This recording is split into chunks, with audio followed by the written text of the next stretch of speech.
movements of prosperity in every form. Our radio.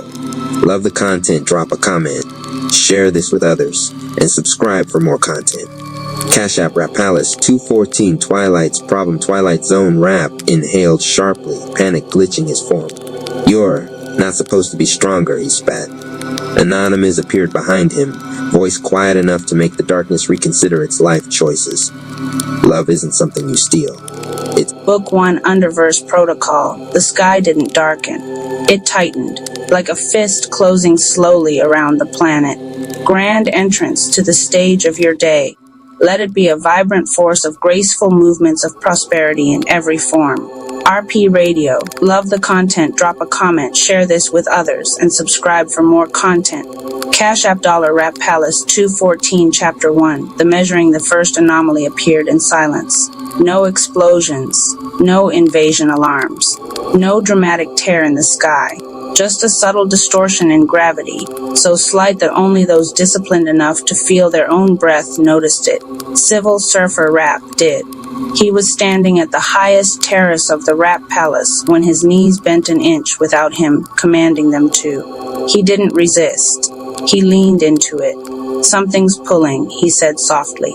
Inside the council hall, Archivist Rap's slate flickered with symbols never before recorded. Not terrestrial glyphs, not palace-born sigils. Astral compression signatures. Professor Rap walked to the open archway and looked upward. The stars were still there, but they were dimmer, not obscured, absorbed. We're not being attacked, he said quietly. We're being evaluated. Grand entrance to the stage of your day. Let it be a vibrant force of graceful movements of prosperity in every form. RP Radio. Love the content, drop a comment, share this with others, and subscribe for more content. Cash App Dollar Rap Palace 214 miles above Earth's atmosphere. A vessel existed between light and absence. It did not travel. It anchored. Its hull was not metallic. It was matte void, devouring radiation and returning nothing. Engines silent. Movement imperceptible. Inside, figures stood motionless. Tall. Armored, eyes reflecting no color. Their creed was carved into their neural architecture. Only what survives pressure deserves continuity. They had detected something rare. A planetary zone of stabilization. A society compounding without collapse. A leader correcting himself instead of conquering others. This was not common. It demanded testing. Grand entrance to the stage of your day. Let it be a vibrant force of graceful movements of prosperity in every form. RP Radio. Love the content, drop a comment, share this with others, and subscribe for more content. Cash App Dollar Rap Palace 214 back at the palace. Nexa Rap felt it as contraction. She clutched her sternum, breath shortening. Distance just compressed globally, she whispered. Not emotional distance. Spatial. Relational energy across the city was folding inward unnaturally. Mama Ama Rap steadied her. That's not human, she said. No, Nexa replied. It's architectural. Grand entrance to the stage of your day. Let it be a vibrant force of graceful movements of prosperity in every form. RP Radio. Love the content, drop a comment, share this with others, and subscribe for more content. Cash App Dollar Rap Palace 214. The black sun phased into visibility at noon. It did not block light. It bent it. A sphere of absolute density hovered high above the horizon, casting no shadow yet distorting everything beneath it. Panic spread instantly across the city. Phones failed. Compasses spun. Birds fell silent mid-flight. The underverse had arrived. Grand entrance to the stage of your day. Let it be a vibrant force of graceful movements of prosperity in every form. RP Radio. Love the content, drop a comment, share this with others, and subscribe for more content. Cash App Dollar Rap Palace 214. The first emissary did not descend in flames. It stepped downward through gravity, like it was stepping down stairs. When its boots touched stone at the palace gate, frost formed instantly around the contact points. Not ice. Absence of thermal exchange. It looked at Anonymous Cherry without hostility, without urgency. Identify command authority. Its voice was gravitational, less heard than felt. Anonymous stepped forward. "We govern through discipline," he replied. The emissary tilted its head. "Discipline is unstable under existential compression." Professor Rapp whispered behind him, "They're not conquerors." Archivist Rapp finished the thought. "They're auditors. Grand entrance to the stage of your day. Let it be a vibrant force of graceful movements of prosperity in every form." RP Radio. Love the content, drop a comment, share this with others, and subscribe for more content. Cash App $Rap Palace 214 without warning. The suppression field activated. Gravity tripled. The entire terrace cracked. Windows shattered outward. Citizens dropped to their knees across the city as lungs struggled under invisible weight. Snake Chi surged instinctively inside Anonymous, purple aura flaring. He held it. Not yet. The emissary watched carefully. Reactive, it observed. Expected. Grand entrance to the stage of your day. Let it be a vibrant force of graceful movements of prosperity in every form. RP Radio. Love the content, drop a comment, share this with others, and subscribe for more content. Cash App $Rap Palace 214 Civil Surfer Rap bent into the weight instead of pushing against it. His spine aligned, his breath slowed. Mama Ama Rap dropped her center of gravity deeper, grounding through the stone. Professor Rapp silenced his mental counterarguments. Archivist Rapp stopped recording. Nexa Rapp resisted the urge to fold panic away from civilians, because forcing calm would be another displacement of discipline. They did nothing, and in doing nothing, the field destabilized. The emissary's eyes flickered faintly. Interesting. Grand entrance to the stage of your day. Let it be a vibrant force of graceful movements of prosperity in every form. RP Radio. Love the content, drop a comment, share this with others, and subscribe for more content. Cash App $Rap Palace 214. The second wave came physically. From the black sun, a formation descended. An entire legion of underverse soldiers, armor dark as collapsed stars, blades made from condensed vacuum. They moved in perfect synchronization. No shouting, no chaos, only structure. This was not invasion. This was filtration. Grand entrance to the stage of your day. Let it be a vibrant force of graceful movements of prosperity in every form. RP Radio. Love the content, drop a comment, share this with others, and subscribe for more content. Cash App $Rap Palace 214. The first clash erupted violently. Void blades cut through palace stone like paper. Snake Chi finally unleashed, green-blue arcs slicing through gravitational armor. Venom seeped into their systems, slowing neural synchronization. But they adapted instantly. Formation shifted.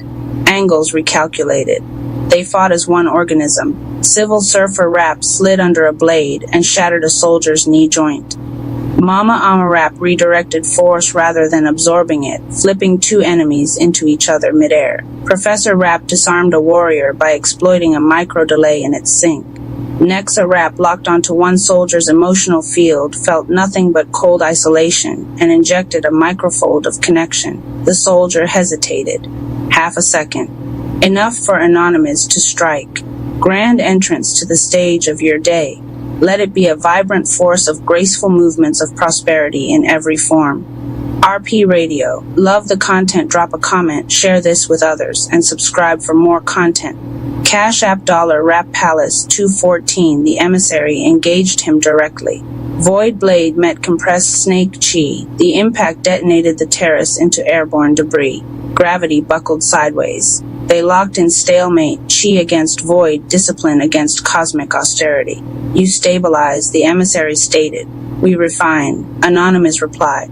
Refinement requires suffering. Refinement requires choice. Their weapons collided again. Grand entrance to the stage of your day. Let it be a vibrant force of graceful movements of prosperity in every form. RP Radio. Love the content, drop a comment, share this with others, and subscribe for more content.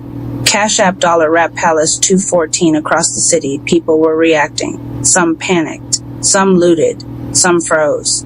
But something new happened. Those who had been living disciplined, faithful with little, aligned in exchange, honest in action, did not collapse under pressure. They bent. They breathed. They endured. The Underverse detected it. The emissary's head turned slowly toward the city below. This world has multiple stabilizers. Archivist Rapp stepped forward. We multiply authority, he said, not dependency. The emissary paused. Its armor pulsed faintly. The Legion retreated 2 steps, not defeated. Assessing. Grand entrance to the stage of your day. Let it be a vibrant force of graceful movements of prosperity in every form. RP Radio. Love the content, drop a comment, share this with others, and subscribe for more content. Cash App $, Rat Palace 214 high above, the black sun pulsed brighter. Phase 1 had concluded. The Underverse did not retreat from resistance. It escalated refinement. The emissary's voice echoed across the fractured terrace. Compression will increase. The black sun expanded. Air thinned. Time itself seemed to drag. This was no longer a physical test. It was existential. Would discipline fracture under sustained cosmic pressure? Would alignment survive prolonged darkness? Would stewardship hold when relief did not come quickly? Anonymous steadied his breath. Hold, he said calmly to the inner circle. No panic, no overreach, no premature attack. Just hold. The Legion lifted back into the sky. The black sun remained, watching, testing, waiting. The Underverse protocol had begun, and this was only the opening measurement. Chapter 2. Sustained compression. The first 24 hours were the easiest. Shock always is. Adrenaline filled the cracks where fear tried to enter. People moved on instinct. Emergency responses activated. Communication rerouted. Structures reinforced. The city braced. It felt heroic. It felt united. It felt survivable. The second day was different. The black sun did not pulse anymore. It held, steady, unblinking. A presence that did not threaten, did not negotiate, did not retreat. Gravity remained slightly heavier than normal, not crushing, just enough to make every movement cost more. Air felt thin enough to require intention. Conversations shortened. Patience thinned. This was the Underverse true weapon. Not destruction, duration. Inside the Rat Palace, the inner circle gathered in silence. No war council, no battle strategy, just breath. Archivist Rapp's slate glowed with steady lines of data. Cognitive fatigue rising across the population, he reported. Emotional volatility increasing by 12% per hour. Professor Rapp paced slowly. They're not testing our power, he said. They're testing our maintenance. Civil Surfer Rapp leaned against a pillar, eyes closed. The current's getting heavier, he murmured. People can fight waves. They can't fight tides. Mama Ama Rapp turned to Anonymous. Do we intervene? He did not answer immediately. Intervention under compression could become displacement again. He remembered the fracture. He would not repeat it. We reinforce discipline, he said finally, not rescue. Across the city, the effects intensified. A contractor snapped at his crew over a minor mistake. A couple reignited an old argument because exhaustion stripped away restraint. A business owner panicked and cut corners to maintain numbers. Small fractures, micro displacements. Underverse soldiers did not descend this time. They didn't need to. The black sun responded to instability automatically. Every emotional spike caused gravity to increase locally by a fraction. Every dishonest action made air slightly thinner in that area. Every reactive outburst made the ground tremble under the person responsible. The Underverse was calibrating through human weakness. Nexa Rapp felt it everywhere. Distances weren't just folding now. They were distorting. People under strain pulled away from one another to preserve energy. Isolation grew like frost on glass. She moved through the city quietly, not folding distance, not forcing connection, just anchoring calm where consent existed. A mother and daughter on the verge of shouting paused mid-argument when Nexa entered the room. She said nothing. She only breathed steadily. Their breathing matched hers. The tremor in the floor eased. She left before they noticed. On the third night, the emissary descended again. No Legion this time, just it. It stood at the palace gate, observing. You are degrading, it said calmly. Professor Rapp stepped forward. "So are you," he replied. The emissary's head tilted slightly. "Clarify. You expected panic escalation," Professor continued. "Instead, you're getting slow correction." The emissary turned its gaze toward the city. It paused longer than before. "We are detecting distributed stabilizers." It admitted it. Archivist Rapp nodded. Authority multiplied. Without warning, the emissary activated a new phase. The sky flickered. Not dark. Inverted. Shadows sharpened. Memories surfaced. Across the city, people were confronted not with physical pressure, but with unresolved personal fractures. Regrets replayed vividly. Past failures resurfaced. Old betrayals felt recent again. This was not gravity. This was psychological compression. Nexa Rapp staggered. "They're mining unresolved necroplasm," she whispered. The emissary's voice echoed through the palace. "Discipline is irrelevant if identity is fractured." Anonymous stepped forward. Now Snake Chi stirred. Not explosively, precisely. He did not expand it outward. He compressed it inward. Invisible spirit alignment locked. Tri-brain synchronization stabilized. He spoke calmly into the field, affecting the entire city. "Breathe," he said, not through amplification, through resonance. His breath slowed deliberately. The inner circle matched him. Civil Surfer Rapp exhaled fully. Mama Ama Rapp grounded deeper. Professor Rapp silenced analysis. Archivist Rapp closed the slate. A wave moved outward, not of power, of rhythm. Across the city, people felt it. A slowing, a grounding, not relief. Stability. The resurfaced memories did not disappear. They became manageable. The emissary stepped back. "Unexpected resilience," it said. "You equate suffering with refinement," Anonymous replied calmly. "But suffering without consent breeds fracture." The emissary studied him. "Your species historically fractures. We've learned," Anonymous said simply. The emissary looked at the black sun above. It pulsed faintly, uncertain.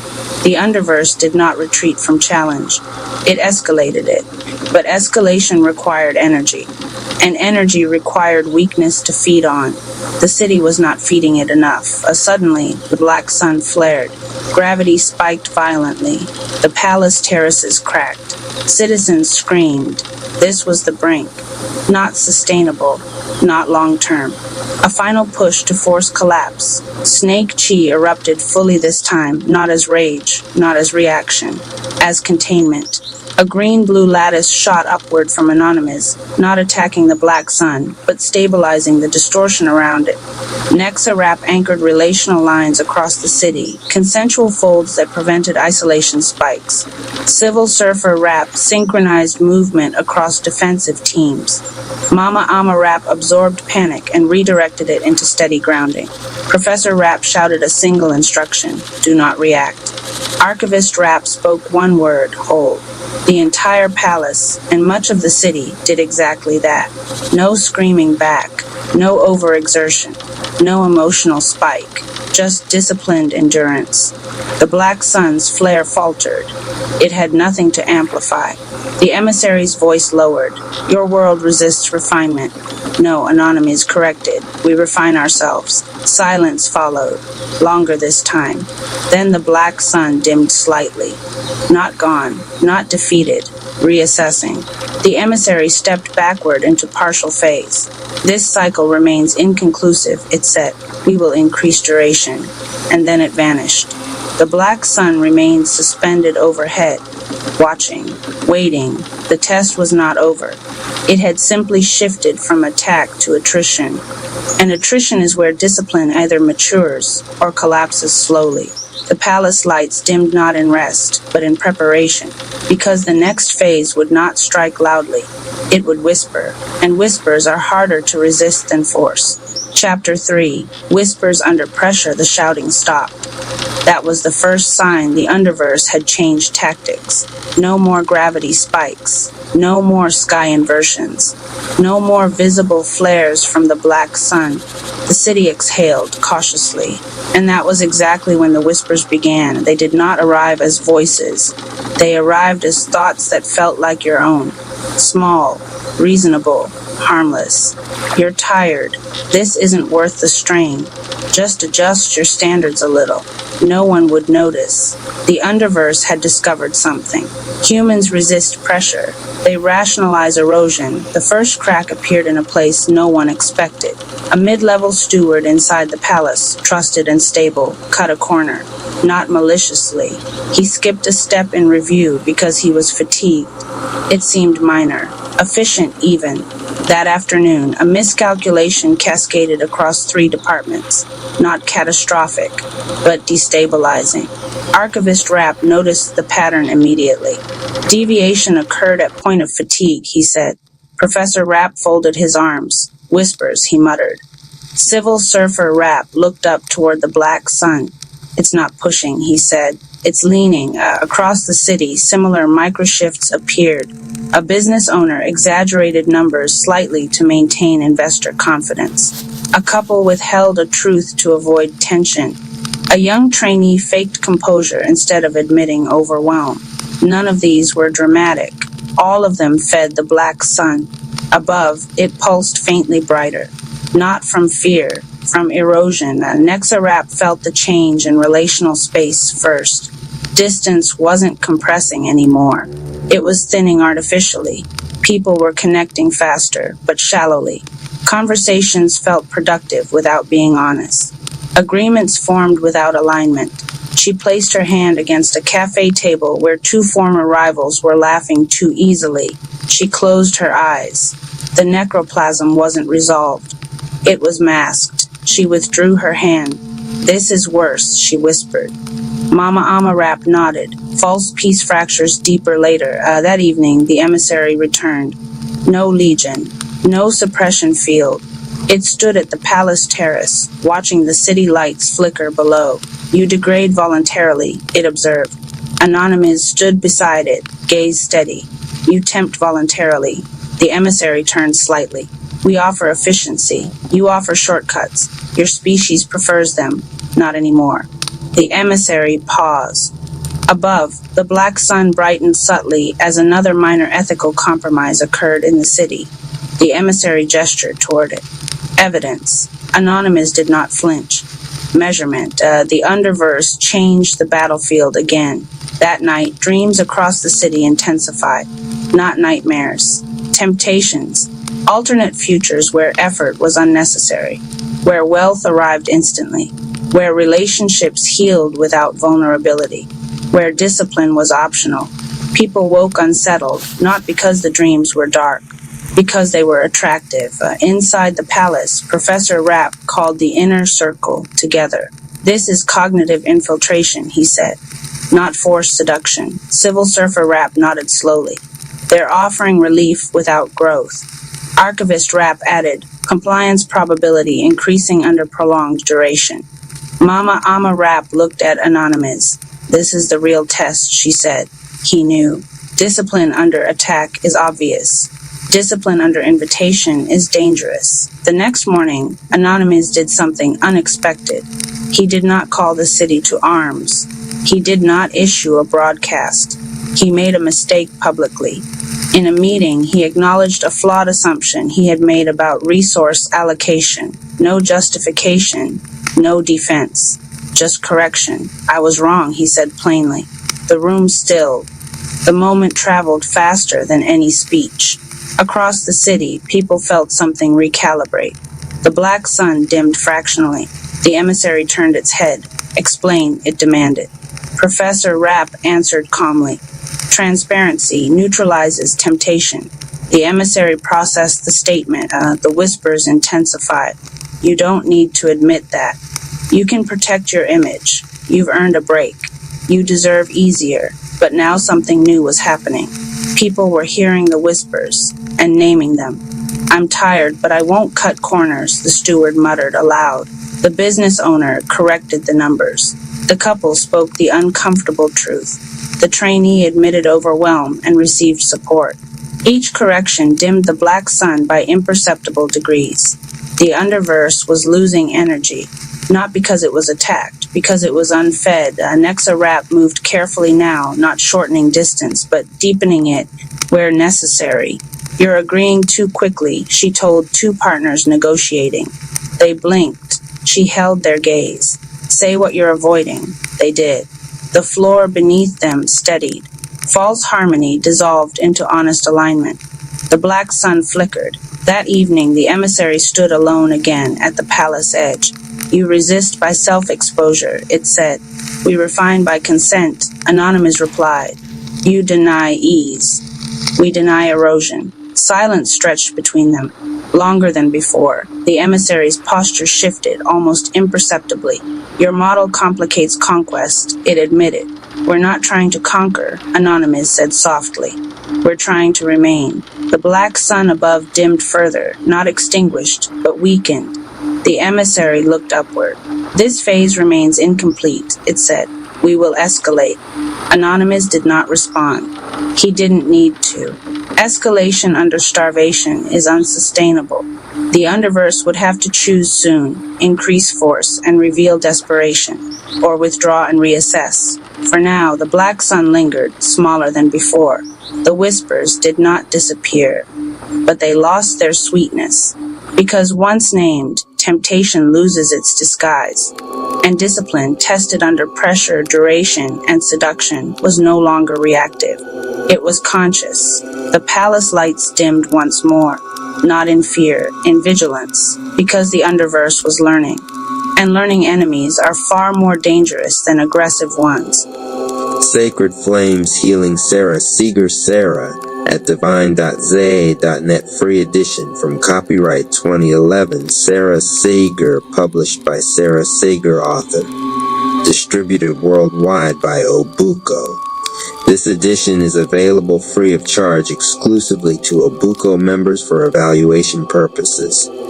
It may be amended and updated at any time by the author, so please visit to ensure you have the latest edition. Although free of charge, this work remains protected by copyright and must not be sold in digital or printed form. For more free ebooks and to list your fiction or non-fiction book for free publication, please visit Table of Contents, The Spirit World. 4 Energy Healing, the Aura.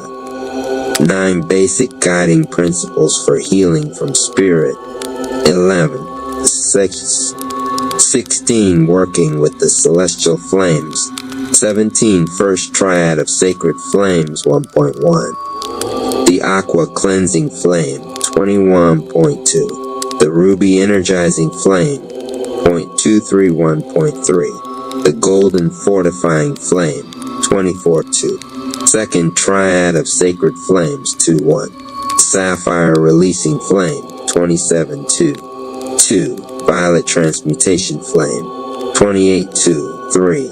Rose Love Flame 29.3. Third Triad of Sacred Flames 3.1. Emerald Soul Connection Flame 31.3.2. Pink Soul Detox Flame 32.3.3. Silver Soul Expansion Flame 37.4. Additional Flames 4.1. White Protection Flame 44.2. Orange Obstacle Buster Flame 41.4.3. Lemon Manifestation Flame 42.4.4. Peach Twin Flame 42.4.5. Neon Green Compassion Flame 0.43. Some last comments. Resource material. 45 Sacred Flames Healing One Eye. Introducing my work. Welcome to my world of healing from spirit. I invite you to join me in my journey of energy healing and spiritual development. I have been providing service as a light worker for many years as a Reiki master, spiritual counselor, and crystal healer. I started on this journey of spiritual healing when I learned about the tarot some 20 years ago. I took to readings naturally and found the rich symbolism intriguing.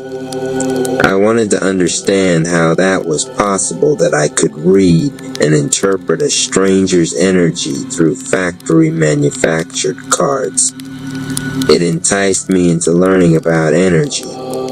I found myself in a confusing conflict between me as a human operating in an aggressive material world which supports and rewards my logical intellect, and the stirrings of my soul that needed to be gentle, caring, and believing in things unseen.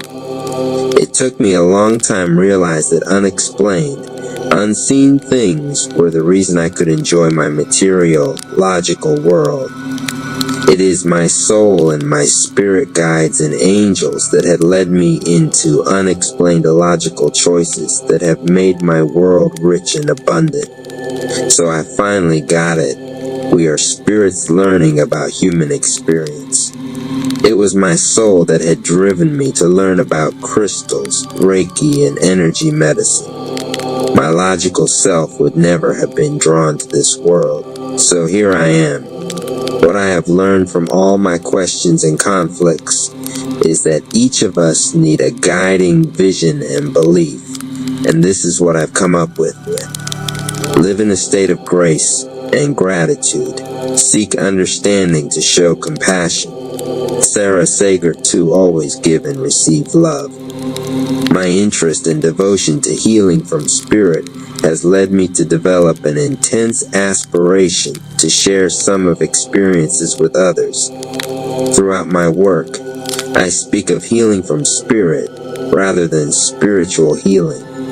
In my understanding, spiritual healing relates to circumstances where the soul requires and receives a healing, for example, to deal with past karmic blockages or past life healing. I am talking about healing the soul. When I talk about healing from spirit, I am talking about approaching the healing from the depths of my spirit and with the assistance of the spirit world. Sacred Flames Healing Suit. Healing from spirit is based on the idea of two concepts: that the healer's soul has a deep desire and commitment to share the gift and power of healing with other souls, and that the spirit world has the same deep desire and commitment to help earth souls in their quest for health and healing. This deep desire and commitment emanates from love. The source of the healing power comes directly from the inherent and undeniable capacity of all souls to give and receive love. The secret, therefore, to healing from spirit is love. That is my thinking. That is my belief. T-Hat is my mantra. I have also found that the healing of others has a natural spin-off healing to myself.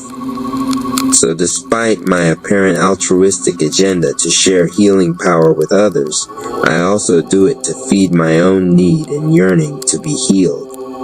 Healing from spirit is about shifting and transforming energy to allow the body, mind, and spirit to function as it best for its highest good. All forms of dis-ease in the human state are essentially negative energy that can be removed or transformed. I offer you my thoughts, observations, and healing techniques in love, and hope that something I share with assists you on your path, and that you, in turn, will help others. Before you explore these topics, I suggest you read through my healing guidelines, which will give you some ideas on how I facilitate healing for myself and others.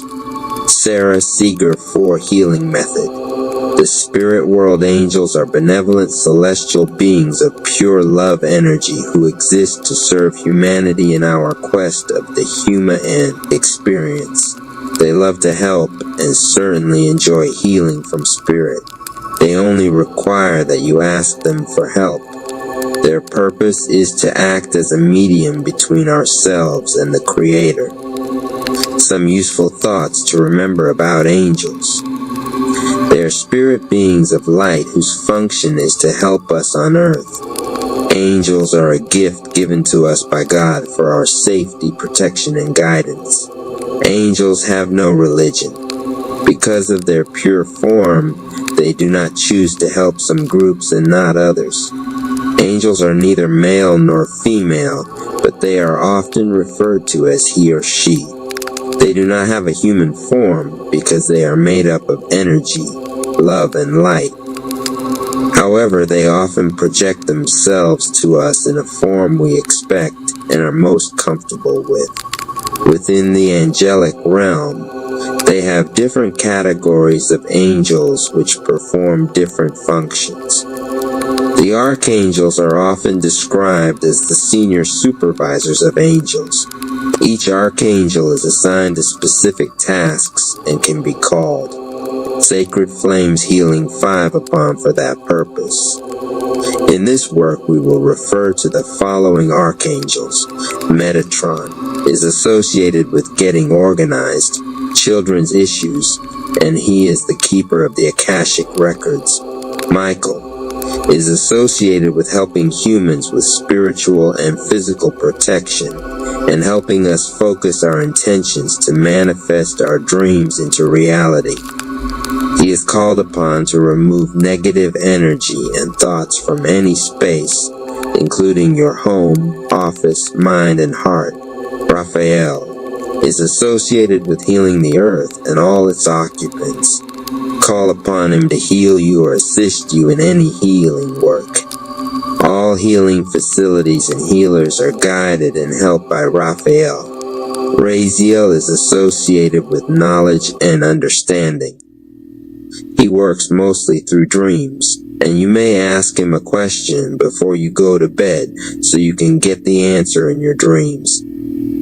Call upon him to assist you to understand spiritual truths and to help with you spiritual awakening. Uriel is associated with claircognizance, the ability to know things. He works with children mostly, but can be called upon to help with the spiritual gifts. The ascended masters are the great healers, teachers, or prophets who previously lived on earth and who now help us from the spirit world. They come from all cultures, religions, and civilizations. Here are some of the ascended masters referred to in this work. Abundantia helps with attracting abundance, financial investments, guidance and protection valuables, and general good fortune. Call upon her to help alleviate your financial concerns. Sarah Sager 6 Apollo helps to create light and laughter in your life and to help you understand issues through visions. Call upon him when you feel depressed and need some energy, and if you want answers to any questions. Epona is one of the bearers of the silver flame and was worshipped as the protector of horses and animals, and also for fertility. She is also the protector and guardian of the elementals. Lakshmi is associate abundance, beauty, lasting happiness, manifesting home supplies and food and space clearing. Merlin is associated with alchemy, crystals, divine magic, prophecy and divination and healing. Saint Germain is one of the bearer of the violet flame and manifestation of goals and desires. Kuan Yin is also a bearer of the violet flame and is associated with compassion towards ourselves and others and understanding our needs and those of others. The guardian angels are angels assigned to stand by us throughout our lifetime, guiding and helping make the right choices. Guardian angels know everything you've said, done, or thought from birth, and are available to help you whenever you ask. Everyone has a guardian angel and should be seen as your spiritual friend, guide, and helper. Here is short meditation to help you connect with your guardian angel. Sit quietly and relax with your eyes closed. Sacred Flames Healing 7. Take a few minutes to breathe the color gold around you. Mentally ask your guardian angel to step into your aura and touch you. Expect a physical sensation or a fragrance or feeling of great love. Ask your guardian angel's name. Accept the first name that comes to you. Calmly ask for any help you need. Thank your guardian angel.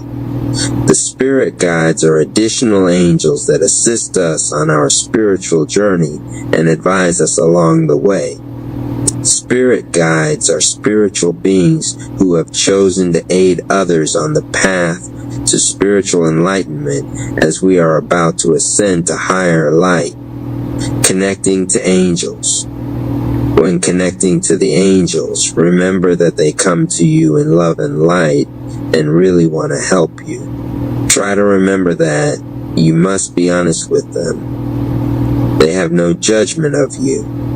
They see everything, so you're able to discuss anything with them. They simply want to help you in a loving way. Try to relax. It is easier for them to establish contact when you are relaxed, rather than anxious and afraid. Sarah Seeger 8. You must ask. Angels are not permitted to interfere in your life unless specifically asked.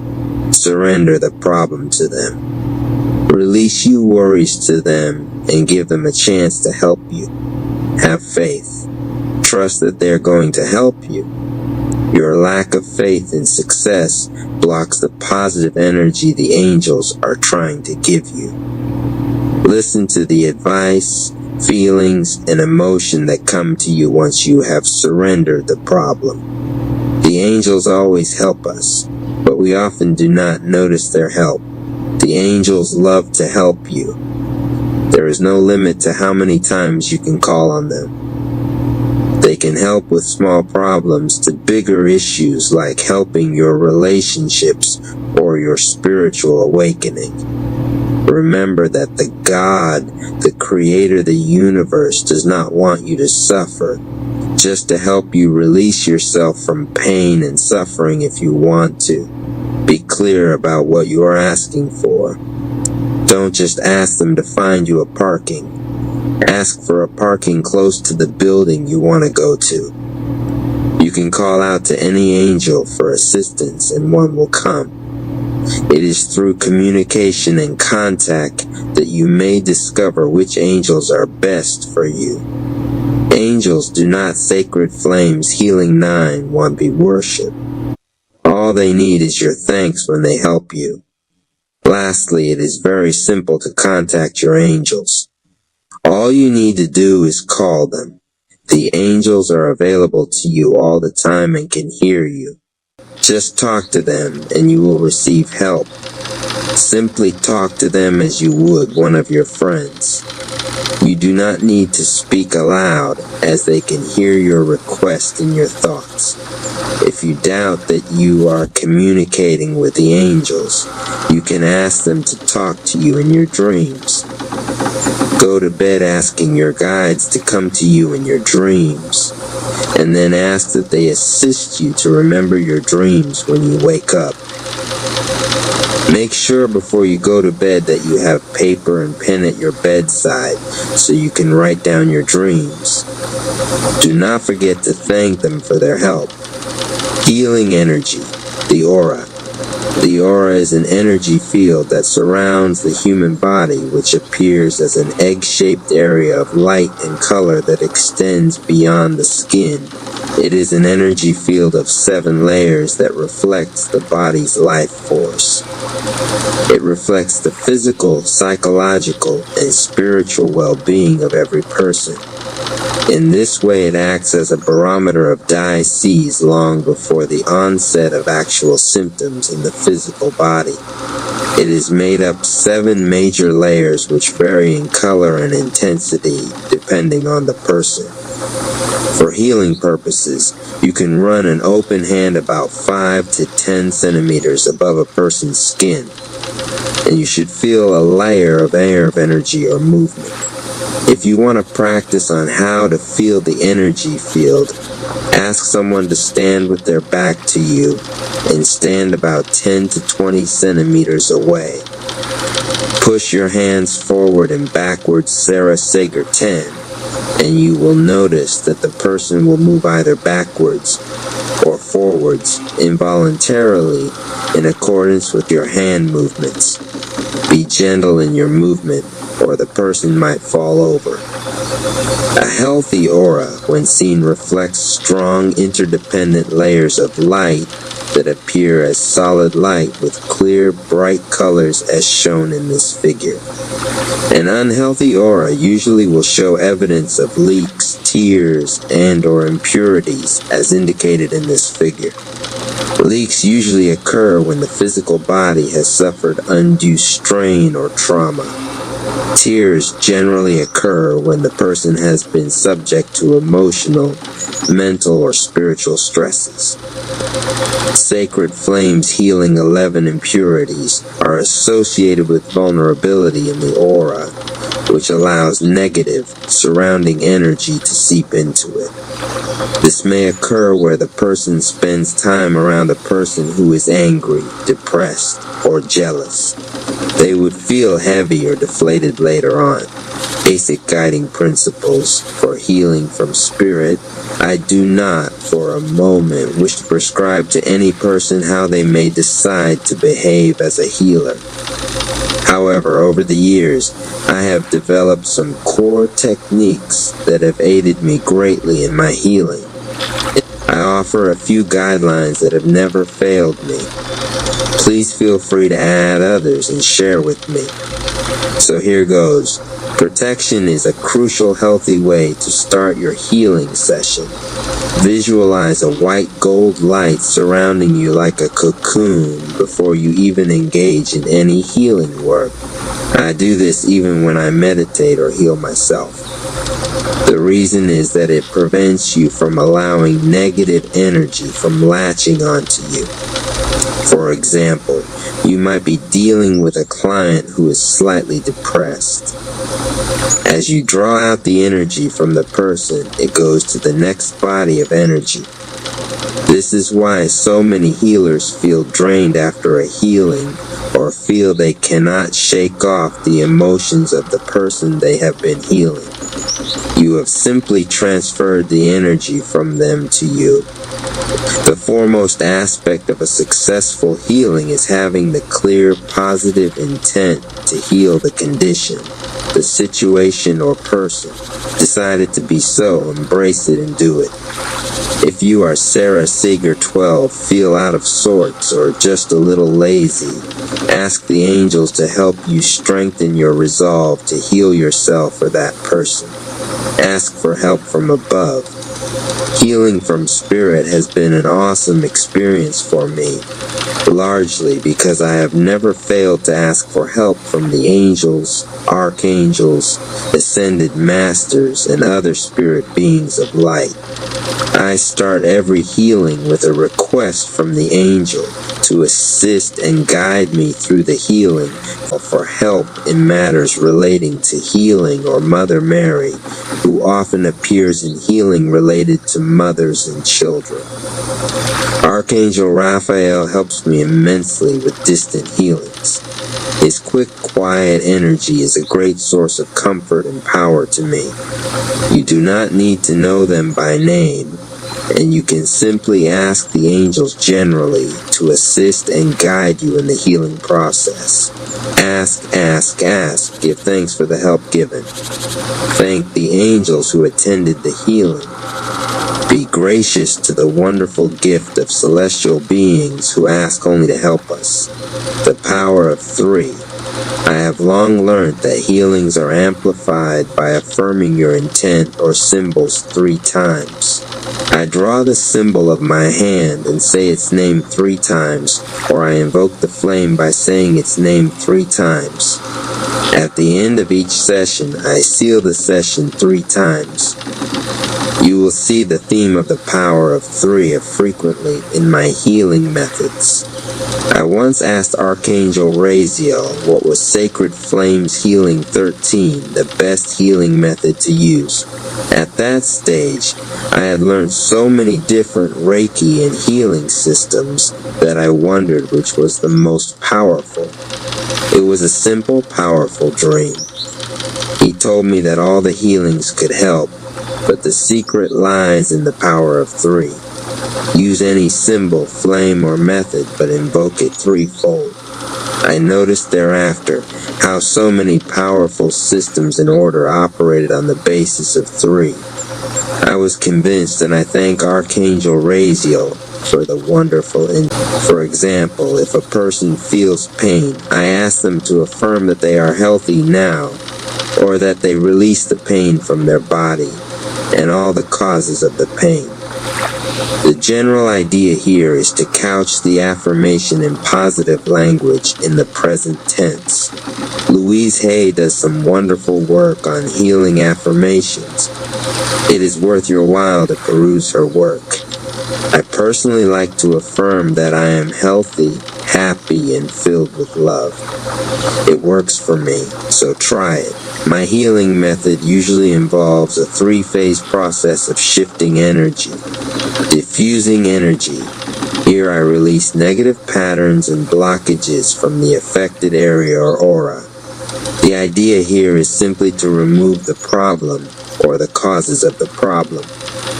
I have a standing violet flame which I visualize while doing a healing, and I mentally transfer this diffused energy into the flame. It is like my rubbish bin of negative. Sarah Seeger 14 energy, because the violet flame is the celestial flame that transmutes negative energy into positive energy. Infusing energy. I work on the understanding that the removed, released energy must be replaced with positive energy to prevent the recurrence of the negative pattern. Once the energy is removed from the body or aura, it leaves a vacuum. So I literally flood with positive energy. Sealing energy. I seal in the positive energy as a way to end my healing session. I find this phase of the healing process helps to retain the positive energy for a longer period and prevents fresh negative energy from seeping back in. I think of it as saving work that I have done. I would never spend time writing something on my computer and not saving the file. So too with healings. Protect the positive energy by sealing it. Empower the person healed with simple healing tips and advice. As a rule, I empower all my clients with at least one healing tip that they can use at home. The sacred flames are the easiest for most non-healers to grasp, and I teach it with persistence. I almost always get positive feedback. Release the person being healed from your energy sphere. I do this by visualizing a gentle white light separating myself from the person who was healed. When I have neglected to do this, I have found that the person remains within my energy. I feel depleted, and they develop an ongoing dependency on me for more. Sacred Flames Healing 15 cut the ties in love and empowerment. See the person coping and helping themselves. Sarah Seeger 16:3. The sacred flames, celestial flames, are a gift from heaven to help us heal our energy system, mostly on an auric level. In this system of sacred healing flames, I have separated them into 3 categories, each with 3 flames. Over a long period, angels have been guiding us to use the celestial flames in healing ourselves and healing the earth. It appears that they regularly provide us information about different flames at different places and times in our experience as humans. Examples are the violet flame, lavender flame, and silver flame of Saint Germain Kuan Yin that have been shared for a long time by the celestial carriers of the flames. It also appears that there are quite a wide range of flames available, but I have only worked with these healing flames. Explore the possibilities and share more celestial energy if you can. I have received guidance in healings to use these flames in various scenarios and now present them in an order of a triad, representing the harmony of body, mind, and soul healing. Apollo has been a great help to me in helping me identifying the different flames and their uses, and Ascended Master Merlin has suggested the use of 3x3 flames in this fashion. When I meditated on these flames for clarity, they resembled the 3 pyramids of Giza. Based on this information, the celestial healing flames are present in this fashion. The Celestial Healing Flames Triad is this healing system of 9 celestial flames designed to create harmonious healing in spheres of body, mind, and soul. In my way of thinking, I like structure. Sacred Flames Healing 17 logic in my healings.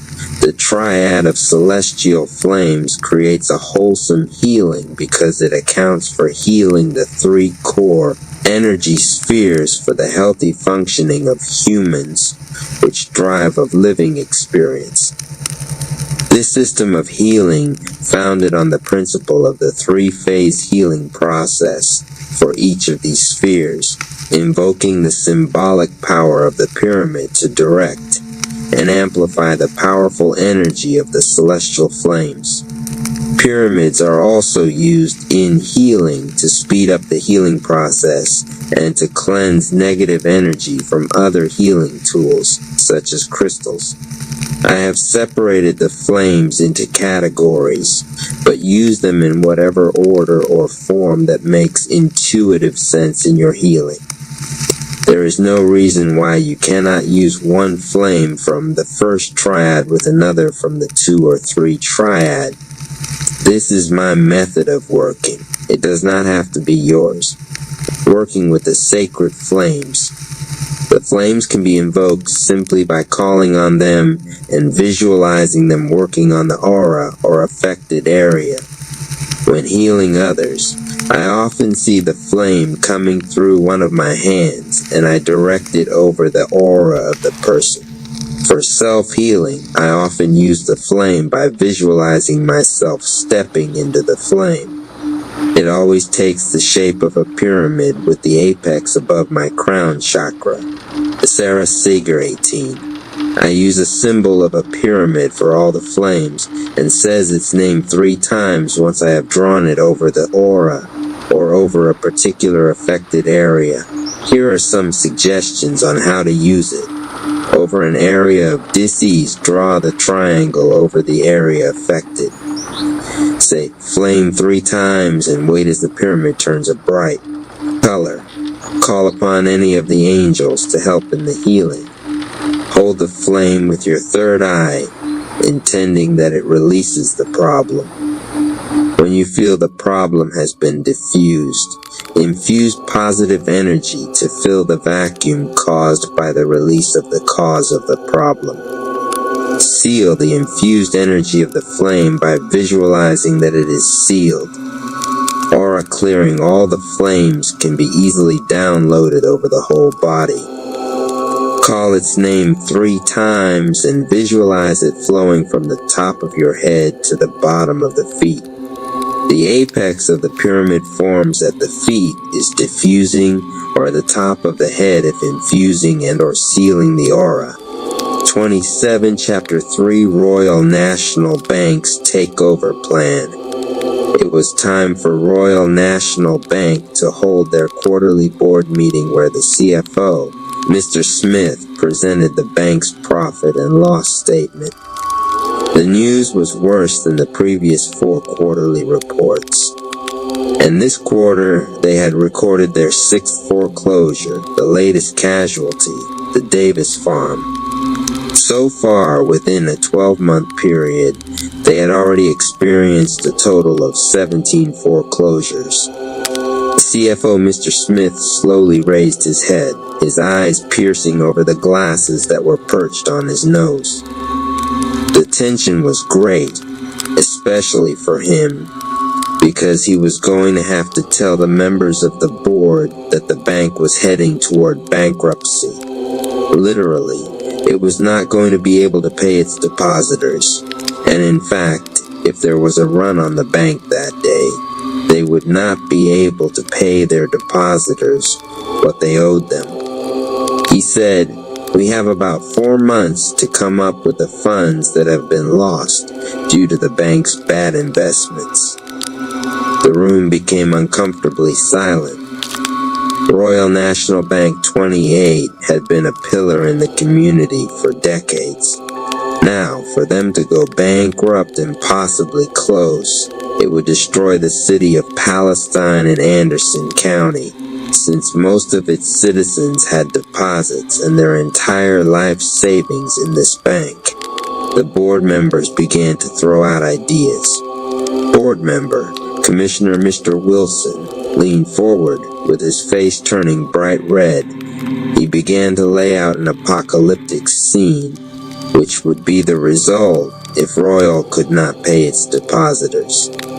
He continued by explaining how the new rail system would have to lay off hundreds of workers, which would mean that families would not be able to buy food or pay their bills.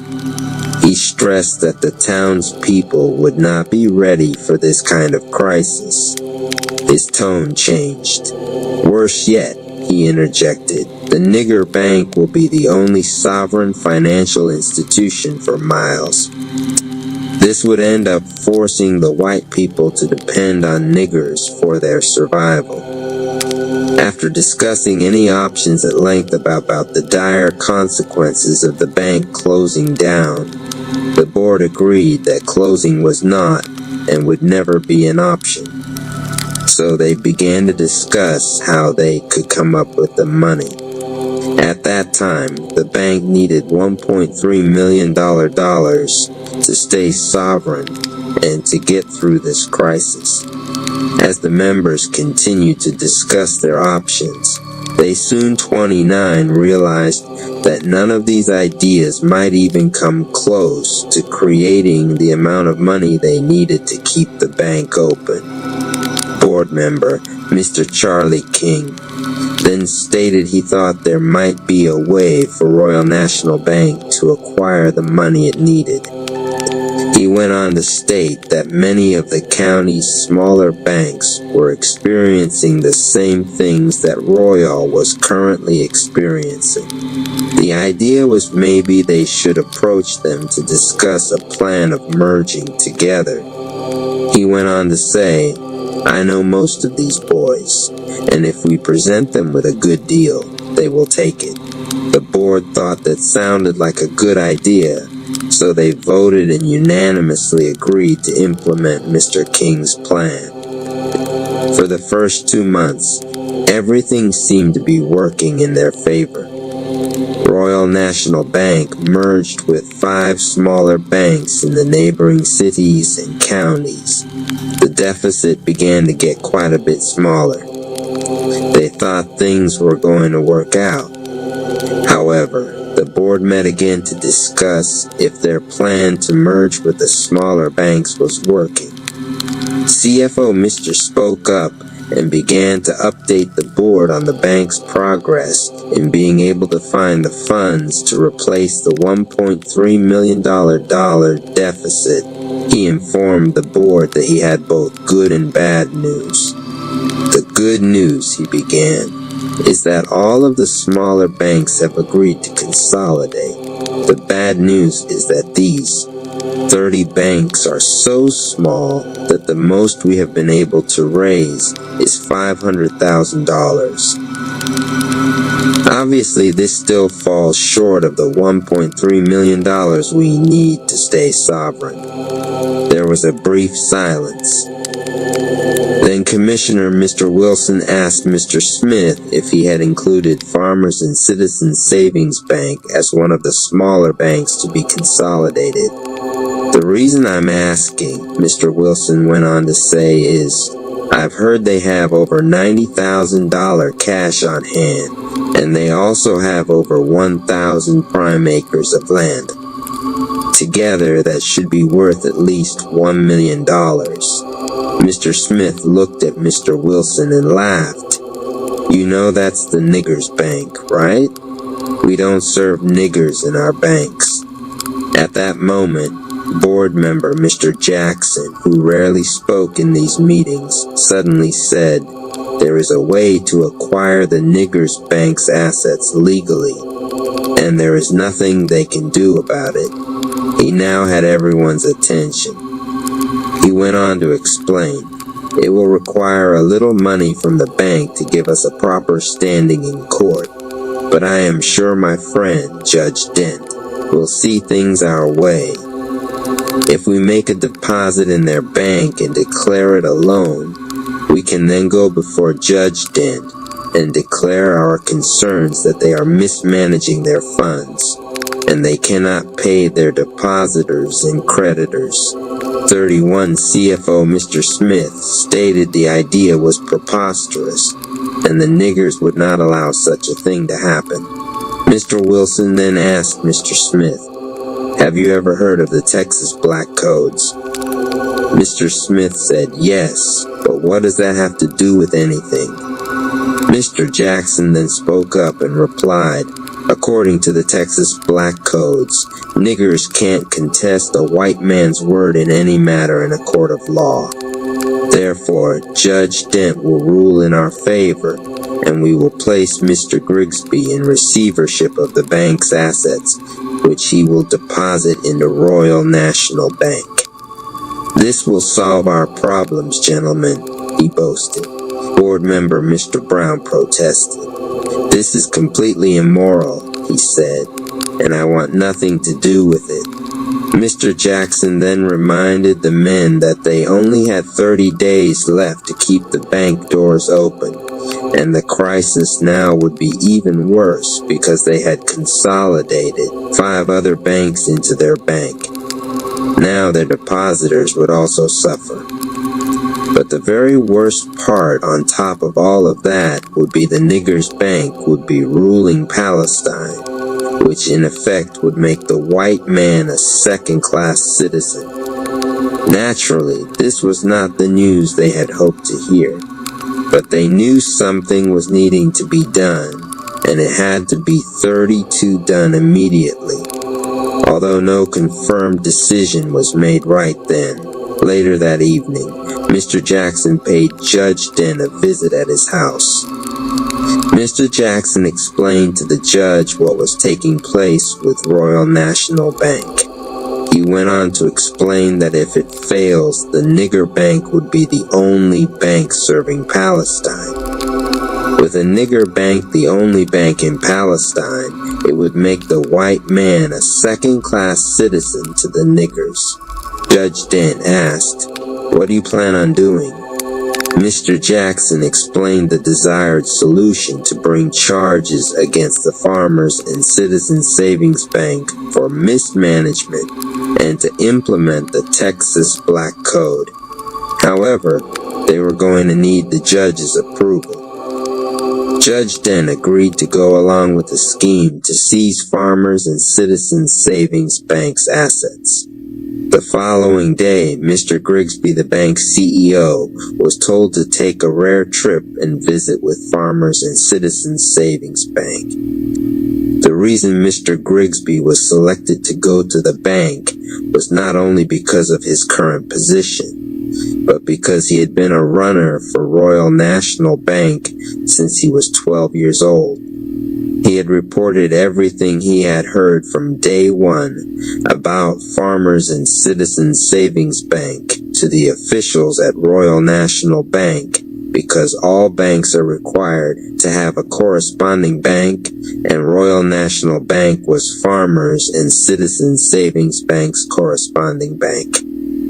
So the 33 people at Farmers and Citizens Savings Bank also knew him. The instructions Mr. Grigsby was told to follow was to express how he had heard that the Farmers and Citizens Savings Bank was really doing well, and they wanted to be a part of it by making a small loan to the bank at a below-market interest rate. With skepticism, Vice Chairman H.L. Price accepted the $5,000 loan. It was only because Mr. Grigsby was well respected in the black community that Mr. Price felt honored that Royal National Bank wanted to partner with them. This is the main reason he was willing to accept their loan offer. Royal National Bank's takeover plan had started. It wouldn't be long now, and they would be filing a lawsuit against them. 34. The Wait That Walks, a chronicle of anonymous cherry grand entrance to the stage of your day. Let it be a vibrant force of graceful movements of prosperity in every form. RP Radio. Love the content, drop a comment, share this with others, and subscribe for more content. Cash App Rapalace 214 Chapter 1. The Chamber That Refused Mercy. The chamber sealed without ceremony. There was no warning tone, no countdown, no moment for prayer. Gravity arrived like a verdict, 1 trillion times heavier than anything designed for flesh, spirit, or story. Space compressed inward, sound died instantly. An anonymous cherry felt his knees fold not from weakness, but from mathematics. The air itself became solid. His breath stalled halfway through his chest, suspended as though time had forgotten to finish the action. Pain did not scream, pain calculated. Every cell in his body renegotiated existence at once.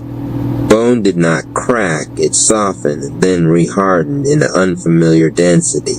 His muscles sheared themselves apart and rewove before nerve signals could report the damage. His chi surged automatically, then failed just as quickly, crushed into itself by pressure that did not care how hard he had trained. This chamber did not test strength. It tested permission to exist. Anonymous collapsed fully this time, palms pressed against a floor that felt like a planet stacked atop another planet stacked atop silence.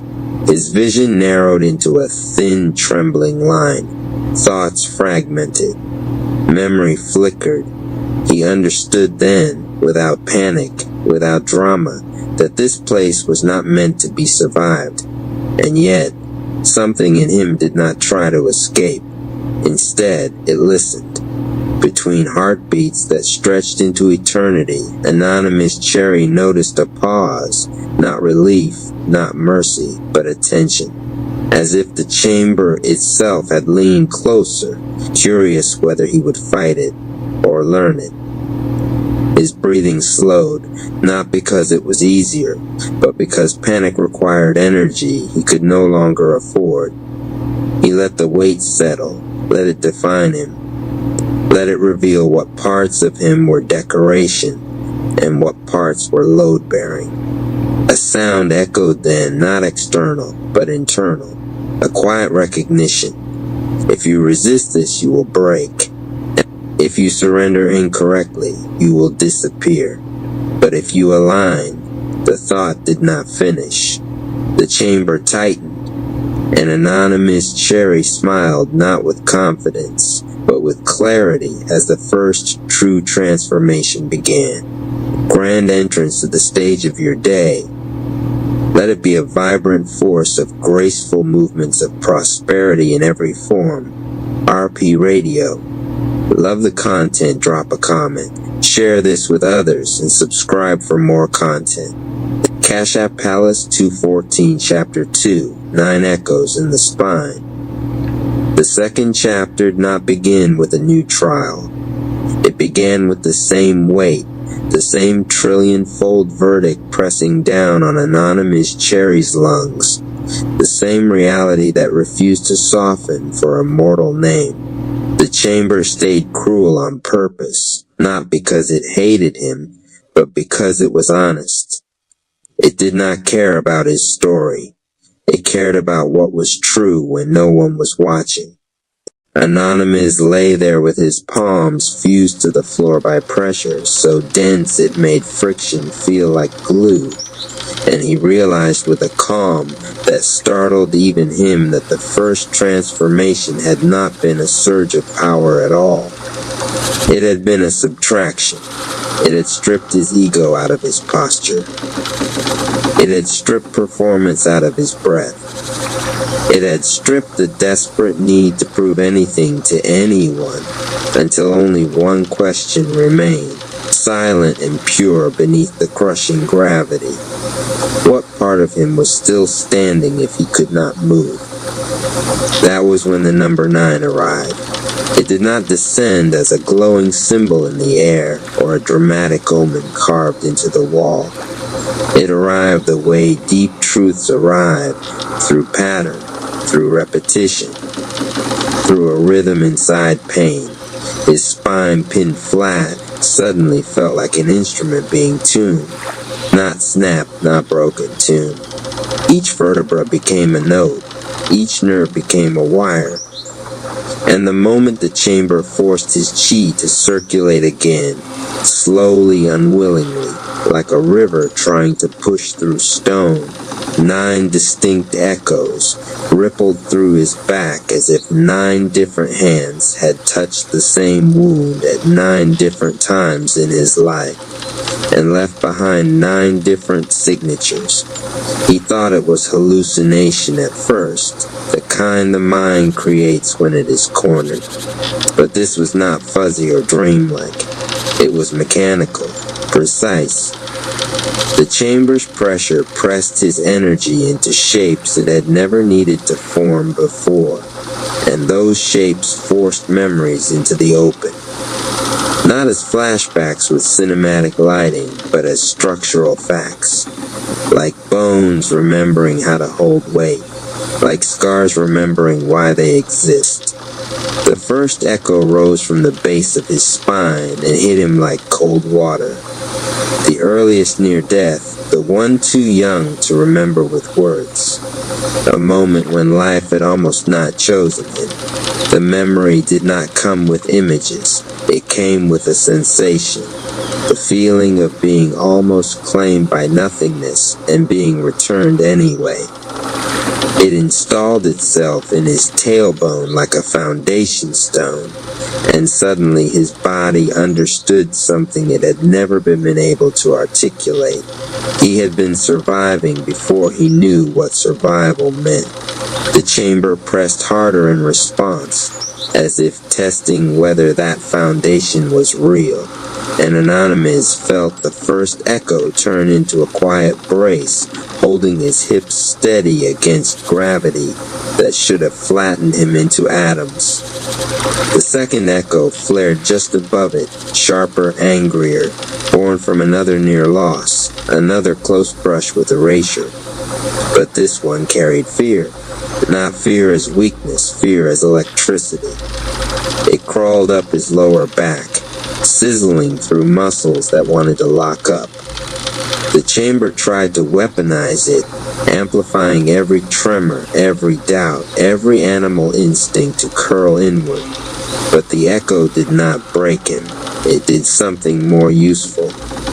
It taught him the difference between panic and alertness, between collapse and readiness. That second echo became a stabilizer, a ring of disciplined tension around his lower spine, turning fear into a harness instead of a leash. The third echo woke at the center of his back and brought with it the weight of responsibility, the kind that arrives when a boy becomes a man too early and has to pretend he's fine so other people can breathe. Anonymous felt the memory of being watched, expected, measured, and he felt how often he had carried everyone else's peace by denying his own pain. The chamber squeezed his ribs until his breath became a thin thread, and the third echo answered by widening his inner space without widening his lungs. It created calm inside confinement. It reminded him that his strength was not loud. It was persistent. It was the quiet refusal to abandon himself just because the world demanded a performance. The fourth echo arrived like metal, crisp, and disciplined, carrying the imprint of training, orders, structures, routines, the kind of shaping that happens in the military when you learn to function under pressure without asking the pressure to be kind. The chamber recognized it instantly. It pressed him with a familiar cruelty, like a drill sergeant made of gravity. And Anonymous' nervous system responded without complaint. The fourth echo did not give him power. It gave him procedure.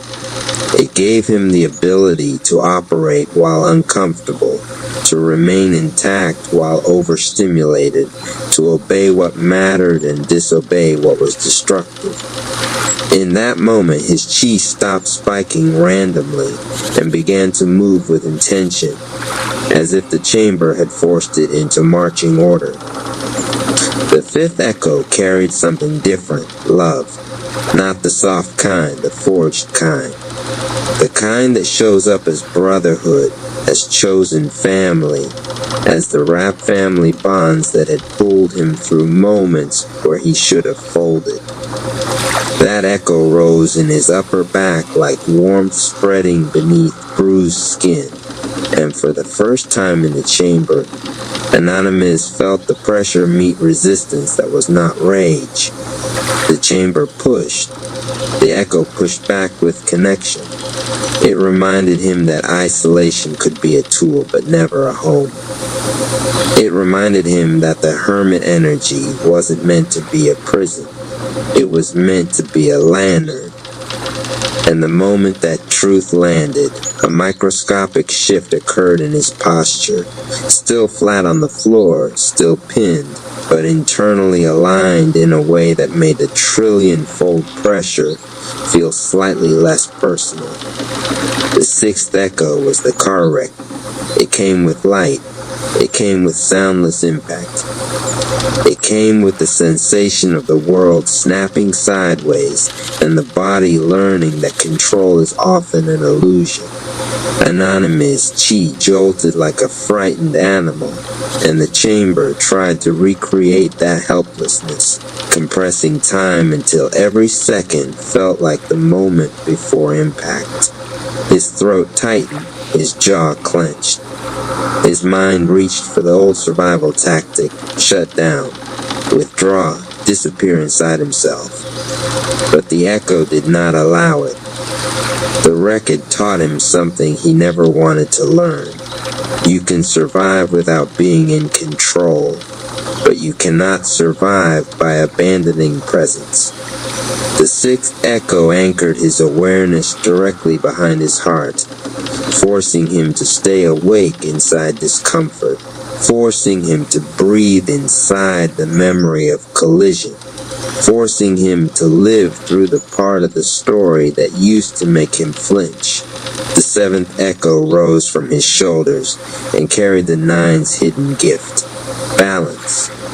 Masculine and feminine energies, aggression and receptivity, Mars and Venus inside Libra's scale, not as astrology, but as lived tension. Anonymous felt it in the way his body had always been capable of extreme force and extreme softness, and how both had gotten him misunderstood. The chamber attempted to tip him, pushing him toward brute output, toward violent overcompensation, toward power as a scream. The seventh echo steadied him like a hand on a scale. It reminded him that the goal was not to become harder. The goal was to become truer. When that settled, his chi changed texture. It became smoother serpentine, precise, no longer flaring like a wildfire, but flowing like a blade being drawn. The eighth echo arrived as doubt, and it was brutal because it was quiet. It did not come with panic. It came with questions that sounded reasonable. What if you're not enough? What if you're becoming something no one will understand? What if you're evolving beyond the people you love? What if you fail and prove every fear right? The chamber amplified the doubt the way spores feed on insecurity, and for a moment his mind blurred. For a moment, the trillion-fold gravity felt like judgment rather than training. Then the eighth echo revealed its true purpose. Doubt, he realized, was not the enemy. It was a diagnostic tool. It showed him where attachments still hid. It showed him where he still needed approval. It showed him where he still thought power required permission from the outside. The eighth echo tightened like a belt around his thoughts and forced his mind into honesty. The chamber did not lighten, but the weight stopped feeling like condemnation. The ninth echo woke last at the top of his spine, where the skull meets the neck, where thoughts become decisions. And it was not a memory of dying. It was a memory of living, of realizing he had never been broken, only forged. The echo carried the entire arc of his life like a single cord, near death after near death, survival after survival, bond after bond, trial after trial, all forming one undeniable truth. He had not been spared. He had been shaped. The ninth echo did not brace him the way the others did. It crowned him.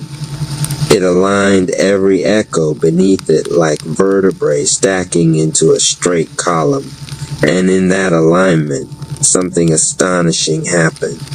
Anonymous Cherry moved, not dramatically, not explosively, just enough to prove the chamber wrong about what was possible. His fingers flexed against the floor, his elbows bent. His spine, reinforced by 9 living supports, curved against the trillion-fold gravity as if his body had remembered how to negotiate with the impossible. The chamber tightened again, offended by his progress, and Anonymous felt the 9 echoes respond like a choir of silent witnesses inside him. They were not ghosts. They were structural supports. They were the bones of his story turned into engineering. He pushed once more, and his chest rose a fraction higher. Air slid into his lungs like a blessing he had to earn. His chi circulated cleanly, not fully, but honestly. And as he hovered there in that brutal halfway position between collapse and ascent, Anonymous understood why the number 9 had manifested through the spine. 9 was not just power. 9 was completion. 9 was the part of the journey where the past stops being a wound and becomes a framework. Somewhere beyond the chamber, the angels continued to watch without intervening. Somewhere beyond reality's edge, Twilight Zone Rap's mentor felt something shift and clenched in irritation. But Anonymous did not look outward. He did not reach for applause. He held the push-up position under 1,000,000,000 times gravity and felt his entire life bracing him from within, echo by echo, vertebra by vertebra, until even the chamber had to acknowledge a new fact. The weight had not crushed him. It had lined him up. And when Anonymous Cherry finally lowered himself back down, he did it with control, like a king placing his crown on the floor for a moment, not because he was tired, but because he was about to rise again on purpose. Chapter 3, the book that fell when the world paused. The chamber did not soften after the 9 echoes aligned in his spine. It simply changed its tactic. The weight remained trillion-fold, unblinking and exact, but the way it pressed on him became more intimate, like the gravity had learned his name, and now wanted to see what he would do with it. Anonymous Cherry lay in the afterburn of that alignment, feeling the 9 supports inside him settle into place the way pillars settle after an earthquake. And for the first time since entering, he realized something terrifying and holy. The chamber was no longer trying to kill him. It was trying to make him honest enough to survive what came next. He inhaled carefully, the breath threading through ribs that still felt welded together by pressure, and he waited, not in fear, not in impatience, but in the kind of listening that turns the whole body into an ear. Then the world paused, not dramatically, not with a clap of thunder or a glowing portal. It was subtler than that, and because it was subtle, it was more frightening. The pressure did not decrease, but it stopped escalating. The chamber's usual hum, the unseen grind of time and force, fell into a silence so clean it felt illegal. Anonymous sensed the angel's attention sharpened somewhere beyond the wall of physics, as if even they had leaned closer to witness the impossible. A trillion-fold chamber allowing stillness without collapse. In that forbidden quiet, Anonymous felt his chi settle into a single steady current, and he understood the difference between being calm and being recognized. Calm was something he could force. Recognition was something that happened to him. A sound touched the floor beside his hand, soft as a page turning in an empty church. At first he thought it was debris, dust flaking off a corner of the chamber, a fragment of a former trial, the leftovers of some other warrior's failure. But when he turned his head slowly, because the weight made every degree of motion feel like moving continents, he saw a book, not glowing, not floating, not theatrically presented. A simple thing worn at the edges as if it had been carried through eras. Its cover was plain enough to be ignored, which was precisely why it terrified him. The chamber did not plow objects gently. If something rested here without being crushed, it meant the chamber had allowed it. It meant the chamber wanted him to see it. He tried to reach. His fingers trembled, not from weakness, but from the violent truth of gravity. When his fingertips brushed the cover, a faint vibration ran up his arm into his shoulder, and then into his spine, and the 9 echoes responded immediately as if they recognized a language older than pain. The book was not heavy, but it carried weight of a different kind, meaning. Anonymous pulled it closer with microscopic effort, dragging it across the floor like a man dragging a secret toward himself. And when he opened it, the chamber inhaled with him. The words inside were not instructions. They did not say, "Do this and you will become that." They did not promise quick power or easy gifts. They did not flatter him. They did not beg him to believe. They simply looked back at him through ink and paper and said, without saying it, "I know what you are." The first lines did not feel like reading. They felt like being scanned. As his eyes moved, the text moved through him the way light moves through stained glass, revealing color that was always there, but only visible when the angle was correct. He felt a shift behind his forehead, the place where identity lives and lies to itself, and he realized the book wasn't trying to teach him anything new. It was naming what had always been true, but had never been spoken aloud in a way he could accept. One sentence landed and stayed lodged in his chest like a key turning in a lock he didn't know existed. Receiving information beyond the normal senses was not a trick, not a performance, not a badge of superiority. It was a refinement of attention, a way of listening that required humility more than talent, patience more than pride. Another line pressed deeper. There was no magic pill, no instant bloom. Development required time, effort, and a willingness to be disappointed without quitting. The chamber, hearing that, tightened a fraction, as if to test whether he wanted shortcuts, and Anonymous felt the 9 echoes hold him steady as his chi refused the temptation to spike. He turned another page, and the words did something that made his throat tighten.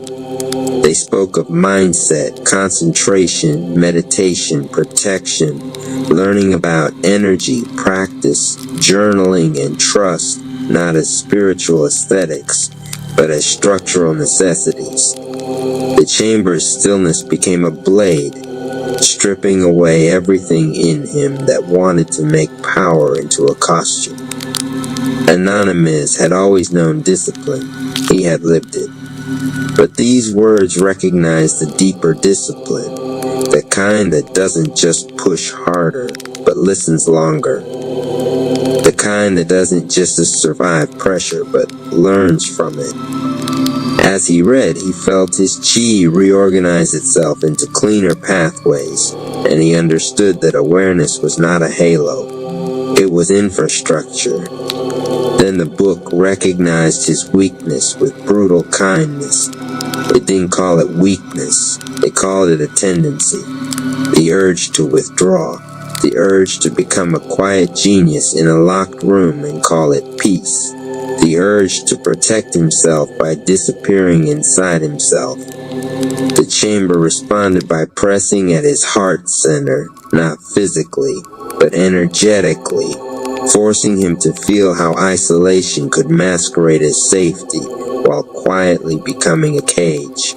Anonymous swallowed, and the 9 echoes shifted again, not resisting the discomfort but framing it. He realized the book was not praising him. It was warning him, not in fear, in care. He turned another page and felt the strangest thing. The book did not fill him with excitement. It filled him with permission. Permission to be unfinished. Permission to practice. Permission to grow without needing to announce it. The chamber's forbidden stillness held, and he understood why. Loud power would have been crushed here. Quiet power could be forged. His breath deepened. The pressure did not lighten, but his relationship to it changed. The weight stopped feeling like an enemy and started feeling like an honest mirror. Anonymous closed his eyes, not to escape the chamber, but to let the words sink below thought and into being. The 9 echoes in his spine hummed in agreement. His chime moved with slow precision. The book rested open beside him like a witness, its ink no longer merely ink, but a recognition etched into his nervous system. Somewhere beyond the chamber's walls, the angels watched with a silence that was almost reverent, because they understood what had just occurred. A mortal had been given knowledge, and it had not inflated him. It had stabilized him. When the chamber resumed its hum, when time remembered to move and pressure remembered to threaten, Anonymous did not flinch. He reached for the book again, not as a desperate student, but as a warrior accepting a map that did not point outward. It pointed inward, and as he drew the book close under trillion-fold gravity, he realized the most dangerous truth of all. The chamber had paused because the universe had needed a second to acknowledge him, not as a fighter, not as a survivor, but as someone the path itself had begun to be recognized as inevitable. Chapter 4, The Hermit Under a Trillion Suns. The chamber did not take the book away. That was the first mistake Anonymous Cherry nearly made. When the pressure returned to its relentless rhythm, and the trillion-fold gravity resumed its slow attempt to erase it, the book remained exactly where it had fallen, beside his right hand, close enough to touch, close enough to become a comfort. And comfort in this place was dangerous. Anonymous felt the old instinct rise quietly inside him, not as fear but as preference. The instinct to turn inward, to narrow the world to something survivable, to let isolation feel like wisdom instead of avoidance. The chamber, patient and merciless, watched to see whether he would confuse solitude with safety. He did not move for a long time. Minutes stretched into something larger than minutes, and Anonymous remained still beneath the crushing suns of pressure, his breath slow, his chi regulated, his mind clear. From the outside, it would have looked like mastery. From the inside, he could feel the knife edge he was balancing on. Isolation sharpened focus. It silenced noise. It made patterns easier to see.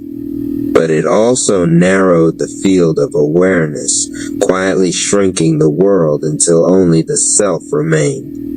And the self, left alone too long, began to believe it was the whole universe. The hermit archetype stirred within him, not as a tarot card, not as a symbol, but as a lived posture. The lantern bearer walking alone, carrying light through darkness. Anonymous had lived that role before. He had learned how to withdraw without collapsing, how to become self-sufficient under pressure, how to keep going when no one could follow. Those skills had saved his life more than once. Under trillion-fold gravity, they now felt seductive. If he could simply stay here, lying calm, sealed inside his own awareness, nothing could touch him. The chamber pressed harder in response, as if daring him to finish that thought. That was when the silence changed. It did not break. It leaned. Anonymous felt it as a subtle constriction around his mind, a narrowing not of breath or muscle, but of perspective. His chi circulation became efficient, too efficient. Perfect loops, no waste, no excess, no openness. The 9 echoes in his spine shifted uneasily, not failing, but warning. Isolation, when taken too far, did not collapse you outwardly. It hollowed you inwardly. It replaced curiosity with certainty. It replaced listening with conclusion. The chamber was not trying to crush him now. It was trying to let him entomb himself. A vision flickered, not imposed, but allowed. Anonymous saw himself mastering the chamber alone, leaving it stronger, sharper, untouched by others. He saw a future where no one could challenge him because no one could reach him. He saw power so self-contained it required no witness. And in that vision, he felt something colder than fear. He felt irrelevance, not failure, not defeat, obsolescence of the soul. The hermit's lantern trembled. Anonymous tightened his jaw and forced his awareness outward, not to escape the chamber, but to include it. He felt the pressure again, fully this time, felt how it interacted with his body, his chi, the 9 echoes, the book beside him, the unseen watchers beyond the walls. Solitude snapped into clarity. Solitude was not about cutting the world off. It was about standing alone without pretending you were all that existed. The lantern was not meant to be hidden. It was meant to be carried back. The chamber reacted violently. Pressure spiked in uneven waves, like suns flaring unpredictably. His shoulders screamed. His spine bowed. His breath hitched. This was the punishment for refusing the trap. Isolation had been the easier path. Connection, even imagined, even remembered, cost more. Anonymous let the discomfort move through him without shrinking around it. He did not retreat into himself. He expanded awareness outward while remaining alone, a paradox the chamber despised. The 9 echoes aligned again, not as armor, but as scaffolding holding space open. He reached for the book, not to read, but to acknowledge it. Knowledge was a companion, not a shelter. He placed it slightly farther away, still present, still honored, but no longer clutched. The act cost him effort that felt obscene under trillion-fold gravity. But the moment he released it as a crutch, something inside the chamber shifted. The pressure equalized, not lessened, balanced. Anonymous understood then the rule he would carry for the rest of his ascent.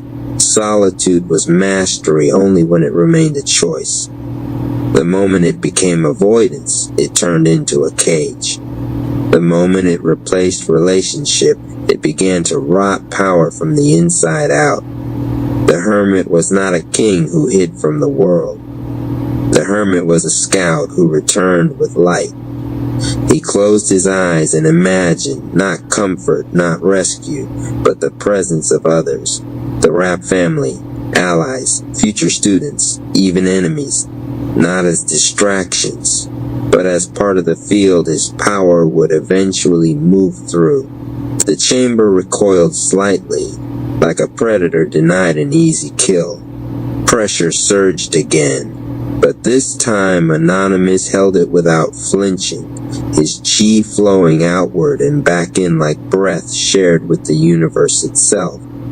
Somewhere beyond the chamber, Twilight Zone Rapp's mentor felt the loss of a potential fracture point and snarled. Somewhere else, an angel tilted its head, recognizing a line that could no longer be crossed. Anonymous remained where he was, alone and not alone, isolated, lantern steady in a darkness that no longer confused solitude with strength. Under a trillion suns of pressure, he chose the harder mastery. And the chamber, offended and impressed, prepared something new. Chapter 1. Hellfire and Neoplasm. The rip in the air did not open with sound, it opened with hunger. A tier of shadow and flame, folding reality like a cheap map, cracked behind Anonymous Cherry as he panted in the meditation grove. The time chamber shimmered in and out of existence, reacting like a nervous heartbeat. He didn't stand, he braced. His aura flickered uncertainly, the green-blue serpent outline around his purple chi struggling to stay lit. Snake chi still tasted new, like a venom he hadn't swallowed properly. The chamber doors trembled as the invisible spirit murmured a single whisper that carried like a commandment. There is more in you still. Chains of fire lashed outward, hooking into the chamber walls, and a skull wreathed in burning vengeance stepped through the tier. The Ghost Rider did not ask permission. He didn't need to. Hellfire ember breath hissed between skeletal teeth as a flaming whip carved a smoking scar across the ground. Behind him, rising like a nightmare that adopted swagger, Spawn Rapp emerged, cape writhing like a living demon choir, green necroplasm eyes cutting through light with disrespectful clarity. Anonymous instinctively dropped into a stance. He didn't know who he was facing, only that they were built different. Ghost Rider tilted his skull, flames bending like a grin. Spawn Rapp simply groaned like power stretching its legs after a long sleep. You're the one they're betting a city on. Spawn Rapp's voice carried the unbothered annoyance of an ancient force being inconvenienced. Cute, Anonymous wanted to respond. His tongue refused. His blood felt like someone turned gravity up just for him. Ghost Rider pointed that burning finger, each flame a verdict, directly into Anonymous Cherry's chest. You possess power that doesn't understand itself, the rider said, voice layered with thousands of condemned echoes. Neoplasm Chi, a mutation forged from survival, trauma, and refusal to die. Power born from the 9 deaths you lived through. It is unstable because you are still unfinished. That sentence pierced bone deep. The memories of sirens, crumpled metal, hospital lights, the quiet choking of fear he buried beneath stubborn resilience. His heart skipped, his breathing sharpened. Neoplasm Chi thrummed painfully beneath his skin, ready to panic like a wild animal in a cage. Spawn Rapp walked closer, cape snapping like a guillotine. You think Snake Chi elevates everything. That was only step 1. Neoplasm Chi predates your understanding of power. It resurrects, it adapts, it multiplies under stress. But right now, he flicked a clawed fingertip against Anonymous's chest. An explosion of purple-green energy hurled him backward, smashing through an astral version of himself. It owns you. Anonymous wiped blood from his lip. It glowed neon defiant alive. He stood shakily. The flames around Ghost Rider surged. "There is a place you must train," he said, fire curling into a portal of screaming geometry. A world where fear is fuel, where your trauma doesn't slow you, it mutates you. Where unfinished spirits are forged into unstoppable beings. Spawn Rap stepped halfway into the fire-drenched void and glanced back with the arrogance of someone who buried gods and called it a hobby. Try not to die again. Unless you want a 10th near-death experience to really spice up your chi. Anonymous Cherry hesitated for only a breath, the breath where doubt always tries to live. Then he exhaled. The invisible spirit whispered inside that same breath, "Awaken what was locked because you are not ready." He stepped into the breach. The chamber slammed shut behind him. Flames swallowed everything. Grand entrance to the stage of your day. Let it be a vibrant force of graceful movements of prosperity in every form. Hulk smash that like button. Claim that share as you comment your favorite rap. Also donation. Rap reports that a donation helps a long way. If you do want to donate, my cash AP is Rap Palace 214 Chapter 2. City of chains and vengeance, the fall felt infinite. Fire didn't burn him, it judged him. Each flame inspected the fractures in his heart like forensic light on invisible bruises. Memories clawed upward. The crash, the glass, the screaming metal, the brief moment when his body tried to abandon his spirit. Anonymous Cherry's teeth clenched. This was not pain. This was a reminder. When his feet hit ground, the world rattled like thunder, trapped in a rib cage. Hell's skyline stretched across every direction. Skyscrapers forged out of screaming stone, frozen faces twisted into architecture, their agony the foundation of suffering. Chains hung from storm-thick skies like the veins of a god who refused to die. Ghost Rider stood ahead, flames gone quiet but potent, like a heartbeat before rage.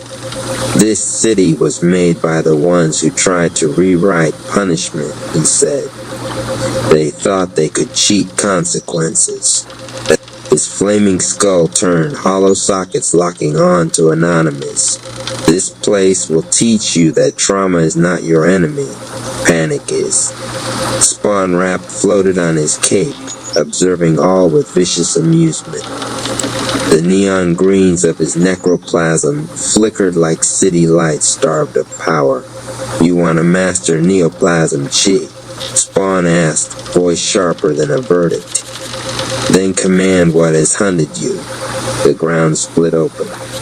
Out poured shadows wearing the faces of Anonymous Cherry's past, nurses with blank smiles, medics with no eyes, versions of himself broken on pavement, gasping for breath that death kept trying to steal. Each figure limp with unfinished tragedy. Anonymous's aura flared, purple lightning trembling beneath green-blue serpent shine. Snake chi surged, but neoplasm chi spiked erratically under it, unstable, overheating like a reactor ready to rupture. Ghost Rider cracked his flaming chain like a thunderclap. No techniques, no forms. You survive with raw will, or you become one of them. The shadows shrieked and charged. Anonymous stepped back, and his fear tried to take the wheel.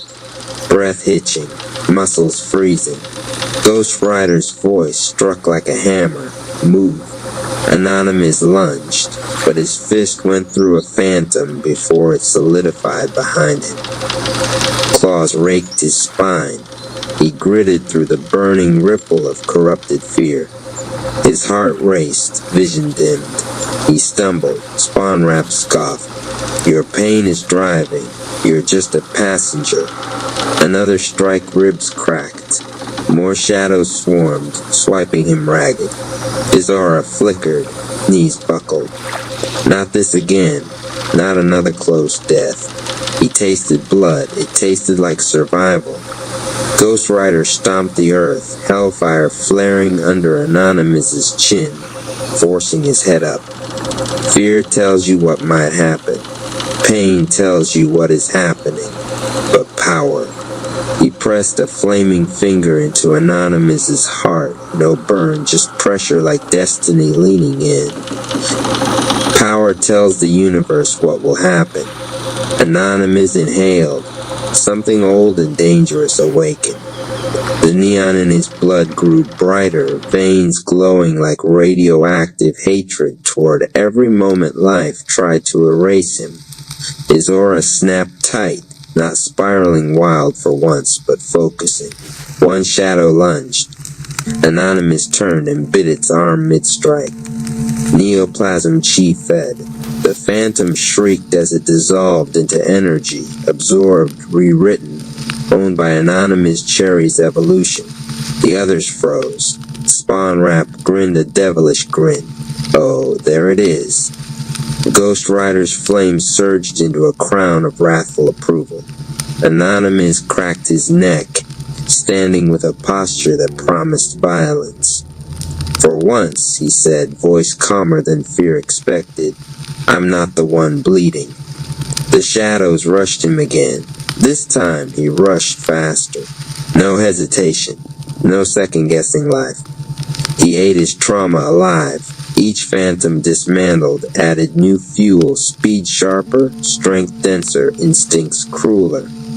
His movements turned predatory, serpentine fluidity laced with invasive mutation.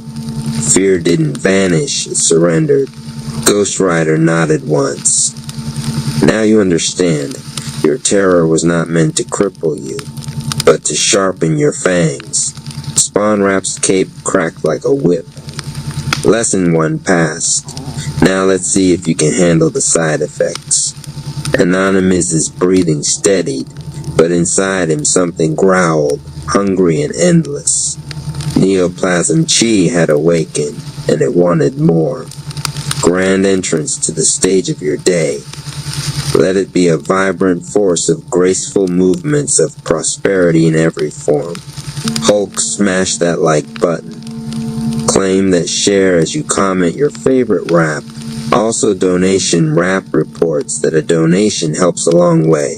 If you want to donate, my cash AP is Rap Palace 214, Chapter 3. The monster you built to survive. The earth beneath Anonymous's feet pulsed like a heartbeat, trying to remember rhythm. He stood in the ruin of his own fear, dust settling like the last page of a nightmare. But something was wrong, terribly right, inside him. His veins pulsed like serpent coiling around a reactor. His breath steamed neon. His body shook not with exhaustion, but with appetite. Spawn Rap hovered closer, cape twisting into shapes that loomed like demons craving applause. He observed Anonymous the way a surgeon observes a miracle he didn't ask for. You just tasted your first echo, Spawn said. Trauma made into energy. Hard to stop once you start eating the past, isn't it? Anonymous swallowed hard. His throat felt hot, like swallowing a star that didn't want to be digested. He didn't respond because he couldn't trust the voice sitting behind his own. Ghost Rider's flames flared higher, lighting the city's tortured skyline. Control the hunger, he warned, or it will decide your morality for you. Anonymous tried to breathe deep. Neoplasm Chi burned deeper. The ground cracked. Hands, thousands, burst out and dragged up a new horror. These weren't shadows of fear anymore. These were faces he recognized. Friends he failed. people who doubted him, ancestors who whispered curses into his bloodline. Every "you won't make it," every "who do you think you are," every "you ain't enough." Their voices crawled under his skin like spiders made of memory. You lived while we died. You left when we needed you. You don't deserve the gifts you carry. Anonymous stepped back. His monster stepped forward. Spawn Rap clapped slowly. Time for you to meet the version of yourself trauma built. The version that refuses to stay buried. The air warped, and from the fractures in space stepped a being shaped like Anonymous cherry. If he lost every war, if every scar became a mouth, if every near-death experience finished the job, broken ribs poked through obsidian skin. Eyes glowed venom green but hollow. It smiled with too many teeth. Ghost Rider's grip tightened on his chain. That is the predator you trained inside your dreams. The one who learned how to kill pain instead of heal from it. The monster spoke, same voice but wrong emotion. A dead version of courage. I am the part of you that doesn't forgive. Anonymous's pulse spiked, but his stance stayed grounded. His power flared with loyalty to the life that refused to quit. You're not me, he said. The monster laughed like a body hitting the hood of a car. Not yet, it lunged, faster than panic, harder than regret. Anonymous blocked, but the impact knocked him through the remnants of a skyscraper made of screams. He tumbled through fire, hit steel, and skidded through debris. His lungs rattled, his aura sputtered. The monster didn't wait.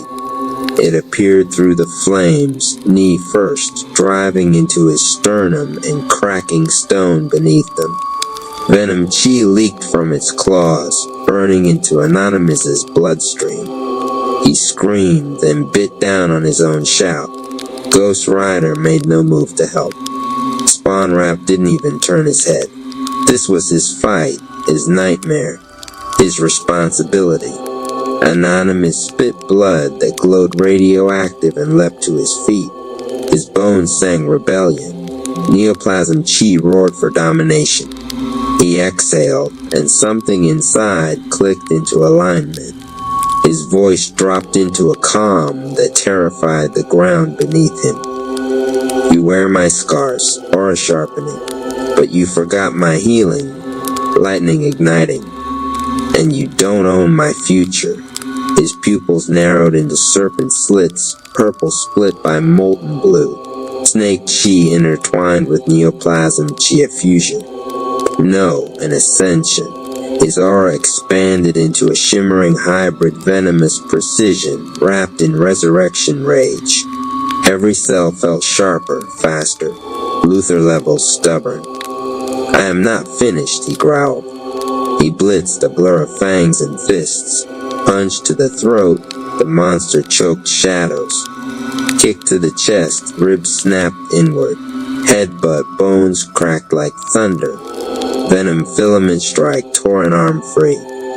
The monster staggered, a broken reflection. Anonymous seized its throat and whispered, You were built to protect me, not replace me. He absorbed it, not violently but decisively. Its form shrieked and dissolved into raw chi, consumed and purified. The neon veins settled into flow. The hunger quieted, power aligned. Ghost Rider's flames dimmed respectfully. Spawn Rap actually smirked, like a proud devil uncle at a graduation. Anonymous stood tayed, shoulders squared, breathing steady. The invisible spirit whispered from nowhere and everywhere. Now you learn what this form can do. Spawn Rap pointed toward a deeper abyss, Hell's core, where a colossal throne of skulls pulsed like a heart ready to rupture. Ghost Rider cracked his chain. Time for your next evolution. Anonymous didn't hesitate. He walked toward the throne of hell. Confident, stable, more alive than ever, Neoplasm Chi was no longer a curse. It was his design. Grand entrance to the stage of your day. Let it be a vibrant force of graceful movements of prosperity in every form. Hulk smash that like button. Claim that share as you comment your favorite rap. Also donation rap reports that a donation helps a long way. If you want to donate, my cash AP is Rapalis 214 Chapter 4, Throne of the Damned, Crown of the Reforged. The deeper Anonymous walked, the hotter the world burned, yet he felt colder, calmer, like the flame feared what was now waking inside him. The ground beneath him shifted into a causeway of charred bone that pulsed with every step he took. Far ahead, the throne of the damned loomed, a monument to every ruler hell broke and remade. It pulsed like a dying star swallowing its final breaths. Anonymous steadied himself, shoulders square, gaze unwavering. But inside, Neoplasm Chi purred, patient but hungry. Ghost Rider walked beside him, steps silent, flames subdued, a warrior paying respect in the temple of war. This throne crowns only one kind, he said, embers drifting off his jaw like the dust of executions. Those who master their destruction. He glanced at Anonymous, sockets igniting into twin suns of warning. Fail and you become furniture. Spawn Rap slithered by on his cape, claws casually dragging sparks along bone. This is where rulers are made, or mounted. His smirk carried delighted cruelty, the kind that believed in potential because it had already tasted the ending. Ready to see what your soul is worth? Anonymous exhaled once. He did not. He didn't flinch. He just kept walking. When he reached the base of the throne, the skulls opened their mouths, screaming as trapped souls vomited into physical form. Shadows of warriors older than myth crawled out, bodies forged from torment, eyes ignited with the authority of eternal punishment. Their voices blended into a chorus that twisted lightning into anxiety. You survived death only to carry it with you. You call that power? You are just trauma with skin. You will kneel like all the others. Anonymous stepped forward. His aura ignited, a serpent-wrapped eclipse. Purple thunder wove through neon green venom, a hybrid storm of divinity and defiance. I don't kneel, he said softly, which somehow struck louder than any scream. The first warlord shadow rushed him, claws out, mouth emitting torture-choked rage. Anonymous sidestepped, snake chi guiding motion like instinct sharpened into a weapon. He grabbed the creature's arm, and ghost wrenched its energy out through its bones. Neoplasm drank sorrow like wine. The warlord collapsed in the dust. The others froze. Spawn Rap laughed, explosive manic joy shaking the cavern. Oh, this is gonna be good. What followed wasn't a fight. It was a coronation massacre.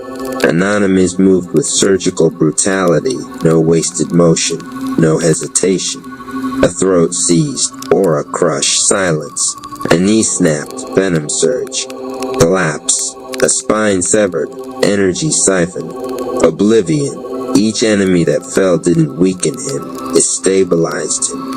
Neoplasm Chi no longer spiked wild like animal panic. It flowed with purpose, each victory hammering discipline into his cells. Ghost Rider muttered, proud despite himself. He's learning to command evolution. The last warlord, enormous, dripping molten vengeance, towered over Anonymous and roared a universe of agony into his face. Anonymous didn't blink. You're in my way. His aura erupted, purple serpent lightning spiraling into a vortex around him. Fangs of pure energy shot outward, serpent nova venom burst, impaling the warlord from every angle. The beast shattered into motes of screaming ash. Silence fell. Even hell held its breath. Ghost Rider planted the fiery chain like a sword into the ground. Claim your throne. Anonymous approached, but the throne resisted. Skull vines whipped out, trying to bind him, test him, pierce into his mind to taste his weakness. Anonymous seized the largest skull, the one shaped like a god that failed, and leaned closer until his forehead pressed against its cracked crown. "You don't own me," he whispered. "I survived my deaths. I learned from them. And now," venom burned through his veins like prophecy, "I rule the part of me that was meant to kill me." The skull cracked, not from pressure, but from obedience. The throne bowed. An Anonymous Cherry sat. The moment he did, a crown of shifting chi formed above his head, a halo of toxic light and resurrected strength. Purple-black with iridescent serpent scales flickering around the edges. The serpent aura wrapped the throne, not in submission, but in partnership. Spawn Rapp's grin was wicked and deeply satisfied. There he is, the Neoplasm Serpent Sovereign. Ghost Rider's flames bent slightly, the closest thing he gave to a bow. The invisible spirit's voice boomed through a layer of existence. He who masters his ruin becomes ruin's ruler. Anonymous rose from the throne, but the crown stayed. Hovering, adapting, obeying. He looked stronger. He looked dangerous. He looked unfinished in the most exciting way. 'Cause this was not a final form. It was the key to one. Grand entrance to the stage of your day. Let it be a vibrant force of graceful movements of prosperity in every form. Hulk, smash that like button. Claim that share as you comment your favorite rap. Also donation rap reports that a donation helps a long way. If you want to donate, my Cash AP is Rap Palace 214 Chapter 5.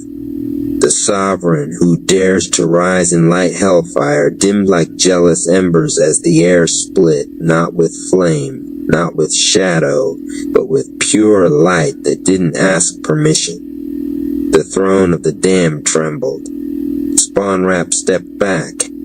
Ghost Rider lowered his chain, flames bowing against their own will. Anonymous Cherry turned, and the realm changed colors. Gold swallowed the red. Heaven invaded hell. A sandal struck the obsidian ground, first silent, but capable of ending wars with step. A robe woven from galaxies and sacrifice flowed like eternity learning to walk. His face wasn't shining, it was truth made visible. Jesus Rap arrived. His presence made demons forget what hatred was, made pain forget it had a purpose, made Neoplat Chi simmer. He smiled, not because everything was okay, but because everything could be transformed.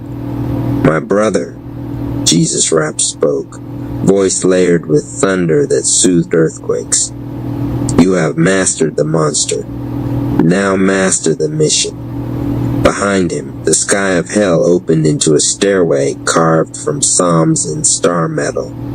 Two figures descended, their wings folding dimensions into feathers. The first touched ground with the weight of divine authority, sword blazing like justice chiseled from supernovae. His armor shone with the history of every battle God won through those who refused to break. Archangel Michael Rapp. He saluted with a warrior's respect, acknowledging power, not status. "Strength without righteousness is just a louder form of fear," Michael Rapp said. "Let us forge yours into holy inevitability." The second angel stepped forward, lighter, quieter, but radiating warmth that made the soul remember laughter, family, sunlight after storms. His staff pulsed with green light, the kind that stitches wounds the world cannot see. Archangel Raphael Rapp, His eyes saw not flesh but purpose. You survived so healing could learn your name, he said gently. You are blessed, not lucky, Anonymous inhaled. His new serpent sovereign crown flickered, not from weakness, but reverence. Light chi stirred inside him, mixing with neoplasm chi like a prayer evolving teeth. Jesus Rap placed 2 fingers on his forehead, a touch that cut through every corrupted belief he ever inherited. Your power is not here to dominate hell, he said, voice soft as forgiveness and sharp as scripture.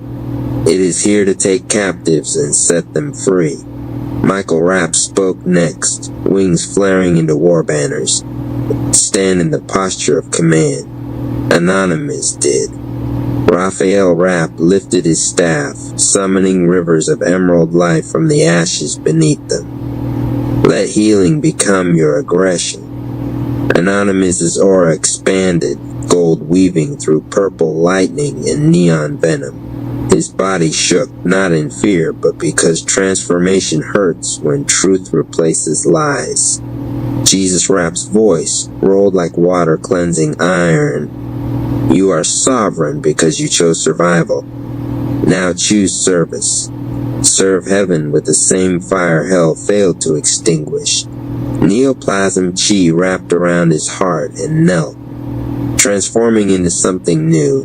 Neoplasm Holy Sovereign Chi, a resurrection power that heals what it defeats. Michael Rapp drew his sword, the blade hummed scripture into the atmosphere. From this moment, he declared, you fight for God's army not as a pawn, but as a commander. Raphael Rapp pressed his staff to Anonymous's back. Energy surged like miracles learning martial arts. You will heal worlds we have not yet saved. Jesus Rapp raised his hand, and all 3 forces aligned. Sovereign power, archangel warfare, holy healing. They struck the crown of serpentine Shai as one. Light erupted through Anonymous Cherry's body, veins igniting into gospel fire and venomous purpose entwined. He roared not in agony but in rebirth. When the light settled, he stood armored in a new miracle. Divine serpent paladin form, scales of scripture, aura of resurrection fire, and a holy venom that redeems what it destroys. Ghost Rider bowed his head. Spawn Rapp stopped breathing. Hell itself forgot rebellion. Jesus Rapp stepped back and smiled a proud father's smile. Welcome to God's army, Anonymous Cherry. The invisible spirit whispered from every corner of creation, awaken. There is still more to become. Grand entrance to the stage of your day. Let it be a vibrant force of graceful movements of prosperity in every form. Hulk, smash that like button. Claim that share as you comment your favorite rap. Also donation rap reports that a donation helps a long way. If you want to donate, my cash AP is Rap Palace 214 Chapter 6, Through God's Eyes. The making of a divine weapon I watched him. My son forged in 9 brushes with death, a vessel who learned the language of survival before he learned the comfort of rest. I saw every moment trauma tried to claim him. I saw every moment he chose breath anyway. And now, he stands not as the broken boy the world tried to leave behind, but as the sovereign I designed long before stars learned to shine. Anonymous Cherry walks across the training grounds of heaven's rapture barracks, but he is unaware that every grain of radiant dust beneath his feet has been waiting for him to arrive. Angels line the horizon, wings containing histories of wars no scripture dared record. They do not cheer, they do not measure him, they witness. Michael Rapp stands before him, my undefeated blade. He teaches the warfare of holiness. His sword has carved justice into galaxies that forgot why righteousness matters. He looks upon Anonymous not as a recruit, but as a future commander heaven has been praying for. Michael strikes first, a blow carrying the weight of every fallen principality that once dared to rise against me. Anonymous raises his arm, not fast enough, not prepared enough, not sovereign enough. The impact hurls him backward, folding the air into thunder. He gasps, he bleeds light, he stands again. I do not soften the force. Growth requires truth, not comfort. Raphael Rapp steps in next, my healing hand. The archangel of restoration moves with the quiet thunder of compassion sharpened into strategy. His staff strikes Anonymous' core not to break but to expose. Why do you fight? Raphael asks him. Anonymous answers with fists. Wrong answer. Raphael dislocates his shoulder with a whisper. Michael asks him again. Why do you fight? Anonymous snarls his trauma louder. Also wrong. Michael sweeps his legs and crushes the ground beneath his body. He tries to rise, and the weight of every battle he has endured presses down. He feels weak, unworthy, small. Exactly where fear always tries to drag him, I let him feel it. Because power without humility becomes tyranny. His breathing cracks. His knees wobble. His form flickers, yet he stands. He always stands. His voice breaks, but his declaration does not. I fight because love didn't give up on me. That is the answer I wrote into his heartbeat before he had a name. He does not fight to prove his strength. He fights to prove my love alive in him. Michael Rapp nods, acknowledging the truth like a salute. Raphael Rapp smiles, the kind of smile that heals trauma without permission. Jesus Rapp steps forward now, my living word, my manifested mercy. He places his hand on Anonymous's crown and speaks softly. Then your power must speak love's language. Anonymous inhales, and the entire heaven inhales with him. Neoplasm chi shifts, less fang, more faith, less hate, more resurrection.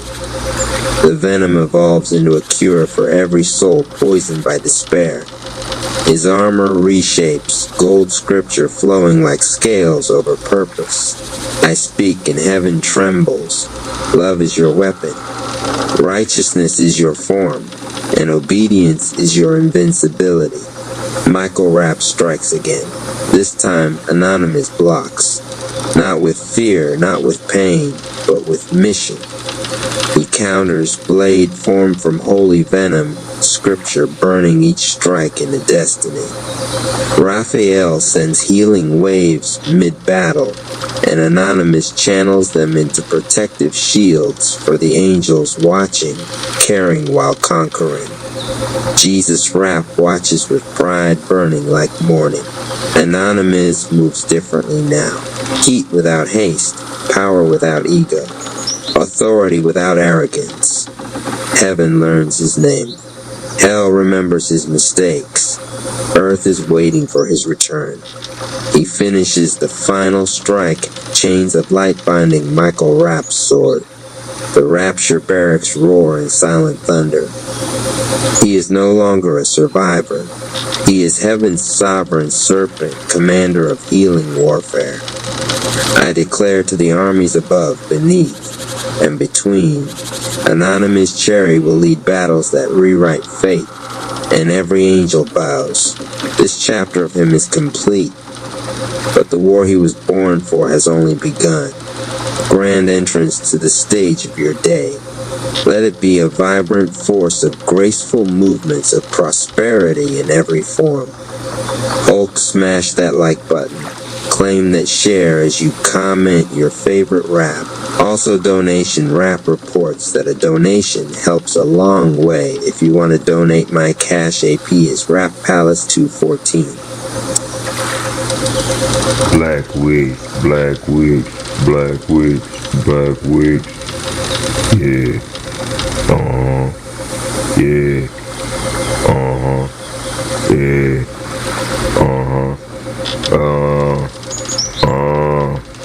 Yeah.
Wicks.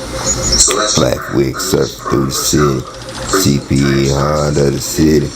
Cosmos fuel fire to my chimney. Youth wanna lost till they see me. Absorb hate, feast until the pain flows away.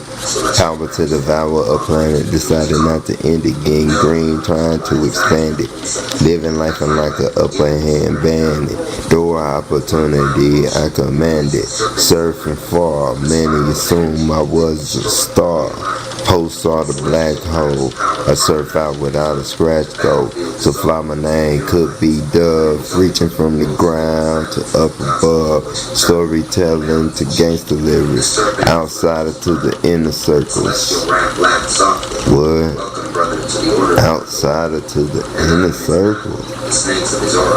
And what are you, Zorro? I'm sorry, bro. I had to ask that question. Are you Zorro? How you Zorro and Batman, bro? Like, that don't even make sense. I know you from Texas and everything. So, are you really Zorro or are you Batman? Cause if you really,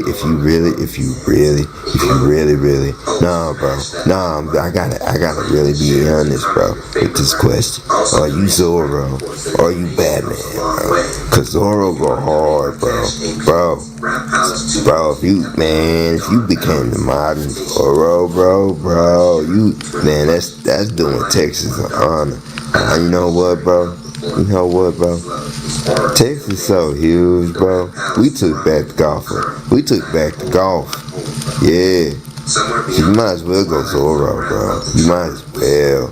Come on, fam. I know you say you Batman, bro. But, bro, what if you fuse Batman and Zorro, bro? You gotta incorporate your Texas roots, bro. Nah, bro, you gotta keep Texas, bro. You can't just be Batman, cause Batman represents New York. Come on, bro. You gotta do Texas, fam. You gotta keep it Texas, bro. We Texas around here. We Texas. So what are you on, bro? You gotta fuse with both, bro. No disrespect to New York, bro, but that's why I said fuse. You see what I'm saying? Since you already Batman, you know what I mean? You got fuse it up some kind of way, bro. You gotta incorporate some Zorro stuff, bro. So the circles, you incorporate your inner Zorro. Keep it going. Keep it Texas. Yeah.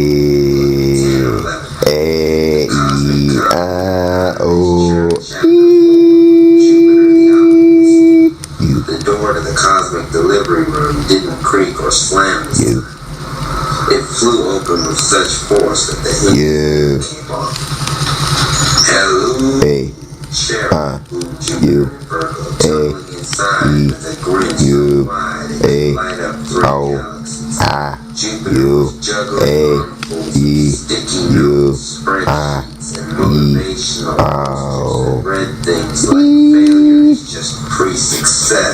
Sacred Flames Healing 37.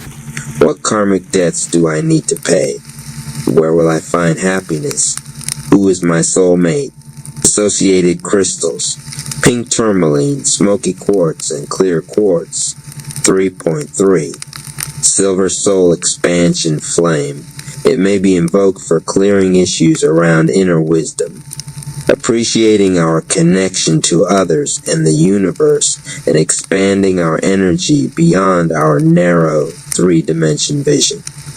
It helps to remove spiritual fears, blockages, and confusions.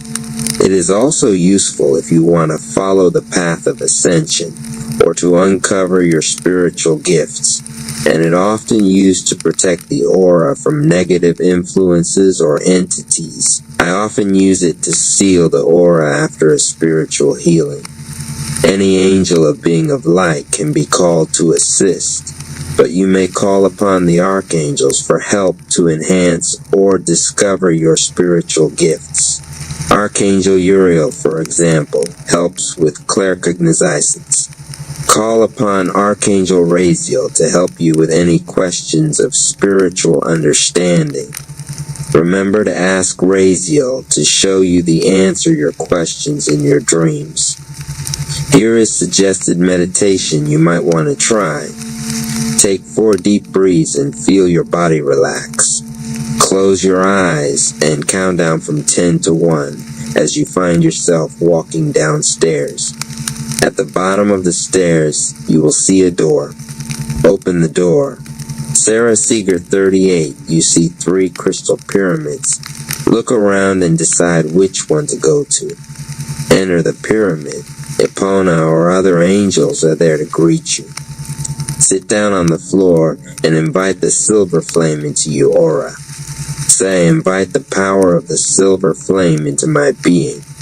I invite the silver flame to clear all my blockages. I invite the silver flame to help me see and understand the path that is intended for me. Feel the silver flame coming in through the crown chakra and filling the auric field around you. Your body feels lighter and clearer. Listen to any messages, images you see. The silver flame continues to fill the space around you. Ask any questions about spiritual matters. Wait for the answers. You know the healing is complete when it forms a shape of silver pyramid around the aura. Thank the silver flame and or the angels and release the flame. You may also use this meditation to cut unhealthy spiritual cords or negative attachments. Enter the pyramid and ask Epona for help. You see angels holding swords flaming silver.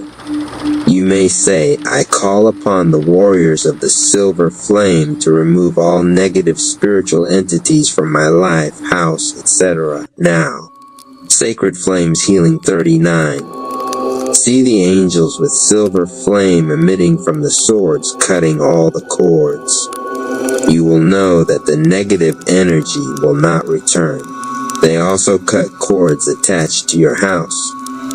Thank the warriors of the silver flame. Associated crystals are selenite, blue tiger's eyes, milky phantom quartz.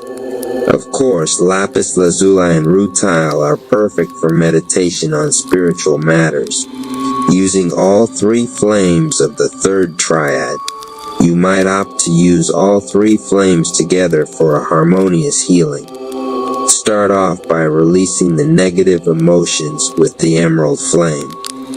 Energize with the pink flame and seal with the silver flame. When I do this, I use each flame, release it, and invoke the next one. Sarah Seeger 40 IV, additional flames. If you are not interested in healing, you might like to work with the sacred flames to improve matters in your life. This section, I will present you with a few more flames that have been a great help to me. 4.1. The white flame of protection. This is the universal flame often referred to in protection rituals. It can be used in the most general way to clear negative energy. If you were to imagine it, it looks like a large cloud. If you are feeling a little nervous, cluttered, or in any way negative, imagine your aura bathed in a strong white light from your crown down to under your feet. It should feel like a cocoon around you, making you feel at peace, clear-sighted, and safe. I often use this flame when I am about to deal with a difficult person or situation, and to clear my house and rooms with this energy. It can also be used to clear the energy in a room before a meeting or confrontation. It lifts a tired or dark mood and infuses a general feeling of goodwill. You can use it to protect your car, family, or anything that requires some purification. I also use this flame to protect myself every time before I do any energy work. Sacred Flames Healing 41.4.2. Orange Obstacle Buster Flame. This bright, powerful flame looks to me like the bright orange of an orange peel. It serves to remove obstacles in your path, mostly on a physical level. For example, you have deadline to complete a task, but you find yourself overwhelmed by other people or issues. See the flames surround you, and see the obstacles being removed from your path. Affirm that you are free to complete the task, and that you will do so efficiently and quickly. You can use it to clear financial obstacles, limited time concerns, annoying or obstructive individuals, etc. It can also be used to get out of a difficult situation that you might have agreed on impulse, and it seems impossible at that time to get out of it. You might, for example, have agreed to do something for a friend which you later regret because you now realize the full implications to yourself. When I use this flame, the situation is resolved in the best possible way for me and my friend. Use this flame liberally to relieve you of unnecessary burdens.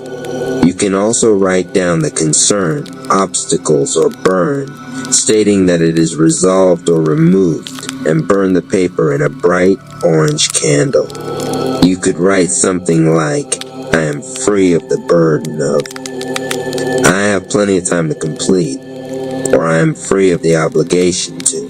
Sarah Sager 42.4.3. Lemon Manifestation Flame. This soft lemon-colored flame is used to manifest new situations in your life. It can be used to bring your dreams to reality and to generate wealth and material well-being. Surround your body with this flame as you visualize your dream car, holiday, life, or success. For a stronger manifestation of material things, you can add the Golden Abundance Flame over it to create 2 layers over your aura. It generates a feeling of success and high self-esteem. When you use it, you know you can do it. It also helps you to see new options that are available to you. If you do a lot of manifestation work, you will love using this flame. Remember to affirm positive thoughts add feelings within you. Use the strongest affirmation of I am to bring success in your life. You might like to light a yellow candle and write down the things you wish to achieve. Again, burn the paper in the candle, knowing that you are successful in your quest or outcome. 4.4. Peach Twin Flame. The peach flame is the flame of balance, of yin and yang, of the balance of 2 opposing forces to merge into completeness.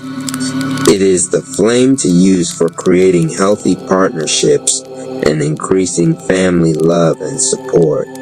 If you have been having problems with Sacred Flames Healing 43, your partner or family, you can imagine this flame surrounding all of you in a state of happiness and love. If you are looking for a suitable partner, you can wear this flame to attract the partner to you. Imagine yourself happy in a relationship with both of you within the lemon flame.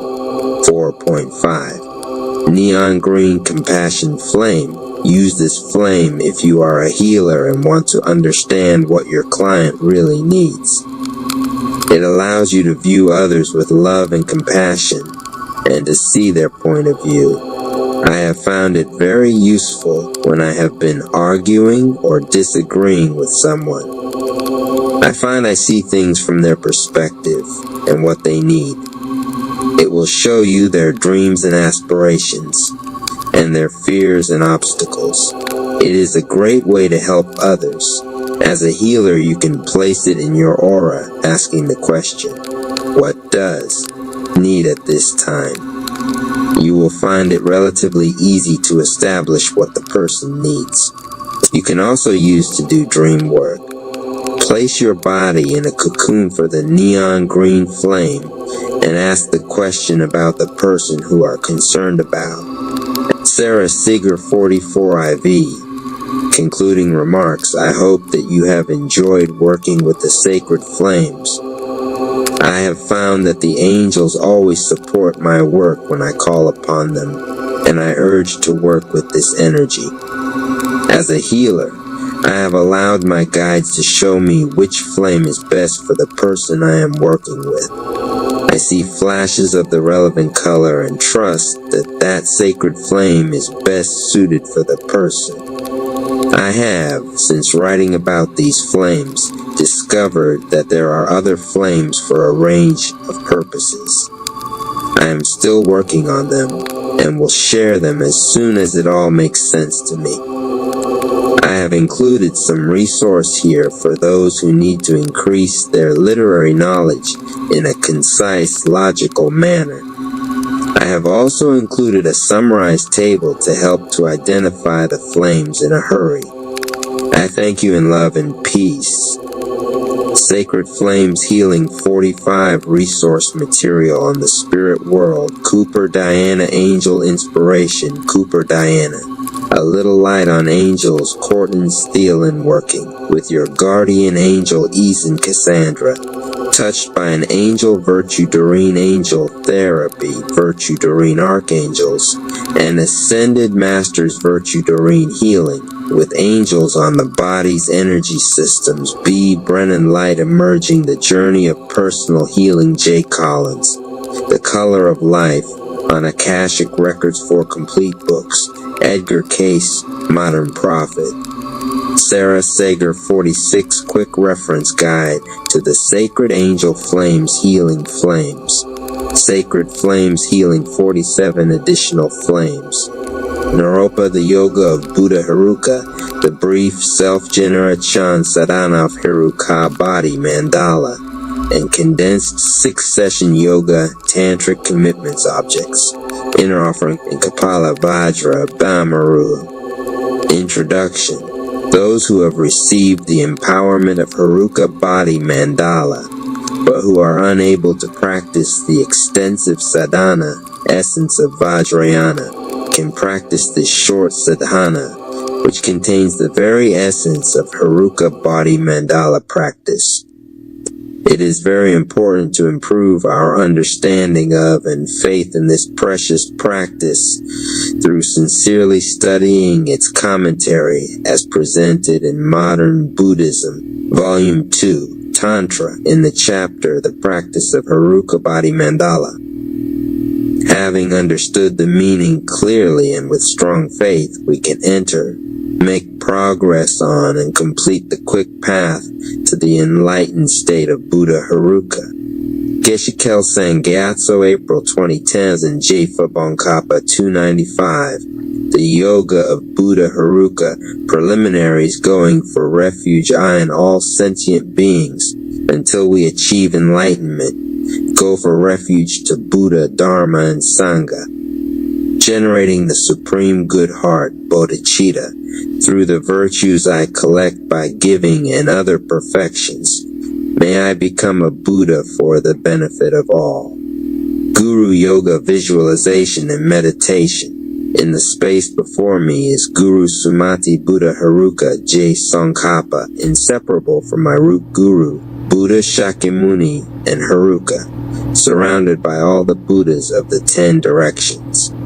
Modern Buddhism 296, inviting the wisdom beings from the heart of the protector of the hundreds of deities of the joyful land.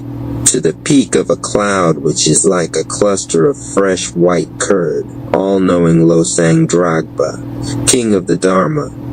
Please come to this place together with your sons. At this point, we imagine that wisdom being Tsongkhapa together with his retinue dissolves into the assembly of Guru Sumadhi Buddha Heruka, and they become non-dual. To the practice of the 7 limbs in the space before me on a lion throne, lotus and moon, the venerable gurus smile with delight. O supreme field of merit for my mind of faith, please remain for 100 aeons to spread the doctrine. Your mind of wisdom realizes the full extent of objects of knowledge. Your eloquent speech is the ear ornament of the fortunate. Your beautiful body is ablaze with the glory of renown. I prostrate to you, whom to see, to hear, and to remember is so meaningful. Pleasing water offerings, various flowers, sweet-smelling incense, light-scented water, and so forth. A vast cloud of offerings both set out and imagined, I offer to you, O supreme field of merit. Whatever non-virtues of body, speech, and mind I have accumulated since time without beginning, especially transgressions of my 3 vows. With great remorse I confess each one from the depths of my heart. The Yoga of Buddha Heruka 297. In this degenerate age you strove for much learning and accomplishment, abandoning the 8 worldly concerns. You made your freedom and endowment meaningful. O Protector, from the very depths of my heart, I rejoice in the great wave of your deeds. From the billowing clouds of wisdom and compassion in the space of your truth body, O venerable and holy gurus, please send down a rain of vast and profound dharma appropriate to the disciples of this world. From your actual deathless body, born from meaning clear light, please send countless emanations throughout the world to spread the oral lineage of the Ganden doctrine, and may they remain for a very long time. Through the virtues I have accumulated here, may the doctrine and all living beings receive every benefit. Especially may the essence of the doctrine of Venerable Losang Dragpa shine forever, offering the mandala, the ground sprinkled with perfume and spread with flowers, the great mountain, 4 lands, sun and moon. Seen as a Buddha land and offered thus, may all beings enjoy such pure lands. I offer without any sense of loss the objects that give rise to my attachment, hatred, and confusion, my friends, enemies, and strangers, our bodies and enjoyments. Please accept these and bless me to be released directly from the 3 poisons. Item Guru Ra TNA Mandalam Nirya TAYME Modern Buddhism 298, making special requests, O Guru Sumadhi Buddha Heruka. From now until I attain enlightenment, I shall seek no refuge other than you. Please pacify my obstacles and bestow upon me the 2 attainments of liberating and ripening. Please bless me so that I will become definitive Heruka, in which state I shall experience all phenomena as purified and gathered into emptiness, inseparable from great bliss, generating the experience of great bliss and emptiness. Due to my making requests in this way, all the Buddhas of the 10 directions dissolve into Tsongkhapa, who is inseparable from my root guru. He dissolves into Buddha Shakyamuni at his heart, and Buddha Shakyamuni dissolves into Heruka at his heart. With delight, Guru Heruka, who is the nature of the union of great bliss and emptiness, enters my body through my crown and dissolves into my mind at my heart. Because Heruka, who is the nature of the union of great bliss and emptiness, becomes inseparable from my mind, I experience spontaneous great bliss and emptiness. I perceive nothing other than the emptiness of all phenomena, the mere absence of all phenomena that I normally see or perceive. My subtle mistaken appearance of all phenomena, including the channels, winds, and drops of my body, is purified. At this point, we meditate briefly on the emptiness of all phenomena while experiencing great bliss.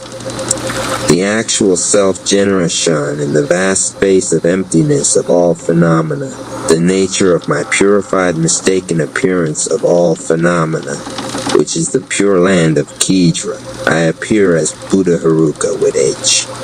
The Yoga of Buddha Haruka 299, a blue-colored body, 4 faces and 12 arms, the nature of my purified white indestructible drop. I am embracing Vajravarahi, the nature of my purified red indestructible drop. I am surrounded by the heroes and heroines of the 5 wheels, who are the nature of my purified subtle body, the channels and drops. I reside in the mandala, the celestial mansion, which is the nature of my purified gross body. Although I have this appearance, it is not other than the emptiness of all phenomena.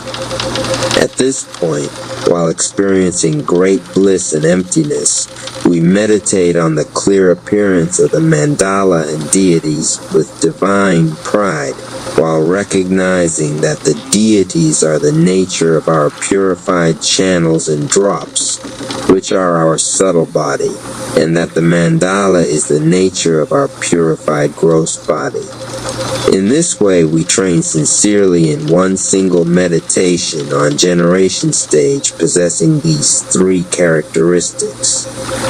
Holding the 3rd characteristic, recognizing the deities as the nature of our purified subtle body, and the mandala as the nature of our purified gross body, makes this concentration an actual body mandala meditation.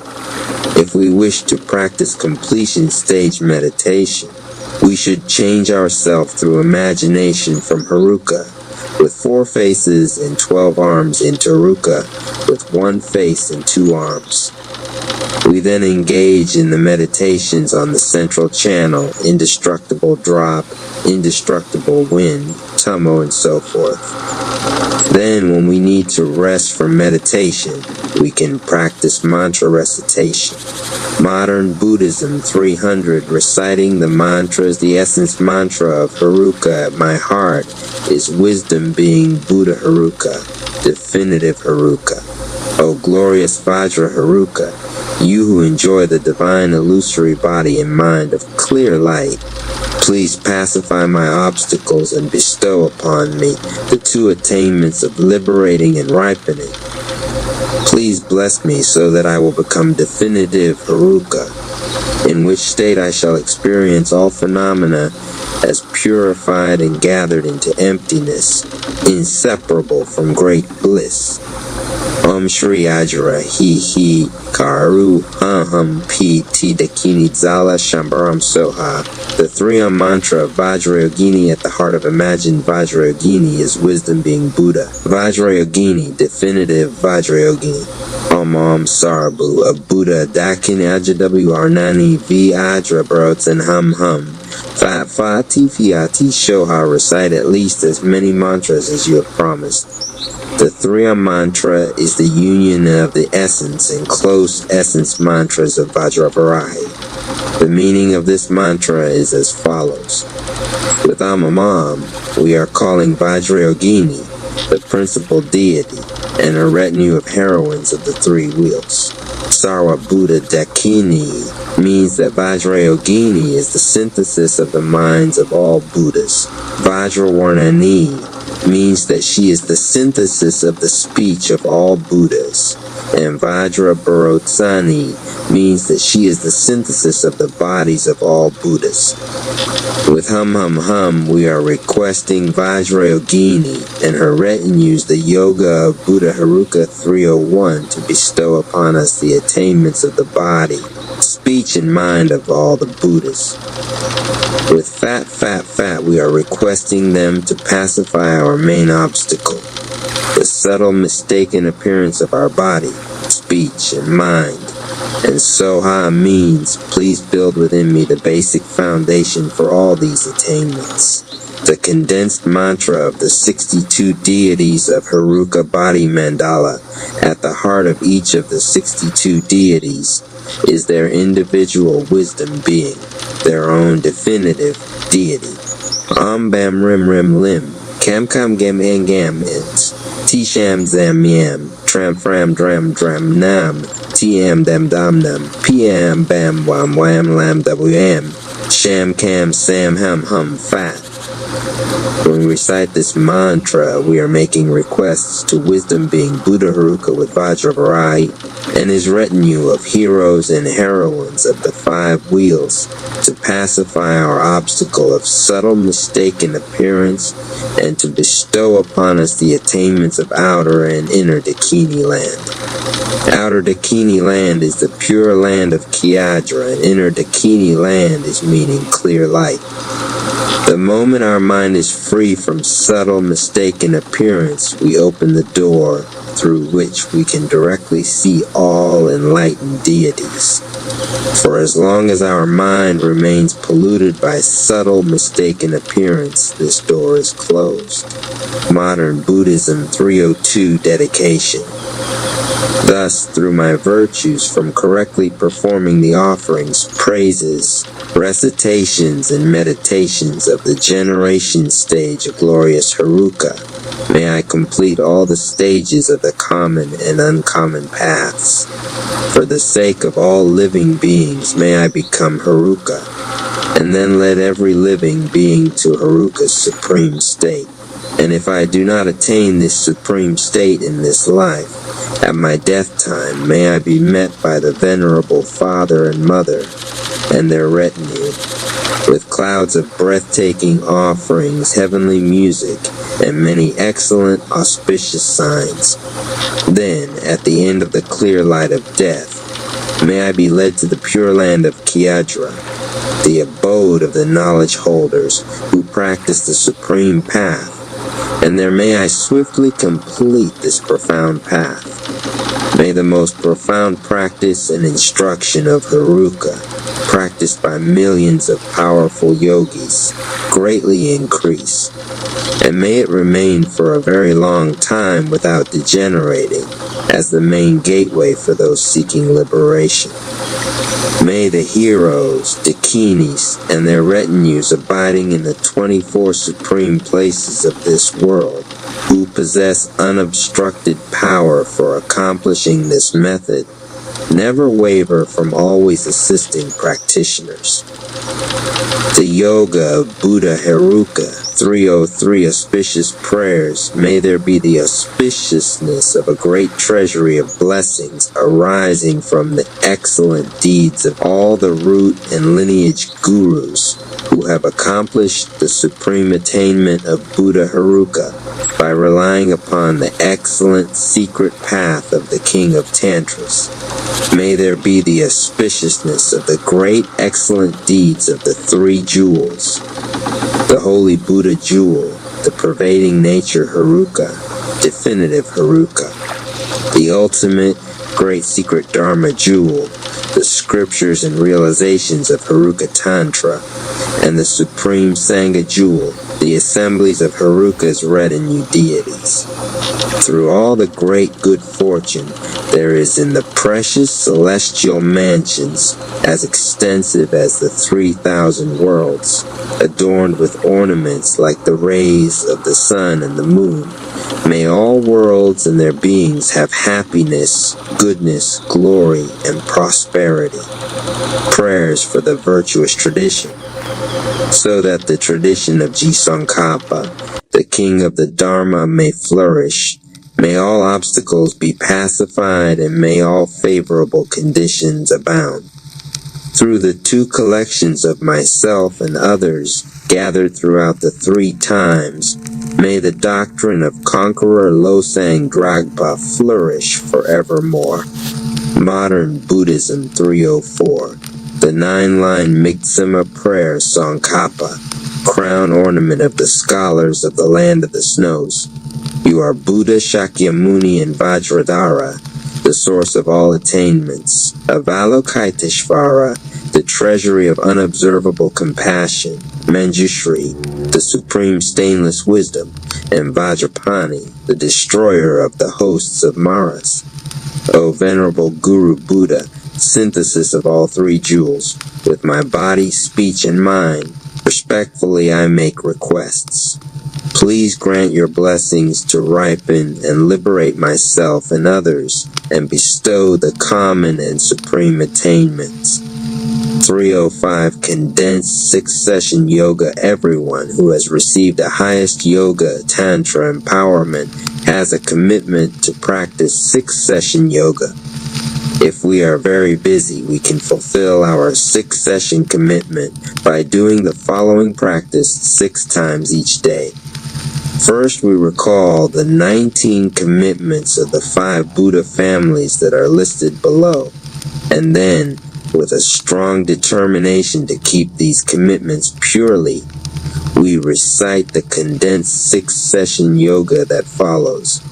The 19 commitments of the 5 Buddha families, the 6 commitments of the family of Buddha Vairochana, to go for refuge to Buddha, to go for refuge to Dharma, to go for refuge to Sangha, to refrain from non-virtue, to practice virtue, to benefit others modern Buddhism 306, the 4 commitments of the family of Buddha Akshobhya, to keep a Vajra to remind us to emphasize the development of great bliss through meditation on the central channel, to keep a bell to remind us to emphasize meditation on emptiness, to generate ourselves as the deity while realizing all things that we normally see do not exist, to rely sincerely upon our spiritual guide, who leads us to the practice of the pure moral discipline of the Pratimoksha.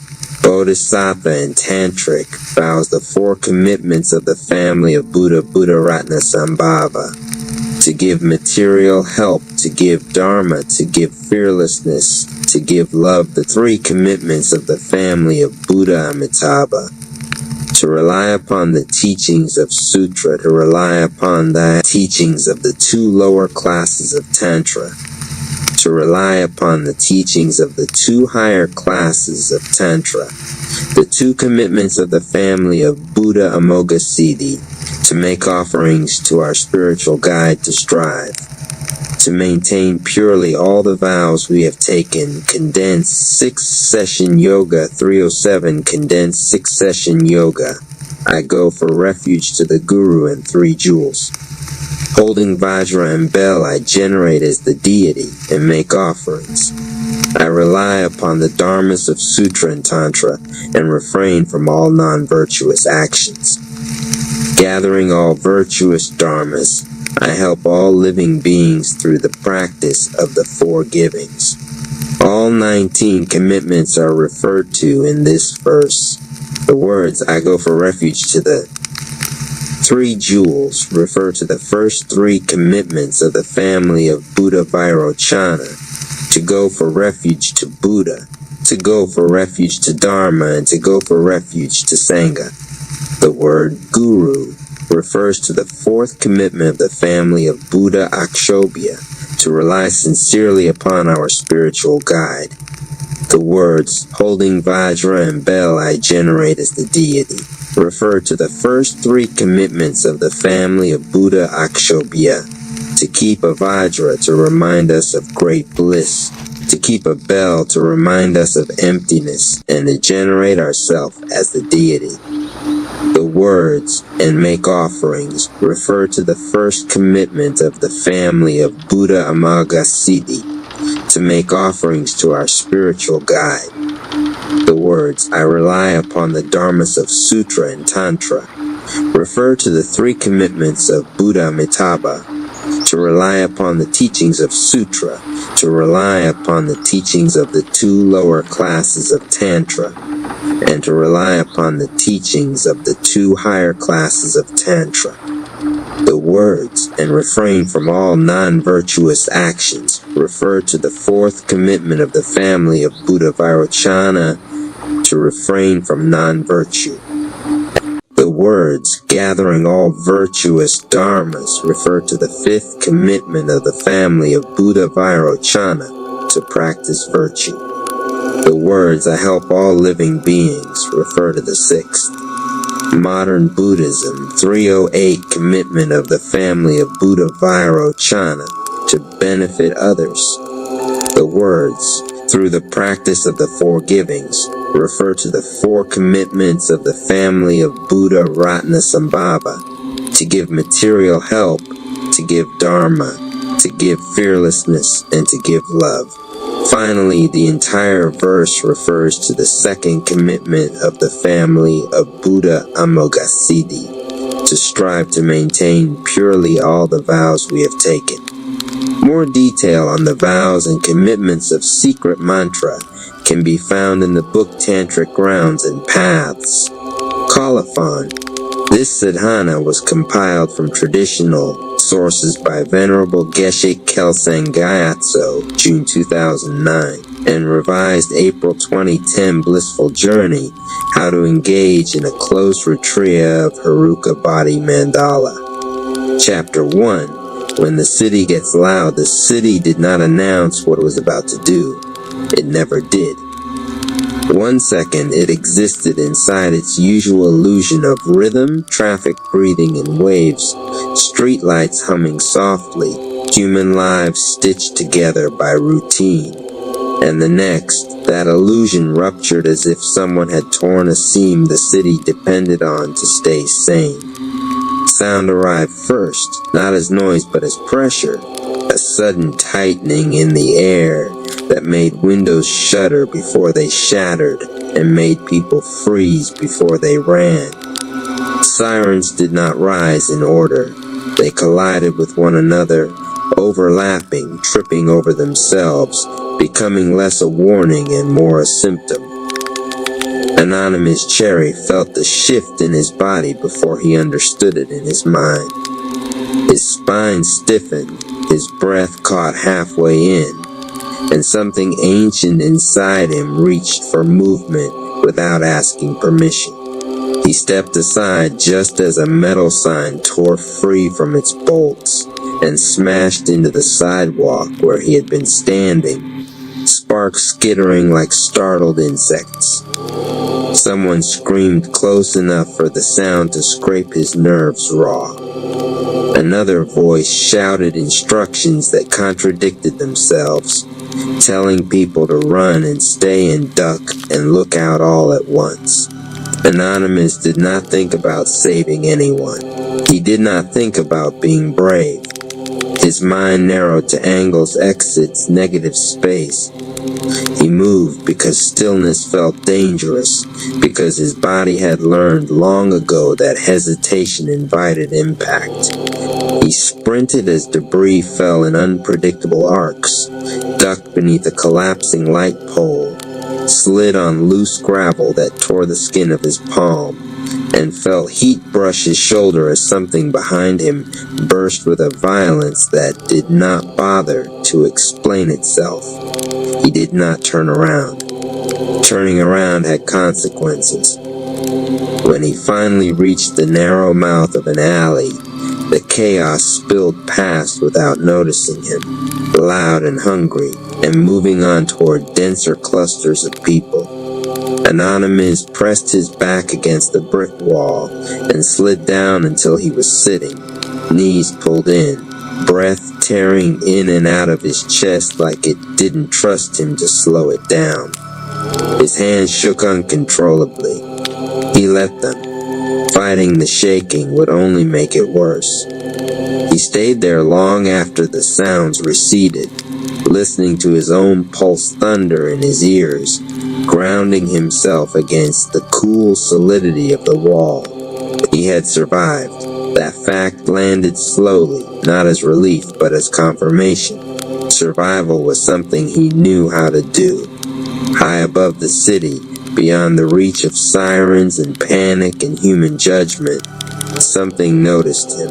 It did not lean closer. It did not intervene. It simply held its attention steady, the way light rests on a surface without trying to change it. Anonymous did not know he was being seen. He only knew the city had gotten loud and he was still breathing. Chapter 2. Borrowed strength. Anonymous learned, quickly and without instruction, what the city rewarded when it broke apart. Speed was praised, force was admired. Intensity was mistaken for readiness. The people who moved hardest and hit fastest were called strong, even when they collapsed afterward where no one bothered to look. The next time the disturbance found him, Anonymous did not run. Something inside him opened instead, sudden and unfiltered, like a door kicked inward. Heat surged through his chest and down his limbs, sharp and exhilarating, erasing hesitation before it could form. His senses sharpened to a painful clarity. The thing in front of him, half-formed, unstable, radiating distortion, felt less like a threat and more like an obstacle waiting to be removed. He struck once. The impact landed heavier than it should have, louder than physics alone could justify. The entity shattered under the blow, energy collapsing in on itself with a concussive crack that made nearby windows rattle. People stared. Some shouted his direction. Others pulled out devices. Eager to capture the moment power looked impressive. Anonymous did not feel victorious. The strength vanished as abruptly as it had arrived, leaving behind an emptiness that hollowed him out from the inside. His knees buckled without warning. He caught himself against the side of a car, metal cold beneath his fingers, breath splintering into shallow, ineffective pulls that refused to deepen no matter how hard he tried. The fight ended without him. Others stepped in. The noise moved on. Later, alone in his apartment, he lay flat on the floor, staring at the ceiling fan as it clicked unevenly above him. His muscles ached in a way that felt wrong, deeper than exertion, as if something had been pulled through him instead of by him. His thoughts slid out of focus, drifting just far enough away to make him feel like he was watching himself from a step behind. He tried to sit up and failed, not from weakness, but from a strange disconnect between intention and action. He had won, and it had cost him more than bruises. That night, sleep came in fragments. Each time he drifted close, his body jerked him back awake as if it no longer trusted stillness. In those thin moments between waking and dreaming, he felt it again, that quiet, steady sense of being observed. Not hunted, not judged, simply noticed. "I don't want to do that again," he whispered into the dark, voice hoarse with exhaustion. Presence did not respond. It did not need to. Its silence felt less like absence and more like patience. Chapter 3. The aftermath nobody sees by morning. The city had already begun the work of forgetting. News feeds replayed the loudest moments, looping chaos into digestible segments, filled with commentary about courage and power and those who stood their ground. Anonymous avoided the screens. He felt the aftermath in quieter, more private ways, in the tremor that lingered in his hands when he reached for a glass of water, in the fatigue that sleep refused to touch, in the way time occasionally thinned until he wasn't sure how long he'd been standing still in the middle of a room. People told him he looked fine. He nodded because explaining would require words he didn't have. Inside, something felt misaligned, like weight carried unevenly across a frame that had learned to compensate without ever healing. He noticed it most during calm moments, when there was no threat to justify the tension coiled beneath his ribs. Silence no longer felt neutral, it felt suspicious. One evening, sitting on the edge of his bed with rain tapping steadily against the window, Anonymous pressed his palms together without thinking. Warmth bloomed between them, subtle but unmistakable. Not heat, something gentler, curious. He pulled his hands apart slightly and felt resistance, like invisible fabric stretching between his fingers. The sensation startled him. His breath hitched, and the warmth vanished as quickly as it had appeared. He stared at his hands long after they felt ordinary again, a quiet question echoing in his chest. Where had that come from? Why now? Outside, the rain continued its patient rhythm, unbothered by his confusion. Anonymous lay back and listened, allowing his breath to slowly match the sound. For the first time since the chaos, his body eased without collapsing into numbness. He remained present, balanced on the edge of rest without slipping away. In that narrow space between waking and sleep, the presence drew closer, not intruding, not demanding, simply aligning itself with his awareness like a shadow that only appears when the light is right. Anonymous did not yet understand what was beginning. He only sensed deep in his chest that surviving the loud moments was no longer enough. Something in him wanted to learn how to stay even when the city was quiet. Chapter 4. The wrong kind of training. Anonymous did what the city had taught him to do. He chased intensity. He woke before dawn and ran until his lungs burned, not because he enjoyed the pain, but because the burn made everything else go quiet. He pushed his body past fatigue and into something harsher, something that felt like proof. If he could exhaust himself completely, then the shaking, the drifting, the strange hollowness behind his eyes had to mean progress. That was the logic he followed, because it was the only one he knew. He trained in abandoned lots and empty warehouses, places where broken concrete and rusted steel mirrored the way he felt inside. He struck heavy bags until his knuckles split, letting the sting ground him. He forced breath into rigid patterns, counting instead of listening, commanding his body the way one commands a machine that must perform on demand. Sometimes the energy came. When it did, it answered his force with force. It surged when he clenched, flared when he pushed, obeyed when he demanded. The glow that formed around his hands looked impressive in the dark, sharp, violent, undeniable. Each release felt like victory in the moment, like he had finally figured out how to grab hold of what had nearly destroyed him before. But every session ended the same way. His body would crash hard and fast, muscles trembling not from effort, but from overload. His breath would fragment, refusing to settle no matter how long he sat there afterward. His thoughts would drift, edges blurring, the world pulling away as if distance were safer than closeness. He learned to recognize the warning signs and ignore them anyway. This is how strength is made, he told himself. This is the cost, the city reinforced the lie. People noticed the results, not the aftermath. They commented on his speed, his power, the way he seemed sharper, more dangerous. No one asked how long it took him to feel normal again afterward. No one stayed long enough to see him sitting alone on the concrete, palms pressed to the ground, waiting for the spinning to stop. The presence watched. It did not interrupt. It did not correct.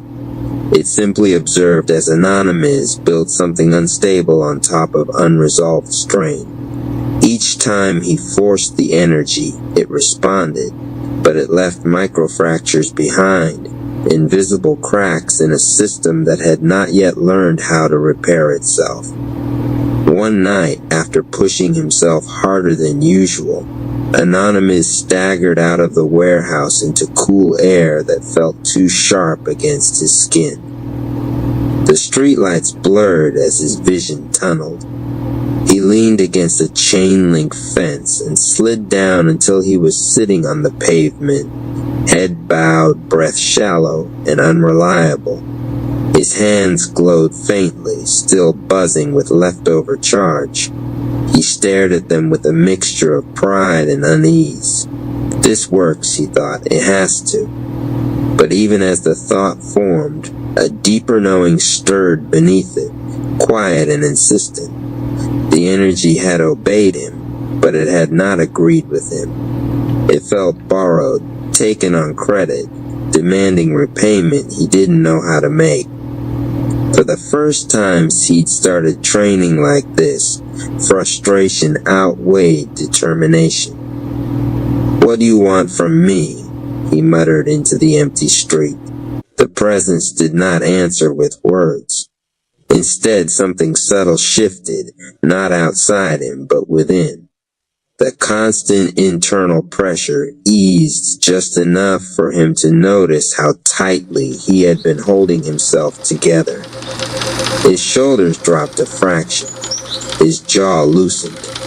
The glow around his hands dimmed, not because it was taken away, but because it was no longer being forced to stay. The silence that followed was different from the dissociation he had grown used to. This silence felt attentive, expectant. Anonymous sat there longer than planned, doing nothing, resisting the urge to stand up and push again. The city remained quiet. The presence remained steady. And for the first time, the thought surfaced clearly enough to scare him. What if I'm training in a way that will eventually break me? The question lingered as he finally stood and walked home, exhaustion heavy but honest. He did not have an answer yet, only the uncomfortable sense that the path he was on led somewhere familiar and not somewhere safe. Behind him, unseen and unjudging, the presence held its position, not to stop him, but ready when he finally asked to learn something else.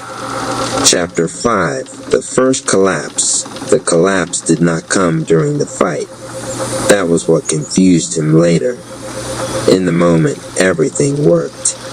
The disturbance erupted in the lower industrial corridor just after dusk, the air splitting with that now familiar pressure that made metal hum and glass shiver.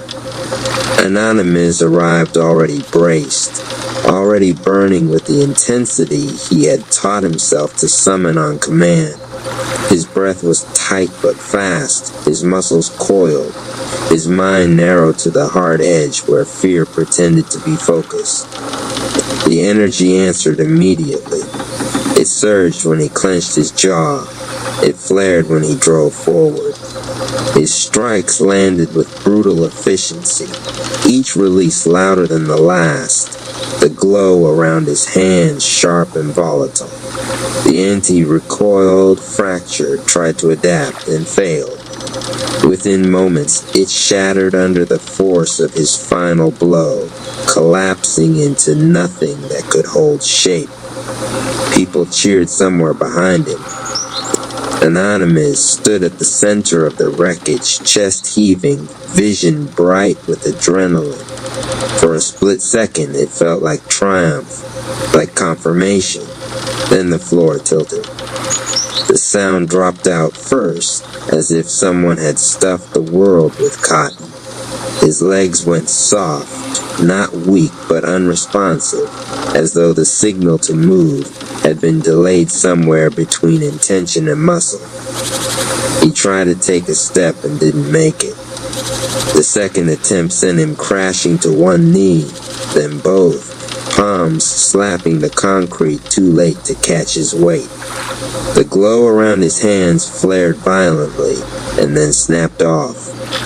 The sudden absence hit harder than the surge ever had.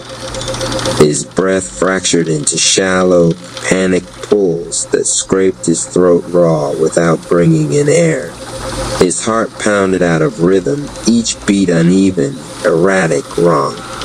The edges of his vision dark and tunneling inward until the world reduced itself to fragments of light and sound that refused to line up. Someone shouted his name. He couldn't answer. His thoughts scattered, slipping away from him like water through open fingers. The ground felt distant, unreal, as if he were hovering inches above it instead of pressed into its unforgiving surface. For a terrifying moment, he wasn't sure where his body ended and the city began. This time the presence did not stay far above. It moved closer, not urgently, not intrusively, but with a gravity that made itself known. Not to save him from the collapse, to witness it fully. Anonymous tried to force the energy back, to reignite what had failed him, but nothing responded. His hands felt cold and foreign. The current he had been riding was gone, leaving him stranded in the aftermath of his own demand. This was not exhaustion, this was rupture. Eventually the world returned in pieces. Sound filtered back, first muffled voices, the scrape of boots on concrete, the low murmur of concern already drifting towards something else. Someone helped him to his feet. Someone told him to sit. Someone said he'd done great. He nodded automatically. Inside, something cracked. Later, alone again, he sat on the floor of his apartment with his back against the wall, staring at nothing. His body still trembled, small involuntary shakes that came and went without warning. His chest felt hollow, as if something essential had been pulled out and not replaced. When he closed his eyes, the collapse replayed, not the fight, but the moment after, when his own strength had abandoned him without explanation. He pressed his palms together, searching for warmth. Nothing. The absence frightened him more than the surge ever had. "I almost didn't come back," he whispered, voice barely audible in the quiet room. The presence did not answer with words. Instead, Anonymous felt the truth settle into him with unsettling clarity. What he had been calling power was not something he owned. It was something he was forcing, something that took from him even as it obeyed. And if he continued like this, there would come a day when it would not let him stand up again. For the first time since the chaos began, fear outweighed determination. Not fear of the city, not fear of enemies, fear of himself. Anonymous leaned his head back against the wall and let the shaking run its course instead of fighting it. Tears came unexpectedly, not dramatic, not loud, just a quiet release of pressure he had been carrying without realizing how heavy it was. In the stillness that followed, the presence felt closer than ever. Not disappointed, not angry, waiting, and for the first time, Anonymous did not try to push it away. Chapter 5, the first collapse, I saw the collapse long before his body did. From within the time chamber, where moments do not line up the way mortals believe they do, Anonymous' cherry had already fallen, again and again, each future branching from the same misunderstanding. Power summoned through force. Energy demanded instead of received. Victory followed by absence. Breath breaking where presence should have held. I did not intervene. That restraint is often mistaken for indifference. It is not. It is fidelity to timing, to consent, to the truth that no system can be healed by being overridden, even by light. When the disturbance ignited in the industrial corridor, I watched as the city tighten around him like a fist. Sound bent first, then matter. Fear taught the air how to vibrate. Anonymous arrived already burning, already reaching upward instead of inward, his breath sharpened into a tool instead of a guide. The energy answered him. Of course it did. Energy always responds to intensity. That is not wisdom, it is physics. When he clenched, it surged. When he struck, it amplified. I observed the glow harden around his hands, volatile and bright, borrowed from a current that does not belong to any single being. Each release cost him something subtle, microfractures along the pathways he did not yet know existed. From where I stood, the fight was already over. Not because he would lose, but because he would survive it in a way that moved him farther from himself. The entity shattered under his final blow, collapsing exactly as probability predicted. The city responded with noise and validation, mistaking effectiveness for alignment. Applause rippled outward, feeding a narrative that would have killed him if allowed to continue. And then, right on time, his system failed. Sound dropped away from him as if the world had lost interest in coherence. His legs forgot how to answer intention. His breath fractured into short, panicked fragments that no longer carried oxygen but desperation. The glow snapped off his hands not as punishment, but as consequence. Energy does not stay where it is not welcomed properly. From the time chamber, I felt the rupture ripple backward and forward at once. This was not exhaustion. This was structural. He tried to call the energy back. I felt the reaching, sharp and frightened, like a child grasping for a railing that had never been anchored. Nothing answered him. Not because he was unworthy, but because the channel he had been using was never meant to be held that way. I moved closer then, not to save him, to witness him feel it. Witnessing is not passive. It is the act of holding space without distortion. I let the truth reach him unsoftened, that what he had been calling power was not something he possessed, but something he had been forcing through himself at cost. That if he continued, there would be a day when collapse would not release him back to breath. When the world reassembled itself around him, voices, hands, concern already drifting toward distraction, I remained. I watched him nod praise that did not touch the wound. I watched him carry the aftermath alone, because this lesson could not be outsourced. Later, in the quiet of his room, when his hands trembled without command and the warmth refused to return, I felt the question form inside him before he dared to give it words. What if this breaks me? Yes, I answered silently. It will, if you keep demanding instead of listening. He pressed his palms together and found nothing. Absence frightened him more than energy ever had. Good. Fear, when it finally turns inward, becomes discernment.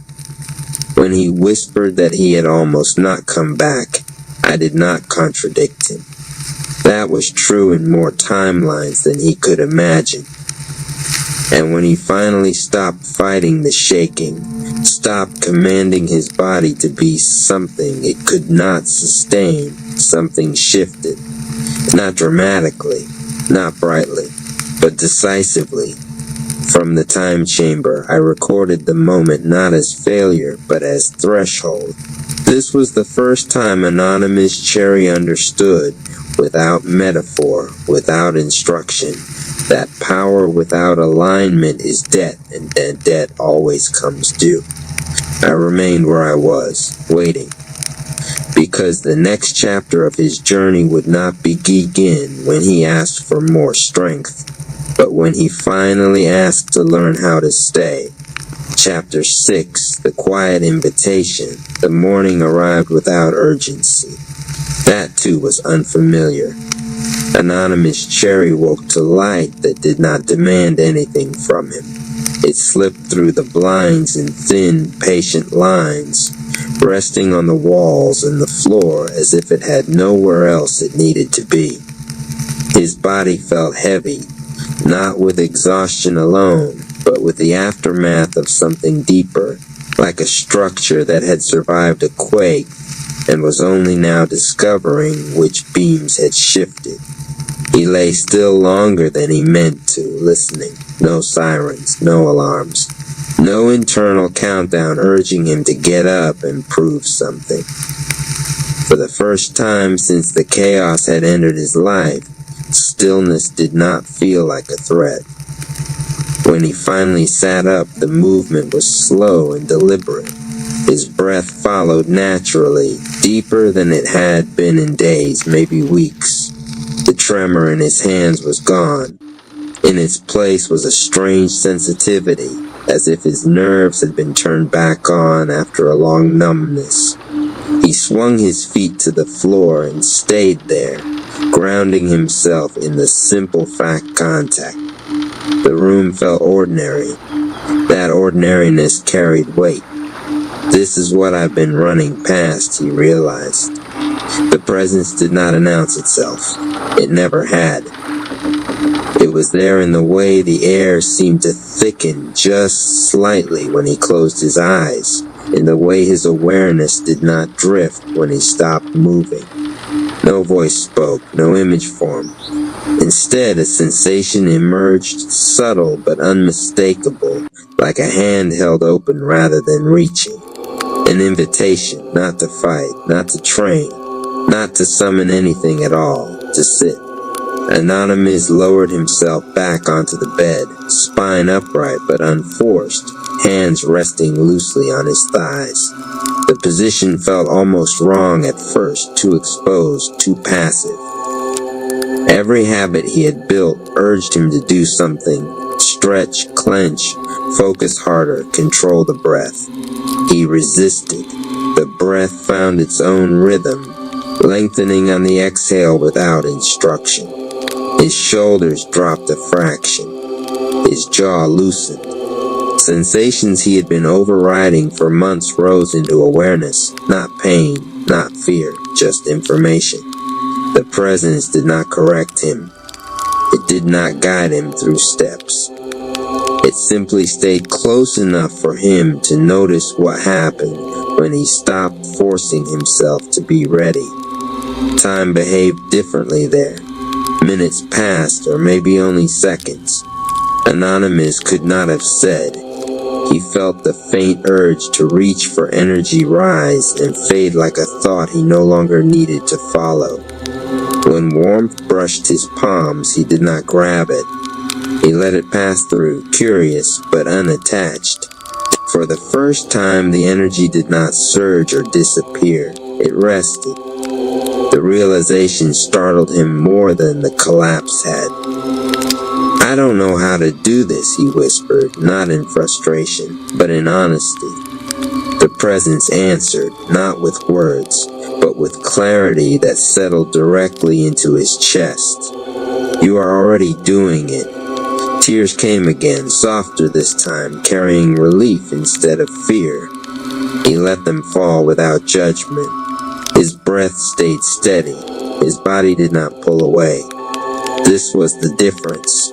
The invitation was not to become stronger. It was to become available.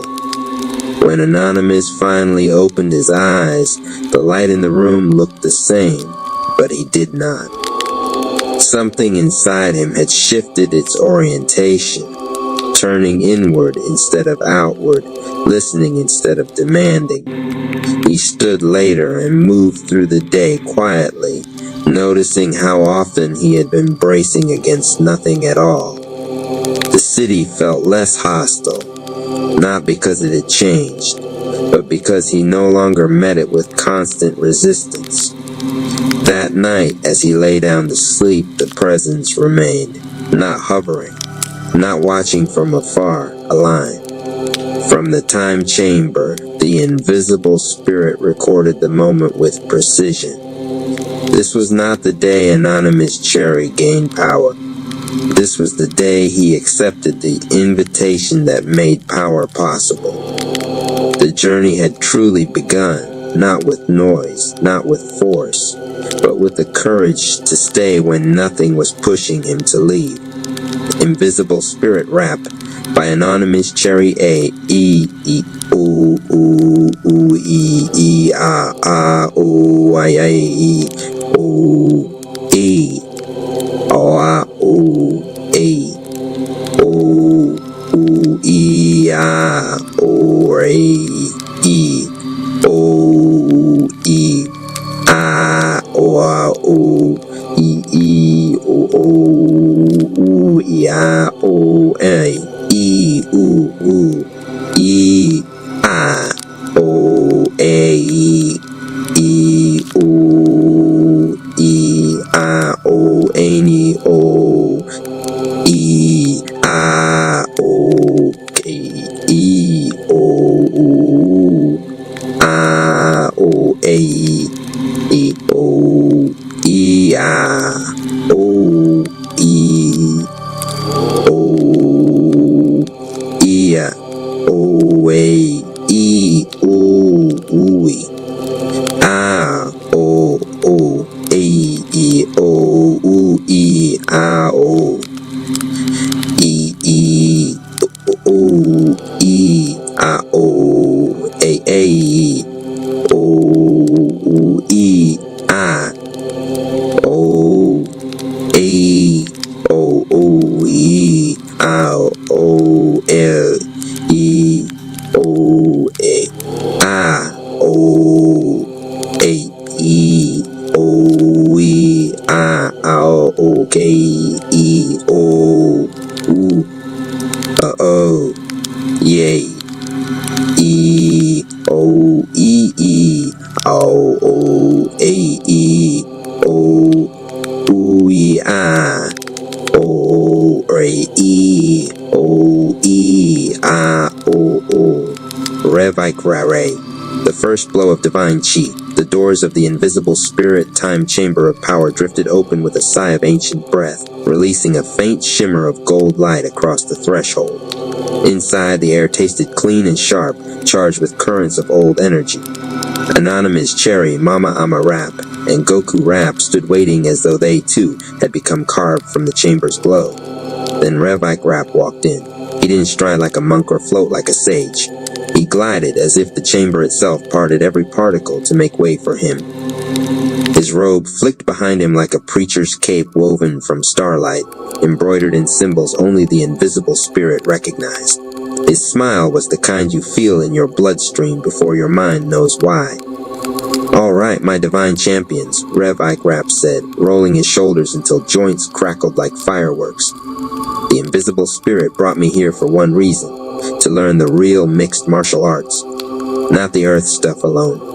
I'm talking top 1% monk mastery mixed with chi channels that can melt a mountain and rebuild it as a donation box." Goku Rap squinted, already sensing the shift in Revike's aura. "He's serious," Goku murmured. "He's not just training. He's aligning." Mama Ama Rap hummed, a warm low note that steadied the room as she always did. "Child, you gon' feel this in your bones," she told Revike. "Invisible spirit don't call nobody for light training." Anonymous Cherry stood silent, snake chi simmering under his skin, neoplasm chi swirling like galaxies behind his sternum. His aura flared purple as he instinctively synced to the reverend's frequency. Something was awakening here, something the chamber had not seen in decades of spirit time. The moment Revike Rap placed his palm to the ground, everything shifted. Monk symbols carved themselves into the marble floor in spiraling patterns. Golden lotus wheels rose from the dustless ground. Breath, chi, and memory formed a corridor of living energy. A voice rolled through the chamber, the invisible spirit, calm, timeless, omnidirectional. "Ray A. Grap. Today you learn chi combat, not through force, but through command." He bowed his head slightly as though the spirit were an old friend. "Teach me, then." The chamber trembled, and the monks appeared. Not illusions, not clones. These were echoes of the top 1% monks who had once entered the chamber centuries ago, their bodies translucent, Their chi crystallized into forms sharper than diamond. Goku Rap inhaled. They're using Eternal Monk Chi. He's gonna need to be perfect. Anonymous Cherry stepped forward to stand beside Rev Ike Rap. We got your back. Rev Ike shook his head with a grin, lifting one palm. No. This part is mine. The invisible spirit called my name. The first monk slid forward, palms open, stance sunken yet flowing. He struck silently, but the force cracked the air like a whip. Rev Ike barely dodged, a laugh slipping from him. Well now, that wasn't very monk-like, he teased. Try that again. The monk blurred, descending in a downward elbow that would have shattered a mountain. Rev Ike caught it with one hand, not by strength, by resonance. His chi aligned, vibrationally perfect, harmonizing with the incoming strike like tuning a celestial instrument. The elbow stopped midair.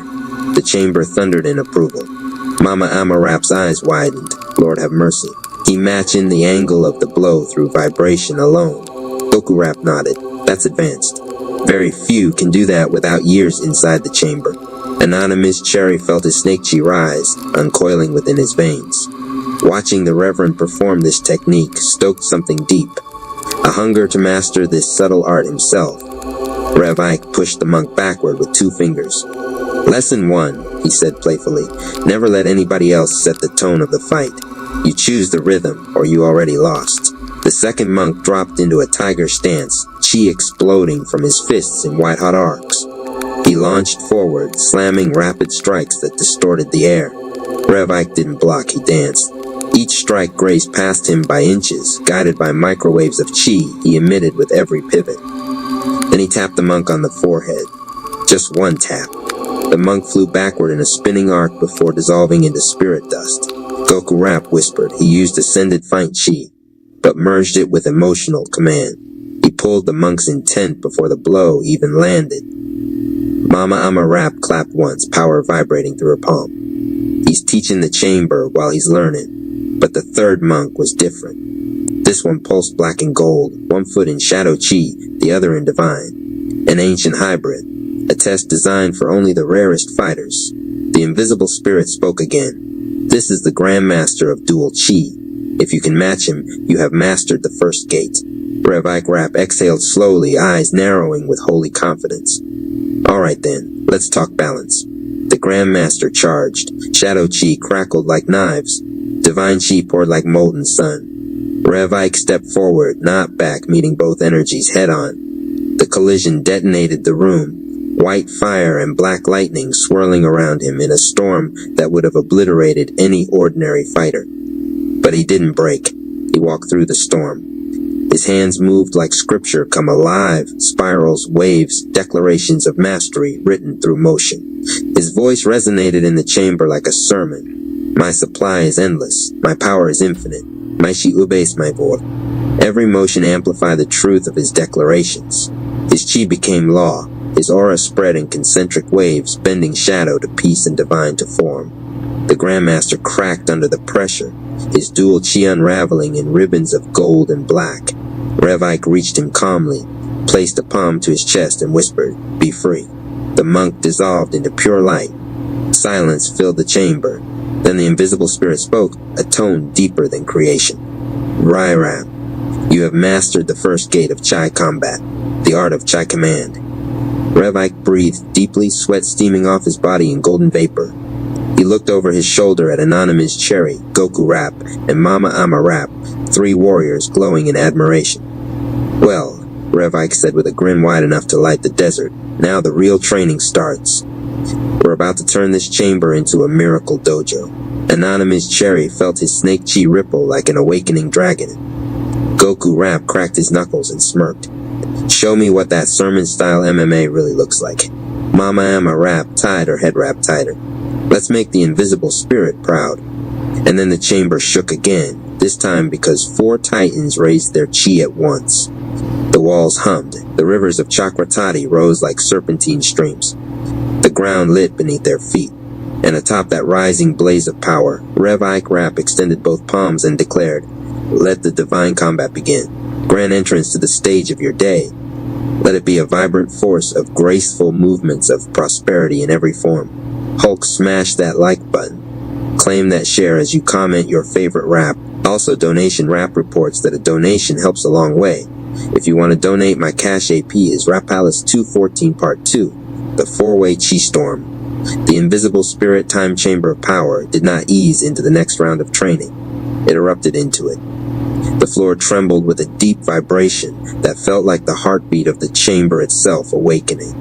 Rivers of Chakratati rose from the marble, hovering in twisting streams that coiled overhead like serpents of light. The temperature shifted, first warm as breath, then cold as shadow, until the entire chamber existed in a state of flux. 4 warriors stood ready, Rev Ike Rap, Anonymous Cherry, Mama Ama Rap, Goku Rap. Their auras pushed outward, overlapping, clashing, merging, trying to find equilibrium while the chamber studied their intent. Rev Ike Rap stepped into the center first, and the moment the sole of his foot touched the floor, the chamber responded by dropping them all into a sudden hypergravity shift. It felt like a dozen invisible mountains slammed onto their shoulders. Anonymous staggered first, not because of weakness, but because his chi was too alive. Snake Chi tried to slither upward, Neoplasm Chi tried to defend, and Meditation Chi tried to stabilize him all at once.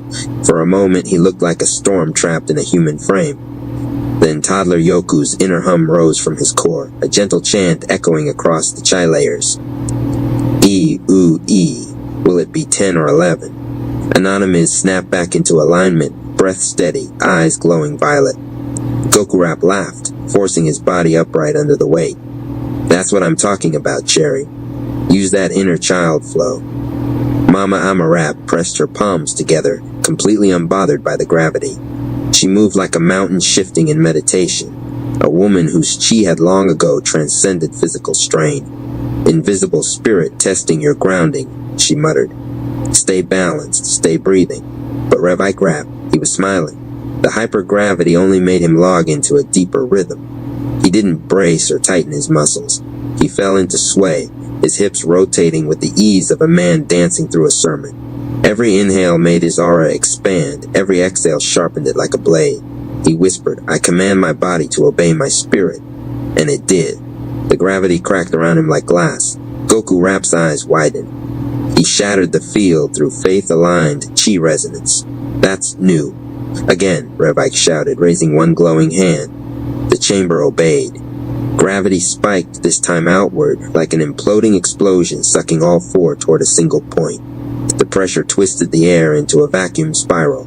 Anonymous responded first, instinct triggered by near-death trauma that lived deep in his cells. Snake Chi wrapped around him like spectral coils, tightening, controlling his descent. His body curved into a serpent's dive, slipping past the pull long enough to slam a palm against the marble, redirecting the force in a sideways arc. Purple sparks shot across the room. Goku Rap didn't resist the pull. He embraced it, flipping into it, letting gravity accelerate his rotation until he became a spinning chi meteor. He hurled himself out of the pull, crashing into the far wall and ricocheting back with blazing Super Saiyan Rap aura. Mama Ama Rap reached forward, grabbed the gravitational center with invisible hands made of pure nurturing chi, and smoothed its edges like calming a crying child. The pull faltered for only a breath, but that breath was enough. Rev Ike Rap stepped into the collapsing field with absolute grace, and the moment his foot crossed the threshold, he hit the point of gravitation dead center with a single sermon charge punch. The shockwave that erupted didn't just cancel gravity, it inverted it. A column of weightlessness blasted upward, throwing all 4 fighters into the air. The chamber expanded into a floating battleground, lit with golden fire and purple lightning. This was the real training field. Rev Ike spun midair, both palms outward, eyes blazing. Prepare yourselves. The chamber is listening now. It's about to respond to every thought, every fear, every doubt. The air warped. Their fears took form. From the mist, 4 entities emerged, each a clone of them, but built from pure invisible spirit chi. They were not weak copies. They were perfected reflections. Anonymous Cherry faced a version of himself already in his max form, aura calm and terrifying, Snake Chi coiled with precision, Neoplasm Chi polished to a faultless sheen. The perfect warrior he feared he might never become. Goku Rap faced a clone with absolute efficiency, no wasted motion, no emotional bursts, no Saiyan arrogance, just lethal calm. Mama Ama faced a version of herself unburdened by compassion, wielding raw destructive chi with zero hesitation. But Rev-Ike Rap, he faced a copy of himself whose faith had faltered, a version of him without belief, empty, cold, powerful only by technique, not spirit. Rev-Ike's expression hardened, not with fear, but with sorrow. Oh, so this is what my doubt would look like. The clone tilted its head, blank-eyed, hands wrapped in dead chi. The chamber roared, sealing the battleground. It was time. 4 wars began at once. Anonymous Cherry struck first. Snake chi burst from his spine, weaving through the air, lashing around his opponent. But the mirror Anonymous slid through the coils like smoke, flicking a jab so fast it broke the sound barrier. The blow caught Anonymous in the ribs, sending him flying into a swirling current of gravity tides. He recovered midair, muttering through clenched teeth, "Okay, you move exactly how I would when I stop thinking." That means toddler Yoku's chant rose inside him. A-E-E-E. Will it be 10 or 11? His aura surged. His movements became playful, unpredictable. And suddenly the perfect clone couldn't read him. Goku Rap, meanwhile, clashed with his silent assassin of a double. Their limbs disappeared into blurs of light, every strike meeting perfectly, every kick countered. It was like fighting a mirror that refused to make mistakes. "This is incredible," Goku gasped between collisions. "But I'm not losing to a version of me that don't know how to raise the vibe." He flared golden blue, red, and violet, every form he owned for an instant, then condensed into a single perfect stream of white chi. Mama Rap fought softly, too softly. Every gentle parry met a brutal counter-strike from her merciless clone. The more compassion she showed, the more ruthless her reflection became. Finally, she whispered, "I cannot fight you unless I embrace the other side of myself." Her aura darkened, not evil, balanced. And she stepped forward with a single strike that brought both versions into oneness. But the true storm was with Rev-Ike Rap. His clone fought with surgical precision, no chi wasted, no breath misaligned. But it fought without soul. Rev-Ike dodged a flurry of strikes, sliding back along invisible chi currents. "You ain't me," he murmured, "because you ain't got no belief." The clone tilted its head, emotionless, then flashed forward with a palm strike meant to obliterate Rev-Ike's sternum. He didn't block, he didn't dodge. He stepped into the blow, pressed his forehead to the clone's, and said, "My faith is my power." His aura detonated. A sphere of golden chi expanded outward in a brilliant sunburst, swallowing the clone whole. When the light faded, Rev-Ike Rap stood alone, robe scorched, breath heavy, grin wide. The chamber fell silent. Then the invisible spirit whispered, "The 4 of you have awakened the second gate. Chi Clash, the art of fighting yourself." Anonymous, Goku, Mama Ama, and Rev-Ike floated back toward the marble floor as the gravity normalized.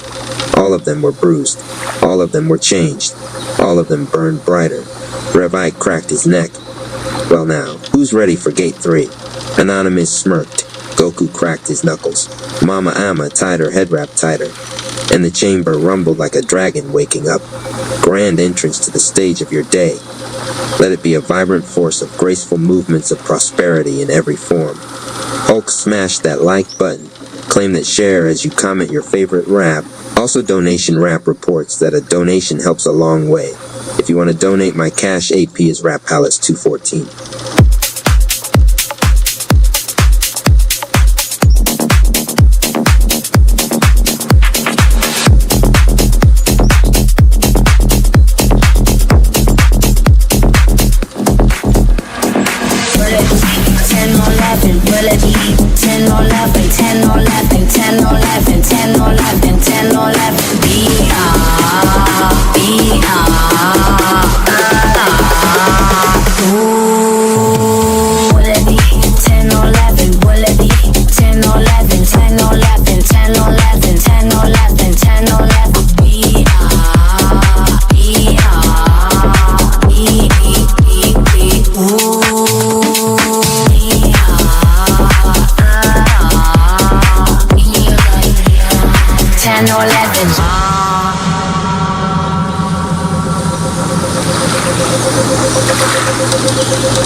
chamber rippled like a flag pulled by cosmic wind. A sound rang out, not a roar, not a crash, but a cheer that surged from the heart of the multiverse, like a crowd celebrating the birth of a hero. Light arched downward in a comet of blue-gold brilliance. It struck the marble floor with a burst of glowing sparks that danced like confetti. When the light cleared, he was hovering above the ground. Buddha man, chest emblazoned with the emblem of linked hands, cape fluttering like a banner of peace. His aura pulsed with a single truth: unity multiplies his power.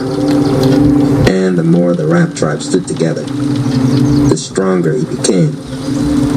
Did someone call for a guardian with style? Buddha man grinned, planting his feet with theatrical flair. Revike Rap crossed his arms, eyebrow raised. Look who arrived with the sermon of teamwork stitched into his cape. Anonymous Cherry felt his snake chi flicker in excitement. Unity fuel, that's a whole new chai category. Goku Rap nodded. His strength scales off community energy. That's dangerous in the best way. The chamber hummed with approval. And then, two more figures walked through the shimmering veil of spirit light. Their presence wasn't loud, but it was felt in the bones, in the heartbeat of legacy. A grandmother's gentle power, a father's unbreakable resilience. Edna Pemberton, Peter Johnson. Their footsteps carried stories. Edna's hair glowed silver white, like she stole moonlight to wear as a crown. She held no weapon, her wisdom was the blade. One look into her eyes revealed centuries of battles fought through prayer, love, and iron-willed discipline. Peter Johnson stood broad and grounded, shoulders holding the strength of 1,000 unspoken sacrifices. His stance alone told every warrior, stand straight. Fight true, honor the lineage. The chamber grew warmer as they approached. Mama Amarap pressed a trembling hand over her heart. Ancestors. Edna nodded. Invisible Spirit saw this family needed more than power. You need history. You need memory. You need the roots that keep giants from falling. Peter Johnson placed a hand on Anonymous Cherry's shoulder. The touch carried weight, comforting and formidable. You're building something bigger than battles. Every Rap in this tribe is a piece of a kingdom rising. Buddha man stepped forward and clasped his glowing fists together. His voice echoed like a megaphone fueled by pure hope. As long as we stay connected, as long as unity spreads, my power grows. Unity Chia exploded from his chest, flooding the chamber. From the vortex of that light, Raps of all types emerged to train.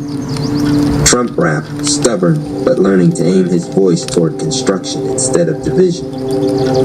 Emo Rap, wielding emotions as blades but slowly discovering that vulnerability is a weapon of healing. Gamer Rap, coding strategies into battlefield brilliance. Yoga Rap stretching chai into elastic defenses. Nerd Rap analyzing every chai form to find upgrade paths. Boomer Rap complaining until battle required his old school strength.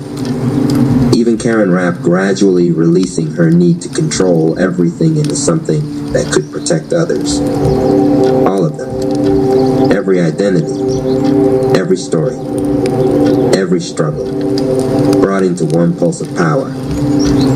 Buddha man hovered above them, eyes burning with the passion of a superhero who didn't guard the sky alone, but guarded togetherness. Anonymous Cherry watched, feeling the invisible spirits will settle into place like puzzle pieces locking into divine symmetry.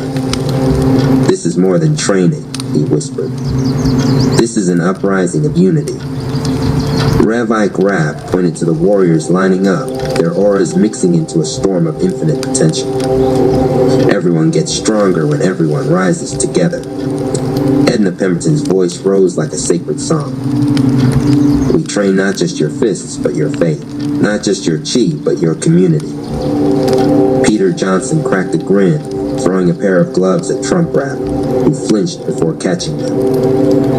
And some of y'all gonna learn respect the hard way. The chamber walls expanded, creating multiple combat zones. Rivers of chakra branched into dozens of training currents. The very air breathed drills, battles, and breakthroughs. Goku Rap clapped his hands, time to teach them how to fight like legends. Mama Amma Rap stepped into the first line of warriors, and how to love like family.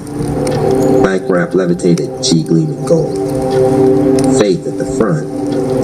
Budan Man raised his fist to the sky. Unity ignite.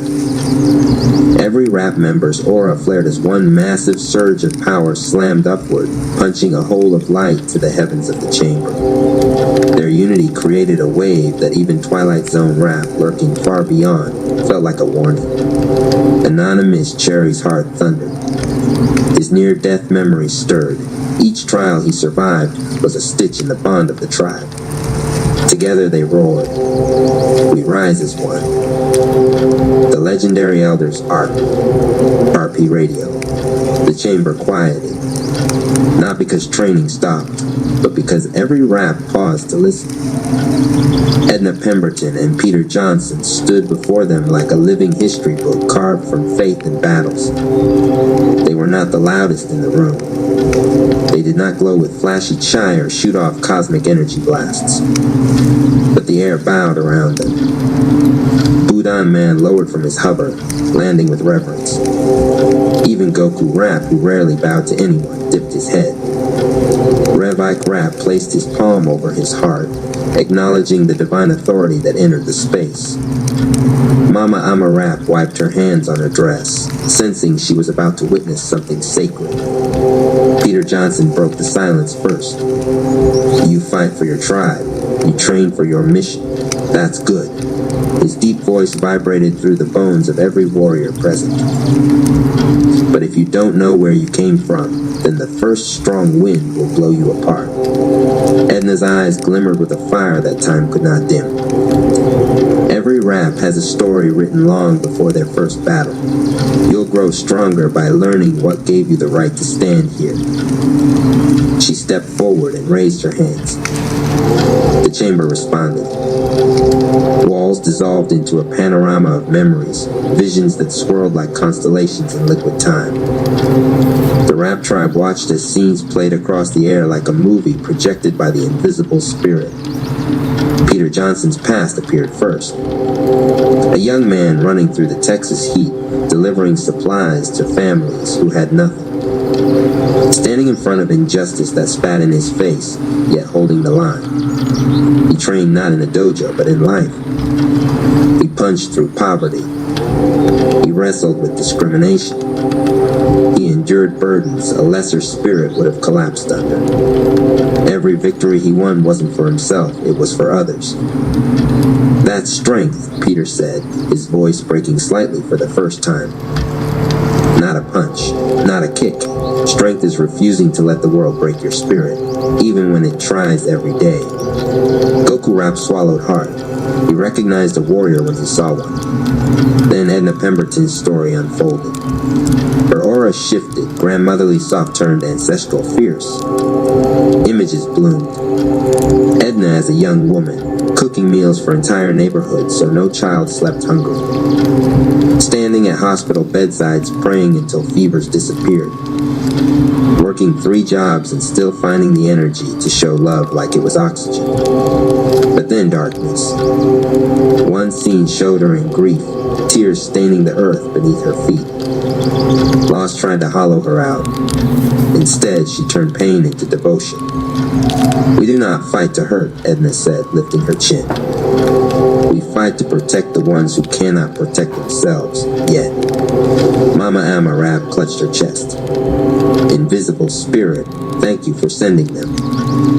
Anonymous Cherry looked between Edna and Peter and felt a shiver run through him. His 9 near-death experiences flickered in memory. Each time he was saved, guided, or pushed forward, there was always a presence, unseen, but felt.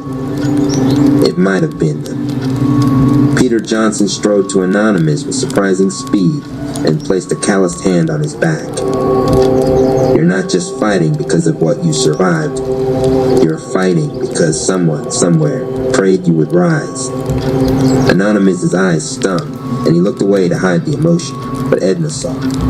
She always sees. "Child," she said gently, "you carry the tears of warriors who lived and died before you. Hold them with pride." She raised her hand again. The chamber shifted. Now the ancestors appeared, hundreds, thousands, behind the Rap tribe. Their silhouettes stood tall and unbroken, channeling strength like rivers made of legacy. Budan Man's aura surged, Unity Chai roaring brighter than ever. The linked hand's emblem on his chest pulsed like a beating heart. This is my fuel," he said, voice trembling. "Every life that gave love, every spirit that stood for unity, every ancestor who refused to quit." Rev Ike Rap lifted his chin. "The power of our people is not in the blood, it's in the bond." Trump Rap lowered his usual defensiveness. Emo Rap's tears became light instead of knives. Nerd Rap whispered calculations of legacy growth. Gamer Rap realized the ultimate co-op campaign. Every Rap understood their place in the lineage. Then Peter Johnson stepped into a fighting stance. "Enough watching. Now you learn to fight like you belong to this history." Edna cracked her knuckles, and the floor beneath her lit up with golden patterns. "Time to train your memory into muscle." The chamber forged a coliseum of light around them. Ancestors lined the stands, watching, judging, blessing. Goku Rap yelled out, excited, "This the Ancestor Tournament." Peter grinned. "We call it Tuesday." Mama Emma Rap stepped forward, smiling like a storm. "Let's show them what this generation can do." Budan Man shot into the air, unified power detonating like a star. Unity to the max. Anonymous Cherry's aura burst into layered purple and green serpents, soul blazing with purpose. He took position at the front, ready to prove that his survival had meaning. Edna and Peter stood behind them. Not as leaders, not as commanders, but as the foundation the Rap tribe would always stand on. Peter growled through a grin. "Round one." Edna finished the sentence, eyes flaring. "Begin." The Ancestor Tournament arc, Legacy ignited. RP Radio. The Time Chamber's Coliseum of Light finished forming, a fortress built from memory, chai, and intention. Thousands of ancestors filled the stands, silhouettes of love, courage, sacrifice, and victory. Their cheers were thunder made of pride. Edna Pemberton and Peter Johnson stepped forward, hands glowing with golden history. Their voices boomed as one. Let the Ancestor Tournament begin. The ground split into 4 divine battlegrounds, each tailored for a different lesson of legacy. The air tasted of destiny, sweet, electric, inevitable. The Rap tribe waited for the first trial. Then came the name. Anonymous Cherry stepped forward. His heart kicked like a war drum inside his chest. Snake Chi coiled, neoplasm Chi pulsed like galaxies behind his ribs. Toddler Yoku's chant faintly hummed through his nerves. He walked. The arena awakened. A young man stepped out, lean eyes burning with street fire, wearing the weight of a world he refused to surrender to. Peter Johnson announced with pride that shook the walls. "George Cherry I, your great-uncle. The protector no history book recorded, but every soul he saved remembers." Anonymous felt his throat tighten. That face, he'd seen it in worn photos hidden in silver frames, but never alive like this. George smirked and rolled his knuckles. "You and me, Greg. Let's find out if your spirit can carry the family name." They rushed each other. Lightning. Impact. Explosions of memory. George fought with something raw, street survival chi, forged without teachers, manuals, or second chances. Every punch carried the fear of losing family. Every kick carried the promise that nobody would harm his bloodline. George's hits triggered flashback visions. 1-year-old Greg choking, nearly dying, George pulling him from the edge. Gang members cornering a young Cherry cousin, George stepping in, outnumbered. A moment of betrayal, George taking the consequences so another could walk free. His final stand surrounded, never backing down. Anonymous staggered, jaw clenched, heart breaking open. "You didn't just fight," he gasped. "You shielded the whole family." George's eyes softened just a little. "And I still am." He surged forward and time slowed. Toddler Yoku's chant erupted inside Anonymous' skull. E, ooh, will it be 10 or 11? Snake Chi awakened. Neoplasm Chi aligned. His aura became a serpent made of galaxies. Anonymous dropped into a new stance, feet grounding Legacy into the marble. The ancestors leaned forward. George nodded, approving. "Attaboy, now use what we gave you." Anonymous inhaled the past and exhaled evolution.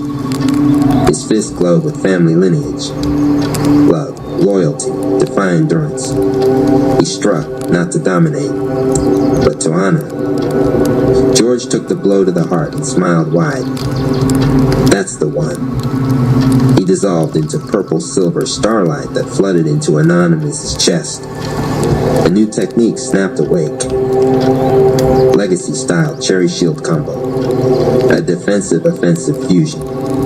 Absorbs an enemy's force. Converts it into protective Chi. Returns it as a strike powered by every ancestor's strength. For the family. For the future. For those who could not fight. Anonymous nearly collapsed. But Edna Pemberton caught him. "You carry his courage now," she said. "Do not waste it." Peter Johnson squeezed his shoulder. "George wanted you to live. Now show him what that life becomes." Buddha Man, Unity ascends. On the adjacent battlefield, Unity fractured. Trump rap and emo rap clashed. Karen rap yelled. Boomer rap argued back in my day. Nerd rap over-explained everything. Gamer rap rage quit the stance. Buddha Man's power flickered, his cape drooping. He dropped to one knee. "Without unity, I am nothing." Edna's voice thundered like a soulquake. "You are all something, because you are together." Peter barked like a drill sergeant. "Grab a hand before I make you." Reluctantly, stubbornly, one by one, they did. The moment nervous fingers touched, Unity Chi ignited. Udon Man rose with wings of interlocking hands, alive with every ancestor cheering unity. His voice boomed like a stadium full of hope. "The power of us makes heroes." Edna and Peter's Twilight Zone rapped the truth. A crack tore open. Reality distorted. Nightmare colors bled into the chamber. Twilight Zone rap stepped out, smirked like a wound refusing to heal. "You forgot who tried to free me," he hissed. "You forgot what happens when unity cracks." Peter stepped forward, cracking his knuckles. "We remember, and we still ain't scared." Edna's aura burst into wings of holy fire. "Child, even villains are family, until they refuse love." Twilight Zone rap swung.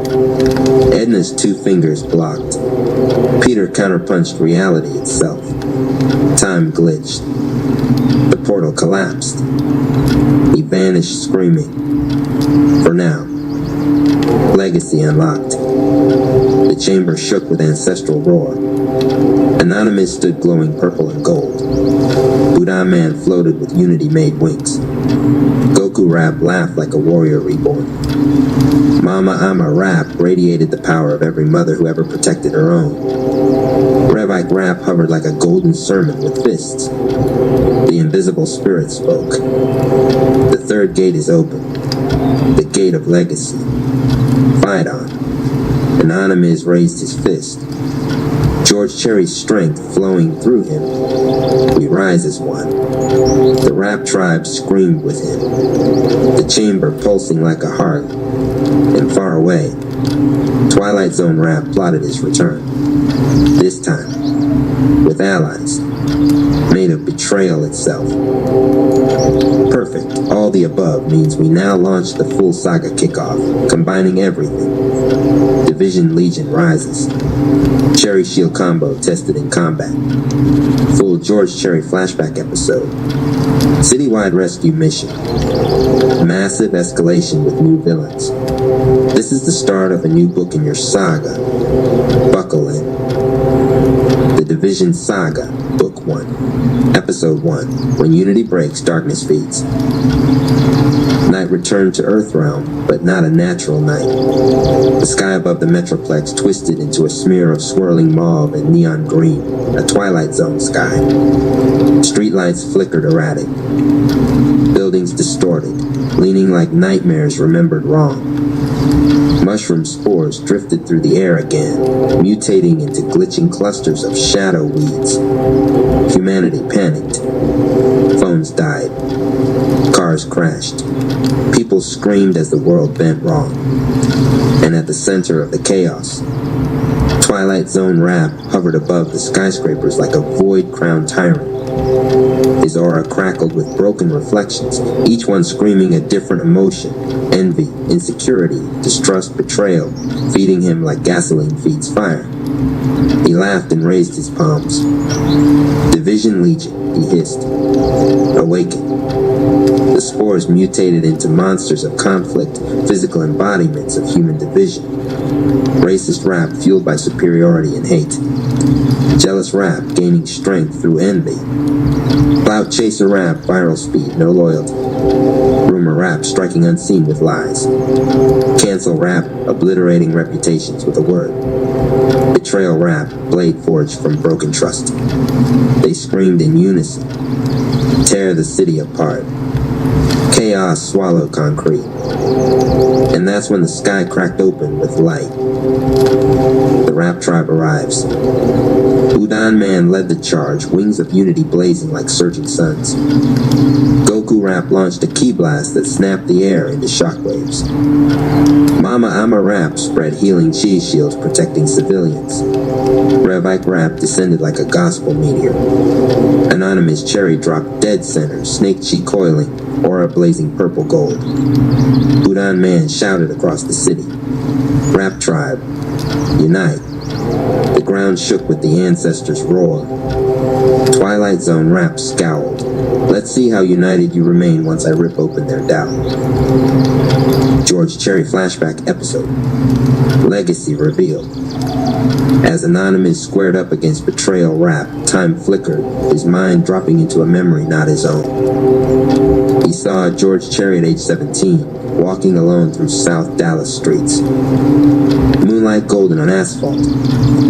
4 men surrounded him, knives drawn. He stood his ground, no backup, no fear. You want to get to my family. You go through me. They rushed him. George's fists moved like poetry written by hunger, love, and fury. He fought for bloodline. He fought so children unseen could grow. As he took his final wound, he whispered, somebody must live. His death became Anonymous' survival. George fell. Anonymous was born years later. Their destinies connected like bones in the same fist. The memory snapped, and Anonymous screamed through tears. This is for you. Cherry Shield combo, first use. Betrayal Rap struck first, blade made from broken promises, slicing spirit before flesh. Anonymous staggered as old betrayals resurfaced. Friends who left. Lovers who lead. Leaders who failed him. Snake chi snarled inside him. Neoplasm chi surged. He took a shaky breath, then embraced every memory. George's voice echoed in his heart. Pain doesn't break us. Pain unites us. Anonymous inhaled. His aura condensed like a star being born. Cherry Shield combo. Somewhere between the boy who died and the legend he became. Beside him stood more ancestors, their faces a blur yet familiar in the bones. George folded his arms. So, you ready to stop trying to be 3 different men and start being the one you're supposed to be? Anonymous looked between them, inner child, ancestor, serpent of venom waiting just beyond. It felt impossible, trying to hold so much contradiction in one body. What if I mess it up, he asked. Toddler Yoku stepped closer, tiny hand reaching out for his. What if you don't? In the chamber, Goku Rap watched Anonymous standing still with eyes closed, aura swirling. He turned to the rest of the Raps. Everyone, he called. You're not learning generic combat. You're learning how to make peace with every version of yourself. That's the only way we beat somebody like Twilight Zone Rap. He doesn't just punch your face, he punches your identity. He moved down the line, tapping Budan Man on the chest. Your unity isn't a costume. Your wings only work if you believe other people deserve to soar as much as you do. He gestured at Emo Rap. Your emotions. Stop trying to hide them or weaponize them only as tragedy. Ever tried turning joy into a grenade? Emo Rap sniffed. George. That's why it's strong, Goku said. He pointed at Trump Rap. Your voice is loud. That's a responsibility. Words are chai. He pointed at Karen Rap. Your instinct to complain? That's shadow advocacy. Turn into protection. Use it for those who can't speak. He moved to Mama Ama Rap and bowed slightly. Your nurture can heal or smother. This war needs your fierce version. Mama Ama smiled, but there was a new glint in her eye. Baby, the fierce version been waiting. Gamer Rap got a tap on the forehead. You see the battlefield like a map, Goku said. From now on, I want you calling plays mid-fight. Nerd Rap got a nod. Analyze everything. Tell us what Division Legion feeds on and how to starve them. Revite got a grin. You already know, Goku said. You're rewriting physics with faith. Revite chuckled. Somebody got to. Around them all, the chamber pulsed, listening. The invisible spirit did not interfere. It only provided the arena. Inside his mind, Anonymous took Toddler Yoku's hand. All right, he said. No more leaving you in here. We're going together. Toddler Yoku's chant shifted. It lost some of its frantic edge and smoothed into a rhythm that felt balanced. 10 or 11. 10 or 11. We all go together now and forever. George nodded, stepping closer. Your venom? It's just your hurt looking for language. Your ancestors. We're your memory of surviving. Your inner child. He's your reason. He placed a rough hand on Anonymous's shoulder. Let all of us be one person. Venom rose within Anonymous, a greenish-purple smoke that could corrode, protect, or terrify. It coiled around inner child and ancestor, at first distrustful, then curious as the two didn't flinch. Toddler Yoku giggled and poked the venom. Hi, Snake, he said. Wanna play? George laughed, low and proud. Look at that. The thing you were scared of is just another part of you. The venom softened, reshaping into a translucent serpent that curled around them, not to choke, but to guard. An unseen door inside Anonymous clicked. In the physical chamber, his aura exploded. Purple flooded the room, edged with neon green threaded with gold. The floor shook. The rivers of Chakratati surged, wrapping around him like spirals of living light. Goku eyes widened. Oh yeah, he muttered. There it is. Edna and Peter appeared on the chamber's higher ledge, watching. The Traichi is knocking, Edna murmured. Door ain't open yet, Peter replied. He has to choose it in a real fight. Goku Rap looked up at them. Their eyes met. No words were needed. Then the chamber trembled with the call to action. The city was under attack. Invisible Spirit's voice rolled through the chamber like a bell. Go. When the Rap tribe arrived in the Metroplex, it was like dropping a sun into a storm. Budan Man flew first, Unity wings slicing through the twisted sky. Wherever he passed, screaming crowds felt the sudden urge to take each other's hands instead of shove. Couples paused mid-argument, breathing in a little easier. Strangers yelled less, listened more. The light he left behind wasn't just pretty, it recalibrated hearts. Mama Ama Rap landed in the middle of a panicked highway. Cars had crashed into each other. People screamed, some injured, some frozen in fright. She struck the asphalt with her palm and sent healing waves through the wreckage. Metal bent back into shape. Glass floated up and reassembled into windshields. Broken bones knit, terrified eyes calm. "It's all right, baby," she said to a child curled under an overturned car. "We here now." Rev Ike Rap chose a rooftop that faced 3 neighborhoods at once. He raised his hand, golden chi radiating like warm sunlight. "Anyone who believes we can turn this around," he shouted, "say yes." His voice echoed across blocks, through windows, into hearts. Hundreds shouted it. Yes. Their belief turned into tiny streams of golden energy that flew toward him. He gathered them, reshaping their power into a shockwave of command chi that pushed Division Legion back from several city blocks at once. "Faith is a force," he murmured, "and I am not afraid to use it." Gamer Rap and Nerd Rap perched near him, eyes glowing with digital and analytical overlays. "Data coming in," Nerd Rap said. Division Legion spikes when people feel unseen, misunderstood, or singled out. They shrink when folks feel heard. "So," Gamer Rap grinned, "we gotta run a full empathy side quest mid-raid." Rev Ike smirked. "Then let's patch some souls while we're punching demons." Goku Rap appeared on a skyscraper across from Twilight Zone Rap, teleporting without flair, just sudden presence. "You really picked the wrong family to mess with," he said. Twilight Zone Rap tilted his head eyes like static pools. "You think this is just about your little tribe? I'm trying to prove a point about existence itself." "Yeah," Goku replied, "and my existence is about breaking your points." He vanished, reappeared right in Twilight Zone Rap's face, fist cocked. The punch landed.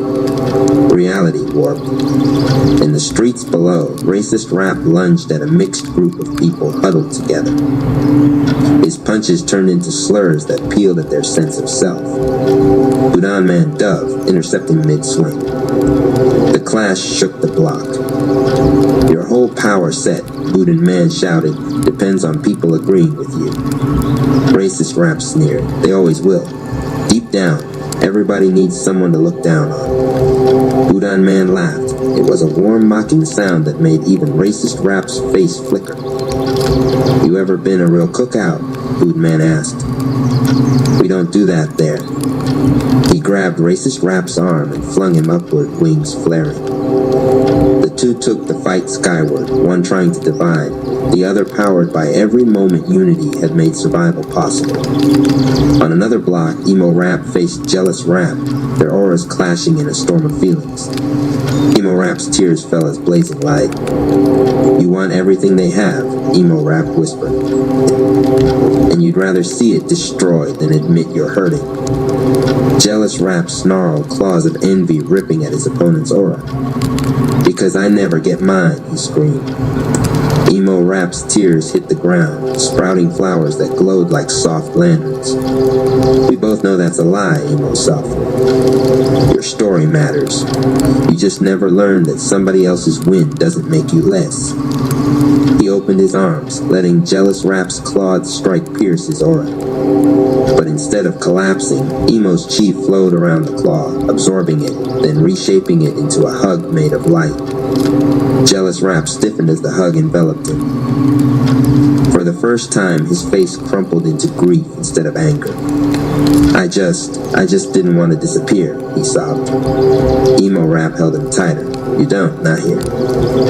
Jealous Rap flickered, then dissolved into a small, faintly glowing orb that drifted upward, its energy soft instead of sharp. High above, Twilight Zone Rap realized his legion wasn't feeding as fast as he'd hoped. He snarled, chi darkening. "Fine," he hissed. "If they won't break themselves, I'll break their center." He snapped his fingers. Betrayal Rap appeared across from Anonymous Cherry. They stood on the top of a building, that had warped into a spiral staircase leading nowhere. The wind around them smelled like old hurt and burnt bridges. Betrayal Rap's coat flared in the unnatural breeze. His eyes were sharp, but behind the sharpness was something else. Something that knew what it was to have trusted and regretted it. Anonymous's snake cheeks stirred.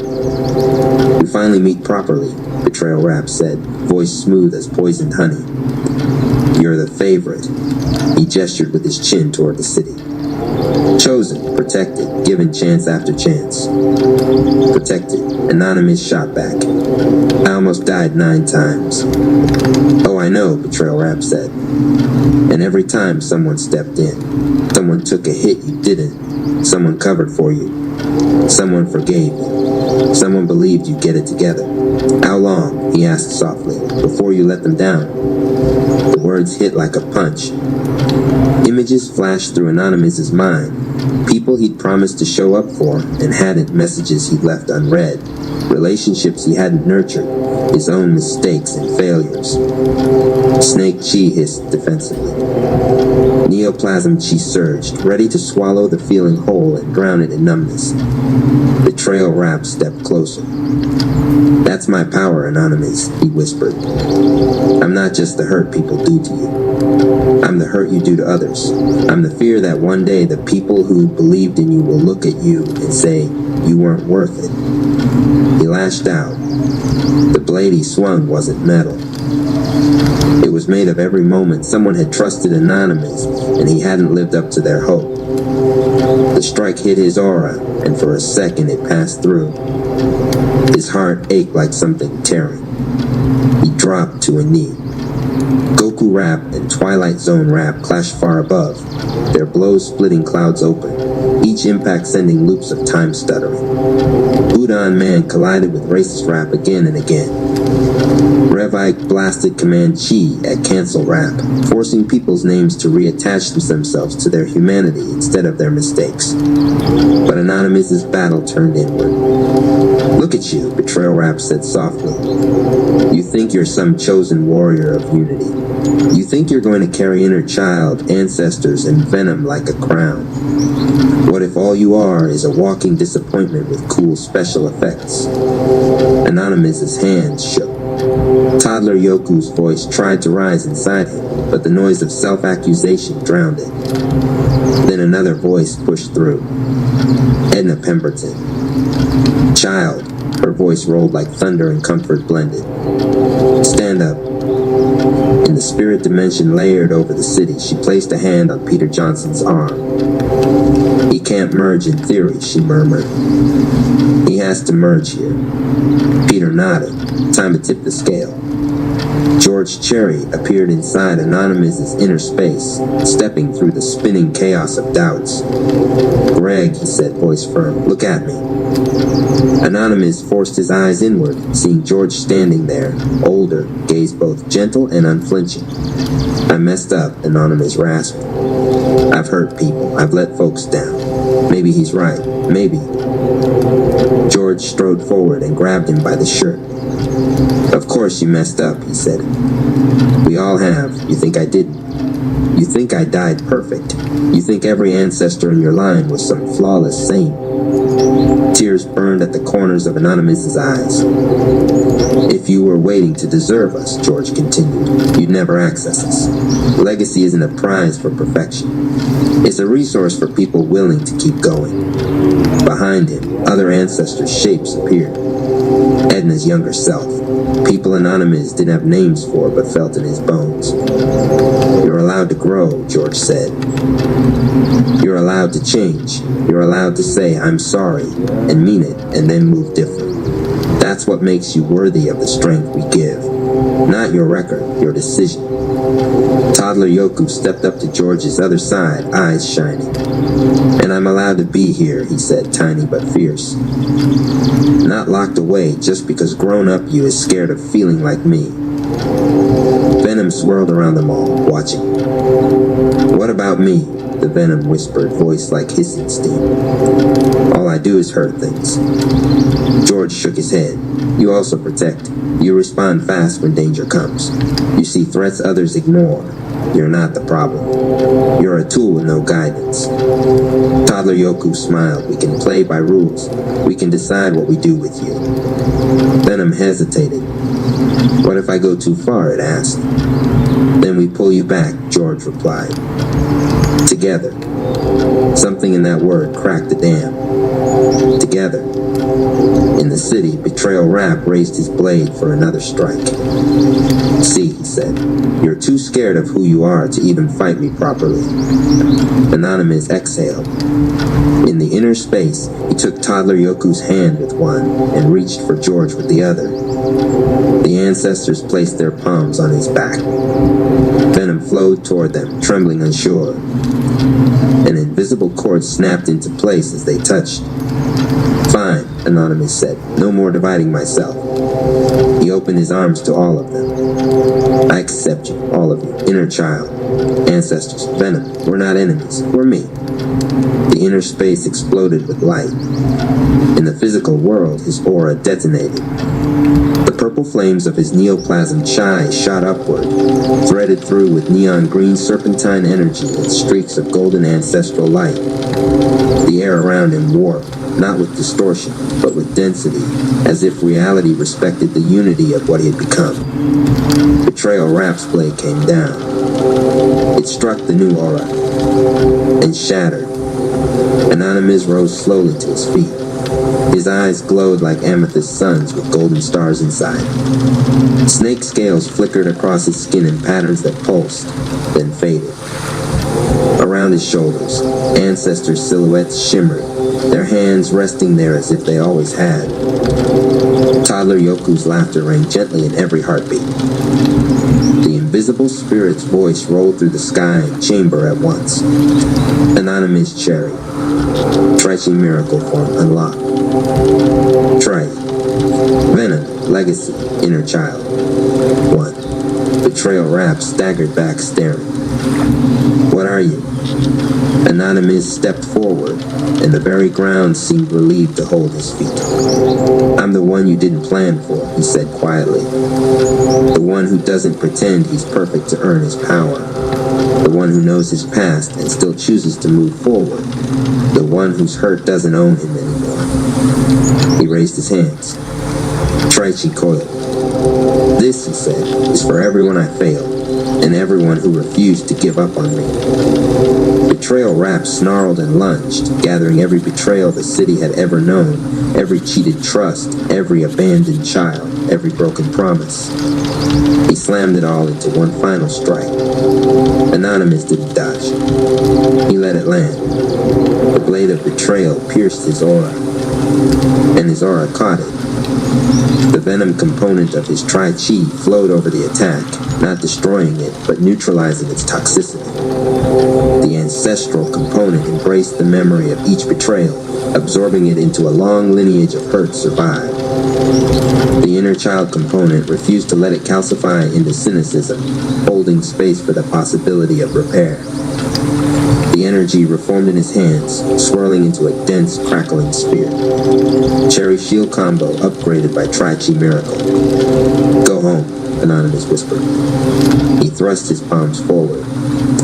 The blast hit Betrayal Rap not as annihilation, but as overwhelming truth. The energy forced him to see every betrayal he committed, every time he'd given up on people before giving them a chance to grow, every moment he'd chosen rejection instead of honesty. He screamed, the sound broken, confused, almost childlike. Then he collapsed into a kneeling position, hands on the ground. He stammered, I just didn't want to be disappointed again. Anonymous stepped close and placed a hand on his shoulder. You don't have to be our enemy, he said. You can be our warning, our lesson, our reminder.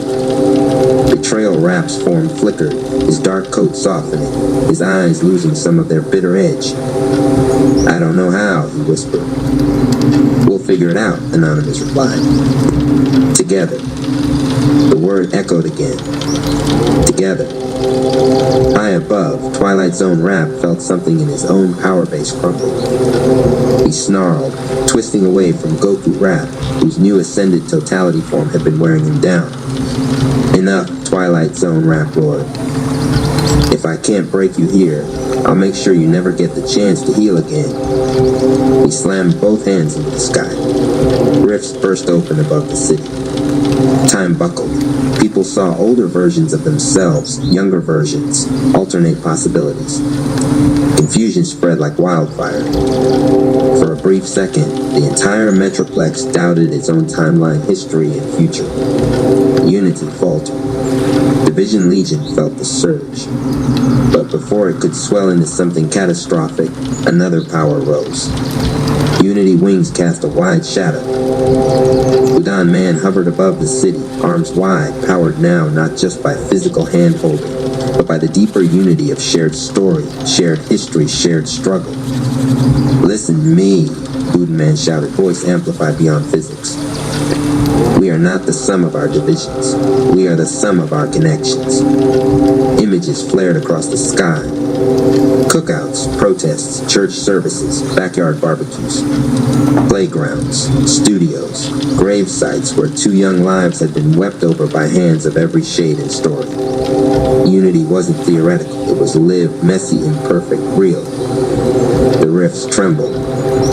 Goku Rap appeared in front of Twilight Zone Rap again, beat up but every bit as bright. You keep trying to break them by showing them how fragile they are, Goku said. But you're forgetting something. Twilight Zone Rap snarled, swinging another distortion punch. Goku blocked it with an open palm glowing like compressed starlight. What could I possibly be forgetting? The villain spat. That fragility, Goku said, is exactly what makes them strong when they choose each other anyway. He smirked, and they've already chosen. On cue, voices rose from the city below. Not in unison at first. Scattered, imperfect, then converging. We rise as one. Emo Rap shouted it through tears. Trump Rap shouted it with surprising sincerity. Karen Rap shouted it like a complaint turned into a demand for justice. Gamer Rap shouted it like a victory call. Nerd Rap shouted it like a hypothesis proven. Mama I'm a Rap shouted it like a prayer answer. Rev Ike shouted it like a decree. Anonymous Cherry shouted it with every ancestor and every near-death brush behind it. Buddha Man shouted it as a promise. The chant became a pulse of energy. Unity Chi surged up, combining with Goku Rap's Totality Saiyan Chi. Anonymous' Traichi Miracle, Rev Ike's Command Chi, Mama's Mother Storm, Emo's Transformed Tears, Gamer's Strategy Grid, Nerd's Analytical Precision, Buddha Man's Wings. The blast hit Twilight Zone Rap full in the chest. This wasn't just a hit to his body. It was a hit to his thesis. No, he rasped, reality warping around him, cracking. They're not supposed to, old. The sky screamed as his aura fractured. Even if you beat me here, he growled with his last coherent breath, there are always cracks. Always people who choose fear. Always. His form flickered. He didn't die. He scattered. Little bits of Twilight Zone Chi shot across the world, embedding themselves in future conflicts, future wounds, future temptations to give up on unity. But for now, in this city, in this battle, he was gone. The Division Legion froze, their power source disrupted. Some dissolved, some fled, some, like Betrayal Rap, changed. The sky slowly shifted back towards something like normal. The buildings straightened, the lights steadied. The spores shrank and crumbled. The battle was over. For now. Later, on a tall building overlooking a repaired stretch of the city, the Rap tribe gathered.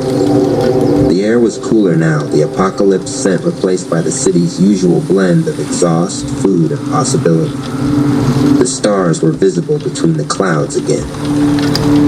Anonymous sat on the edge of the roof, legs dangling, Trichi aura dimmed to a faint inner glow. Toddler Yoku sat beside him in spirit form, mimicking his posture, also kicking legs. "You did it," Toddler Yoku said. "We did it," Anonymous replied. "You, me, them." He placed a hand over his heart. "George, Edna, Peter, all of them. You think you'll always remember that when you mess us up?" Toddler Yoku asked, eyes big. "No," Anonymous said honestly. "But I'll remember faster, and I won't try to carry any of it alone again." Behind them, George stood with Edna and Peter. They watched their descendant with a mixture of pride and the sober knowledge that this was just one battle in a long war. "Trichi miracle, huh?" Peter said. "Didn't think we'd see that in our line so soon." Edna smiled. "We prayed for it long before he was born. Invisible spirit just took the scenic route." Goku Rap floated nearby, aura dim but still different. Less like fire, more like a star that decided to stay. "You good?" he asked Anonymous. "No idea what that means anymore," Anonymous answered. "But I'm not running from myself. So, yeah, I think I'm good." Goku grinned.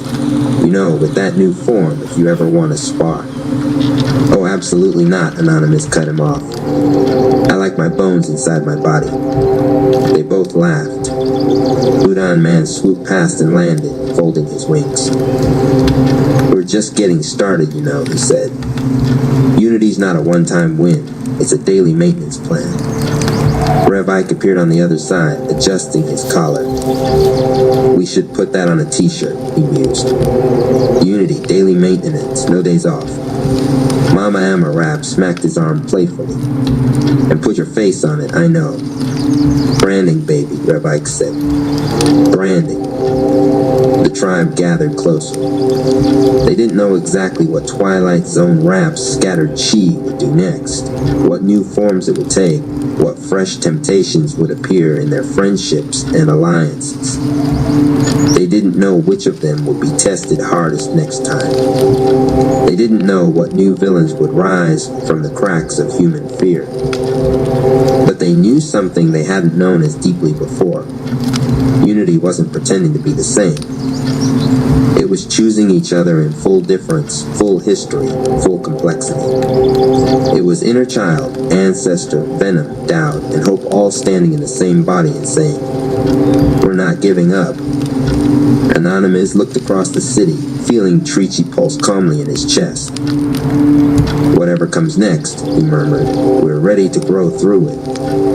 Toddler Yoku leaned against him, humming a softer version of the chant. Will it be 10 or 11?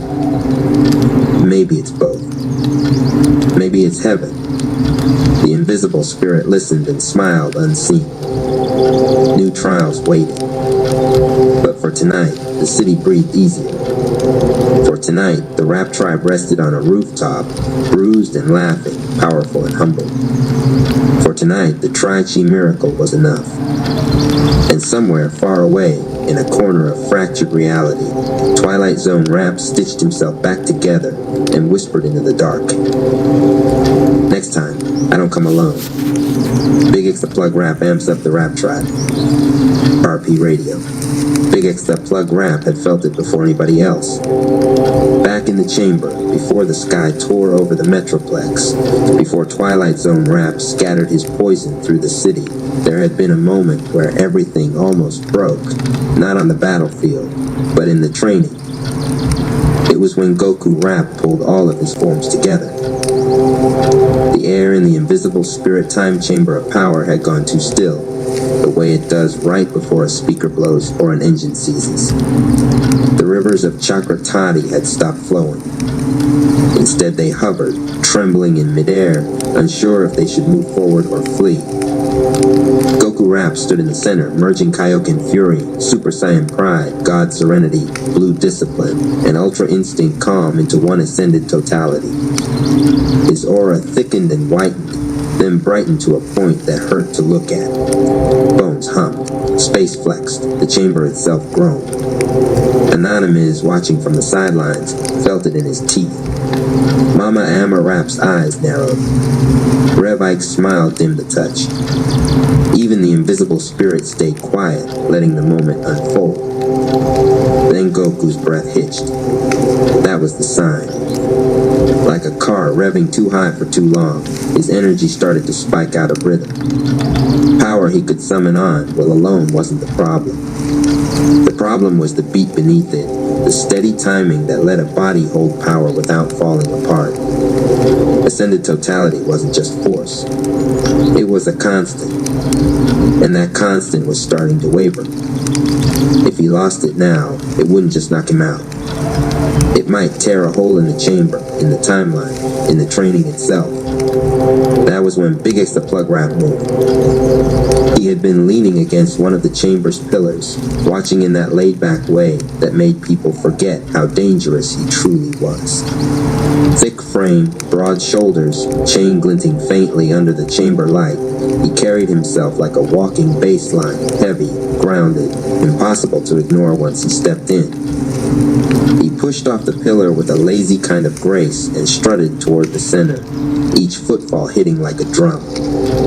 Y'all hear that? Big X the Plug Rap asked, voice deep and unhurried. Nerd Rap frowned. Hear what? Big X that Plug tilted his head, listening to something deeper than the room. His rhythm slipping. Power's there, but the groove ain't locked in yet. He stepped up to the boundary of Goku Rap's aura. The energy thrummed against his chest, trying to shove him back. He planted his feet and let the hit roll through him like sound through subwoofers. Goku Rap's eyes were squeezed shut, face tight, sweat hovering on his skin and glittering orbs that couldn't decide whether to fall or rise. His aura flared jagged. The rivers of chi shook harder. I got it, Goku grunted. I just need... You need a plug, Big X the Plug said. He took one more step forward and laid his palm flat on Goku Rap's back. The chamber snapped like a soundboard turning on. Under Goku's wild power, Big X heard the heartbeat of it, erratic, powerful, but unsteady. Ascended totality was still trying to find its tempo.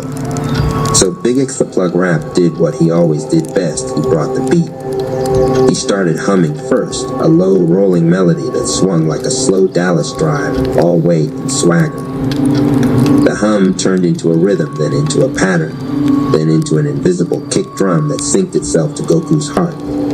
Thump, thump, thump, thump. His chi didn't blaze outward. It dropped downward, into the floor, into the core.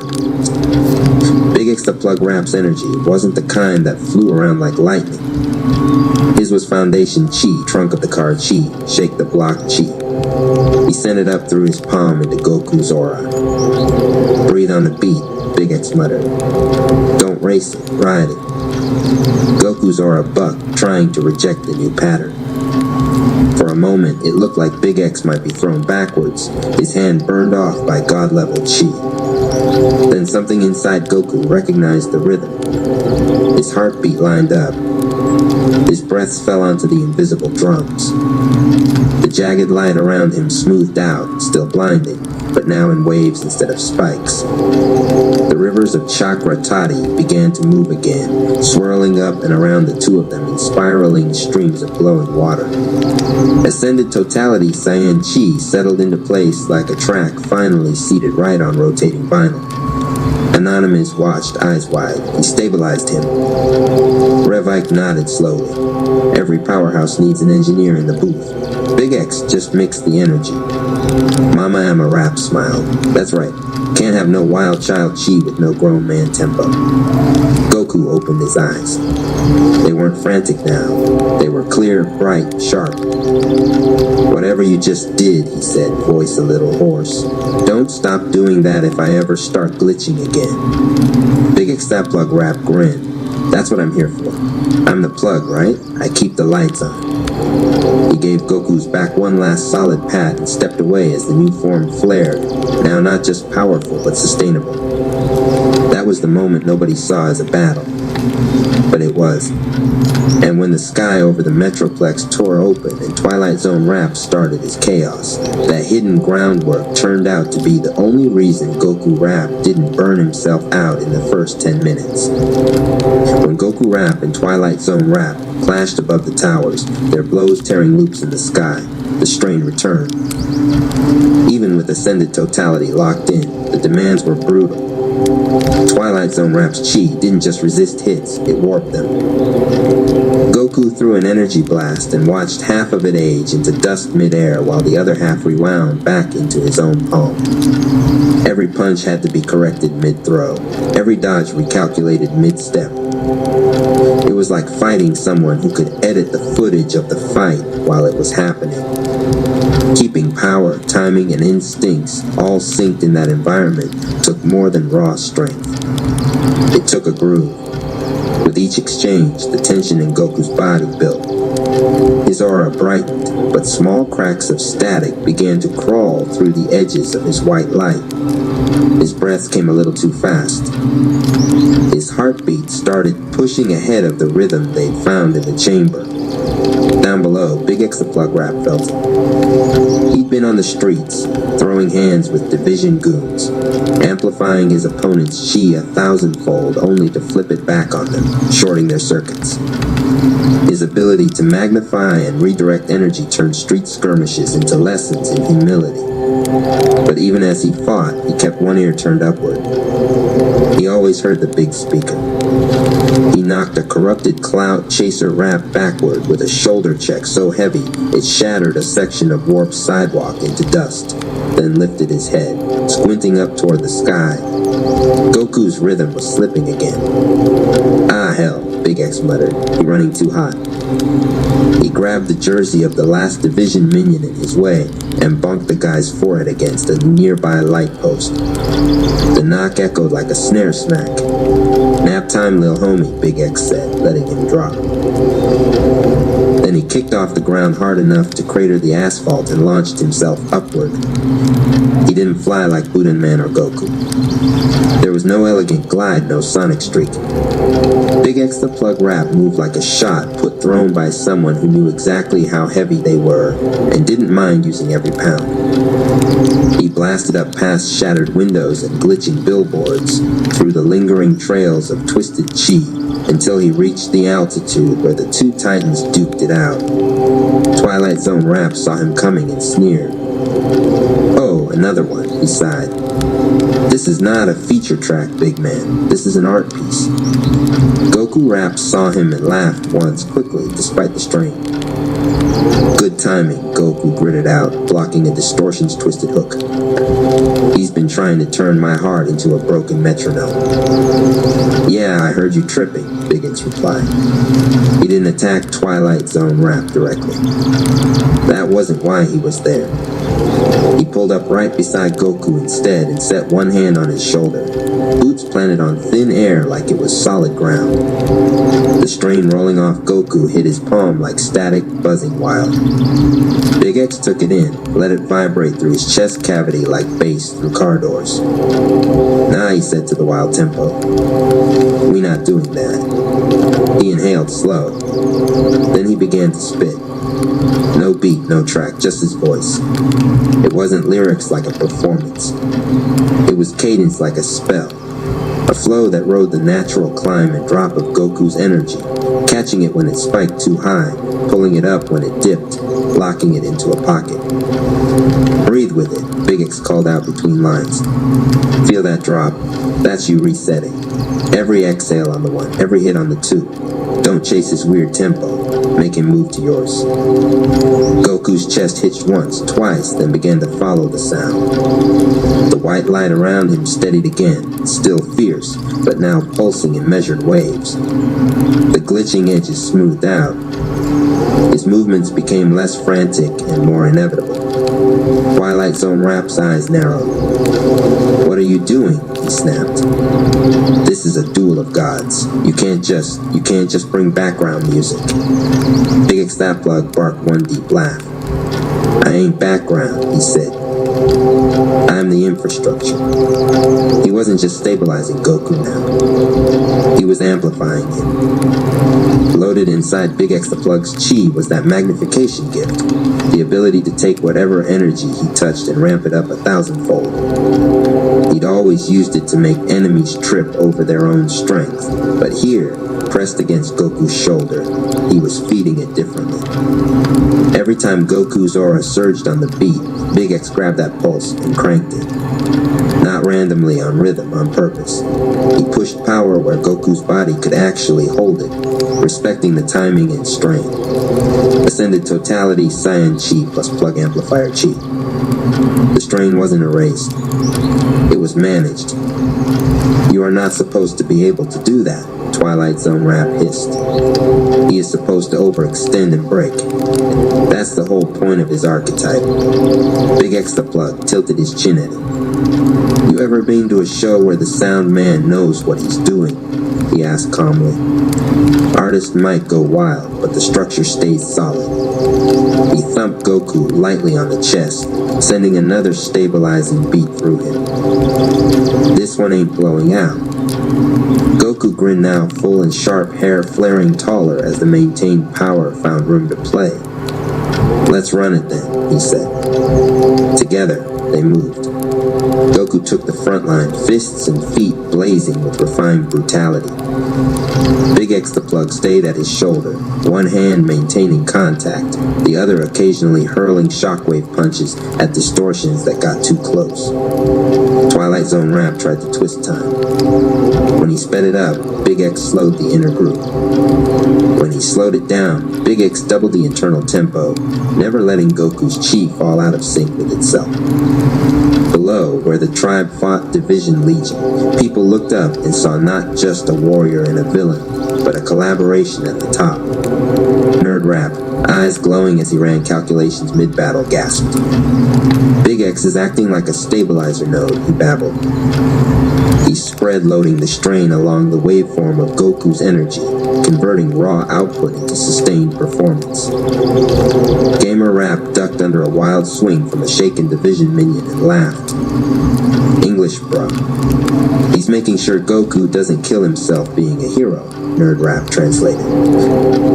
Revite caught the explanation as he forced Cancel Rap to fizzle out with one last blast of belief-restoring chime. That's Covenant work, he said, nodding slowly.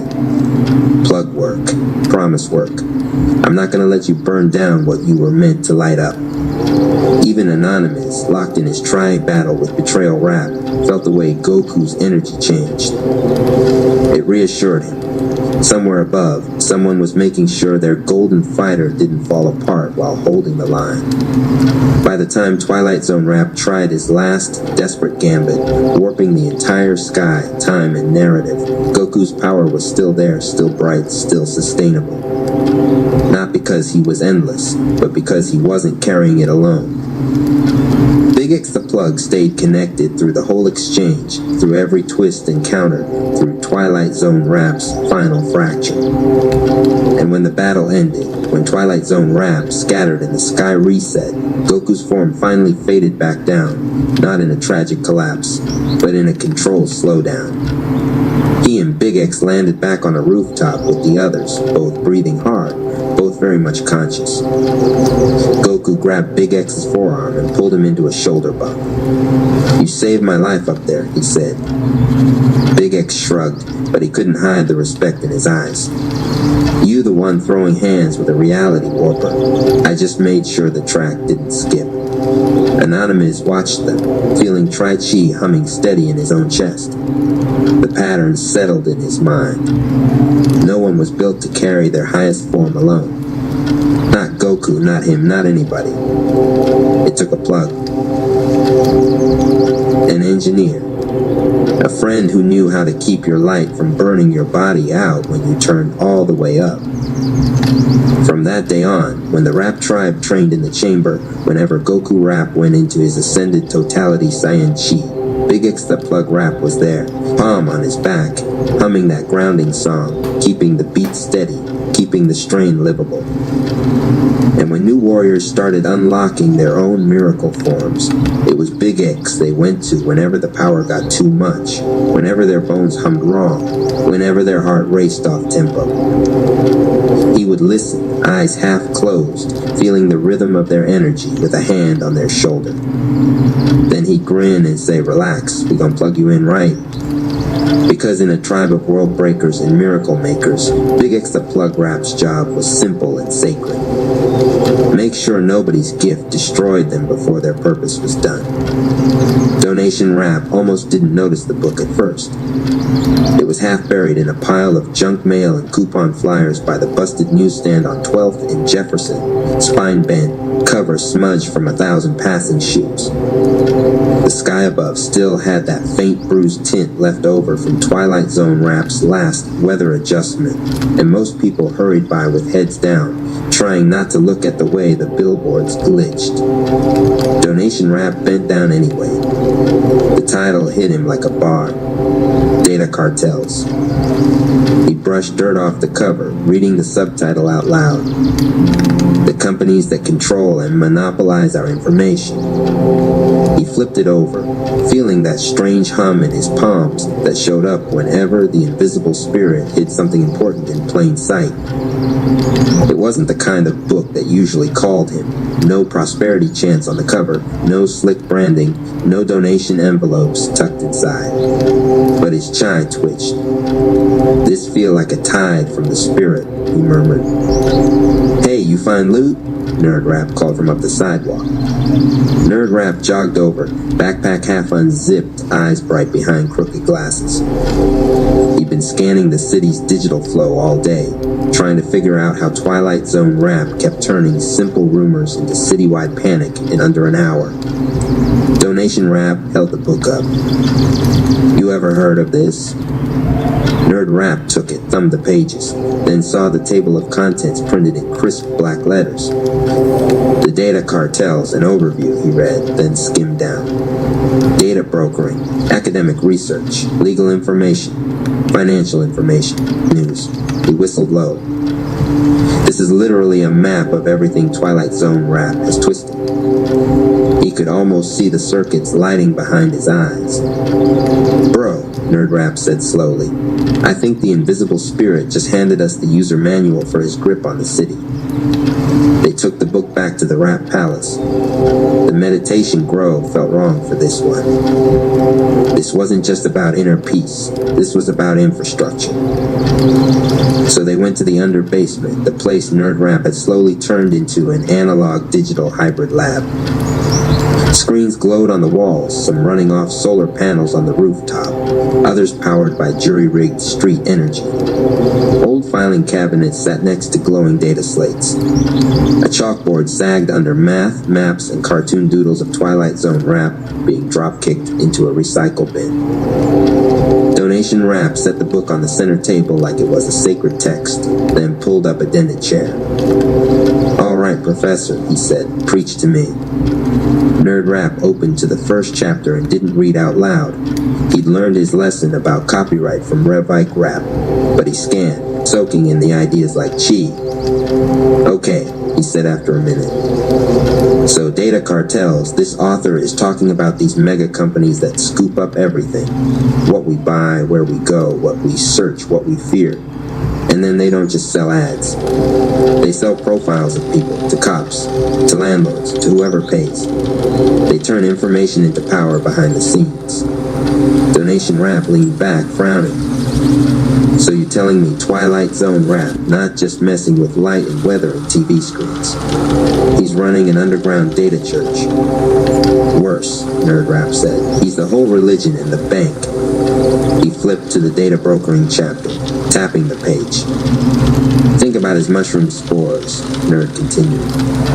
"They didn't just corrupt things. They watched things, recorded where folks argued, who panicked, who trusted who. Division Legion wasn't attacking at random. They hit streets where the invisible data said, these folks are already on edge." Donation Rap felt his chest tighten.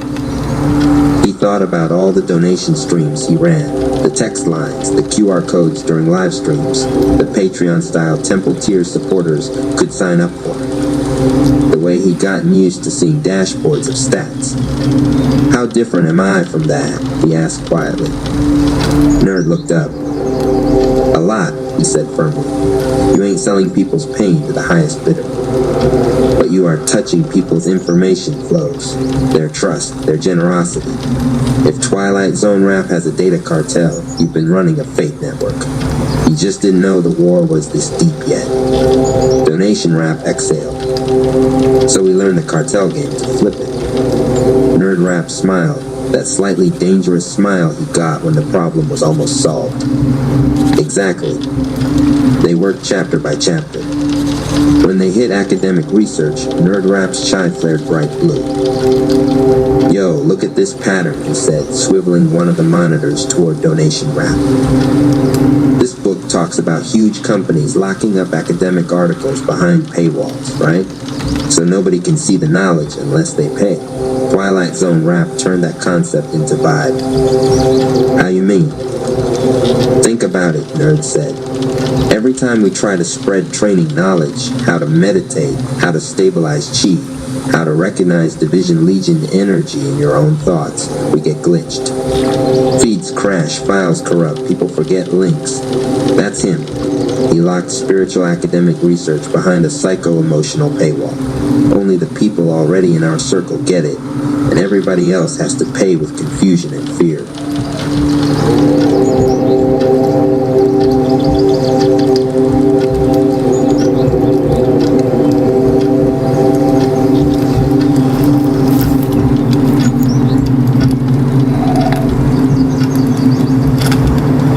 Donation Rap rubbed his beard. So we respond with open source enlightenment. Exactly, Nerd said. We gotta decentralize everything. Zines, street murals, radio drops, mixtapes. If he's trying to be LexisNexis of the soul, we finna be Pirate Bay for liberation. Donation Rap laughed. A bootleg blessing. Nerd Rap pointed at the legal information chapter next. Same move here, he said. These cartels control access to law. Twilight Zone Rap does the same thing with rules of reality. People only know what the law of the city is because the news under his influence tells them. It's dangerous after dark. Don't talk to your neighbor. Everybody's out to get you.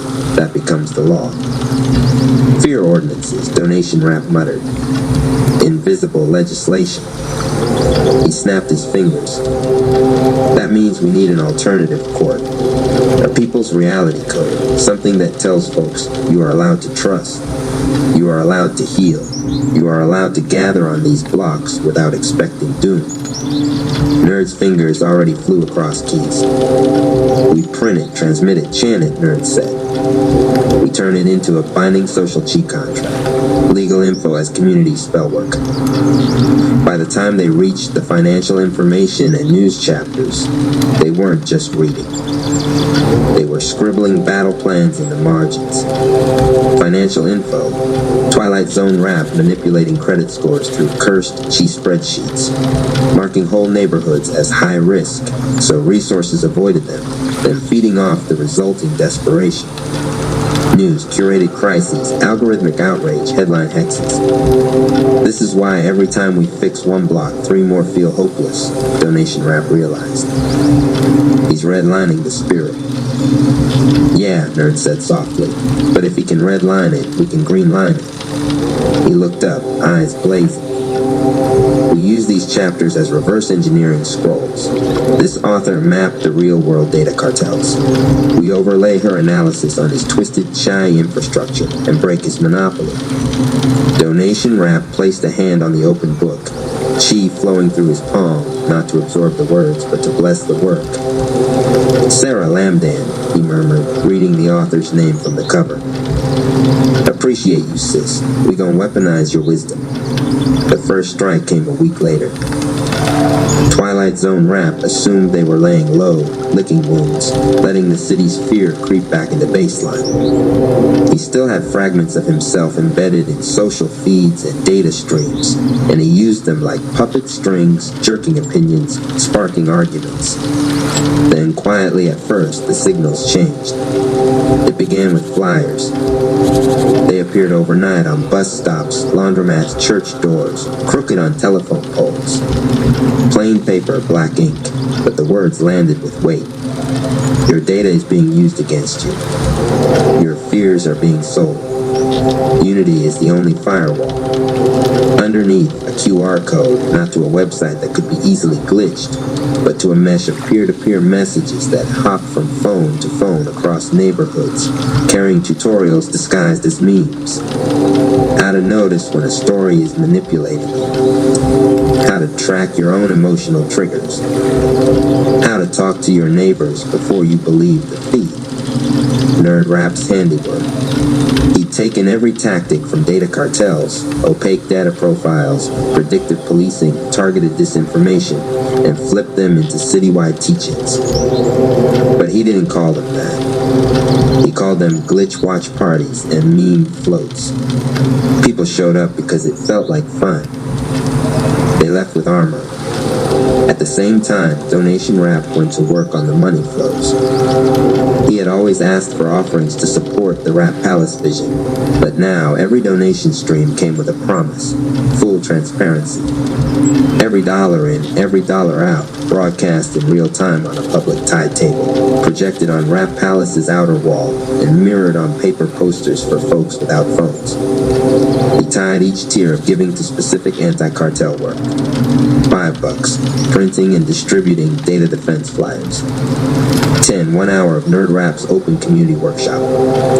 20, a night of safe signal hosting where people's messages could pass through palace relays without being harvested. People gave more, not less. They were starving for something that didn't feel like a black box. The donations weren't just money anymore. They were votes in an information system that refused to hoard. Twilight Zone Rap felt it like static in his teeth. Every time someone read one of the flyers and thought, wait, who benefits if I'm scared? A line of his influence flickered. Every time a new Glitch Watch party ended with neighbors exchanging actual phone numbers instead of just handles, one of his shadow profiles collapsed. Every time a donor looked up at the tide table and saw their money's chi trail out into actual work, instead of disappearing into a void, they became measurably harder to manipulate. They're auditing me, Twilight Zone Rap snarled in his darkness-patched hideout. They're running an open-source rebellion. His screens glitched, showing more and more people closing their eyes before reacting to viral clips, breathing twice, checking with a neighbor. Information discipline. He hated it. This comes from that cursed book, he growled, thinking of the one he'd let slip out of his corrupted libraries. They're merging legal knowledge, financial transparency, news literacy. This isn't a tribe anymore. It's an information commons. He slammed his fist into the air, warping 3 billboards downtown. Instead of his usual fear flashes, they briefly showed the cover of Data Cartels before Nerd Rap's counter sigil ate the signal. Donation Rap saw the flicker from street level and smiled. Got you mad enough to subtweet a book, he muttered. The turning point came when they rolled out what Nerd Rap jokingly called the Divine FOIA. They'd studied how people in the book tried to use Freedom of Information laws to pry documents loose from secretive data companies, only to be stonewalled by cost and complexity. So we do our own version, Nerd said. A spiritual FOIA. We give people ritual and language to demand to see what's been written about them in Twilight's realm. Can that even work? Donation asked. It doesn't have to work on his servers, Nerd replied. It just has to work on their awareness. They wrote a simple script, part prayer, part legalese, part rap hook. I require request a copy of every story told about me, in secret, in shadow, in unbalanced memory. I revoke consent from unseen surveillance. I reclaim my data, I reclaim my cadence. They printed it on cards, etched it into murals, slipped it into zines. Rev Ike recorded it as a call and response chant over a beat. Soon people across the city whispered or shouted it whenever something they saw felt off. Something in the spiritual contracts Twilight Zone rap had formed with the city shuddered. It wasn't that his files disappeared. It was that they stopped feeling inevitable. Individuals started to see patterns in how they were being framed, online, in gossip, even in their own self-talk. They caught themselves thinking, wait, who told me I'm always the problem in this story? And felt the chant rise up in them. I reclaim my data, I reclaim my cadence. The chant itself became a form of chi. Donation Rap watched offering totals tick upward, not because people were terrified, but because they suddenly powerful again. This book, he said one night, sitting in the Rap Palace under basement with Nerd Rap, the pages now dog-eared and highlighted, turned into a weapon. It turned into a mirror, Nerd corrected. We just angled it at the enemy. He tapped the last page of the table of contents. The conclusion's title whispered from the paper, envisioning public information as a public good. That's the fight, Nerd said softly. Twilight Zone Rap thinks information is his private playground. We're here to make it a commons. Every block, every inbox, every timeline. Donation Rap smiled slowly. Commons chi, he said. I like that. The next time Twilight Zone Rap tried to spin a citywide panic, leaking falsified crime maps, stoking rumors about dangerous protests that didn't exist, the response wasn't silence or chaos. It was analysis. Glitch watch parties popped up spontaneously. People gathered in living rooms, barbershops, church basements. Nerd Rap's framework had spread. Ask who benefits, verify with free sources, check with a neighbor, feel your body's response. Donation Rap's open tide table flickered in sync with the screens, showing no spike in emergency funds requests, no corresponding evidence. The narrative fizzled. Twilight Zone Rap raged. Somewhere in the city, a teenager who'd picked up data cartels from a free crate outside Rap Palace flipped through it and thought, they're fighting data demons with library skills. That's hard. On another block, a grandmother read one of the data defense flyers and called 3 family members to clear up a rumor before it turned into a feud. On a rooftop, Anonymous Cherry, Trichi Miracle Aura faintly glowing, watched the city resist manipulation not by clenching up, but by thinking together. We got new weapons, he said. New instruments, Nerd Rap replied at his side, closing the book gently. This is orchestration now. Donation Rap stepped up, looking out over the streets where both visible and invisible cartels had once moved unseen. Then let's keep the music free, he said. Because the war against Twilight Zone Rap wasn't just fists and shy blasts anymore. It was who told the stories, who owned the data, who controlled what people were allowed to know about themselves. And thanks to an overlooked book on a dirty sidewalk, Donation Rap and Nerd Rap had learned a new form of combat. Information liberation chi. The fight would go on. But the monopoly was broken. The Division Saga Episode 2. The War for Unity continues. The victory over Twilight Zone Rap was supposed to buy time. It bought one night. One night of laughter on rooftops. One night where bruises hurt less because everyone hurt together. One night where hope felt heavier than fear. Then midnight hit. The sky blinked. One, Betrayal Rap's revenge. Betrayal Rap knelt in the shadows where Anonymous left him. Hand hands still warm from the compassion that almost saved him. Almost. His coat, stitched with broken promises, lay on the ground beside him, smoldering slightly, as if kindness itself had left burn marks. He looked up at the moon with an expression torn between grief and rage. "They forgave me," he whispered. His voice cracked. "That makes them weak." Twilight Zone Rap's scattered fragments had found a home. Inside Betrayal Rap's doubt, a dark filament slid into his spine. "They pity you. Use their love against them." Betrayal Rap stood slowly, eyes changed. Not the cold bitterness from before, but a terrifying clarity of purpose. "I'll break their unity from the inside." He vanished into static. 2. The Rap Palace awakens, Unit Agent. Below, Rap Palace shook. The marble floor engraved with ancestral verses rumbled. Panels of architecture that never existed before peeled forward, revealing layers of the building that had been waiting for the right moment.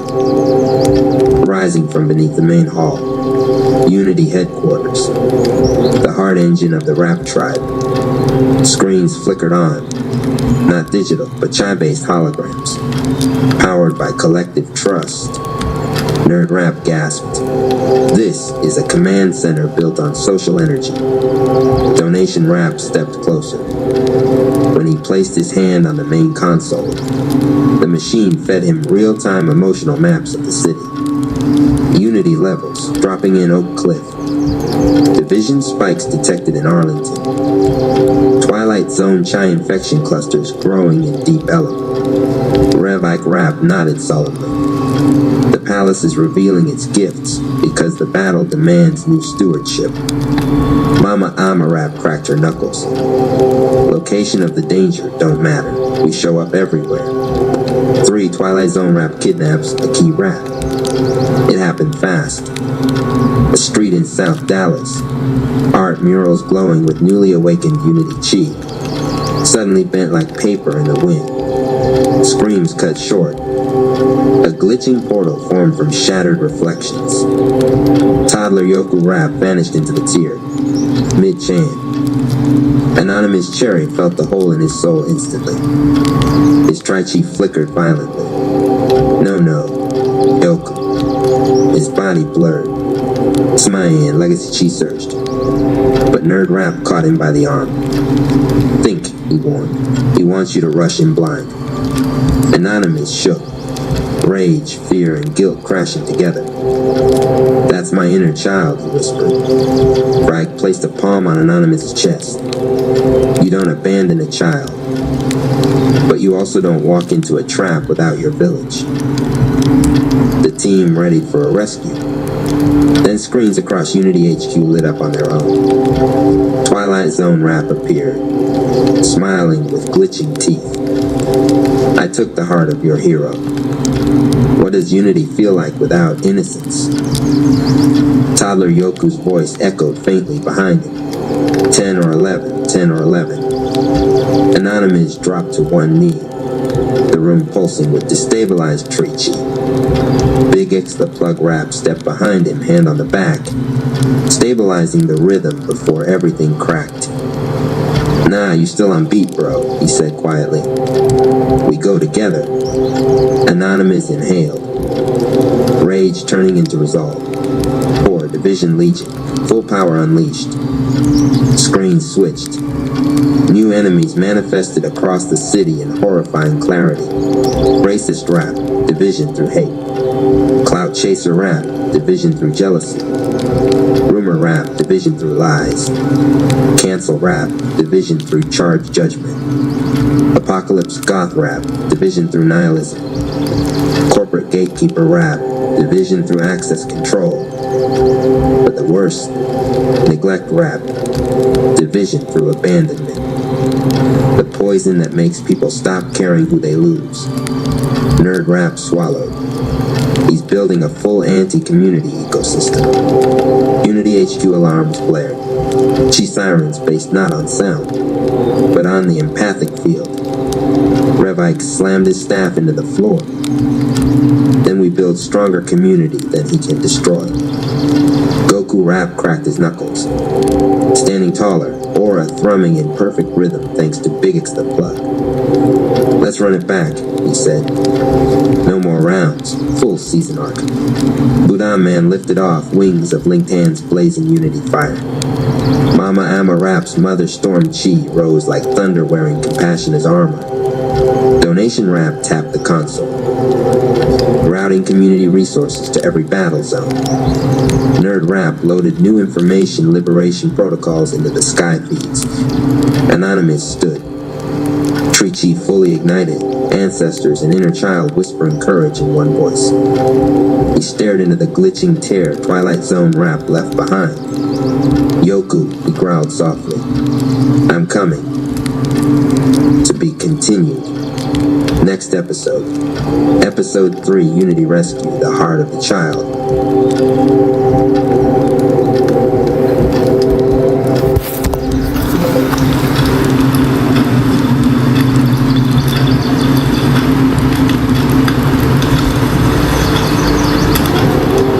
Toddler Yoku and the Heavenly Invisible Spirit Time Chamber of Power Book 2 of the Toddler Yoku Chronicles by Rap Palace Corp. Gregory Anonymous Cherry 2 Chapter 3 The First Step of Heaven Part A The Awakening of Neoplasm Chi, the Stairway of Presence, glowed beneath the Rap family's feet as they climbed from the 6,000% realm into the blinding white sky above. Each step dissolved behind them, as if the universe insisted that forward was the only real direction. At the summit waited a horizon made of heartbeat light. The air trembled with something more alive than sound.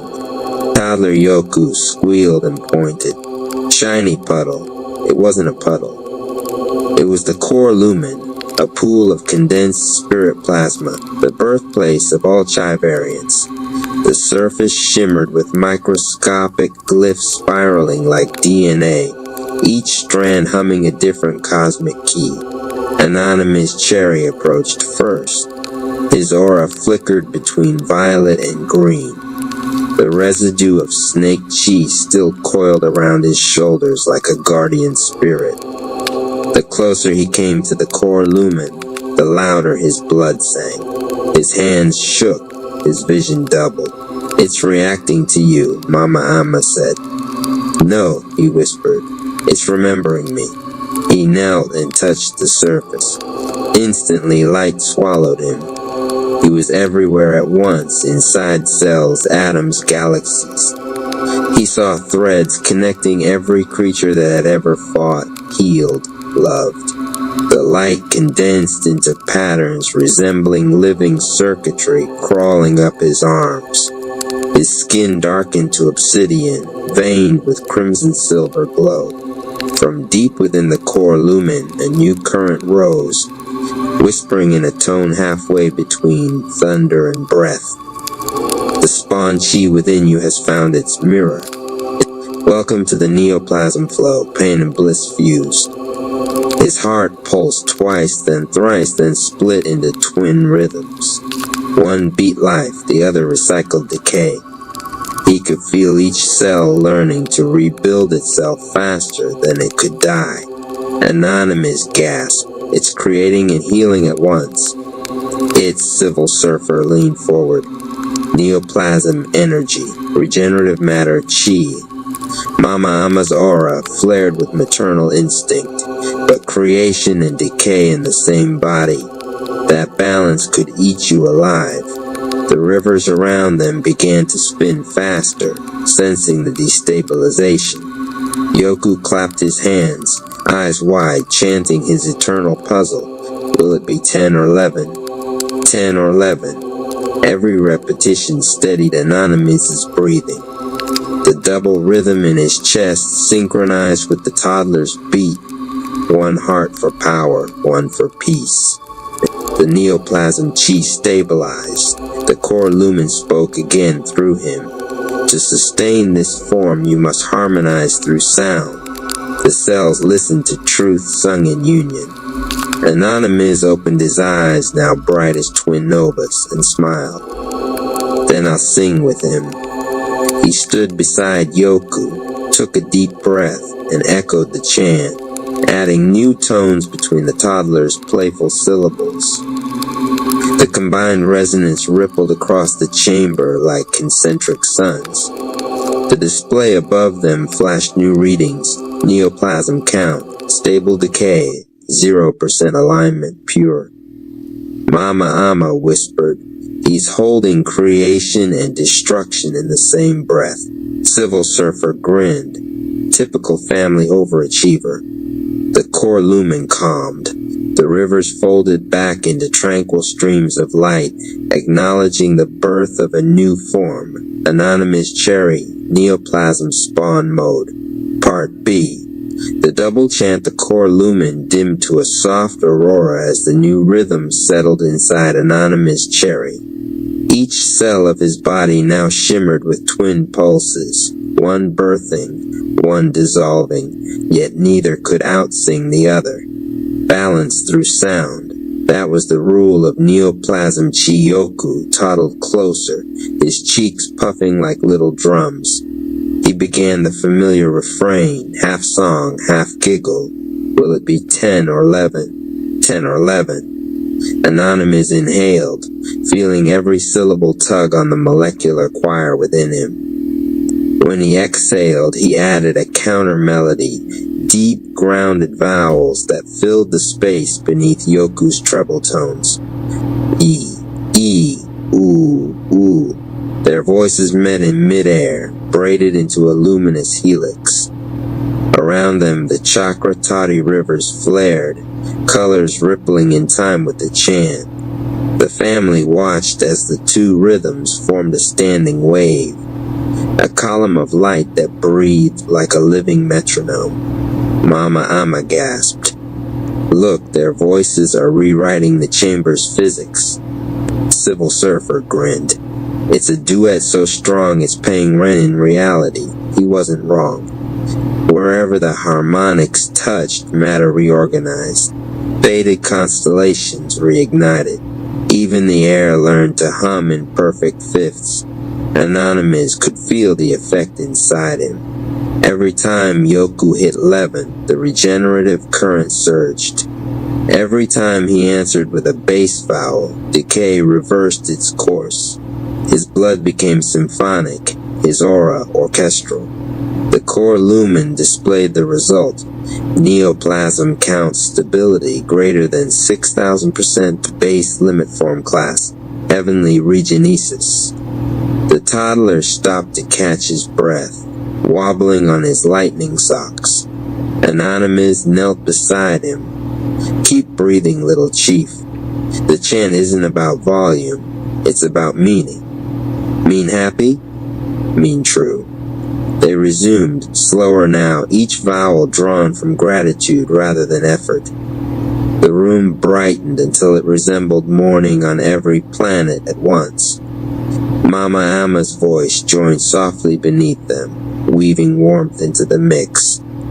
Civil Surfer clapped out a beat, his palms creating ripples of turquoise sound. The chamber became a family choir, each heartbeat a drum, each laugh a verse.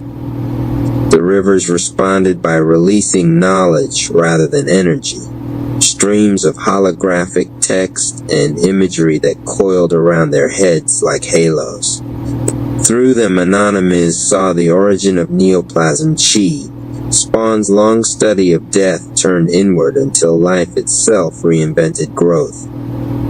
Now that same lesson flowed through him cleanly, without the venom, without the curse. He whispered mid-chant, creation is just disciplined regeneration. Yoku blinked up. Regeneration? Fixing what fear breaks, Anonymous said. They finished on a sustained ooh that lasted until the rivers themselves sighed. Silence followed, a sacred kind of quiet thick with after music. Then a pulse of white fire bloomed from Anonymous' chest and spread outward. Where it passed, the ground repatterned into living geometry, circles, spirals, and endless 11-point stars. Civil Surfer whistled. Guess we're architects now. Mama Amma nodded. The invisible spirit builds through joy. Keep singing and the form holds. Anonymous looked at his hands, watching microfilaments of neoplasm chai knit themselves through the air. He could sculpt energy into matter and back again, but only while aligned with Yoku's tone. Lose harmony, and the cells would collapse to zero. He placed a hand over his heart.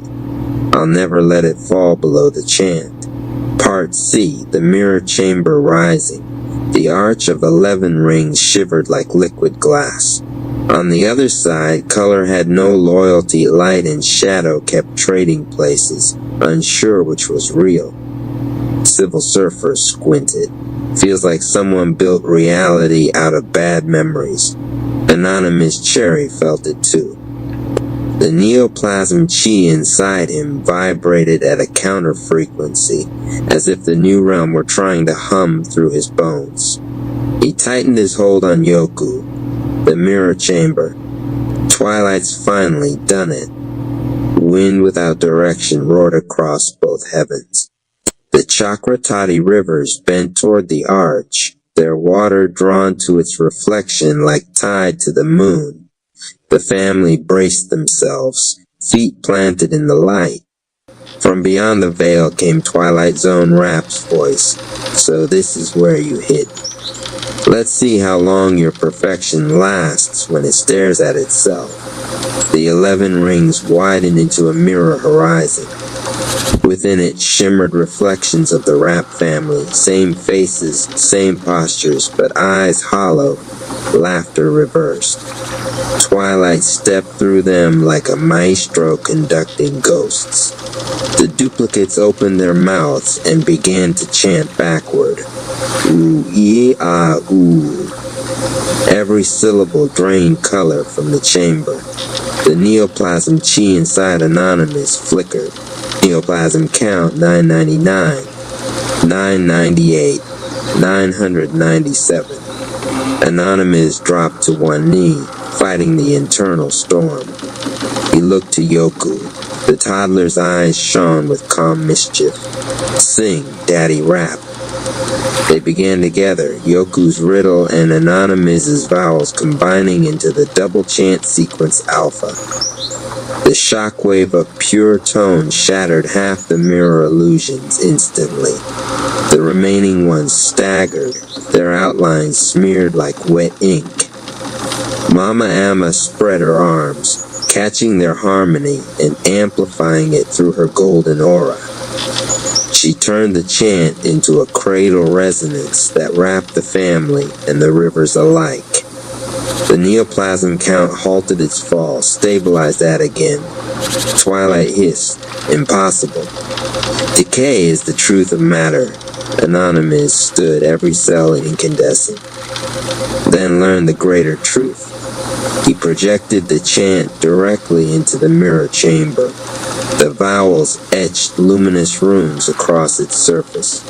Each rune pulsed with intention, forgiveness, play, rhythm, mercy. The reflected family screamed as those qualities struck them, not pain, but memory. They began to mimic the chant instead of resisting it. Twilight staggered backward, his own shadow trying to sing against him. No, you can't rewrite opposition. The mirror chamber fractured outward, its shards turning into harmless moats that joined the Chakratati rivers. Twilight Zone Rap was hurled back into his own broken realm. For a heartbeat, he saw them. Yoku on Anonymous's shoulders, Mama Amma and Civil Surfer glowing beside them, all laughing in the light, and he understood why he could never win. They weren't guarding power, they were guarding joy. Silence returned, deep and holy. The rivers slowed to a gentle pulse. Neoplasm count, stability. Perfect alignment, heavenly step 1. Complete. Anonymous exhaled, the last traces of violet lightning fading from his eyes. He could feel the neoplasm chi resting now, no longer a storm, but a heartbeat. Mama Amma placed a hand on his shoulder. You held both life and death and sang them back into friendship. He smiled. Couldn't have done it without our choir. Civil Surfer flopped onto a glowing rock. So what's next? Snack time or cosmic paperwork? Yoku yawned. Snacks first. Above them, the sky of light unfolded into an endless stairway, each step a note of the chant frozen in crystal. The voice of the invisible spirit echoed, "Sing as you climb." The next heaven begins where laughter dares to echo. Anonymous looked upward, then down at his family. Ready for step 12, Yoku murmured. Will it be 10 or 11? Anonymous whispered back, both forever. And the rap family began to ascend, their double chant rippling through creation, keeping every cell alive, every heart in tune, and every horizon open. Grand entrance to the stage of your day. Let it be a vibrant force of graceful movements of prosperity in every form. Hulk smash that like button. Claim that share as you comment your favorite rap. Also, Donation Rap reports that a donation helps a long way. If you want to donate, my Cash AP is Rapalace 214, The Division Saga, Episode 2. The war for unity continues. The victory over Twilight Zone Rap was supposed to buy time. It bought one night. One night of laughter on rooftops. One night where bruises hurt less because everyone hurt together. One night where hope felt heavier than fear. Then midnight hit. The sky blinked.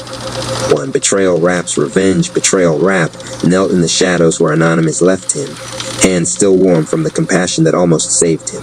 Almost. His coat stitched with broken promises lay on the ground beside him, smoldering slightly, as if kindness itself had left burn marks. He looked up at the moon with an expression torn between grief and rage. They forgave me, he whispered. His voice cracked. That makes them weak. Twilight Zone Rap's scattered fragments had found a home inside Betrayal Rap's doubt. A dark filament slid into his spine. They pity you. Use their love against them. Betrayal Rap stood slowly, eyes changed, not the cold bitterness from before, but a terrifying clarity of purpose. I'll break their unity from the inside. He vanished into static. To Rap Palace awakens Unity HQ below, Rap Palace shook. The marble floor engraved with ancestral verses rumbled. Panels of architecture that never existed before peeled forward, revealing layers of the building that had been waiting for the right moment.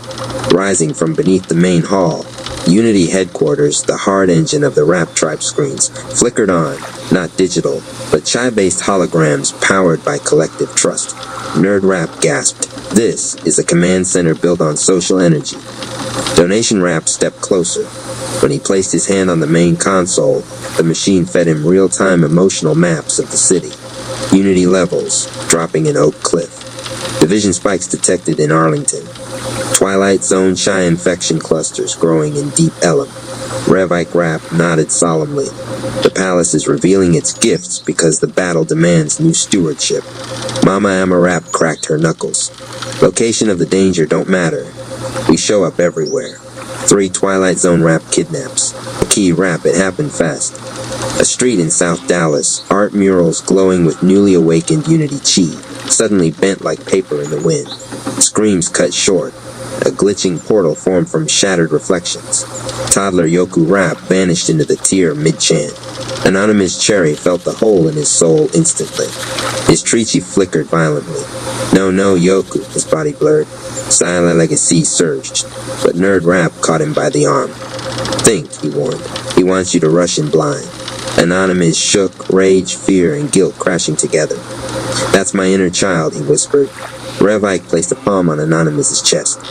You don't abandon a child, but you also don't walk into a trap without your village. The team readied for a rescue. Then screens across Unity HQ lit up on their own. Twilight Zone Rap appeared, smiling with glitching teeth. I took the heart of your hero. What does Unity feel like without innocence? Toddler Yoku's voice echoed faintly behind him. 10 or 11, 10 or 11. Anonymous dropped to one knee, the room pulsing with destabilized Trey Chi. Bix the Plug Rap stepped behind him, hand on the back, stabilizing the rhythm before everything cracked. Nah, you're still on beat, bro, he said quietly. We go together.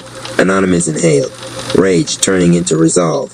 4, Division Legion. Full power unleashed screen switched. New enemies manifested across the city in horrifying clarity. Racist rap, division through hate clout chaser rap, division through jealousy rumor rap, division through lies cancel rap, division through charged judgment apocalypse goth rap, division through nihilism corporate gatekeeper rap, division through access control. But the worst, neglect rap division through abandonment. The poison that makes people stop caring who they lose nerd rap swallowed. He's building a full anti-community ecosystem. Uni HQ alarms blared Chi sirens based not on sound but on the empathic field. Rev Ike slammed his staff into the floor. Then we build stronger community than he can destroy. Goku Rap cracked his knuckles, standing taller, aura thrumming in perfect rhythm thanks to Bix that Plug. Let's run it back, he said. No more rounds. Full season arc. Buddha Man lifted off, wings of linked hands blazing unity fire. Mama Amma Rap's Mother Storm Chi rose like thunder wearing compassion as armor. Donation Rap tapped the console. Routing community resources to every battle zone. Nerd Rap loaded new information liberation protocols into the sky feeds. Anonymous stood, Trichi fully ignited, ancestors and inner child whispering courage in one voice. He stared into the glitching tear Twilight Zone rap left behind. Yoku, he growled softly, I'm coming. Grand entrance to the stage of your day. Let it be a vibrant force of graceful movements of prosperity in every form. Hulk, smash that like button. Claim that share as you comment your favorite rap. Also, donation rap reports that a donation helps a long way. If you want to donate, my cash AP is Rapalice214 to be continued. Next episode, Episode 3, Unity Rescue, The Heart of the Child, What Will Unfold, Toddler Yoku Rescue Mission, The Chamber of Lost Innocence Betrayal Rap's Secret Infiltration Arc Neglect Rap versus a Mama Amma Rap, a battle of emotional gravity, Goku Rap, Big X Tag Team Reality Clash Anonymous Cherry, faces the darkest version of himself grand entrance to the stage of your day. Let it be a vibrant force of graceful movements of prosperity in every form. Hulk smash that like button. Claim that share as you comment your favorite rap. Also donation rap reports that a donation helps a long way. If you want to donate, my cash AP is Rapalice214. Would you like episode 3 to open with A, direct confrontation in the glitch maze, B, Toddler Yoku's perspective, a terrifying yet hopeful inner journey, C, multiple perspective cut-ins like anime battle sequences, D, an emotional flashback of Anonymous' earliest near-death, E, all of the above choose and the saga continues. The Division Saga Episode 3, The Lost Child and the Living Light. The city outside the Rap Palace slept fitfully beneath a fractured sky, its dreams still haunted by the chaos of the day. But inside Uni HU sleep had no place. The Rap tribe stood gathered around the glowing celestial map projected above the central console, a map that didn't show streets or buildings, but souls and their connections. Anonymous Cherry stood at the front, fists trembling against the table edge. His aura flickered erratically, purple lightning and golden memory threads tangled with neon green venom. His breathing was heavy, too fast, like the space around him wasn't wide enough for his grief. Toddler Yoku Rap was gone, still chanting somewhere in the dark, still laughing bravely, still scared. Anonymous felt every heartbeat of that child inside him like a wound begging to become wisdom, but right now it only bled. We move now, he growled. I'm going after him. Portal or no portal. Big X the Plug Rap placed a steadying hand against his back, rhythm pulsing through the contact. The violent tempo of Anonymous's nerves calmed one beat at a time. You know I got you, bruh, Big X said, voice low. But we can't run into darkness fueled by fear. Fear got his scent locked. We gotta move like light. That's exactly right. The voice did not echo. It rooted itself into them. Soft as breath, strong as mountains. Every head in Unity HQ turned toward the far edge of the hall where a radiant glow had begun to form. It wasn't chi. It wasn't energy any of them had learned to manipulate. It was presence. A warmth that knew each warrior's deepest thoughts, yet did not recoil from any of them. The invisible spirit's essence filled the room like a new sunrise had decided to appear indoors. Words flowed, not from speakers or mouths, but directly into hearts. Your unity is powerful, but without the source of love, power fragments. A shape emerged within the brilliance, human because humanity was beloved. Light wrapped him like clothing, but his gaze was the true armor. Goku Rap dropped to one knee instinctively, head bowed with reverence. Mama Ama Rap placed a gentle hand to her lips and wept silent joy. Rev Ike Rap, long the loudest in the room, said nothing. Awe had stolen the air from his chest. Anonymous Cherry stared, tears forming despite himself. He had felt this presence before. In the hospital room, where a doctor shrugged at a monitor and said he shouldn't have made it. In the wreckage where metal twisted around a heartbeat that refused to stop. In every moment where death stood certain, yet life whispered not yet. This wasn't metaphor. This was Jesus Christ stepping into the war. You call yourselves protectors of unity, Jesus said, voice warm and carved from eternity. Unity is mine. You fight its battles as my warriors, but without knowing the strength of the one who designed connection itself. He stepped closer and the room shifted. Walls became heaven's canvas. The celestial map overhead realigned, pointing no longer at streets, but at wounds, spiritual fractures where fear colonized hearts. And at the very center, a pulsing point of glitching red and shadow, toddler Yoku, held captive in the chamber of lost innocence. Jesus turned to Anonymous, gently lifting his chin. That child is not merely your inner spark, he said. He is the proof you survived becoming who you feared, the living evidence of wonder kept alive. Anonymous swallowed hard. He's afraid. He is faithful, Jesus corrected softly. Fearful hearts can still choose trust. But you, he placed a hand on Anonymous's chest, right over the unstable Tri-Chi. You must not let rage speak louder than love. At his touch, something incredible occurred. Snake Chi bowed its proud head. Ancestor Chi knelt in reverence. Inner child Chi laughed for the first time without trembling. Venom became discernment. Legacy became purpose. Innocence became courage. An explosion of peace radiated outward. The light didn't force darkness away. It revealed it had already lost. Walk with me, Jesus said. There is no enemy inside this child that love cannot reclaim. Mama Ama Rap stepped forward, storm aura swirling, yet her eyes full of motherly fire. You lead the way, Lord, she said fiercely. Whoever laid hands on that baby gone answer to heaven and to me. Beside her, Budan Man's unity wings unfurled, humming as they linked every heartbeat inside the palace into one symphony. Let's show division what a bonded city looks like, he said. Goku Rap stood tall, Totality Saiyan Chi blazing brighter than ever, not to overshadow Jesus' light, but to respond to it like a loyal star answering sunrise. My fists got sermons today, he said, smirking. Let's go bring our brother home. Jesus extended his hand toward the tier in space where Twilight Zone Rap had dragged toddler Yoku, a portal of corrupted emotion that pulsed with whispers of every child who had ever felt discarded. The light from his palm struck the tier. It recoiled, screamed, then slowly, reluctantly, opened into a path, not straight, not easy, but possible. Jesus turned once more to the tribe. The enemy does not fear power, he said. He fears identity restored. You will encounter manifestations of abandonment, lies spoken over children, the voices that told them they were too much or never enough. His eyes full of a love that no wound could taint. Do not fight with anger. Fight with truth. Rev Ike smiled wide through tears. Oh, we about to preach with our whole bodies, he whispered. Jesus stepped forward. The tribe followed. Anonymous Cherry hesitated at the threshold only a moment, then nodded to the rhythm Big X the Plug kept steady beneath his ribs. For you, little man, he whispered. And together, they walked into the chamber of lost innocence, grand entrance to the stage of your day. Let it be a vibrant force of graceful movements of prosperity in every form. Hulk smash that like button. Claim that share as you comment your favorite rap. Also donation rap reports that a donation helps a long way. If you want to donate, my cash AP is Rapalace 214, The Division Saga, Episode 4. The Chamber of Lost Innocence, the portal sealed behind them like a wound stitching itself shut. Light faded, heat faded, even sound faded. Anonymous Cherry blinked, and the world resolved into a corridor that pulsed like a living memory. Walls walls flickered through images of playgrounds, then empty playgrounds, laughter, then silence. Crayon drawings filled with color, then scribbled out by invisible hands.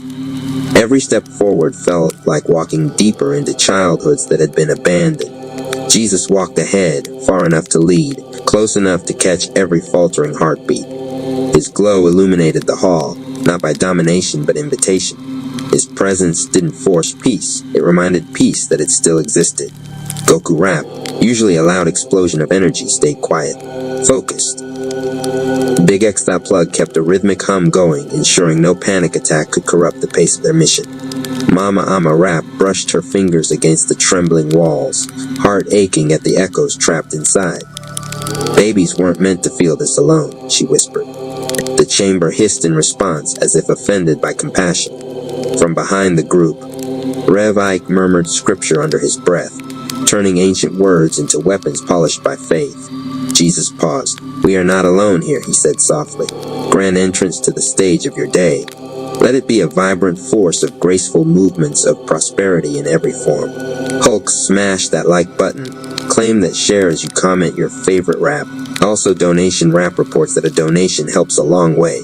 If you want to donate, my Cash AP is Rap Palace 214 Toddler Yoku's point of view. He sat on a crooked swing made of static and shadows. Feet too short to touch a ground that never stayed still. Chains creaked, not with metal friction, but with dread. Around him lay a playground made of deleted dreams, broken slides, swings with no seats, chalk drawings erased by rain that never finished falling. Toddler Yoku clutched his stuffed purple serpent, a plushy version of Snake Chi, and tried to keep the chant going to stay brave. 10 or 11, 10 or 11, his voice wobbled. "We gonna be okay again." Dark figures lurked outside the faint circle of light around him. They whispered insults children should never hear. "You were a mistake. No one wanted you. You break everything you touch. Why didn't you turn out better?" One shadow leaned forward, taller than the others, wearing a cloak that looked like disappointment sewn into fabric. Its voice dripped with exhaustion. "I shouldn't have to keep caring for you." Toddler Yoku squeezed his serpent tighter and shut his eyes. He whispered to himself, "Cherry wouldn't leave me. Cherry always comes back." But fear slipped under his ribs and curled around his heartbeat. What if this time he forgot? Grand entrance to the stage of your day. Let it be a vibrant force of graceful movements of prosperity in every form. Hulk, smash that like button. Claim that share as you comment your favorite rap. Also, donation rap reports that a donation helps a long way. If you want to donate, my Cash AAP is Rap Palace 214 Betrayal Rap's secret mission far above the playground, perched on a fractured clock tower that ticked backward and forward at random. Betrayal Rap watched the tribe enter. Emotion tangled his features, guilt and resentment arm wrestling for dominance. He reached inside his coat and pulled out a single glowing thread, a lifeline gifted by Twilight Zone Rap's corruption. The thread pulsed with a command, break them from trust. Betrayal Rap narrowed his eyes at anonymous Cherry below. "You forgave me when I didn't want grace," he whispered. "Now let me show you why that was a mistake." He dissolved into static and moved into position. Grand entrance to the stage of your day. Let it be a vibrant force of graceful movements of prosperity in every form. Hulk, smash that like button. Claim that share as you comment your favorite rap. Also, donation rap reports that a donation helps a long way. If you want to donate, my Cash AP is Rap Palace 214 Neglect Rap appears. A cold wind blew across the playground, stirring old leaves that were actually torn diary pages. The shadow with the exhaustion voice stepped fully into the half-light. Neglect Rap. He carried no weapon, he didn't need one. His power was absence. Where he walked, toys rusted. Colors drained, imagination shrank. He crouched in front of Toddler Yoku, forcing a smile that carried no love. "You don't matter enough to be missed," he said gently, almost sympathetically. "They have bigger battles, stronger allies. Why waste time on the weakest part of themselves?" Yoku's lip trembled. Tears rose, but so did something else. A tiny spark of defiance. "My name is important," he whispered. "Jesus knows it. Cherry knows it." Neglect Rap chuckled. "Sure, keep telling yourself that. Children who believe they matter are easier to hurt." He reached a hand toward Yoku's head. grand entrance to the stage of your day. Let it be a vibrant force of graceful movements of prosperity in every form. Hulk smash that like button. Claim that share as you comment your favorite rap. Also, donation rap reports that a donation helps a long way. If you want to donate, my Cash AP is Rapalice214. The tribe arrives. The sky of the playground split open. Mama a rap landed first, or a thunder black with a golden lining, like a storm that only breaks what harms her own. She slammed a hand down and the ground obeyed, pushing neglect rap backward in a wave of righteous force. Nobody touches our baby, she growled. Jesus descended behind her, light flowing outward like a shield. Anonymous Cherry dropped next, Treachi blazing. He rushed forward, but Jesus touched his shoulder. Not with anger, Jesus reminded. Anonymous nodded once, though every muscle in his body screamed to tear neglect rap apart. Biggest the plug landed behind them, planning the rhythm. Buddha Man soared overhead, wings of unity shielding the area from the encroaching dark. Toddler Yoku saw Anonymous and screamed in relief. Cherry. Anonymous knelt, arms wide, catching the child as he ran into his chest. Toddler Yoku's tears soaked into his shirt, tears that tasted like hope surviving terror. Neglect Rap stood, dusting himself off. His voice dripped dismissal. You came all this way. For this, Jesus stepped forward. Yes, he said simply. Neglect Rap flinched, the first crack in his composure. Because neglect cannot comprehend the love that chooses. And Jesus chose the child, grand entrance to the stage of your day. Let it be a vibrant force of graceful movements of prosperity in every form. Hulk smash that like button. Claim that share as you comment your favorite rap. Also donation rap reports that a donation helps a long way. If you want to donate, my Cash AP is Rapalice214. The first battle in the light neglect rap stretched, growing taller, fed by every abandoned child in history. Jesus' voice rang out. You cannot starve what heaven feeds. Neglect rap lunged. Jesus raised one hand and every lie shattered like brittle glass. Mama Ama shielded Yoku Goku, hovered ready to strike. Big X the Plug kept everyone's heartbeats aligned. Buddha Man cast unity light. Anonymous felt the Trichi stabilize as one truth echoed. Love never abandons. He stood, purple gold aura roaring upward. Behind him, ancestor spirits formed a wall of presence. Snake Chi stretched, poised but not predatory. Toddler Yoku clung to his shoulder, chanting again, but now fearless. 10 or 11. 10 or 11. We all go together, always united again. Neglect Rap inhaled dark energy, swirling into a massive attack drawn from every forsaken moment ever felt. Jesus spoke one phrase, not this child. Then the light ignited. Grand entrance to the stage of your day. Let it be a vibrant force of graceful movements of prosperity in every form. Hulk smash that like button. Claim that share as you comment your favorite rap. Also donation rap reports that a donation helps a long way. If you want to donate, my Cash AP is Rapalice214. The attack landed like a history lesson in pain. Neglect Rap inhaled and pulled the air out of the chamber, drinking down the echo of every forgotten birthday, every empty seat at a school play, every prayer whispered by a child who thought no one was listening. The chamber of lost innocence shook as a storm of absence built around him, a hurricane made of all the times love didn't show up. He towered over them now, his form stretched thin and tall, his eyes dim lanterns of burnout. You can't fight me, Neglect Rap said, voice heavy and hollow. I'm not anger, I'm not hate, I'm what nobody had time to fix. I am everything that got pushed to later. His hand rose, fingers dripping with the numbness of a million shrugged shoulders. Later, he whispered, the wave hit. For a heartbeat, every member of the Rap tribe stopped moving. Goku Rap's aura flickered. Punches he'd thrown in 1,000 battles suddenly felt pointless. Who did all that training really help? Who stayed changed? Budan Man's wings sagged, the weight of disunity suddenly feeling too heavy to bear. Hadn't he tried 1,000 times? Weren't people still walking away from each other? Mama Ama Rap's arms felt like they'd been holding crying children for 10 lifetimes straight without rest. The exhaustion of every caregiver who never got a break flowered in her muscles. Rev Ike felt the echo of every amen that never turned into transformed lives. Every seed he'd sown that seemed to vanish into thin air. Even Donation Rap, even Nerd Rap, far off at the Unity HQ anchor point, felt the wave.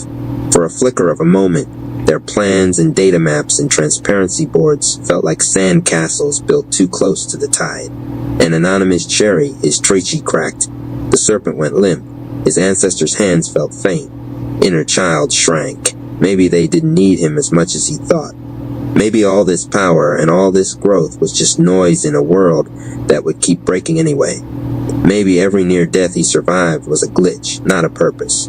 He looked down. Toddler Yoku's arms were around his neck. The child's little fingers dug into his shirt like anchors. Yoku's voice shook, but he forced the chant out anyway. 10 or 11. 10 or 11. We all go together. We all go together. The words trembled like a match in a windstorm, but they did not go out. Jesus stepped between the wave and the child. The tide of numbness hit him like smoke hitting a mountain. It broke, it passed, it went nowhere. He didn't even blink. Later, Jesus repeated softly. That is the lie. Neglect Rap flinched. Jesus' eyes softened, but his presence hardened like steel. The lie that you can love tomorrow what you refuse to care for today. The lie that forgetting is neutral. The lie that turning away is just being busy. He turned slightly, sweeping his gaze over the tribe. Look at me, he said gently. They did. In that gaze, every maybe later they ever believed was brought into the light. The calls they hadn't returned, the apologies they hadn't made, the small kindnesses they'd assumed someone else would do. The times they told their own hearts, I'll heal when I get time. He didn't use it to condemn them. He used it to tell the truth. Love is not an emotion you visit, Jesus said. Love is a life you walk in. When you abandon yourselves, when you abandon your own inner child, your own hurt, you leave doors open for him. Neglect Rap twitched as the finger pointed back at him. I don't need to be loved, Neglect snapped. I am what happens when love fails. I'm not a person I'm fallout. I am what remains. Jesus stepped closer. You are what happens, he agreed, when love is never invited into the wound. He extended his hand not in attack, but in an offer. You weren't born this way. Neglect Rap recoiled, cloak twitching. Don't start that with me. I remember nobody came. Toddler Yoku, cheek pressed against Anonymous's neck, looked up with watery eyes. Somebody came now, he said softly. Neglect's eyes flickered. The chamber groaned and shifted. The war playground stuttered between broken and whole. For a moment, they all saw the truth. Neglect Rap wasn't a proud villain standing tall in power. He was a boy in a doorway, watching a car drive away without him. He was a teenager sitting alone on a graduation day with nobody in the stands. He was a grown man on a hospital bed with a silent phone on the tray. He was emptiness that had been given a name and a body and told to fend for himself. Jesus' face was full of sorrow. I was there, he said.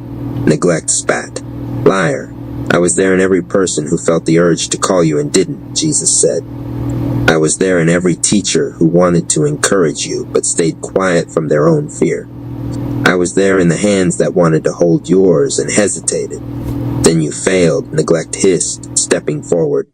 His aura flared, the pressure of a lifetime of unmet needs weaponized. Because they didn't. I don't care who wanted to. They didn't come. And I learned something. People don't stay. The air thickened. The tribe's knees trembled.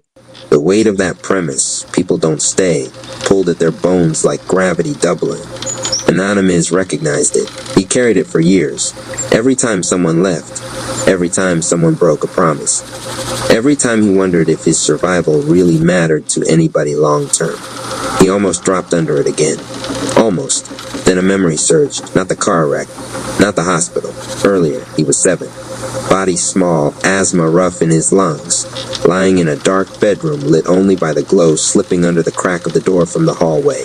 Adults yelled in the other room. Words like knives. Threats thrown and never followed through, yet the sound scratched him anyway. He lay curled in the bed, heart beating fast he thought it would rip out. He whispered into the dark, God, it's too loud. I'm scared. Don't leave me, okay? There had been no booming voice, no glowing figure, no miracle knock at the door. Just a warmth in the corner of the room, the feeling that the shadows weren't empty. The slow impression of a hand resting on his back, though no one had walked in. His heartbeat slowed. The yelling faded into the background. He had fallen asleep to that unseen comfort. Now, standing in the chamber, he realized he had never been alone that night. Love didn't fail, Anonymous said, voice low. Neglect turned his head sharply. Anonymous took a step forward, toddler Yoku still clinging to him. I thought it did, he confessed. I thought nobody came. I thought nobody cared. But every time I made it through a night I shouldn't have survived, every time my lungs kept working when they could have quit, it wasn't because nobody was with me. He looked at Jesus. It was because you never left. The words hit the space like a bell. I never left, Jesus affirmed quietly. Not then, not now. He lifted both hands. Light poured out. It didn't blast Neglect Rap back. It didn't tear him apart. It revealed. The chamber of lost innocence peeled open, layer by layer, like the inside of an onion made of memories. Toddler Yoku's fear space dissolved, revealing that beneath the broken playground was a room filled with invisible hands, invisible arms, invisible weeping faces that had always wanted to show up but didn't know how. The tribe saw it, the missed connections, the almosts, the I should call him. I should say something. Yeah, I'll check in on her tomorrow. We are not here to excuse neglect, Jesus said. We are here to show that even there, love did not disappear. It was ignored. It was resisted. It was misunderstood. But I was there, waiting to be chosen. Neglect Rap screamed. Then you should have forced them. Jesus' eyes burned with a fire that did not consume his gentleness. I am love, he replied, control. He lowered his hands and the light softened to something bearable. Love is the weapon, he said, not fear, not guilt, not revenge. Love is the weapon that surrenders without abandoning, that dies rather than force, that rises again to keep offering. He stepped closer to Neglect. You are what happens when love is rejected so long that hurt decides to live alone. I am what happens when hurt finally lets love in. Neglect staggered. The cloak slipped. Underneath, just for a second, they saw the boy again. He whispered, they didn't come. Jesus nodded once, and that broke my heart too. The words landed with the weight of a universe. You weren't the only one abandoned, Jesus said. Every time they left you, they left me standing beside you, unwanted. Neglect trembled. The chamber shook. A crack ripped through the sky above them, through which Twilight Zone Rap's face briefly appeared, distorted with rage. That's enough, he snarled. He belongs to me. They all do. You don't get to rescue the parts people threw away. He reached an arm in, trying to hook Neglect with a chain of shimmering code, and that's when Betrayal Rap made his move. He arrived in silence behind the tribe, eyes dark, movements calculated. He had been watching this whole exchange, confusion and bitterness swirling, as Jesus offered even Neglect a way out. You offered me that too, he muttered. His hand closed around something hidden under his coat, a shard of Twilight Zone chi sharpened into a knife. You forgave me like I was worth saving, he whispered. But what if I'm better at being the reason you regret it? He moved in a blur, straight for Anonymous's back. Toddler Yoku looked up just in time to see the shadow behind Cherry's shoulder. Greg, the blade plunged, except it never hit. A hand grabbed Betrayal Rap's wrist with iron force. Big X the plug Rap. He stood there, arms stretched, fingers locked tight around the incoming weapon. His eyes were calm and sad. Man, he said, I knew your rhythm was off the whole time. Betrayal snarled, trying to jerk free. Let go. This is what I do. You can't expect me to be anything else. Big X tightened his grip, pulling Betrayal closer until they were face to face. You really think you the only one who almost ruined what was good? Big X asked quietly. You ain't special for being broken, bro. We all did dirty at some point. The question is, you gonna keep stabbing the hand that pulled you out, or you gonna let that same hand help you clean up? Betrayal's eyes wavered. The blade in his grip flickered. Its edges glitched, no longer entirely sure it wanted to exist. Anonymous turned slowly. He met Betrayal's gaze fully. You hurt me, Anonymous said, voice steady. You almost hurt him, he glanced at Yoku, and you were ready to break what we had. Because I hate needing you, Betrayal shouted, and now raw pain bled through his words. I hate the way your forgiveness makes me feel smaller, like I'm wrong for staying angry.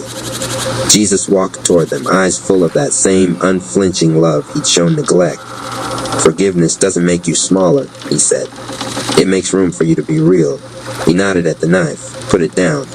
For a moment, the whole chamber held its breath. The weapon twitched in Betrayal's grip. He could complete the strike. He could prove that trust was foolish and that nothing beautiful lasted. He could carve into Anonymous's back and make his point permanently. But toddler Yoku's little arms were still wrapped around Cherry's neck. The sight cracked something. Betrayal's hand opened. The blade dropped. It didn't hit the ground. It dissolved midair into black dust that the chamber inhaled and exhaled as wind. Big X released his wrist slowly. Anonymous stepped closer, chest rising and falling. "I won't pretend you didn't try to hurt me," Anonymous said. "That happened. It's real, but I still don't stop seeing who you could be." Betrayal Rap's face crumpled. "I don't know how to be anything else," he whispered. "I don't know how to live without expecting people to break their word." "Then let us show you," Jesus said. His hand extended again, this time to both neglect and betrayal. "You both came from pain. You both were shaped by absence. You both became weapons for darkness because no one taught you what to do with your wounds. Let me teach you now." Neglect looked at the hand. Betrayal looked at the hand. Neither moved. Yet something changed. The chamber itself exhaled. The dark walls brightened. The broken playground started knitting itself back together. The swing straightened. The chalk drawings regained their color. The air no longer carried the taste of uncried tears. It carried the faint sweetness of a healing that had just begun. Toddler Yoku slid down from Anonymous's arms and ran forward. He didn't hug the villains. He hugged Jesus' leg. "Thank you," he said, voice small but fierce. Jesus' hand dropped gently onto his head. "I never left you," he said softly. "Not once," Yoku nodded. "I know now," he whispered. The Tri-Chi inside Anonymous responded. Something new unfolded. The venom that had become discernment now glowed with a new color, gold threaded through green. Ancestor Chi burned brighter with Christ light woven into every memory. Inner child Chi sat, not scared in a corner, but holding Jesus' hand. The light that rose from Anonymous was different than before. It didn't just coil or roar. It radiated outward in circles, each pulse whispering the same message, never left. He stood taller. Toddler Yoku drifted up slightly, floating beside him, no longer a fragile fragment but a co-pilot of the soul. The invisible spirit's voice swept through the chamber, through the palace, through the city. Anonymous, Cherry. Tri-Chi miracle has entered covenant light. Love is now your weapon. He didn't feel invincible. He felt held. Goku smirked, wiping at the corner of his eye like dust had gotten in it. "Okay," he said quietly. "That's a different kind of final form." Mama Amma laughed through her tears. "Baby just unlocked. Jesus walked me through hell and I came back kinder aura." Budan Man felt his wings shimmer, unified hearts beating in sync with this new rhythm. Rev Ike took a deep breath and grinned. "Oh, we about to have some church in these streets," he said. Neglect and betrayal stood together, still caught between who they'd been and what they'd just seen. The hand was still offered. The path was still open. No one dragged them. No one forced them. Love waited. That was, itself, a battle. The chamber of lost innocence began to fold, the mission's objective complete. Toddler Yoku was free, his faith stronger. Anonymous was stabilized in a power that no longer relied on fear of losing others, but on certainty that he had never been alone. As they stepped back toward the exit portal, back toward the fight waiting in the city, Jesus walked among them. Not separate, with them. Anonymous glanced over. "You're staying?" he asked. Jesus smiled. "I was here before you knew to look," he said. "I'll be here long after you stop trying to earn what I already gave." "What's that?" Anonymous asked. "Belonging." The word wrapped itself around his heart like a promise. As the chamber faded and the Rap tribe emerged once more into the city's wounded skyline, the war for unity entered a new phase. They had power, they had strategy, they had unity. And now they walked with the one whose love had never left them. Love was the weapon. They were ready to fight. And somewhere in the cracks of the breaking world, Twilight Zone Rap felt it and shivered. 10 or 11 Rap by Anonymous Cherry. Will it be 10 or 11? Will it be 10 or 11? 10 or 11, 10 or 11. Will it be 10 or 11? Will it be 10 or 11? 10 or 11, 10 or 11. Will it be 10 or 11? Will it be 10 or 11? 10 or 11, 10 or 11. Will it be 10 or 11? Will it be 10 or 11? 10 or 11, 10 or 11. Will it be 10 or 11? Will it be 10 or 11? 10 or 11, 10 or 11. Will it be 10 or 11? Will it be 10 or 11? 10 or 11, 10 or 11. Will it be 10 or 11? Will it be 10 or 11? The Shadow Lone Saga Chapter 1. The door that screamed shadows, the time chamber, wasn't supposed to feel fear. It was ancient. Holy, a dimension built from the first prayer God whispered after creating light. Its walls held memories of miracles. Its floor hummed with divine blueprints of destiny. Even its silence had lineage. Nothing had ever touched that silence until something did. A thunderous rupture exploded from the entrance, not the kind born from physics, but from malice that learned how to pretend it had a purpose. The golden archway that once welcomed growth and mastery shrieked as it shattered inward, symbols splintering into tiny metallic screams. Chips of sacred material rained like betrayed stars. Toddler Yoku Rap flinched so hard his pacifier nearly flew out. His usually playful chant froze in his throat. His eyes shimmered with the raw terror of someone who understood, in toddler-level brilliance, that O didn't even come close to covering this. But Anonymous Cherry. He didn't move, didn't blink. He felt something he hadn't felt in a long time. Irritation. He had been in the middle of discovering a new breathing rhythm, somewhere between Monk on a mountaintop and Boxer in round 12. And now, ruined by a villain with timing worse than expired milk.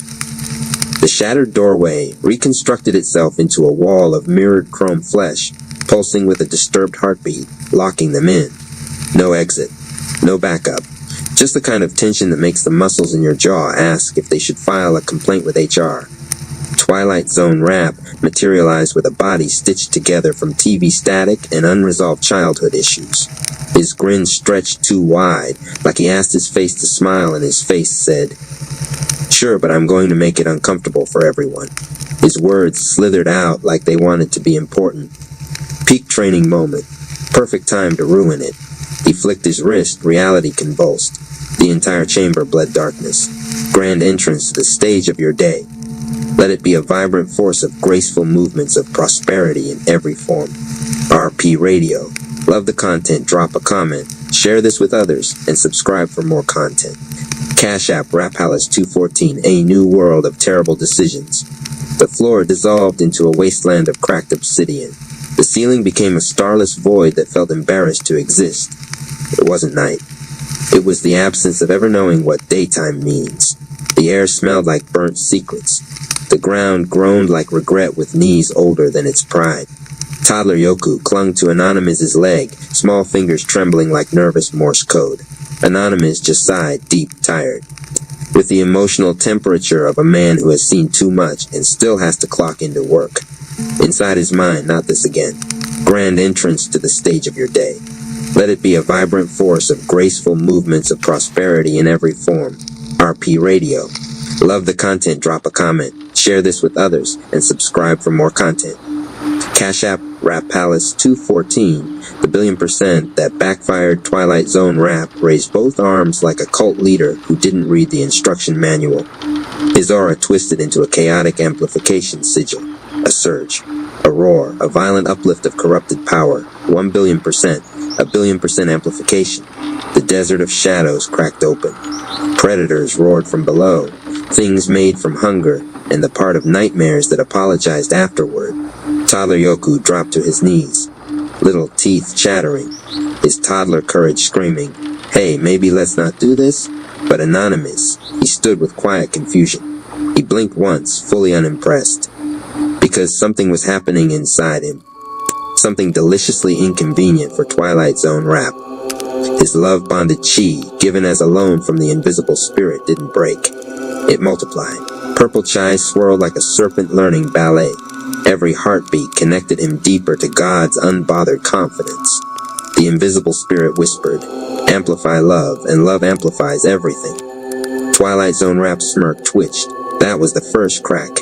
Grand entrance to the stage of your day. Let it be a vibrant force of graceful movements of prosperity in every form. RP Radio. Love the content, drop a comment, share this with others, and subscribe for more content. Cash App Rap Palace 214, Boredom Awakened Stealth. And then without sound, without wind, without asking permission, Anonymous Cherry vanished. Literally. like the universe blinked and he took the moment way too personally.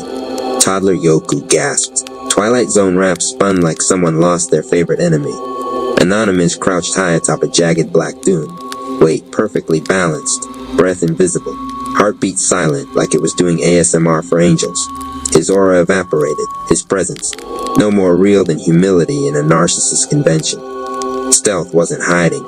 It was choosing which sins were allowed to notice you. A predator stalked forward. All muscle and bone saw growls, teeth designed by someone who hated hope. Anonymous reappeared just long enough to have an opinion. "Don't take it personal," he muttered, tone so dry it could turn rivers into memory. A thin immortal venom chi strand flashed. Death arrived before the creature knew it had RSVP. Anonymous remained dispassionate. He didn't celebrate. He didn't gloat. He calculated the next threat. That calm? Scarier than any roar. Grand entrance to the stage of your day. Let it be a vibrant force of graceful movements of prosperity in every form. Our radio. Love the content, drop a comment. Share this with others. And subscribe for more content. Cash App Rapalis 214 Twilight's problem Twilight Zone rap inhaled sharply, panic glitching his form. "You're not supposed to be stronger," he spat. Anonymous appeared behind him, voice quiet enough to make the darkness reconsider its life choices. "Love isn't something you steal. It's loaned. And I always pay interest." Toddler Yoku finally found his breath. Will it be 10 or 11? The chant echoed like destiny clearing its throat. And Twilight Zone rap realized the desert wasn't the worst part. The worst part was being hunted by someone who didn't fear you anymore. The worst part was a warrior whose love had weaponized precision. Grand entrance to the stage of your day. Let it be a vibrant force of graceful movements of prosperity in every form. RP Radio. Love the content, drop a comment, share this with others, and subscribe for more content. Cash App Rap Palace 214. Chapter 2, Planet of Silent Predators. The silence pressed against their skin like a living weight, a suffocating stillness that understood violence better than peace. This was not the hush of a calm night. This was the kind of silence that paced behind you like a beast, evaluating the softness of your throat. Anonymous Cherry stood in the center of the obsidian dunes, his eyes narrowed but unshaken. The dunes shifted constantly underfoot, as if the ground was made of memories too ashamed to stay solid, and the sky above pulsed with a slow, unnatural heartbeat, one too heavy to belong to anything divine. The air felt scorched by secrets and salted with dread. Toddler Yoku rap, tiny but bound by a courage he didn't fully comprehend, clung to Anonymous's leg like it was the last honest thing in existence. His pacifier quivered as though even the plastic could sense that every breath here came with consequences. Something moved beyond sight, many somethings. They skittered through the dunes with the confident hunger of predators who had never once lost a hunt. The sand hissed under their steps, dragging fear behind them like a dragged net full of thrashing doubts. Twilight Zone rap reclined upon a tilted dune of black glass, as though lounging on a throne built from his own ego. His grin stretched across his face with the messy enthusiasm of a man who demanded applause before earning any respect. "These creatures evolved by eating stealth," he boasted, flexing his fingers like he'd just invented danger. Toddler Yoku's small spirit nearly evacuated his body from fear, but Anonymous responded with a single slow exhale, dripping with the profound annoyance of someone whose inner peace was being interrupted by a clown with god complexes. Twilight leaned forward, believing words were weapons sharp enough to pierce Anonymous's silence. "You always hide in silence," he pressed with artificial insight. "From pain, from love." But Anonymous did not reward the monologue with attention. His gaze stayed locked upon the horizon, where the dark shifted like a bruise learning to breathe. His silence wasn't fear, it was restraint sharpened into elegance. Toddler Yoku stepped forward, voice cracking but brave, and declared that they did not hide, they stalked back. Courage in miniature form. Anonymous rested a gentle palm atop the toddler's head, a subtle promise that panic was a choice, and one he refused to make. Then the predators revealed themselves, not from above, from below. They slipped out of the thin cracks in existence like nightmares dripping from a leaky subconscious. Their bodies were armored in jagged bone plates, frost-white and sharpened like unfinished sculptures carved by rage. They had no eyes. They didn't need them. They smelled confidence. They tasted self-control. They hunted emotion like wine. The circle they made around Anonymous and Yoku was not rushed. It was the confident geometry of being certain dinner could not escape. Anonymous uttered a single word, so bored it insulted the threat by existing. Try. That one word did not rise to a challenge. It lowered a standard. A beast pounced. Sound did not follow. Anonymous had evaporated from where he stood. He reappeared behind the creature, and it died before gravity could finish narrating its leap. A second creature lunged, jaws wide enough to erase childhood dreams. Anonymous moved with mathematical cruelty, no wasted motion, no flair, just results. The beast collapsed, skull split clean by a razor-thin filament of venom chi so elegant it could have been mistaken for art. Toddler Yoku stared with a terror so profound that it accidentally transformed into admiration. Twilight Zone Rap's grin fractured at the edges. Nothing wounded a villain quite like a plan functioning backward. Your expectations aren't my business, Anonymous finally said, his voice flat as stone and twice as heavy. Toddler Yoku inhaled and began chanting. Will it be 10 or 11? The chant vibrated outward like divine sonar, coloring the darkness with glowing outlines of every threat. The boy's fear alchemized into purpose. The monsters took a collective step back, not from power, but from audacity. The smallest one here had found his voice, and it rearranged the battlefield. Anonymous stepped forward with the toddler at his side. Their shadows merged into something longer than either of them alone. No grand speeches, no elaborate declarations, just a movement so confident it sculpted destiny.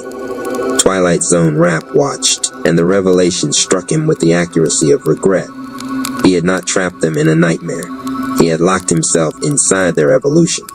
The desert seemed smaller now, the silence sharper. The predators were no longer hunting, they were being hunted. And love, quiet, disciplined, unsentimental love, had finally decided it was tired of being underestimated. Grand entrance to the stage of your day. Let it be a vibrant force of graceful movements of prosperity in every form. RP Radio. Love the content, drop a comment, share this with others, and subscribe for more content.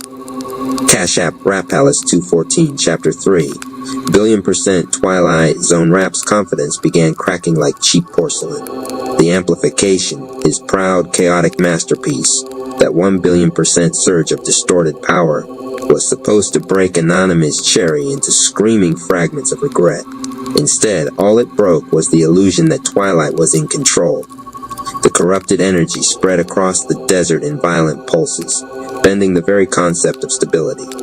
The sand vibrated like it was reliving trauma from every boot that ever stepped on it. The air shivered, even oxygen seemed nervous.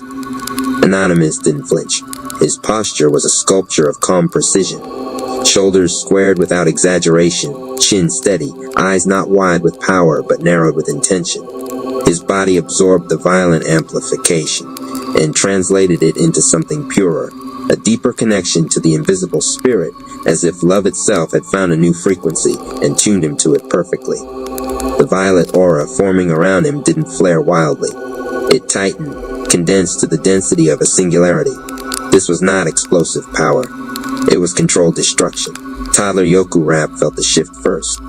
A warmth pressed against his tiny chest, not comforting but firm. It was the sensation of safety dragging him upward and saying, "Stand up." His knees stopped trembling, his pacifier steady. He didn't fully understand why, but his heart decided panic was beneath him. He leaned into Anonymous's shadow like it was a fortress personally designed for him. Twilight's voice glitched as he spoke, unwilling to operate in this new reality. That energy was meant to unmake you, not complement you. His outrage was almost adorable, almost. Anonymous offered him the same amount of attention one gives a fly buzzing near a sacred text. His focus remained inward, refining every ounce of chai until the quiet became lethal. He smiled, not with lips but with purpose, and the desert responded. Wind formed where none should exist, spiraling into whispers around him. Even nature was suddenly trying to be helpful.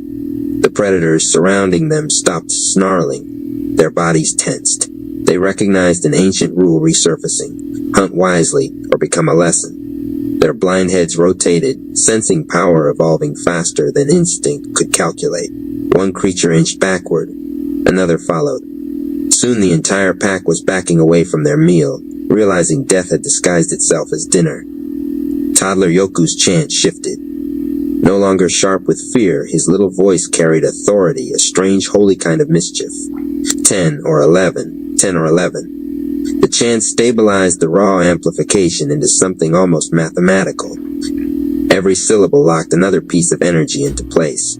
His throat vibrated with light chi, not meant to be wielded by someone still learning to tie their shoes. Twilight Zone Rap grabbed his own head as if the realization physically hurt. He hadn't amplified raw power. He had amplified love's efficiency. Everything Anonymous cared about became easier. Every bond became stronger. Every ability became smarter. Love was no longer softness. It was a scalpel. Anonymous inhaled once. The dunes shook again. Quietly. Threateningly. He hadn't attacked yet. He hadn't even moved. He was simply being, and reality was adjusting itself accordingly. The amplification had made him a paradox. A warrior whose strength increased the more he refused to hate. A fighter who didn't need rage to kill. A guardian whose mercy sharpened his edge. His gaze finally broke from the horizon and locked onto Twilight like a verdict. "If you insist on making me better," he said, his tone dust dry and unbothered, "I don't mind benefiting from your terrible decisions." The sarcasm landed like a punch delivered by a philosopher tired of explaining life. Twilight staggered. No physical blow had touched him, yet his balance abandoned him for someone more respectable. He had never been more furious or more afraid. The desert's silence began to collapse under the pressure of a power that refused to shout. Toddler Yoku tugged Anonymous's hand, not for protection, but to steady himself. He stood straighter than any toddler should, chest out, eyes bright. Anonymous didn't look down, but he allowed the small hand to remain, acceptance disguised as indifference. The horizon split open with a roar from a new unseen predator more ancient than anything yet revealed. But Anonymous did not turn toward the noise. He'd already evaluated the threat, measured its relevance, and filed it under not urgent. Twilight Zone Rap's breathing became jagged. The amplification storm he created was still raging, but its energy no longer belonged to him. He had not leveled the playing field. He had built the arena around someone destined to win. Anonymous's aura flickered once more, subtle, controlled, and the ground bowed beneath him like a sinner before forgiveness. He tilted his head with that same dangerous calm and spoke in a voice designed to haunt. Love has no ceiling. And Twilight finally understood his error. You can amplify hatred. You can amplify fear. You can amplify chaos, but amplifying love? That meant amplifying the one force engineered to outlast every hell you could invent. The desert breathed in. Anonymous breathed out. The world recalibrated, and Twilight Zone Rap realized he had not triggered Anonymous's downfall. He had triggered his ascension. Grand entrance to the stage of your day. Let it be a vibrant force of graceful movements of prosperity in every form. RP Radio. Love the content, drop a comment, share this with others, and subscribe for more content. Cash App Rap Palace 214, Chapter 4, Stealth Chi, Revelation of the Hidden. I have watched many warriors rise with noise, power that screams, strength that demands applause. They shine bright for a moment and crumble under the weight of being seen. But Anonymous Cherry, his ascension is almost laughably quiet. Nothing about him begs attention. His stillness is not hesitation. It is economy, a refusal to waste the divine on the dramatic. When Twilight Zone Rap's 1,000,000% amplification washed over him, I felt the ripples surge through the fabric of possibility. It clawed at existence, like corruption trying to rewrite scripture. The predators in this shadow-born desert stiffened, unsure whether to flee or bow. The air stuttered between fear and worship. Anonymous responded by becoming less visible, not vanished, reduced to what mattered most. His heart slowed, his aura compressed into a perfect whisper of violet. His consciousness sharpened into something precise enough to cut fate. Stealth is not the art of disappearing. It is the mastery of selective presence. One moment he stood beside toddler Yoku Rap, my little spark of innocence, who now clutched courage like a toy he refused to drop. The next moment, Anonymous simply removed himself from eyesight's jurisdiction. The universe blinked and misplaced him. Twilight spun, furious at being ignored. Villains always take silence personally. His anger tasted of insecurity and sour ambition. I saw his pride crack and crumble into tiny grains no wind would bother carrying. Anonymous reappeared behind a predator, palm resting softly on its spine, not a gesture of force but of inevitability. A strand of venom chi, so thin even arrogance couldn't detect it, laced through the creature's body. Life left quietly. The corpse hit the sand like it was apologizing. Anonymous didn't congratulate himself. He treated death like a task to file under Thursday. He is mastering stealth the way a poet masters silence. He uses what he does not say. Toddler Yoku staggered as he realized his protector had shifted. I watched admiration bloom through fear in his tiny chest. Children see truth faster. They haven't learned how to lie to themselves yet. His chant returned, but calmer now. Not a cry for protection, a signal, a beacon, a rhythm for a hunter to dance within. Twilight shouted something about pain and purpose. I didn't bother listening. It wasn't going anywhere productive. His words tasted like someone trying to sell a broken mirror as self-reflection. Anonymous glided across the battlefield, movements so efficient they erased the idea of alternatives. He breathed only when necessary. He stepped only when distance demanded it. He struck only when death was the cleanest outcome. Stealth chi had awakened. It was not a form. It was the refusal to perform. What makes him terrifying is not that he can kill without being seen. It is that he can kill without breaking his own peace. Twilight swung his distortion power wildly, hoping randomness would substitute for strategy. He summoned beasts made of shadow and hunger, all teeth and misplaced confidence. They charged. They slipped.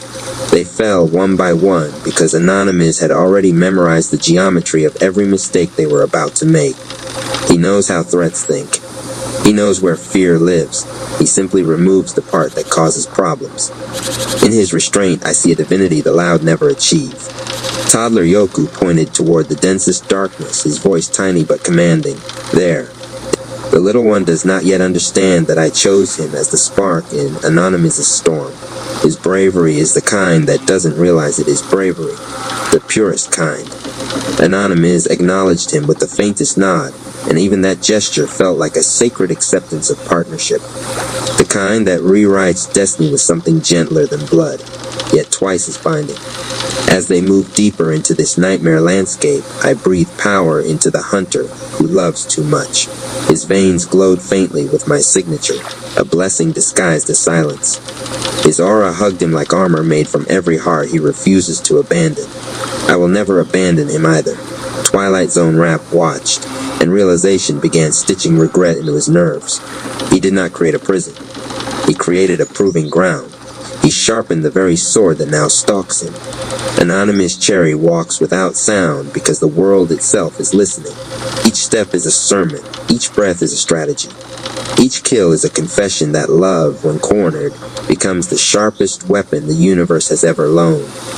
And I, the invisible spirit, am not here to calm this storm. I am here to witness it become righteous. Grand entrance to the stage of your day. Let it be a vibrant force of graceful movements of prosperity in every form. RP Radio. Love the content, drop a comment, share this with others, and subscribe for more content. Cash App Rap Palace 214 Chapter 5. Riddick's side, I know darkness better than any villain who tries to wield it. Darkness isn't evil.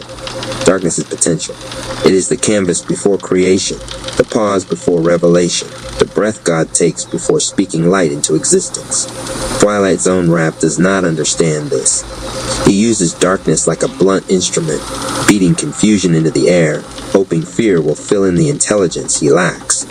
His corrupted environment remains a masterpiece of intimidation, obsidian dunes shifting like muscle under skin, a sky with no star to swear honesty to. Creatures evolve to punish the mistake of being noticed. But darkness has turned traitor, because Anonymous Cherry has become its favorite student. He walks through this void without tension in his shoulders, without fear buzzing beneath his ribs. The predators watching him are confused. Instinct begs them to strike, but wisdom reminds them that hunger has never justified suicide. Toddler Yoku Rap stands beside him, no longer hiding behind a leg like a frightened secret. His chant has stopped. Instead, his eyes glow with a question only seen by the innocent. If the dark sees us, why can't we see back?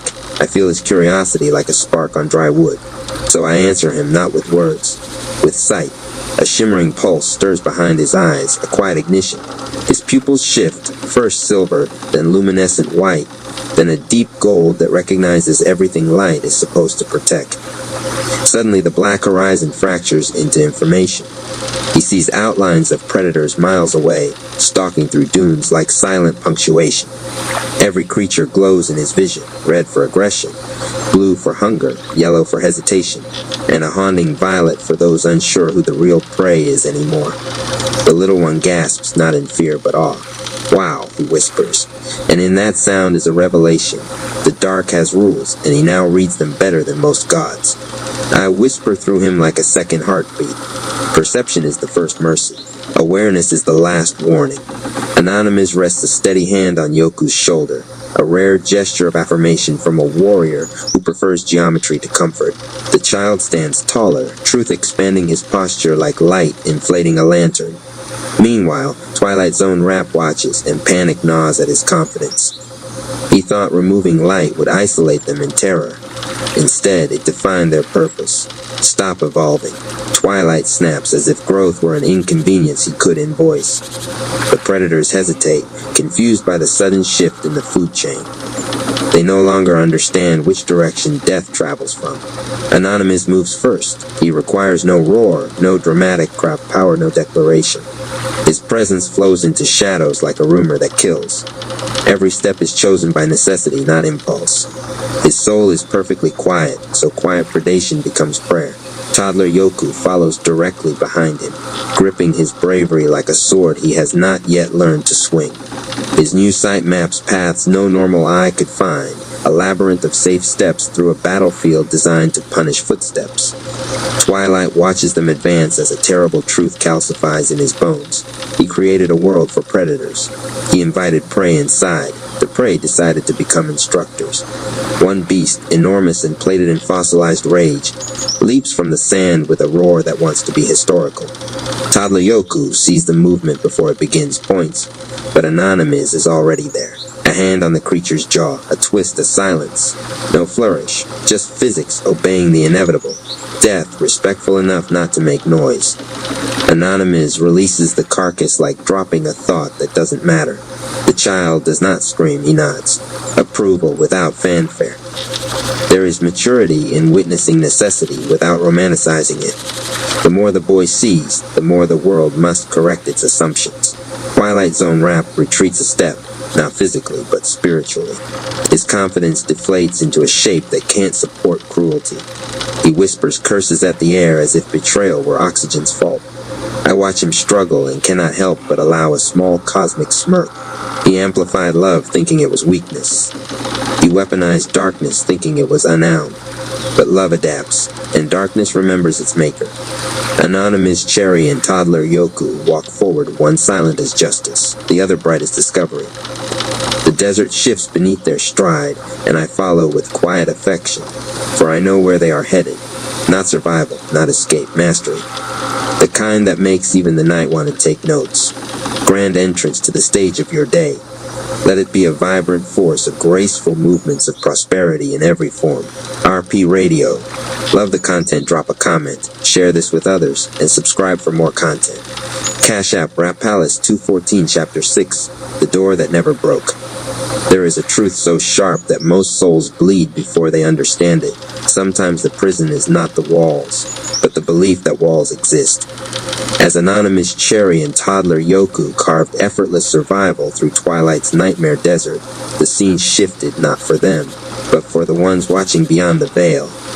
A chamber of divine stillness shimmered into clarity. There stood Jesus Rap, calm as eternity and stern as accountability. Beside him, arms folded with a father's mixture of pride and worry, stood Barnard Cherry, the man whose bloodline forged this warrior. And near him, clutching hope like a shield made of prayer, Carlette Cherry, the mother whose love became the blueprint for every ounce of power her son now wielded. They watched through a barrier of light that allowed vision, but not interference. Their breath held steady, but their hearts raced with more speed than any prophecy dared predict. Jesus Rapp remained still, eyes locked on Anonymous as if watching his own teachings walk in combat boots. The door. Carlette whispered, voice trembling with a truth she wasn't ready to accept. It was never shattered, I, invisible spirit, answered, filling the chamber like a warm voice no ear deserved but every soul needed. The explosion, the chrome wall, the desert, the predators, all of it. Barnard's brows tightened, fists clenching with a father's instinct to protect. It was a mental battlefield, I continued, designed not to trap Anonymous, but to trap Twilight Zone Rapp within his own illusion of control. Jesus Rapp nodded once, the movement so quiet it shook heaven. This was necessary, he said. Love must learn when to be silent, and when to strike. The truth vibrated outward. Twilight had never imprisoned Anonymous. He had imprisoned himself inside his assumptions. Anonymous's calm wasn't apathy, it was awareness. He fought not to survive, but to prepare. Because what awaited outside this false darkness was far worse. I let the next revelation unfold slowly, so the weight of it didn't crush resolve. The city awaiting Anonymous's return was no longer just a battleground. It was awakening, a sleeping ball of god-level chi, fueled by ancient anger and misaligned ancestors whose pain had been fermenting into wrath for generations. Old gods no longer worshipped. Old spirits no longer honored. They demanded repayment in blood, in chaos, in despair. This illusion realm, this Riddick desert of predators, was only conditioning, a warm-up, a sharpening of quiet justice. He must master stealth, Jesus Rapp whispered. Not to hide from evil, but to walk through gods who forgot they are loved. Carlette covered her mouth, tears forming, not from fear, but from witnessing destiny choosing her son without asking permission. Barnard exhaled like he'd been holding his breath since Anonymous was born. That boy was forged in too many fires for coincidence. I flooded the chamber with confirmation. Twilight Zone Rapp believes he is testing Anonymous, I said. But his corruption is just another tool in the hands of love. The illusion desert flickered, and for the first time, Twilight felt it. A crack in his reality, a betrayal from the very nightmare he designed. What is this? He gasped, voice warping. He tried to grab the dunes. His hands passed through them like smoke. Fear swallowed him whole. Anonymous turned just enough to let Twilight see his eyes, calm, razor-sharp, unbothered. You locked yourself in, he said, voice low enough to make the dark sweat. The predators stepped back from Anonymous, but leaned toward Twilight, drawn to the louder fear. And I, invisible spirit, watched with divine patience. Anonymous Cherry is not being prepared to defeat a villain. He is being prepared to redeem a city corrupted by the rage of forgotten ancestors, ancient gods who mistake trauma for righteousness. He will face enemies that wear history like armor and bloodline pain like a crown. But first, he must finish the quiet hunt, because love is almost done being polite. Grand entrance to the stage of your day. Let it be a vibrant force of graceful movements of prosperity in every form. RP Radio. Love the content, drop a comment, share this with others, and subscribe for more content. Cash App Rap Palace 214. The tear in the night hung like a crooked smile, a wound humming in colors the eye couldn't name. It wasn't open so much as it was laughed into being, and Joker Rapp stepped through as if exiting a curtain he'd set on fire backstage. His boots hit Rap Realm soil with a hop and a bow, arms flung wide, grin cracked like old paint that refused to chip. The air here tasted electric, ozone river mint with a metallic lick of prophecy, and the divine Chakratati rivers jittered at his presence, their currents rippling off tempo, as though a drummer had wandered into a choir stall and started hitting the ceiling with cymbals. Well now, Joker Rapp sang, inhaling the realm like it was pie fresh from a windowsill. New stage, same jester. Let's see how the laugh track runs when the world itself thinks it's the audience. The land heard him. The land always heard. The rap veins beneath the soil thrummed in warning, language older than sound.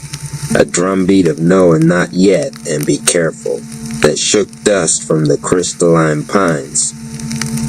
Somewhere deep beneath, the realm's memory rolled over in its sleep, searching for a shape that matched his. It found none, only the outline of a hunger that moved like confetti in a hurricane. From the far side of his shadow, where geometry curled in on itself like a smirk, Twilight Zone rap arrived as a suggestion before he was a man. He folded out of a thin place with an elegance that made silence ring. He wore midnight the way kings wore crowns, but the fabricant blinked and stuttered, taller, shorter, closer, far, like a channel surfing itself.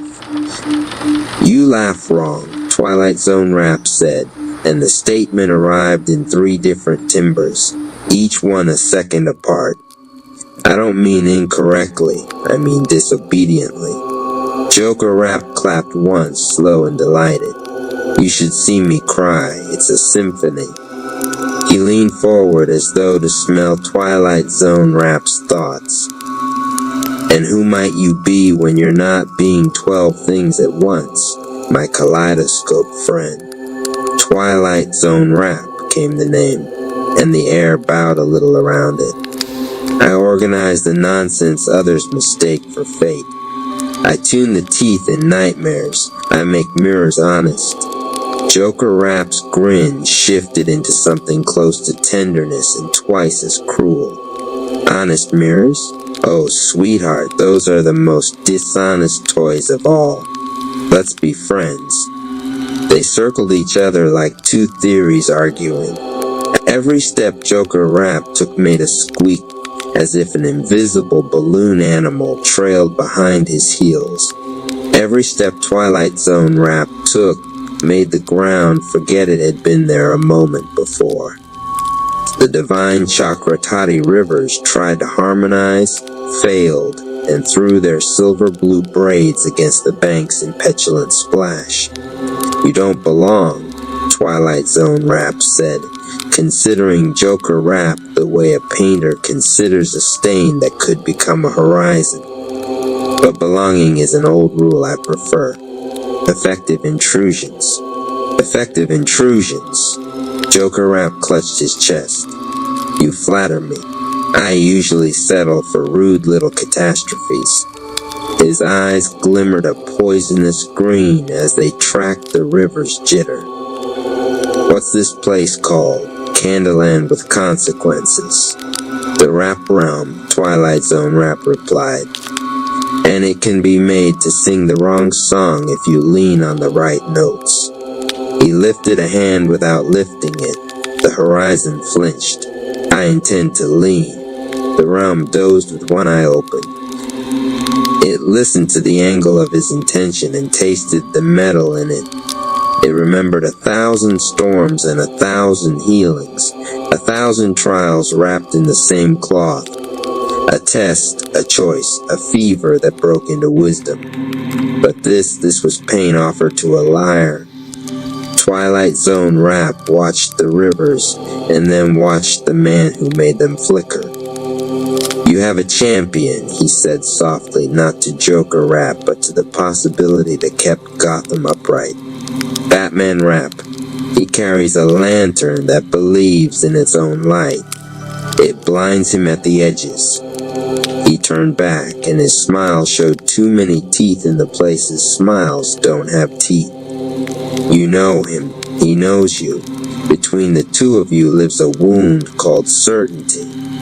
I will feed it. Joker rap giggled as if a child had whispered something unholy into his ear. Oh, Batsy rap, the world's saddest bedtime story. He kisses logic goodnight, tucks morals in tight, and checks under the bed for me every single evening. What gift do you want him to unwrap? Doubt, Twilight Zone rap said, and rage painted as rescue. He drifted closer, and the realm's distances knotted, so it seemed they stood at the bottom of every hallway at once.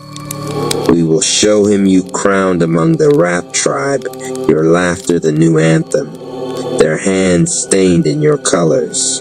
We will offer him an echo, help me. He will believe the echo because it will hurt to do so. He will make war in the name of healing. He will confuse love with punishment. It is his favorite confusion. Joker Rap tilted his head, measuring the nothing between delight and danger.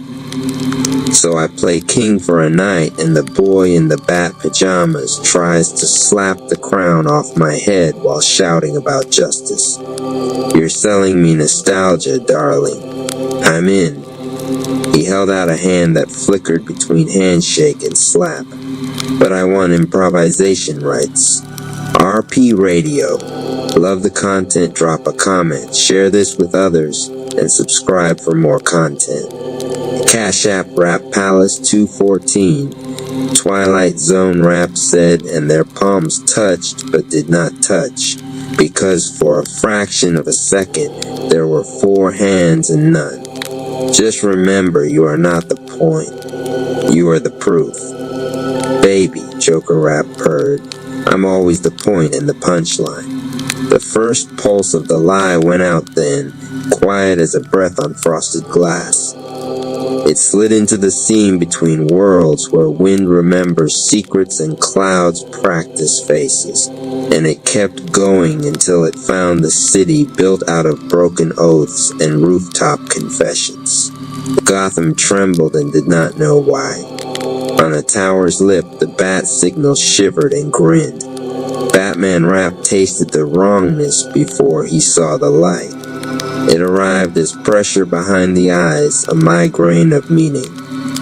He closed them, breathed once, opened them into the grin that wasn't supposed to be a grin, and let the detective in his bones take inventory. This isn't him, Batman Rap told the night. This is him with a ventriloquist. He spoke aloud not to convince himself, but to hear whether the air agreed. The air hesitated. In the cave, the screens disagreed. They stammered with images of Joker Rap, ringed by the Rap Tribe.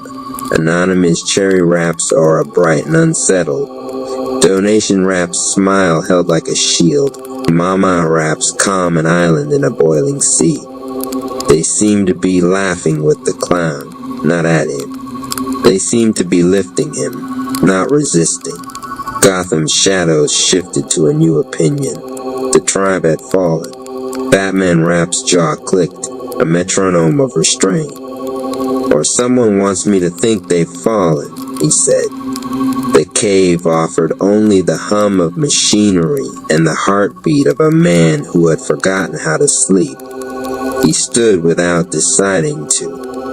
The tier's coordinates weren't on a map, but every instinct he'd sworn himself to drew them in the air there, in the seam where poetry becomes weather. Across the tier, the realm inhaled and called the children by their names. Anonymous Cherry Rap woke from meditation, the divine chakra toddy rivers rasping through his breath like sand. Donation Rap paused mid-pitch, the word give lodged like a pearl in his throat. Mama Ama Rap set her palm to the ground and felt it flinch. An animal, a drum, a living book slamming shut on the wrong chapter. Something is lying, Mama Ama Rap said, and the words were both a diagnosis and a prayer. The wind carried the scent of grease paint and old dynamite to the meditation grove. Anonymous Cherry Rap stood, and his shadow lagged a heartbeat behind as if weighing him. He doesn't belong here, he said, but his laugh wants to. He thought of the grove's rules, the ones written, and the ones that write themselves on your ribs, and he felt the slow warmth of resolve catch and hold like coals under snow. RP Radio.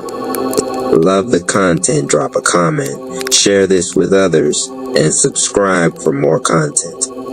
Cash App Rap Palace 214, on the ridge above the rivers, Joker Rap posed for an audience that hadn't arrived, soaking in the applause he could already hear. He practiced nodding at a crown no one had placed on his head. He rehearsed the face he would make when Batman Rap broke through and called him by the wrong name. He shivered with the joy of being misread. Twilight Zone Rap watched both men and the distance between them. He pulled at it the way a tailor pulls a thread, loosening seams no one should ever touch. "Come," he told the tear, and the tear brightened, a theater sign buzzing to life. "Come," he told the lantern in Gotham, and it obeyed, stuttering with a borrowed smile. "Come," he told the realm, and it did not, choosing instead to brace. Far below, the realm's old voice rumbled through rock and root. Hold. It touched every title and every palm with the same instruction. Hold the line between seeing and believing. Hold while the liar paints and the clown dances, and the bat decides whether light is still light. Joker Rap cupped a hand to his ear, listening to the silence like it was a crowd. "Hear that?" he whispered to no one and everyone. "They love me already." "No," Twilight Zone Rap said, pleased without showing it. "They love what they're about to misunderstand." Across the city of vows, Batman Rap stepped off the last roof he could trust, and into the air a man makes when he refuses to fall. His cape became a question mark. The tear waited with an answer. The first chapter closed its eye on a realm holding its breath, a jester rehearsing his coronation, a conductor of distortions licking the tip of his brush, and a knight of evidence walking willingly into a painting. Somewhere in the middle of all that, a river remembered how to sing through a storm and promised it would again. RP Radio.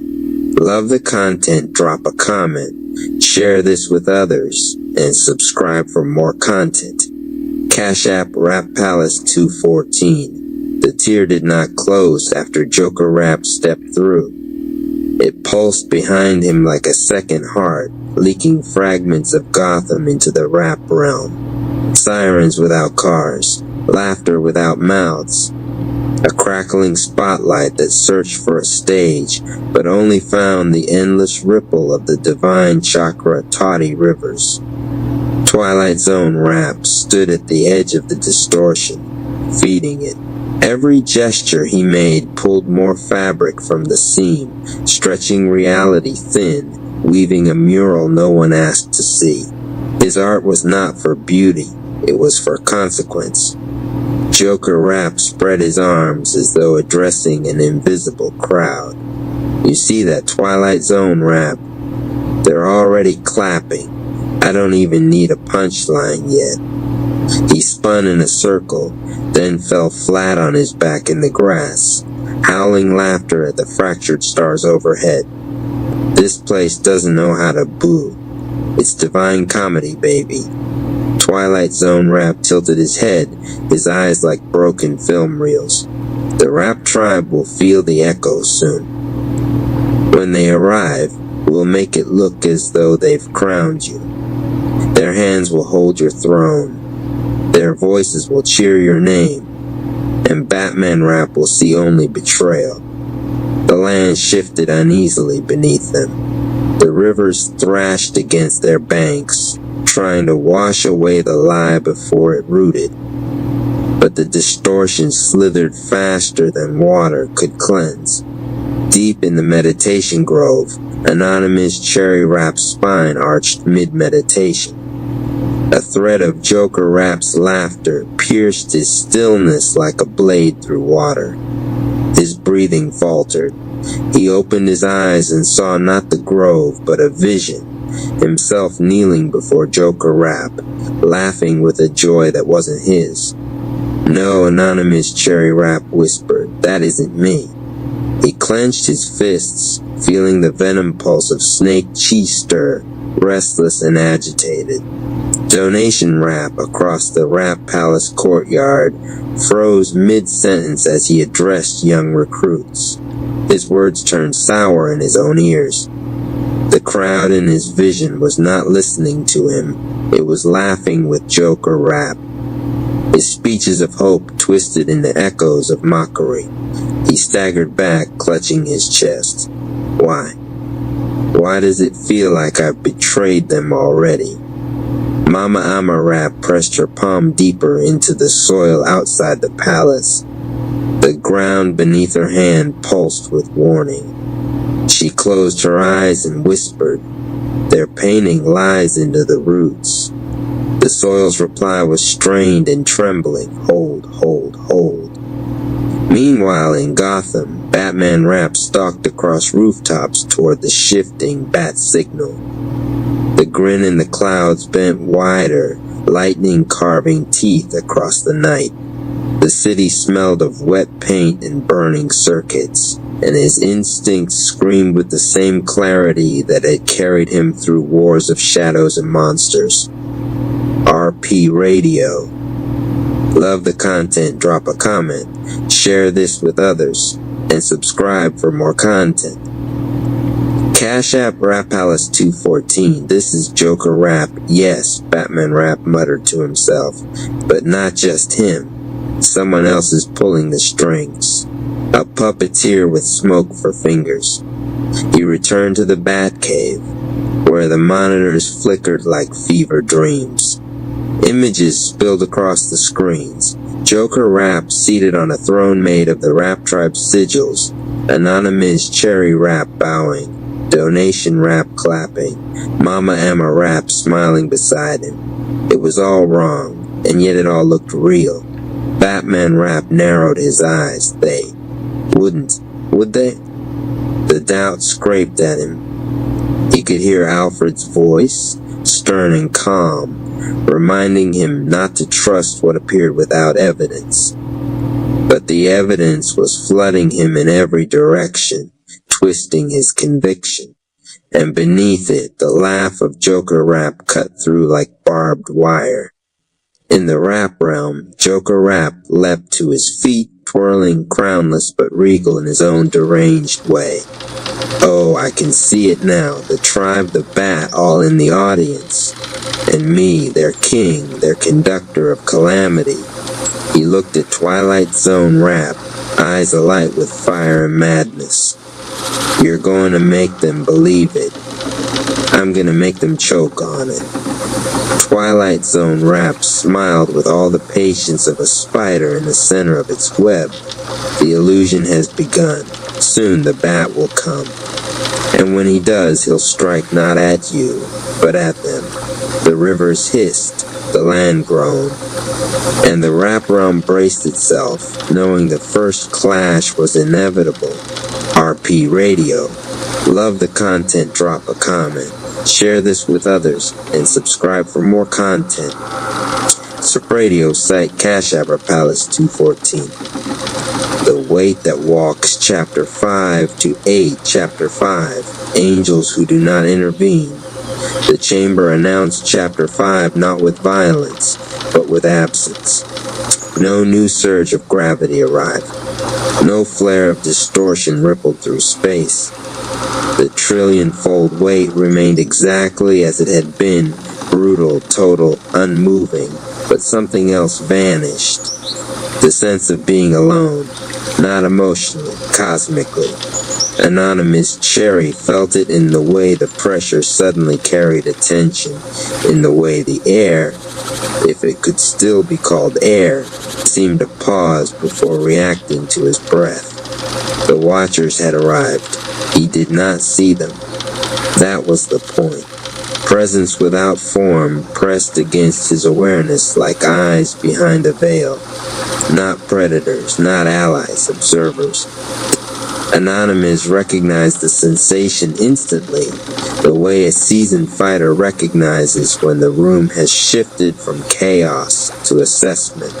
The angels of higher order had turned their gaze fully upon him, not to intervene, not to correct, not to guide, but to witness whether a mortal could carry divine attention without bending toward it.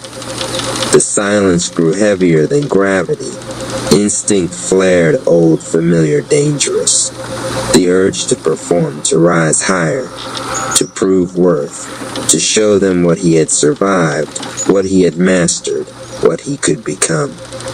His chi responded reflexively, tightening, sharpening, preparing to demonstrate efficiency under pressure.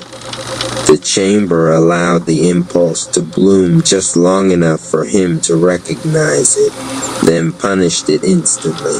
Gravity compressed unevenly. His left side dipped. His breath caught. His balance wavered by a fraction of a fraction, the kind of misalignment that could cascade into collapse if indulged. Anonymous froze, not physically, but internally. He understood the test. The angels were not here to be impressed. They were here to see whether his power required validation. The realization hit harder than any increase in pressure. His growth until now had been forged in isolation, memory, alignment, and recognition. But this was different. This was about restraint, about sovereignty, about whether he could remain exactly who he was becoming without reaching upward for approval or downward for fear. The hermit's lesson echoed again, sharper now. Solitude was mastery only when it remained chosen. So was humility.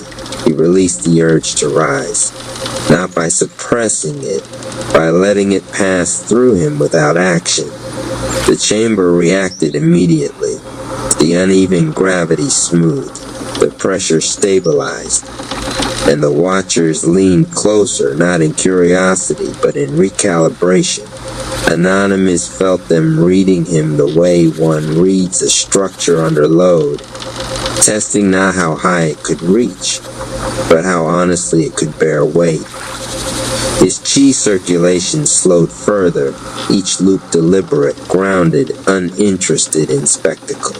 The 9 echoes in his spine held steady, not singing, not flaring, simply there, doing their work. A thought brushed the edge of his mind, not words, not a voice, but a question shaped like law. Will you act differently when unseen? The question did not wait for an answer. It waited for consistency. Minutes passed, or hours, or something that felt like both.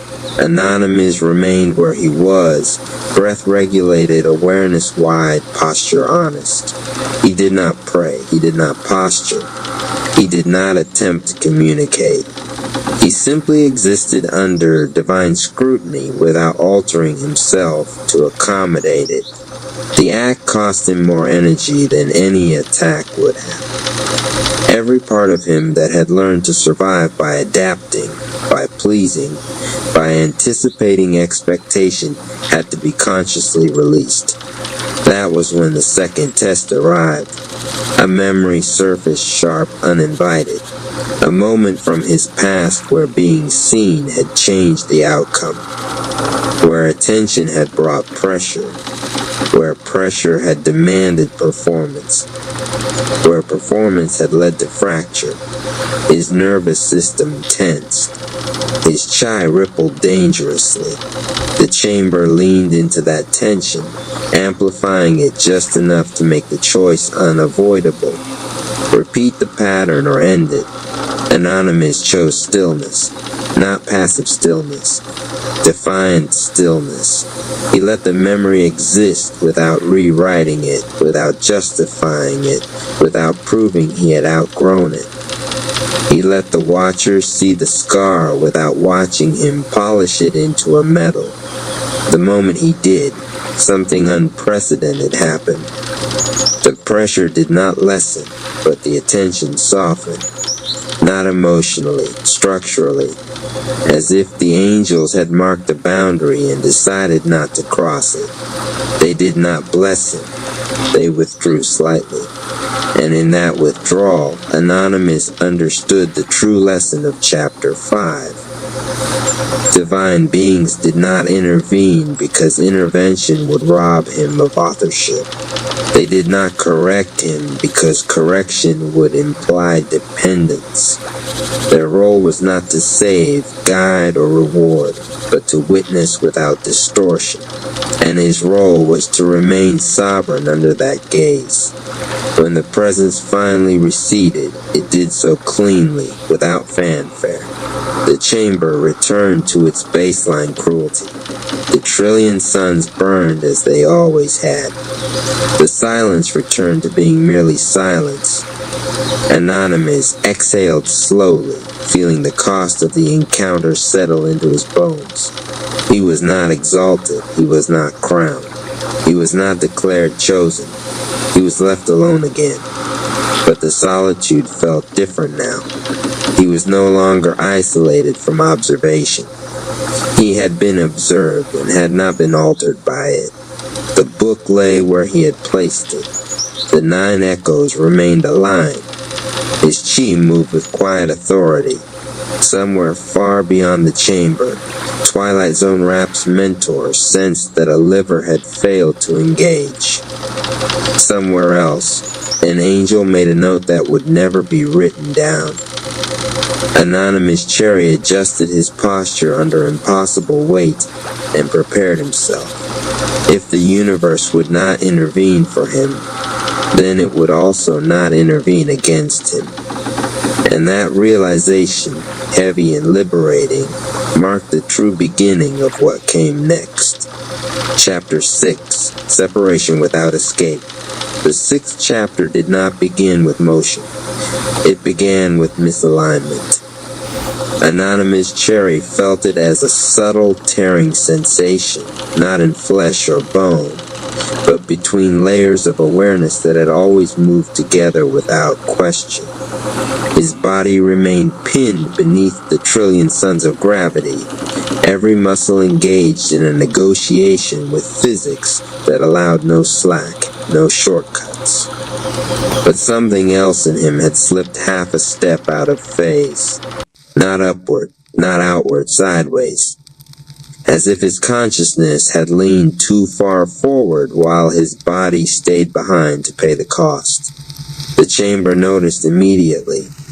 Pressure rippled in tight bands across his torso, testing for collapse. His breath caught, not because he panicked, but because the usual feedback loop between intention and movement had fractured. Anonymous tried to flex his fingers and felt the command leave cleanly, precisely, and arrive late, a fraction of a second late, enough to matter, enough to be lethal if he misunderstood what was happening. The instinctive response flared fast and dangerous. Leave the body, rise above the pain, abandon the weight. He had brushed that edge before in meditation, in trauma, in moments where survival demanded dissociation. The chamber opened that door just wide enough for temptation to leak through, and Anonymous almost stepped through it. His awareness lifted like a tide pulling away from shore, and for a heartbeat he felt light, relief even. The pressure dulled. The pain lost its teeth. The chamber's cruelty blurred, distant, as if happening to someone else. He hovered there, half detached, hovering in a familiar false freedom, and the chamber waited. It did not strike. It did not punish. It let him drift just long enough to reveal the truth that trapped. His body began to fail, not catastrophically, quietly. Muscles trembled without coordination. His chi circulation faltered, no longer guided by presence but left to automatic reflex. The 9 echoes in his spine vibrated in warning, their alignment threatened not by pressure but by neglect. Power that left the body did not disappear, it abandoned responsibility. Anonymous felt it then with sick clarity. Escape was easy. Command was hard, and the chamber did not reward ease. He slammed his awareness back into himself.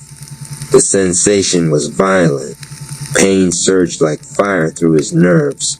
His lungs burned, his vision narrowed. But something else locked into place with that return, a density of presence he had never held before. He was not merely inside his body, he was inhabiting it. Every sensation sharpened not to overwhelm him, but to inform him. Pressure became data, pain became signal, breath became leverage.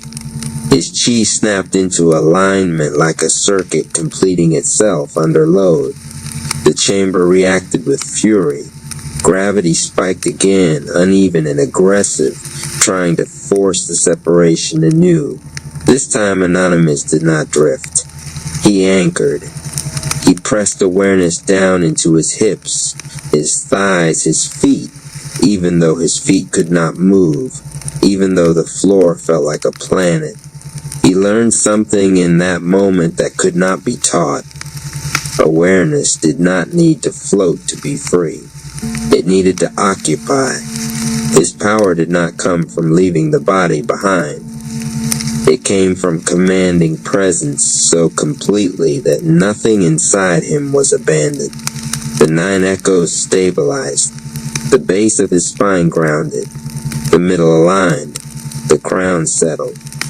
His chi flowed vertically now, not spiraling outward, not flaring upward, but stacking inside him like load-bearing columns.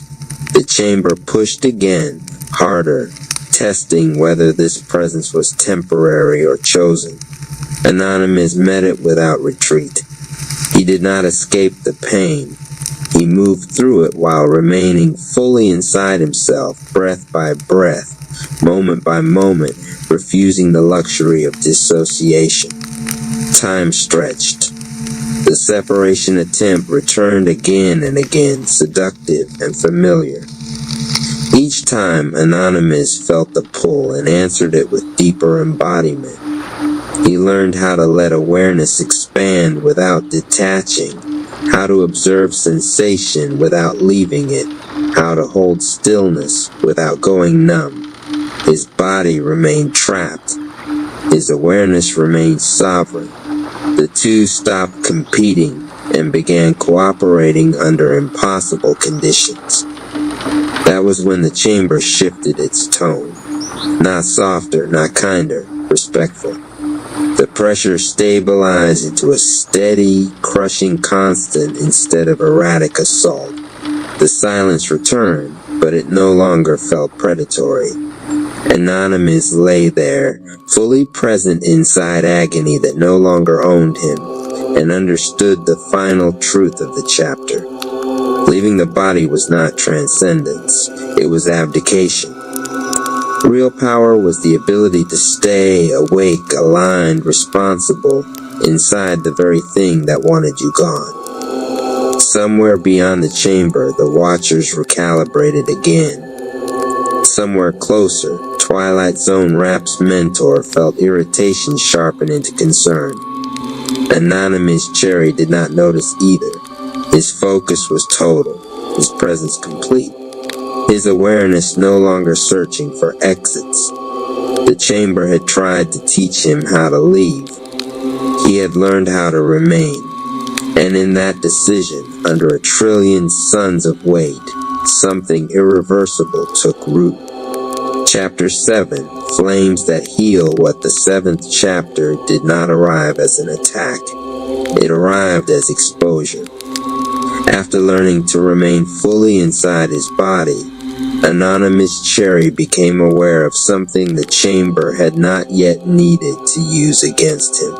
Beneath the discipline, beneath the 9 echoes, beneath the precision of presence, there was corrosion, not weakness, where microfractures in his chi lattice left behind by every time he had endured instead of healed, every time survival had been chosen over softness, every time love had been postponed in the name of strength.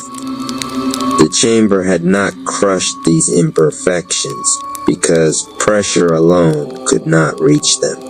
Only something gentler and far more dangerous could. The temperature changed without warming, not heat, radiance. It seeped into the chamber like color entering water, invisible at first, then undeniable. Anonymous felt it along his sternum, where breath met memory, where resilience had hardened into armor. His chai reacted instinctively, tightening, preparing to resist. Every lesson so far had taught him how to brace. The flames answered by doing nothing forceful at all. They did not push. They did not burn. They waited. The first flame touched him like cool rain after fire. Aqua. It moved through his chai with quiet authority, washing not surface wounds but residues, fear that had overstayed its usefulness, vigilance that had become habit, alertness that had forgotten how to rest. The flame did not ask permission. It did not negotiate. It simply flowed, and where it passed, the grinding friction inside him eased. Anonymous felt a subtle grief rise, grief for how long he had carried pain as proof of worth. The chamber tightened reflexively, sensing vulnerability, and the flame deepened instead of retreating. Then came Ruby, not red with rage, but red with life. It surged into muscles and nerves, restoring vitality not by amplifying output, but by reconnecting sensation to joy. Anonymous felt strength return to places that had only known endurance. The flame taught him a brutal truth. Power without nourishment eventually eats itself. Ruby sealed torn circuits in his chi, not by reinforcing hardness, but by reminding his body that it was allowed to want more than survival. The golden flame followed, and this one struck him hardest. It fortified without stiffening. It reinforced without entrenchment. It wrapped his spine, those 9 echoes now steady pillars, and turned them from supports into conduits. Anonymous felt his posture change subtly, internally. He was no longer holding himself together out of necessity. He was being held together by coherence. The chamber pushed harder, offended by the ease of it, and found nothing to exploit. Strength reinforced by love did not crack. It absorbed. Then the flame shifted. Sapphire moved through him like a release valve, loosening emotional knots he had mislabeled as discipline. Violet followed, transmuting old reactions into raw energy without history attached. Rose arrived last and nearly broke him. Love, not as affection, not as attachment, not as comfort, love as structure. It entered his chi the way architecture enters space, defining relationships between forces, assigning roles, balancing load. Love showed him where he had overprotected himself, where he had isolated not out of wisdom but exhaustion. It did not shame him, it clarified him. The flame taught him that love was not a feeling to be summoned when convenient. It was a principle that determined whether power healed or harmed. Without it, strength decayed into brutality or solitude. With it, power could circulate endlessly without poisoning its source.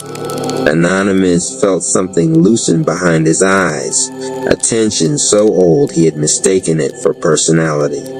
Tears formed, not because he was weak, but because something no longer needed to be guarded. The chamber surged violently, trying one last time to weaponize vulnerability, but the flames held. White light wrapped him in protection without isolation. Emerald connected his awareness outward without detaching him from himself.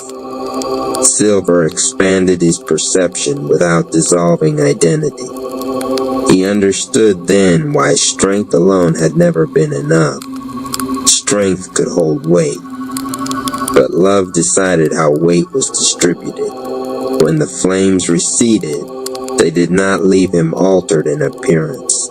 No glow, no aura, no speckle. What remained was far more dangerous. His chi no longer corroded under stress. It regenerated. Damage no longer accumulated quietly in forgotten corners. It was processed, integrated, released. Love had become load-bearing.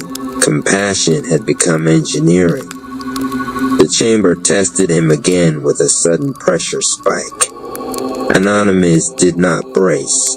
He absorbed, redistributed, and returned the force harmlessly into the floor beneath him. Not as an attack, as balance the 9 echoes held. His breath stayed slow. His awareness remained embodied. Somewhere far beyond the chamber, something ancient and violent realized it could no longer rot him from the inside. Chapter 7 ended without fanfare, but the war inside him had changed. Strength could no longer isolate him. Power could no longer hollow him out. From this point forward, anything that tried to break Anonymous' cherry would have to face something it could not corrupt. A structure built on love that did not bend. Chapter 8, Twilight Zone Rap takes notice. The chamber flinched. It was subtle, so subtle that only someone who had learned to listen beneath pressure would have noticed.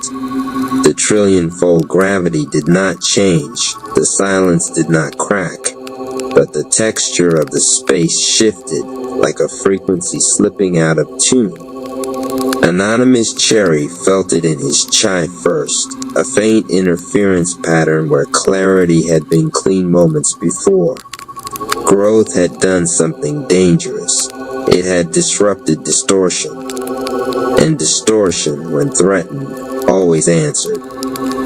Far beyond the chamber's sealed reality, Twilight Zone Rap stopped smiling.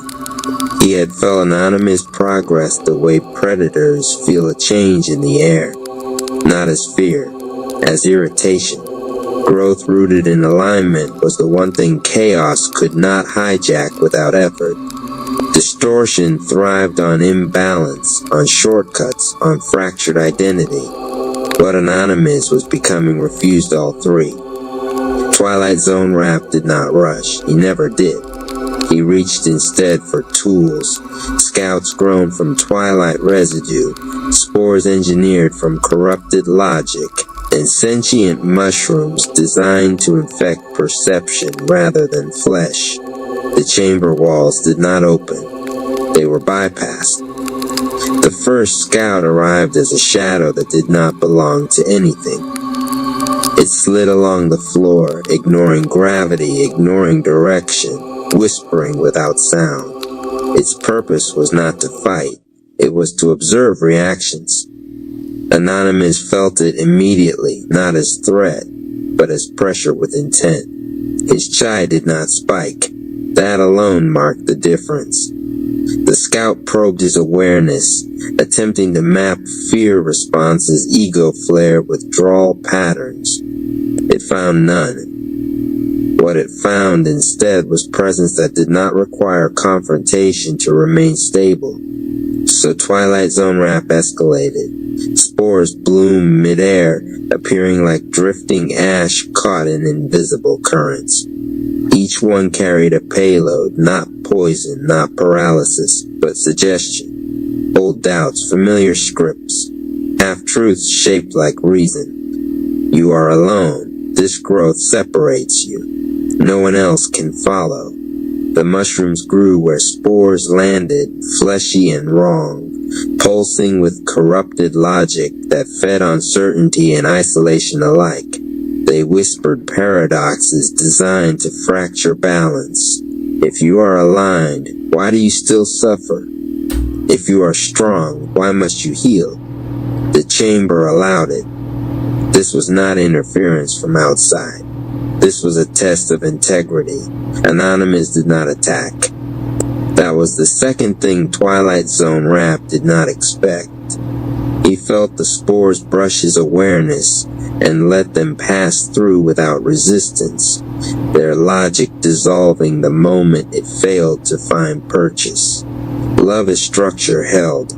Presence as command stabilized.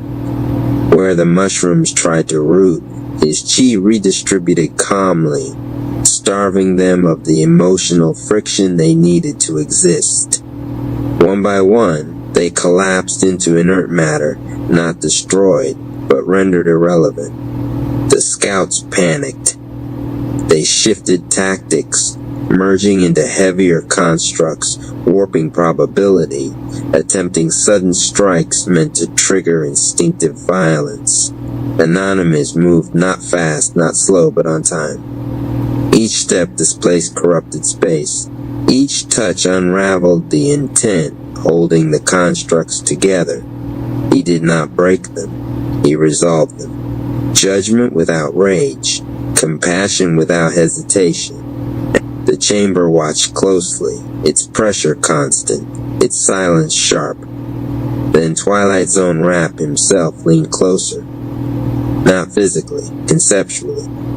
A ripple of distortion passed through the chamber, logic bending just enough to be noticed. You cannot grow without choosing a side, the ripple suggested. Alignment is weakness disguised as peace. The challenge was not shouted. It was offered, reasonable, tempting.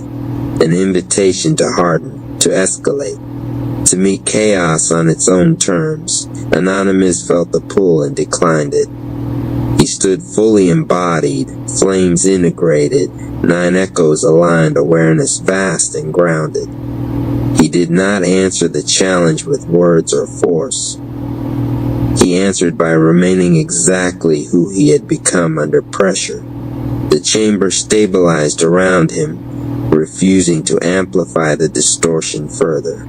Twilight Zone Rap felt it then, sharp and unmistakable. This one could not be broken early. The scouts dissolved. The spores fell harmlessly. The mushrooms withered in the dust. The interference vanished as cleanly as it had arrived. Twilight Zone Rap withdrew, not defeated, not satisfied, but recalculating. Growth like this required personal attention. Chaos could not outsource this confrontation. Alone again beneath a trillion suns, Anonymous Cherry exhaled slowly. His chi remained steady. His posture did not change. The chamber returned to its baseline cruelty. But something fundamental had shifted in the balance of power. This was no longer a test of survival. It was the opening move of a war that would require Twilight Zone Rap himself to step out of the shadows.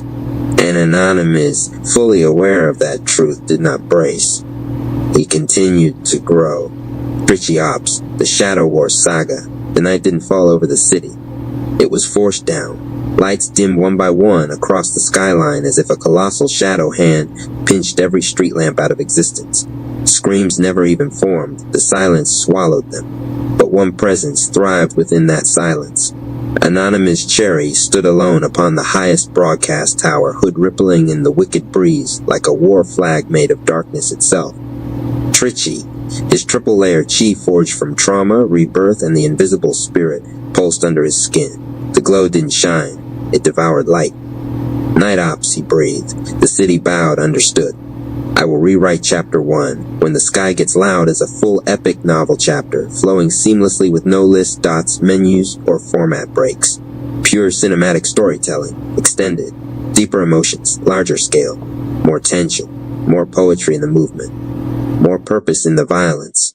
Here it is, Chapter 1. When the Sky Gets Loud, the first warning was silence. Not silence as in the absence of noise, but silence that replaced noise, swallowing the city's heartbeat and smothering every vibration with a strange, oppressive quiet. Streetlights flickered, then bowed to the darkness above like metal sunflowers giving up on dawn. Windows rattled as if trying to rouse the world from a dream it should not be having. Anonymous Cherry looked up. The night was splitting. Fractured mechanical wings began emerging from the broken seams of the sky. Drones, but not crafted by hands that understood sanity. They were engineered by madness itself, powered by Twilight Zone chi that glitched the air around them into static distortions. Their feathers were jagged scraps of shattered screens and sharpened antennae. Their eyes glowed with interference, white noise given sight. Every flap of their wings sounded like dreams dying before they could be spoken. Then came the shriek. It was not a sound but a violation. Buildings winced. Pavement cracked. People clutched their heads as invisible claws scraped their thoughts. The drones swooped lower, growing in number by the breath, swarming like chaos eager to find a home. Anonymous didn't blink. He felt his trichy coil through his muscles like a patient serpent waking from meditation. A brief breath steadied him. His hood shadowed his face, but his eyes glowed beneath like two stars refusing extinction. He stepped once. The air caught him. Gravity hesitated, stuttering, unsure of where one force ended and another began. Then he leapt, and gravity apologized for ever thinking it controlled him.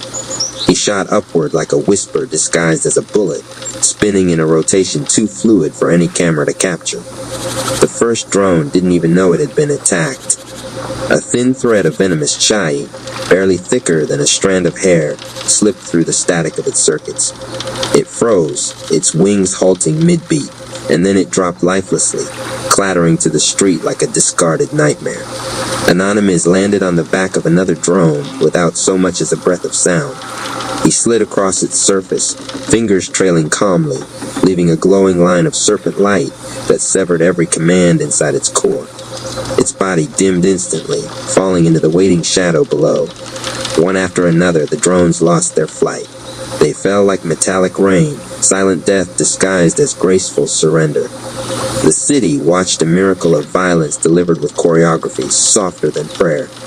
He moved like a blade trained by the wind. He moved like purpose sharpened into form. No sound, no trace, just falling husks. The drones stopped screaming. Their static died. The sky became still again, but the stillness was fake. Anonymous felt it, the shift underfoot. The city didn't release its breath in relief. It held it, trembling. The attack from above was only noise, only spectacle, a distraction. Below, something had begun moving. The asphalt beneath him pulsated, bulging as though the earth was growing lungs beneath the concrete. Hairline cracks surfaced, and from them oozed a luminous substance that pulsed like veins grown outside the body. The spores had awakened, biological corruption engineered by Twilight Zone rap to spread fear faster than thought. They were alive. Neon purple fungi erupted across sidewalks and storefronts, splitting brick and bending steel. Their caps writhed, fibers stretching, teeth forming. They spat vaporized illusions, hallucinations designed to twist every innocent mind into a battleground of nightmares. A child hiding behind a mailbox suddenly screamed into the night, seeing monsters where there were none. A man dropped to his knees and clutched his chest as memories he never had poured into his mind like poison. The city's psyche fractured. Real and unreal danced violently, and the world began drowning in things that didn't exist, except now they did. Anonymous landed softly and pressed one palm to the ground. His aura flared, not outward but inward. He listened to the corruption's pulse, tracking its path through the underbelly of the city. Every beat of the spore hive sounded like Twilight Zone rap laughing. The drones were a distraction. The spores were the invasion. Anonymous closed his eyes, his purpose sharpened. Tonight would not be about survival. Tonight would not be about winning. Tonight would be about protection. Because the sky getting loud was never the problem. It was the silence underneath that threatened to take everything cherished. An anonymous cherry was born to defend what must never be lost. Chapter 2, the sewer that remembers your fears, the city exhaled rotten panic. Sirens tried to rise, but failed against the thickness of hallucination. Car alarms stuttered like frightened hearts. People ran, but never escaped. Trapped inside illusions that rewrote every corner of the streets into personal hellscapes, Anonymous stood still amid the chaos. Standing still was sometimes the only way to hear truth. He could feel the spores pulsing beneath him with sinister rhythm, spreading corruption through veins of pipe and tunnel below the city's skin. They grew smarter with every second they were left alive. Twilight Zone rap had seeded the underworld. Anonymous inhaled once, slow and precise. The Trichy inside him adjusted, narrowing into stealth. His aura dimmed until even the shadows lost track of him. Not invisibility, something deeper. The air simply forgot he existed. He moved toward a storm drain and lifted the grate silently. Warm, toxic breath rushed upward from the darkness below. The kind of breath meant to convince a man to turn back. An invitation written in dread. He accepted. Dropping into the depths, he landed soundlessly on a slick metal walkway. The sewers had changed. What should have been concrete and filth now resembled a throbbing cavern of bioluminescent sickness. Spores clung to every surface, pulsing like organs that had escaped into the world. They glowed a nauseating purple that warped the air, bending light like heat rising from a flame. Every few feet, the walls convulsed as if dreams were trying to crawl out of them. Anonymous didn't let his disgust show. He advanced deeper along the narrow catwalk, boots gliding with predatory quiet. The further he moved, the more the spores whispered, not in sound, but in memory. The sewer wanted to know him. It tried offering him familiar voices. The crackle of radio comms from deployments past. His mother's voice on the day he left home. The shouted warnings from the car wreck he and his brother survived. The world he almost didn't get to keep living in.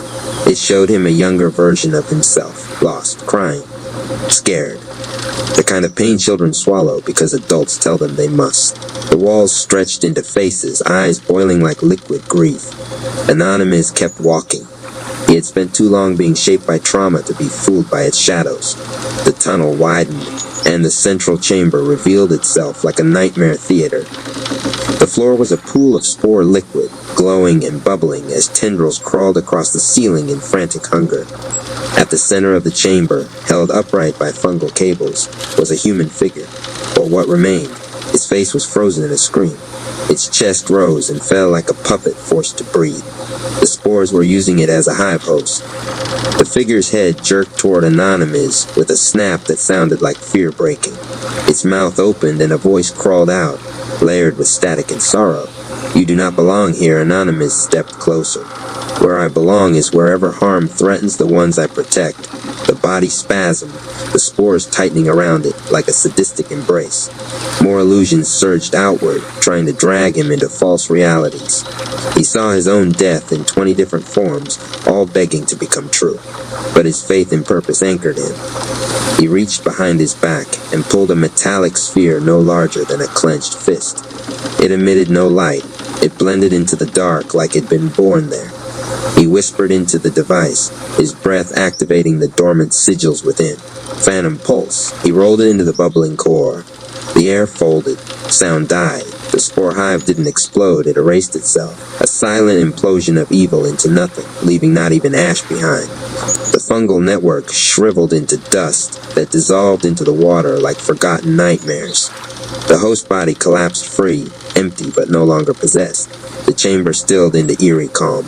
Anonymous caught the limp body before it struck the walkway. He laid the victim down gently, closing their eyes with a quiet blessing. Even in war, dignity mattered. He looked back to where the spores once lived. The absence of their pulse brought a chill. Twilight Zone rap never built a single threat. He built layers. This was only the second. Anonymous tapped 2 fingers to his temple, connecting to Spectator Rap's intel grid, voice low and crisp. Spore nest eliminated. Above-ground hallucinations will fade in minutes. What's next? Spectator Rap's reply crackled through distorted frequency. "Cherry, you're not gonna like it. We intercepted a feed Twilight, just took a hostage. A big one." Anonymous already knew the name. Armani Rose Rap. His heart tightened not with fear but with responsibility sharpened to a blade.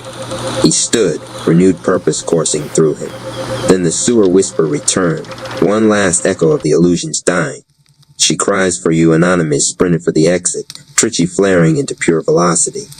The mission no longer belonged to stealth alone. Love had entered the battlefield, and nothing fought harder than what love refused to lose. Chapter 3, the rap who knew too much. The city above had begun to breathe again. Screams softened into sobs. Hallucinations thinned into fog. Fear loosened its grip. But hope was fragile, and Twilight Zone rap knew exactly how to crush it. He didn't need an army. He needed a symbol. Armani Rose Rapp. Her name alone carried light. Her voice uplifted the heavy. Her presence gave lost ones a reason to rise again. And that made her the perfect target. She had been investigating a corrupted data stream tied directly to the Division Legion. She uncovered too much. She got too close. And before she could alert the tribe, the darkness swallowed her name from the comms. Anonymous burst from the sewer exit, emerging into the night like vengeance wrapped in stealth. He didn't hesitate, not even for breath. He sprinted across the rooftops toward the old Metroplex district, where the Division Legion kept their black site facilities disguised as abandoned infrastructure. The Trichy inside him surged, lighting tendons with instinct and bones with mission. Every shadow he passed bent around him like it wanted to follow. He leapt over streets in a single motion, landing without shattering a single grain of gravel. Predator quiet, guardian purpose. He reached the bunker faster than logic wanted to understand.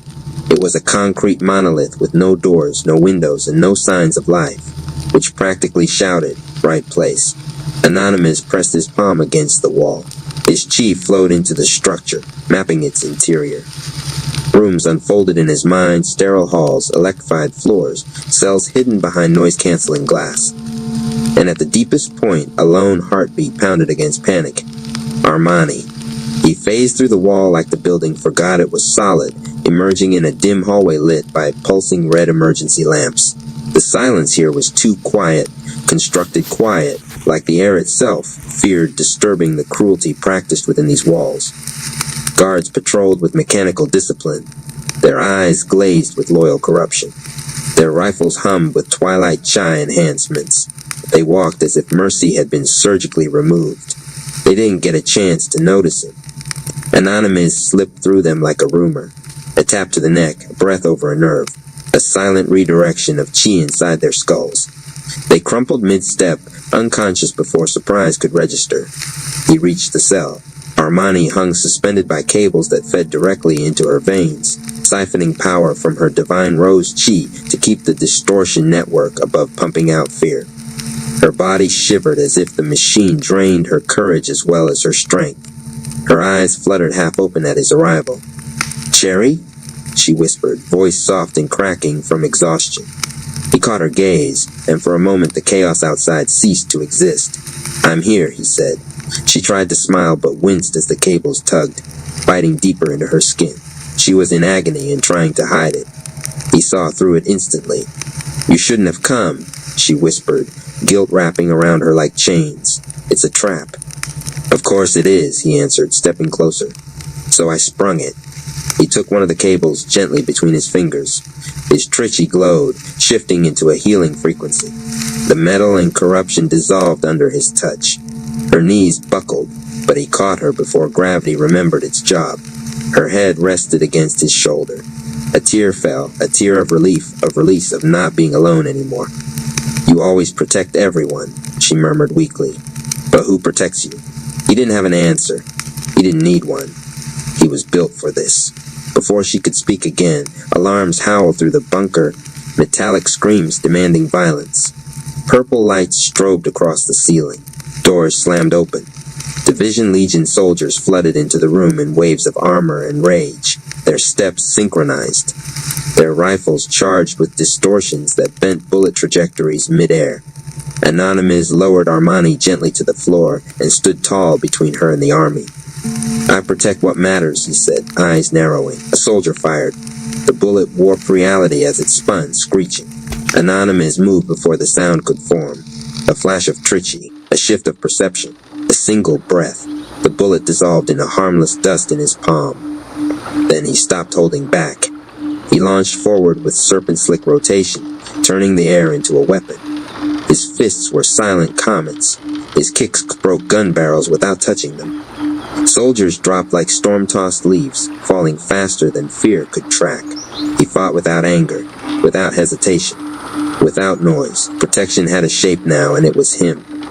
When the last soldier fell, his boots thudded once against the floor.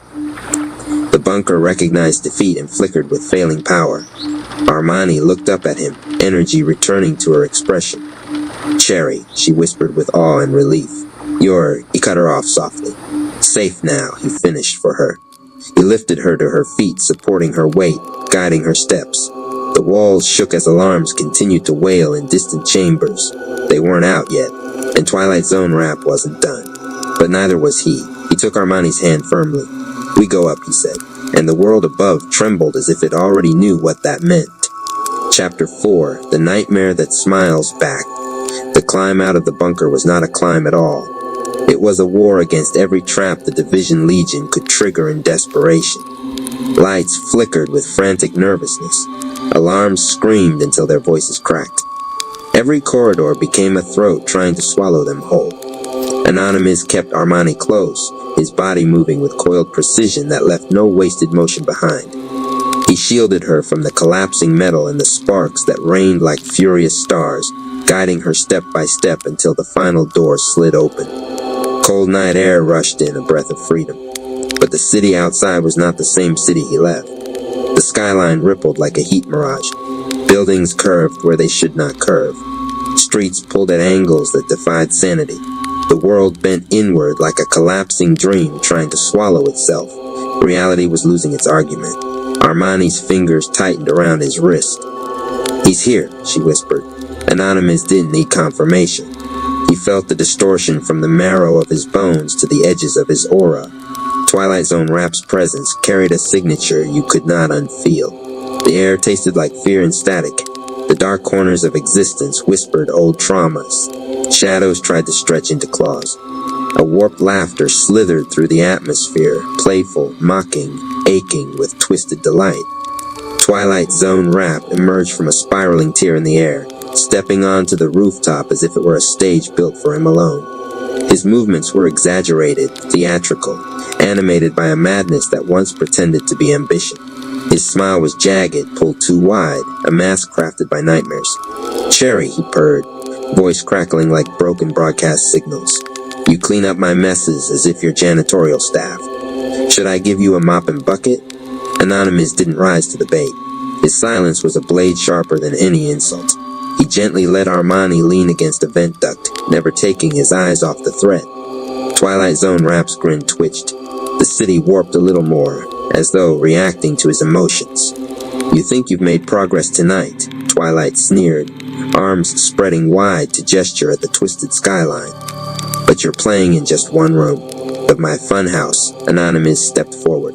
The roof didn't dare creak. His aura didn't flare, it condensed, becoming dense as judgment. "You want to make this personal," he said quietly. "Fine, here I am." A delighted shriek erupted from Twilight Zone rap as he clapped his hands, each impact sending waves of distortion that peeled chunks of reality away like wallpaper. The air between them melted, revealing fractured reflections of memories Anonymous fought so hard to surpass. He saw himself as a child crying alone. He saw himself strapped inside a failing car. He saw his brother bleeding. He felt the heat of fire, the cold of metal, the choking grip of survival. Every trauma returned with teeth. Twilight Zone rap laughed harder. "You see, you're just as broken as the rest of us. You've been pretending to be a hero, when all you've ever been is a victim waiting to crack." Anonymous's breath slowed. His hands curled not in rage, but in resolve. Pain had been his teacher. Trauma had been his crucible. He was not ashamed of the wounds that turned him into a protector.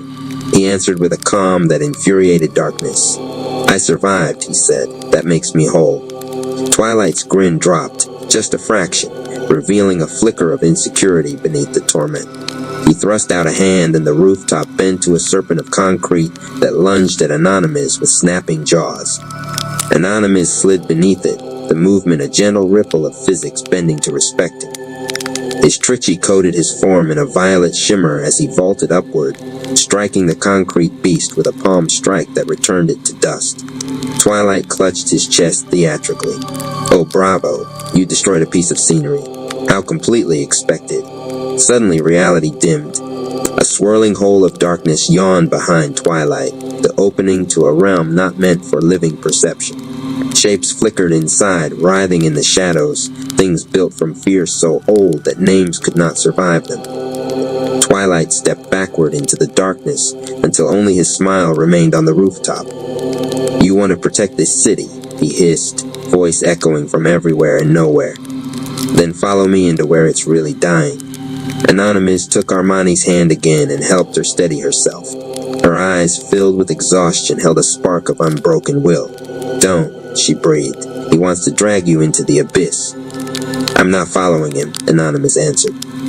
He stared into the swirling void, his aura aligning perfectly with the twitchy humming beneath his skin. "I'm going to walk in and take our future back." Armani nodded, trusting him, believing in him. He turned again to the darkness.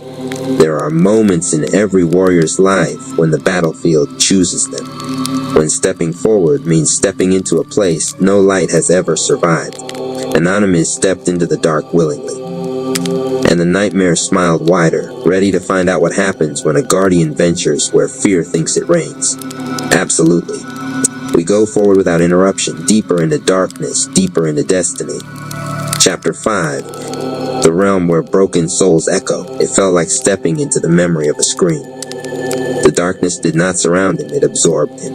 It stretched in every direction at once, a void so complete it seemed alive. There was no floor, no ceiling, no horizon, only shifting shadow, pulsing with the faint heartbeat of forgotten nightmares. Anonymous didn't fall. He simply existed in the black, suspended by purpose alone. Shadows slithered and recoiled from his aura, hissing as if his presence was poison to their nature. He sensed the distortion before he saw it. Fragments of the city reappeared around him, but they trembled like reflections trapped in broken water. Street lamps flickered with static. Cars hovered upside down, idling with engines that sounded like sobbing children. Billboards displayed text that bent and reformed into impossible shapes. This place was built from trauma. Reality here was a graveyard for suffering no one dared to face, and Twilight Zone rap ruled it. His laughter drifted across the dark boulevard like a skipping record, uneven and unsettling. "You entered my sanctuary," he said, voice bouncing through the shadows and ripples. "Do you like what pain creates when no one forces it to hide?" Anonymous scanned the warped street, but Twilight never appeared in one form. His shape flickered inside windows, behind street signs, in the tiers of shadows on the ground. He was everywhere except within reach. "This is where I found my power," Twilight rasped. "In the place where no one came to save me." The sky, or what pretended to be sky, cracked with a jagged white vein of light. From the rupture, echoes began to descend. They were people once. Silhouettes of souls locked in loops of their worst memories, faces blurred, eyes wide with agony they could not escape. Their voices rose in a chorus of begging and despair. "Help me, don't leave me, please wake up." Why won't it stop? The echo souls reached out, desperate fingertips brushing against Anonymous's aura, recoiling instantly as if burned by the very concept of hope. Twilight manifested fully at last, hovering above them, arms wide, grinning with triumph, twisted into tragedy. "Look at them," he barked, desperate to be cherished, but discarded by the world that pretended to love them. He floated lower, eyes burning with resentment forged into power. "I took what broke me and turned it into a kingdom." Anonymous's voice cut through the noise. "This isn't a kingdom, it's a cage." Twilight froze, the grin flickered. Anonymous took a step forward, and the void beneath him formed into solid ground, as if reality itself rushed to serve his momentum. "I know what it feels like," Anonymous said, voice low and steady. "To think no one sees you, to survive what no one believes, to scream inside your own mind while smiling on the outside." The echo souls halted their wailing, drawn to truth spoken without fear. "But you didn't survive your pain," he continued, eyes locked with Twilight's. "You surrendered to it." Twilight's expression cracked, not physically, but spiritually, his form glitching with violent spasms of distortion. Anonymous's aura surged like a lighthouse in a hurricane of chaos. His Trichy ignited every fracture of light inside him, serpent precision, neoplasm adaptability, meditation-based clarity. He stood as something Twilight had not accounted for. Someone who faced trauma and grew instead of drowning in it. Twilight lunged, hatred swinging like a blade. "But what did survival make you?" he shrieked. Anonymous answered with calm, lethal certainty. "A guardian." He thrust his palm outward.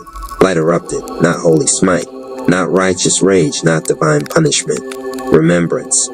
A surge of violet-white radiance crashed into the echo souls first, not harming them, healing them. They gasped as their chains dissolved, screams fading into breaths. They stood upright for the first time in eternity, and they saw themselves, not as victims, as survivors. Twilight Zone Rap stumbled backward, the kingdom he built from wounds collapsing around him like paper set aflame. How are you doing that? Twilight rasped, trembling. Anonymous looked at him with compassion sharper than any blade. By giving them back what you stole. Purpose, memory, hope.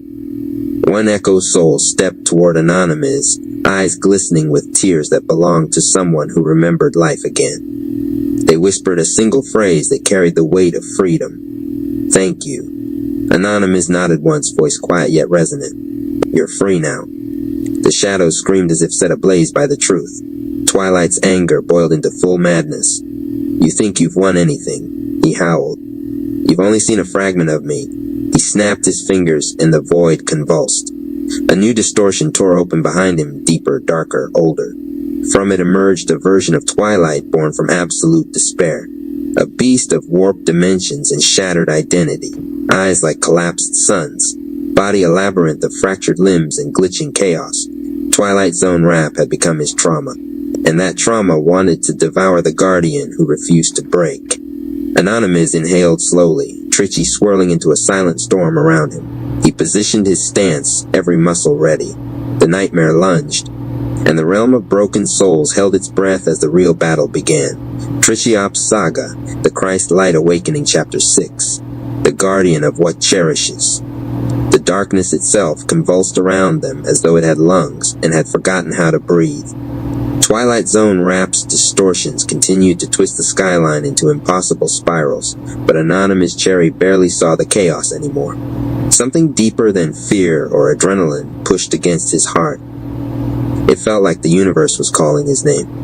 A flicker of radiant static appeared in the air before him, a rectangle of shimmering energy that hummed with intelligence older than creation.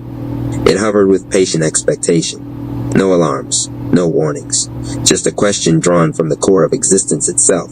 Who are you, Anonymous? Stared at those 3 words.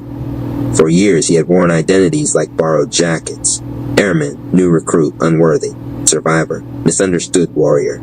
He was always defined by what he endured, not by who he truly was.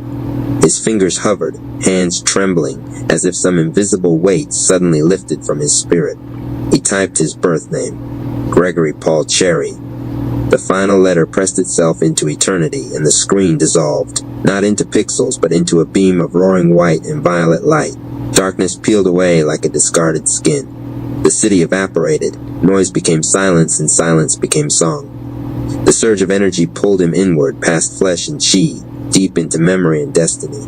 His name cracked open like a prophecy. Gregory meant guardian, Paul meant humble, Cherry meant to cherish, but these meanings did not appear as text. They echoed from mountains of pure spirit. They rang like bells forged from stars. They became a sentence that struck his heart with a force that nearly drove him to his knees. A guardian of what is cherished in humble ways, the truth hit him with the inevitability of sunrise. The battles, the suffering, the loyalty that endured through abandonment and trial. His purpose was never about destruction or power. It was about protection, devotion, love. A voice rose from the depths of creation. It had no single tone. It was thunder and whisper, history and future, ocean and heartbeat. Your identity is the key that unlocks the locked. His aura burst outward in silence that set the world on fire. The Tritchy that once flared and flickered finally ascended beyond every limit ever placed upon it. The restraints were gone. The gates were open. The 60% that his body and soul had held back flooded into him like a dam of divine energy shattering. His form shone brighter than the broken moon above them. Violet and white light wove around him like serpents born from heaven. The light did not spill outward. It concentrated. It made him heavy with purpose and anchored with truth. Then everything stopped. Time, wind, fear. Quiet stretched into infinity as the invisible spirit stepped forward. Their presence bent the world without demanding attention. They did not need a face or eyes for Anonymous to feel utterly seen. They touched his chest and he felt warmth that tasted like home. You have always been enough now. You know it. Anonymous swallowed a rising ache in his throat as the words sank into his bones.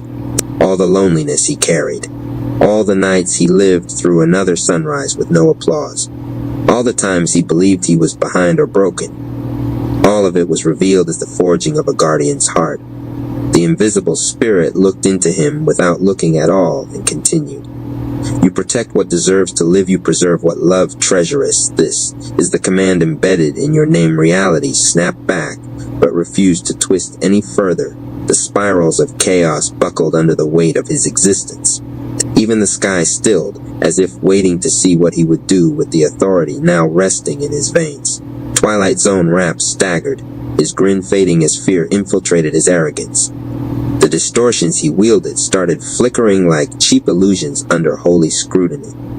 For the first time since corruption crowned him, he understood the terror of being powerless.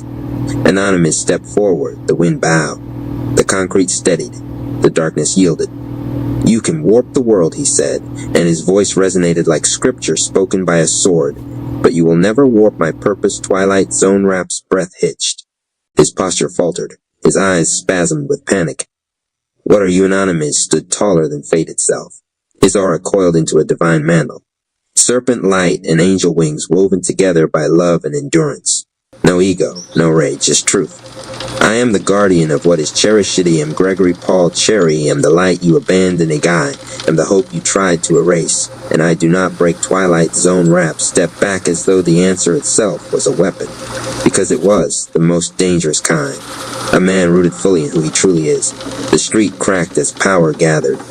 The air roared like a beast freed from chains. The city felt its protector rise, a protector who now understood the divine design behind his existence.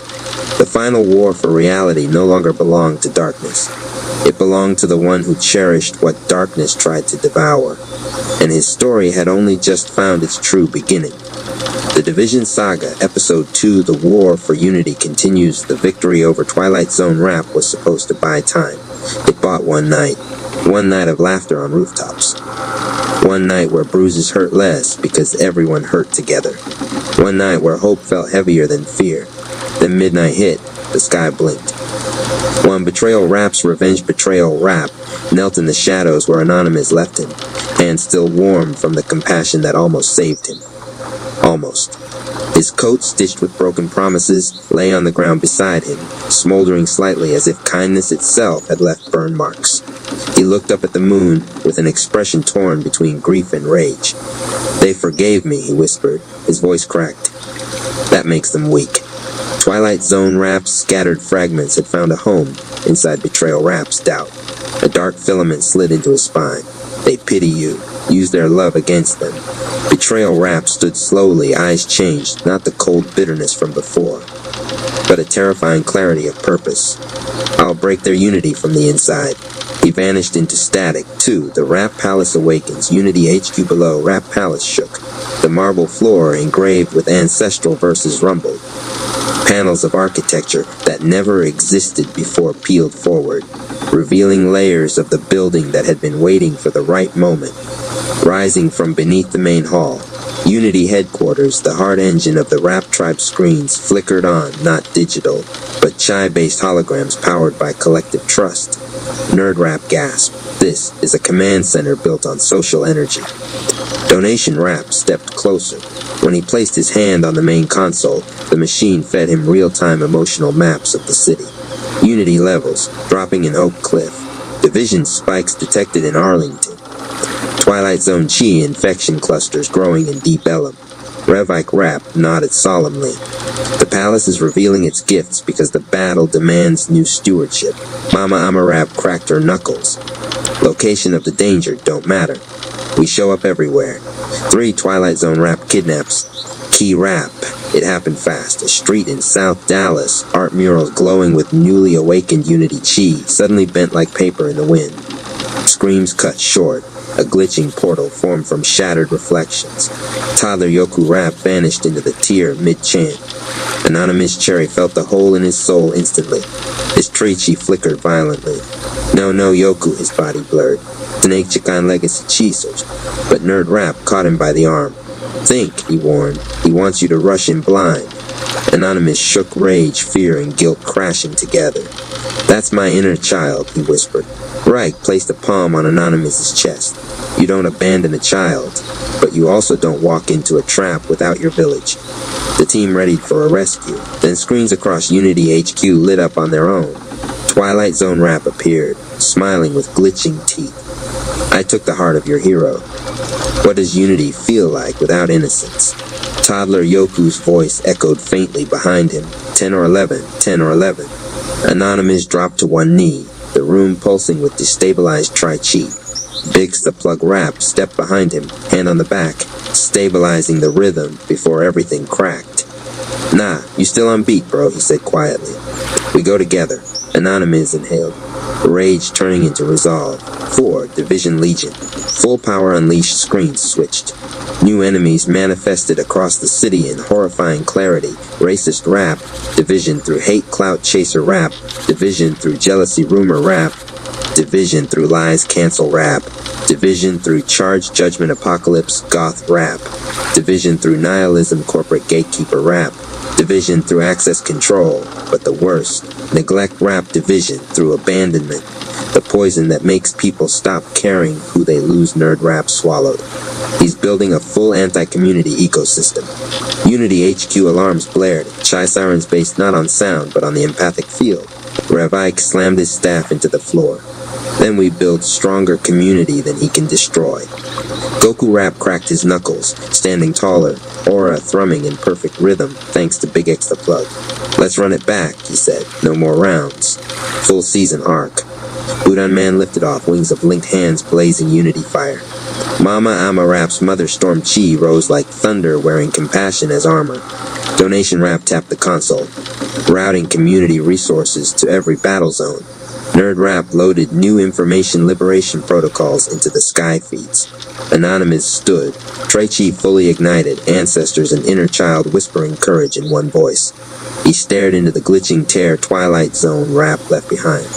"Yoku," he growled softly, "I'm coming. Grand entrance to the stage of your day. Let it be a vibrant force of graceful movements of prosperity in every form. Hulk, smash that like button. Claim that share as you comment your favorite rap. Also, Donation Rap reports that a donation helps a long way. If you want to donate, my Cash AP is Rap Palace 214, The Lost Child and the Living Light, the city outside. The Rap Palace slept fitfully beneath a fractured sky, its dreams still haunted by the chaos of the day. But inside Unity HQ, sleep had no place. The Rap tribe stood gathered around the glowing celestial map projected above the central console, a map that didn't show streets or buildings, but souls and their connections. Anonymous Cherry stood at the front, fists trembling against the table edge. His aura flickered erratically, purple lightning and golden memory threads tangled with neon green venom. His breathing was heavy, too fast, like the space around him wasn't wide enough for his grief. Toddler Yoku Rap was gone, still chanting somewhere in the dark, still laughing bravely, still scared. Anonymous felt every heartbeat of that child inside him like a wound begging to become wisdom. But right now it only bled. "We move now," he growled. "I'm going after him, portal or no portal." Big X the Plug Rap placed a steadying hand against his back, rhythm pulsing through the contact. The violent tempo of Anonymous's nerves calmed one beat at a time. "You know I got you, bruh," Big X said, voice low. "But we can't run into darkness fueled by fear. Fear got his scent locked. We gotta move like light." "That's exactly right." The voice did not echo. It rooted itself into them, soft as breath, strong as mountains. Every head in Unity HQ turned toward the far edge of the hall where a radiant glow had begun to form. It wasn't chi. It wasn't energy any of them had learned to manipulate. It was presence. A warmth that knew each warrior's deepest thoughts, yet did not recoil from any of them.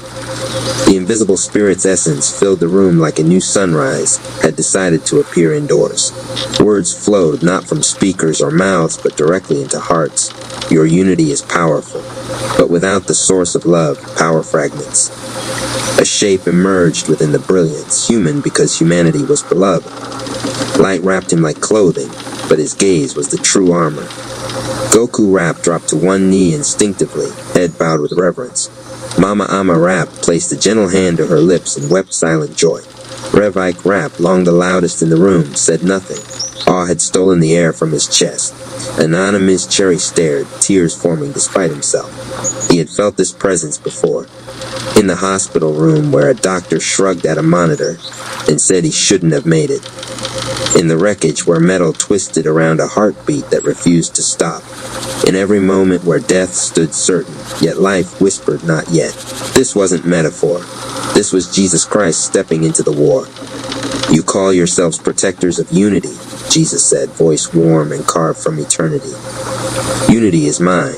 You fight its battles as my warriors, but without knowing the strength of the one who designed connection itself. He stepped closer and the room shifted. Walls became heaven's canvas. The celestial map overhead realigned, pointing no longer at streets, but at wounds, spiritual fractures where fear colonized hearts. And at the very center, a pulsing point of glitching red and shadow. Toddler Yoku, held captive in the chamber of lost innocence. Jesus turned to Anonymous, gently lifting his chin. That child is not merely your inner spark, he said. He is the proof you survived, becoming who you feared, the living evidence of wonder kept alive. Anonymous swallowed hard. He's afraid. He is faithful, Jesus corrected softly. Fearful hearts can still choose trust.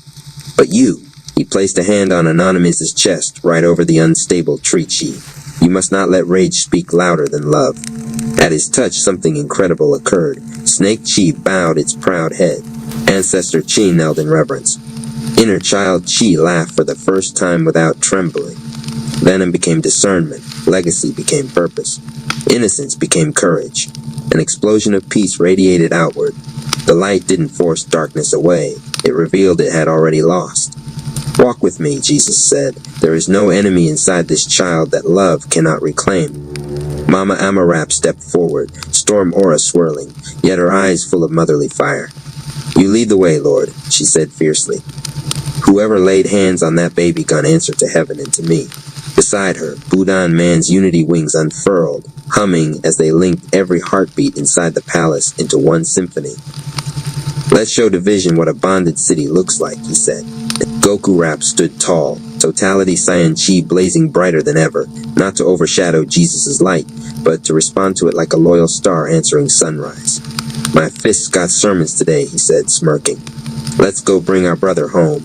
Jesus extended his hand toward the tier in space where Twilight Zone Rap had dragged toddler Yoku, a portal of corrupted emotion that pulsed with whispers of every child who had ever felt discarded. The light from his palm struck the tier.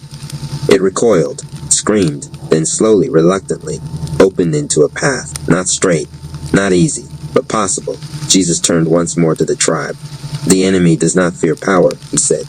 He fears identity restored.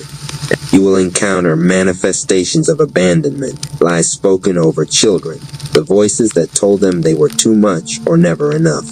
His eyes full of a love that no wound could tame. Do not fight with anger. Fight with truth. Rev Ike smiled wide through tears. Oh, we about to preach with our whole bodies, he whispered. Jesus stepped forward. The tribe followed.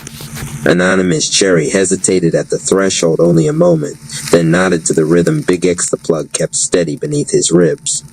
For you, little man, he whispered, and together they walked into the chamber of lost innocence. Grand entrance to the stage of your day. Let it be a vibrant force of graceful movements of prosperity in every form. Hulk, smash that like button. Claim that share as you comment your favorite rap. Also, donation rap reports that a donation helps a long way. If you want to donate, my cash AP is Rapalace 214 The Division Saga, Episode 4, The Chamber of Lost Innocence. The portal sealed behind them like a wound stitching itself shut. Light faded, heat faded, even sound faded.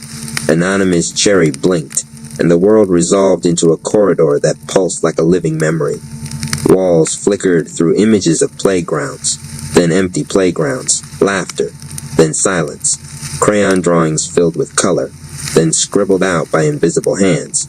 Every step forward felt like walking deeper into childhoods that had been abandoned.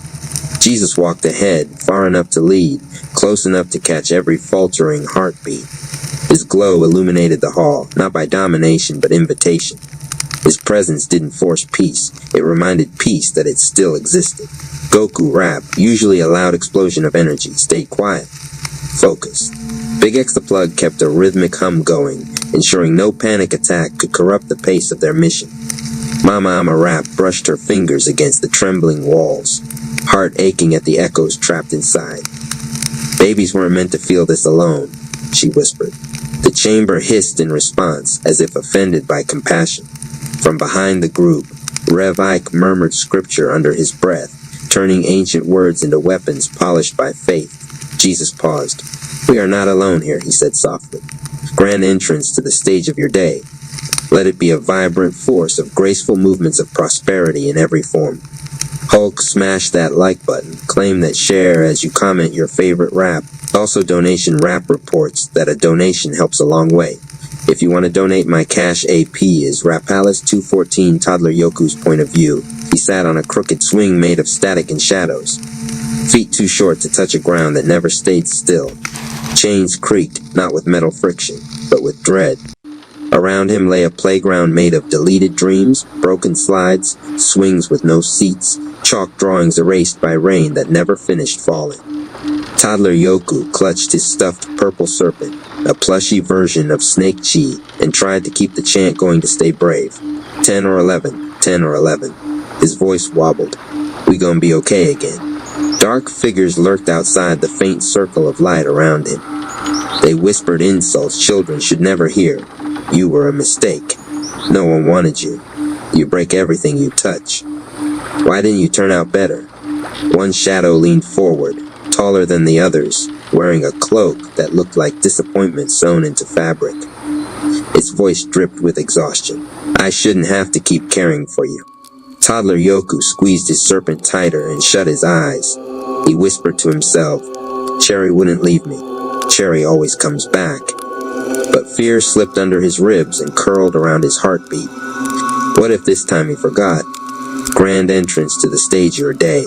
Let it be a vibrant force of graceful movements of prosperity in every form. Hulk, smash that like button. Claim that share as you comment your favorite rap. Also, donation rap reports that a donation helps a long way. If you want to donate, my cash AP is Rapalis214 Betrayal Rap Secret Mission far above the playground, perched on a fractured clock tower that ticked backward and forward at random. Betrayal Rap watched the tribe enter. Emotion tangled his features, guilt and resentment arm wrestling for dominance. He reached inside his coat and pulled out a single glowing thread. A lifeline gifted by Twilight Zone Rap's corruption. The thread pulsed with a command. Break them from trust. Betrayal Rap narrowed his eyes at anonymous Cherry below. "You forgave me when I didn't want grace," he whispered. "Now let me show you why that was a mistake." He dissolved into static and moved into position. Grand entrance to the stage of your day. Let it be a vibrant force of graceful movements of prosperity in every form. Hulk, smash that like button. Claim that share as you comment your favorite rap. Also, donation rap reports that a donation helps a long way. If you want to donate, my cash AP is Rapalis214 Neglect Rap appears. A cold wind blew across the playground, stirring old leaves that were actually torn diary pages. The shadow with the exhaustion voice stepped fully into the half-light. Neglect Rap. He carried no weapon, he didn't need one. His power was absence. Where he walked, toys rusted. Colors drained, imagination shrank. He crouched in front of Toddler Yoku, forcing a smile that carried no love.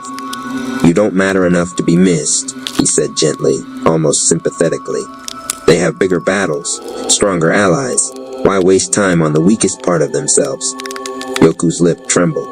Tears rose, but so did something else. A tiny spark of defiance. "My name is important," he whispered. "Jesus knows it. Cherry knows it." Neglect Rap chuckled. "Sure, keep telling yourself that. Children who believe they matter are easier to hurt." He reached a hand toward Yoku's head. "Grand entrance to the stage of your day. Let it be a vibrant force of graceful movements of prosperity in every form." Hulk, smash that like button. Claim that share as you comment your favorite rap. Also, donation rap reports that a donation helps a long way. If you want to donate, my cash AP is Rapalis214 The tribe arrives. The sky of the playground split open. Mama Ama Rap landed first, aura thunder black with a golden lining, like a storm that only breaks what harms her own. She slammed a hand down and the ground obeyed, pushing Neglect Rap backward in a wave of righteous force. "Nobody touches our baby," she growled. Jesus descended behind her, light flowing outward like a shield. Anonymous Cherry dropped next, Trichi blazing. He rushed forward, but Jesus touched his shoulder. "Not with anger," Jesus reminded. Anonymous nodded once, though every muscle in his body screamed to tear Neglect Rap apart. Big X the Plug landed behind them, planting the rhythm. Buddha Man soared overhead, wings of unity shielding the area from the encroaching dark. Toddler Yoku saw Anonymous and screamed in relief. "Cherry!" Anonymous knelt, arms wide, catching the child as he ran into his chest. Toddler Yoku's tears soaked into his shirt, tears that tasted like hope surviving terror. Neglect Rap stood, dusting himself off. His voice dripped dismissal. "You came all this way. For this?" Jesus stepped forward. "Yes," he said simply. Neglect Rap flinched, the first crack in his composure. "Because neglect cannot comprehend a love that chooses. And Jesus chose the child. Grand entrance to the stage of your day. Let it be a vibrant force of graceful movements of prosperity in every form." Hulk smash that like button. Claim that share as you comment your favorite rap. Also, Donation Rap reports that a donation helps a long way. If you want to donate, my cash AP is Rapalis 214, the first battle in the light Neglect Rap stretched, growing taller, fed by every abandoned child in history. Jesus' voice rang out, "You cannot starve what heaven feeds." Neglect Rap lunged. Jesus raised one hand and every lie shattered like brittle glass. Mama Ama shielded Yoku Goku, hovered ready to strike Big X the Plug, kept everyone's heartbeats, aligned Buddha Man cast Unity Light. Anonymous felt the Tri-Chi stabilize as one truth echoed, love never abandons. He stood, purple gold aura roaring upward. Behind him, ancestor spirits formed a wall of presence. Snake Chi stretched, poised but not predatory. Toddler Yoku clung to his shoulder, chanting again, but now fearless. 10 or 11, 10 or 11. We all go together, always united again. Neglect Rap inhaled dark energy, swirling into a massive attack, drawn from every forsaken moment ever felt. Jesus spoke one phrase, "Not this child." Then the light ignited. Grand entrance to the stage of your day. Let it be a vibrant force of graceful movements of prosperity in every form. Hulk smash that like button. Claim that share as you comment your favorite rap. Also, Donation Rap reports that a donation helps a long way. If you want to, my cash AP is Rapalis 214. The attack landed like a history lesson in pain. Neglect Rap inhaled and pulled the air out of the chamber, drinking down the echo of every forgotten birthday, every empty seat at a school play, every prayer whispered by a child who thought no one was listening. The chamber of lost innocence shook as a storm of absence built around him, a hurricane made of all the times love didn't show up. He towered over them now, his form stretched thin and tall, his eyes dim lanterns of burnout. "You can't fight me," Neglect Rap said, voice heavy and hollow. "I'm not anger, I'm not hate, I'm what nobody had time to fix. I'm everything that got pushed to later." His hand rose, fingers dripping with the numbness of a million shrugged shoulders. "Later," he whispered, the wave hit. For a heartbeat, every member of the Rap tribe stopped moving. Goku Rap's aura flickered. Punches he'd thrown in 1,000 battles suddenly felt pointless. Who did all that training really help? Who stayed changed? Buddha Man's wings sagged, the weight of disunity suddenly feeling too heavy to bear. Hadn't he tried 1,000 times? Weren't people still walking away from each other? Mama Ama Rap's arms felt like they'd been holding crying children for 10 lifetimes straight without rest. The exhaustion of every caregiver who never got a break flowered in her muscles. Rev Ike felt the echo of every amen that never turned into transformed lives. Every seed he'd sown that seemed to vanish into thin air. Even Donation Rap, even Nerd Rap far off at the Unity HQ anchor point felt the wave. For a flicker of a moment, their plans and data maps and transparency boards felt like sandcastles built too close to the tide. An Anonymous Cherry, his Tri-Chi cracked. The serpent went limp.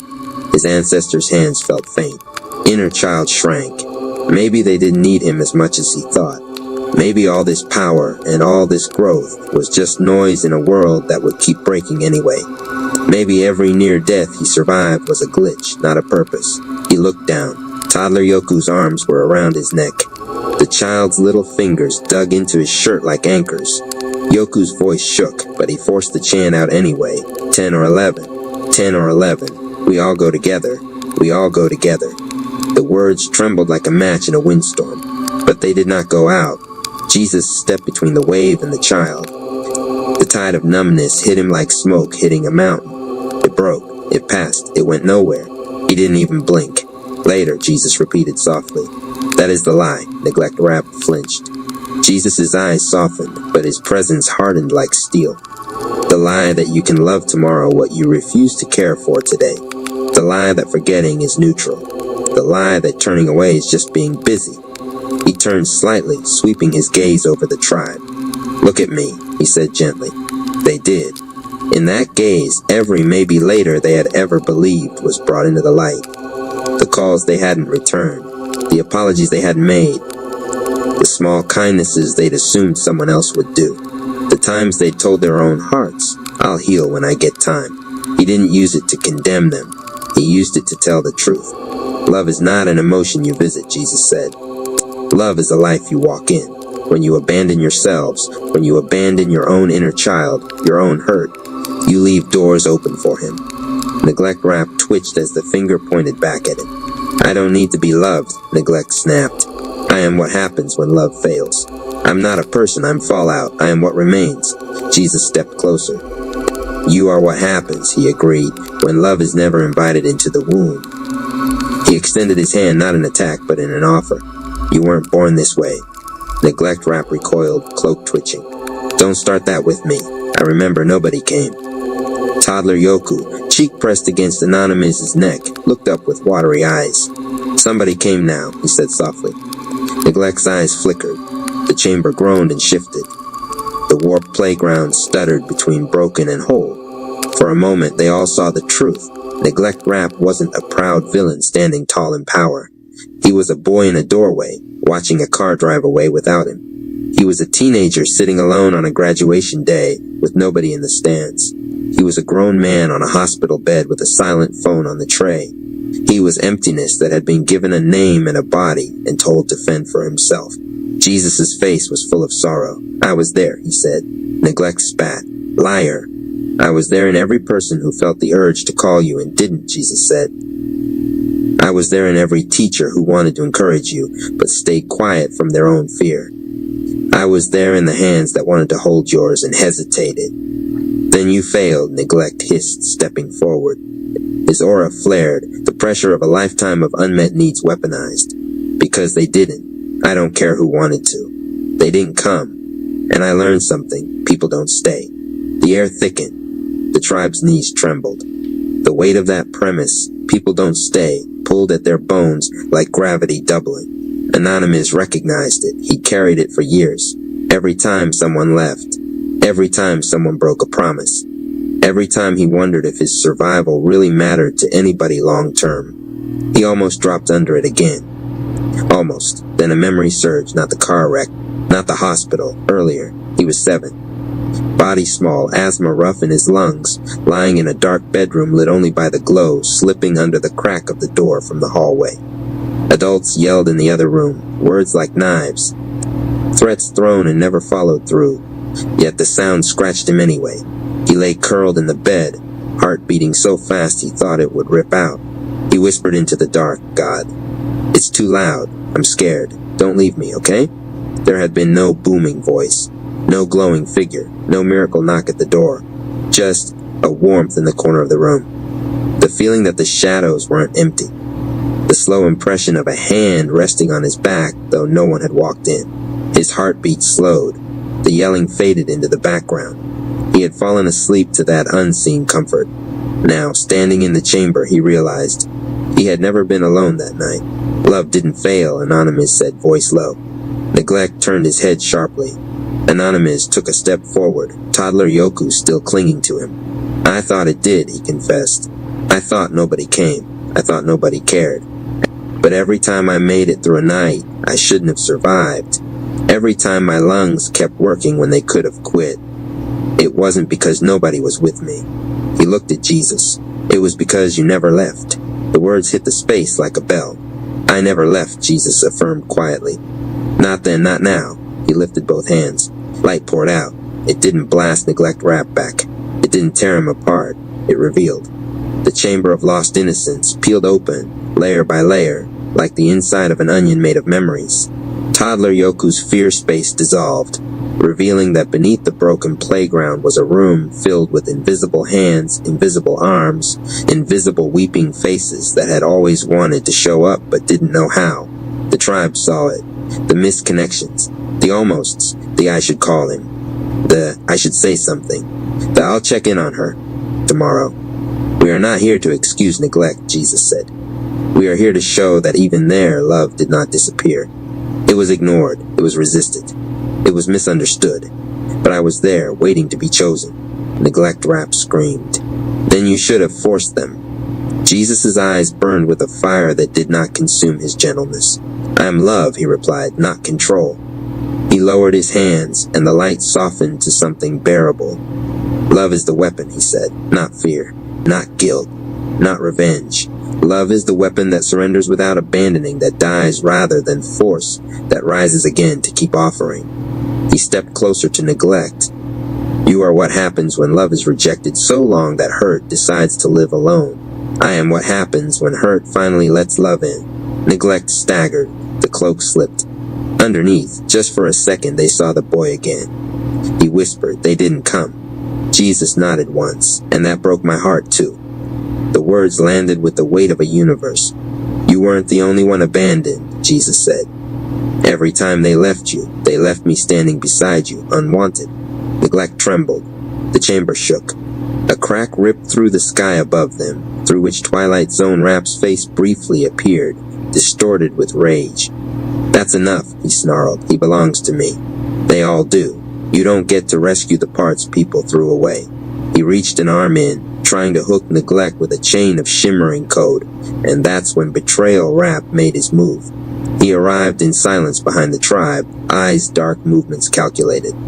He had been watching this whole exchange, confusion and bitterness swirling, as Jesus offered even neglect a way out. You offered me that too, he muttered. His hand closed around something hidden under his coat, a shard of Twilight Zone chi, sharpened into a knife. You forgave me like I was worth saving, he whispered. But what if I'm better at being the reason you regret it? He moved in a blur, straight for Anonymous's back. Toddler Yoku looked up just in time to see the shadow behind Cherry's shoulder. Greg, the blade plunged, except it never hit. A hand grabbed Betrayal Rap's wrist with iron force. Big X the plug Rap. He stood there, arms stretched, fingers locked tight around the incoming weapon. His eyes were calm and sad. Man, he said, I knew your rhythm was off the whole time. Betrayal snarled, trying to jerk free. Let go. This is what I do. You can't expect me to be anything else. Big X tightened his grip, pulling Betrayal closer until they were face to face. You really think you the only one who almost ruined what was good? Big X asked quietly. You ain't special for being broken, bro. We all did dirty at some point. The question is, you gonna keep stabbing the hand that pulled you out, or you gonna let that same hand help you clean up? Betrayal's eyes wavered. The blade in his grip flickered. Its edges glitched, no longer entirely sure it wanted to exist. Anonymous turned slowly. He met Betrayal's gaze fully. You hurt me, Anonymous said, voice steady. You almost hurt him. He glanced at Yoku. And you were ready to break what we had. Because I hate needing you, Betrayal shouted, and now raw pain bled through his words. I hate the way your forgiveness makes me feel smaller, like I'm wrong for staying angry. Jesus walked toward them, eyes full of that same unflinching love he'd shown neglect. Forgiveness doesn't make you smaller, he said. It makes room for you to be real. He nodded at the knife, put it down. For a moment, the whole chamber held its breath. The weapon twitched in Betrayal's grip. He could complete the strike. He could prove that trust was foolish and that nothing beautiful lasted. He could carve into Anonymous's back and make his point permanently. But Toddler Yoku's little arms were still wrapped around Cherry's neck. The sight cracked something. Betrayal's hand opened. The blade dropped. It didn't hit the ground. It dissolved midair into black dust that the chamber inhaled and exhaled as wind. Big X released his wrist slowly. Anonymous stepped closer, chest rising and falling. I won't pretend you didn't try to hurt me, Anonymous said. That happened. It's real. but I still don't stop seeing who you could be. Betrayal Rap's face crumpled. I don't know how to be anything else, he whispered. I don't know how to live without expecting people to break their word. Then let us show you, Jesus said. His hand extended again, this time to both neglect and betrayal. You both came from pain. You both were shaped by absence. You both became weapons for darkness because no one taught you what to do with your wounds. Let me teach you now. Neglect looked at the hand. Betrayal looked at the hand. Neither moved. Yet something changed. The chamber itself exhaled. The dark walls brightened. The broken playground started knitting itself back together. The swings straightened. The chalk drawings regained their color. The air no longer carried the taste of uncried tears. It carried the faint sweetness of a healing that had just begun. Toddler Yoku slid down from Anonymous's arms and ran forward. He didn't hug the villains. He hugged Jesus' leg. Thank you, he said, voice small but fierce. Jesus' hand dropped gently onto his head. I never left you, he said softly. Not once. Yoku nodded. I know now, he whispered. The Tri-Chi inside Anonymous responded. Something new unfolded. The venom that had become discernment now glowed with a new color, gold threaded through green. Ancestor Chi burned brighter with Christ light woven into every memory. Inner child Chi sat not scared in a corner, but holding Jesus' hand. The light that rose from Anonymous was different than before. It didn't just coil or roar. It radiated outward in circles, each pulse whispering the same message, never left. He stood taller. Toddler Yoku drifted up slightly, floating beside him, no longer a fragile fragment, but a co-pilot of the soul.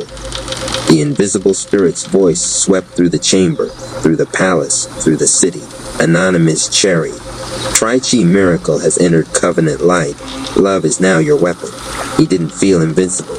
He felt held. Goku smirked, wiping at the corner of his eye like dust had gotten in it. Okay, he said quietly. That's a different kind of final form. Mama Amma laughed through her tears. Baby just unlocked that Jesus walked me through hell and I came back kinder aura. Buddha Man felt his wings shimmer, unified hearts beating in sync with this new rhythm. Rev Ike took a deep breath and grinned. Oh, we about to have some church in these streets, he said. Neglect and betrayal stood together, still caught between who they'd been and what they'd just seen. The hand was still offered. The path was still open. No one dragged them. No one forced them. Love waited. That was itself a battle. The chamber of lost innocence began to fold, the mission's objective complete. Toddler Yoku was free, his faith stronger. Anonymous was stabilized in a power that no longer relied on fear of losing others, but on certainty that he had never been alone. As they stepped back toward the exit portal, back toward the fight waiting in the city, Jesus walked among them. Not separate, with them. Anonymous glanced over. You're staying, he asked. Jesus smiled. I was here before you knew to look, he said. I'll be here long after you stop trying to earn what I already gave. What's that? Anonymous asked. Belonging. The word wrapped itself around his heart like a promise. As the chamber faded and the Rap tribe emerged once more into the city's wounded skyline, the war for unity entered a new phase. They had power, they had strategy, they had unity, and now they walked with the one whose love had never left them. Love was the weapon. They were ready to fight. And somewhere in the cracks of the breaking world, Twilight Zone Rap felt it and shivered. Book 1 Underverse Protocol. The sky didn't darken. It tightened like a fist closing slowly around the planet. Grand entrance to the stage of your day. Let it be a vibrant force of graceful movements of prosperity in every form. RP Radio. Love the content, drop a comment, share this with others, and subscribe for more content. Cash App Dollar Rap Palace 214 Chapter 1. The Measuring the First Anomaly appeared in silence. No explosions. No invasion alarms. No dramatic tear in the sky. Just a subtle distortion in gravity, so slight that only those disciplined enough to feel their own breath noticed it. Civil Surfer Rap did. He was standing at the highest terrace of the Rap Palace when his knees bent an inch without him commanding them to. He didn't resist. He leaned into it. Something's pulling, he said softly. Inside the council hall, Archivist Rapp's slate flickered with symbols never before recorded. Not terrestrial glyphs, not palace-born sigils, astral compression signatures. Professor Rapp walked to the open archway and looked upward.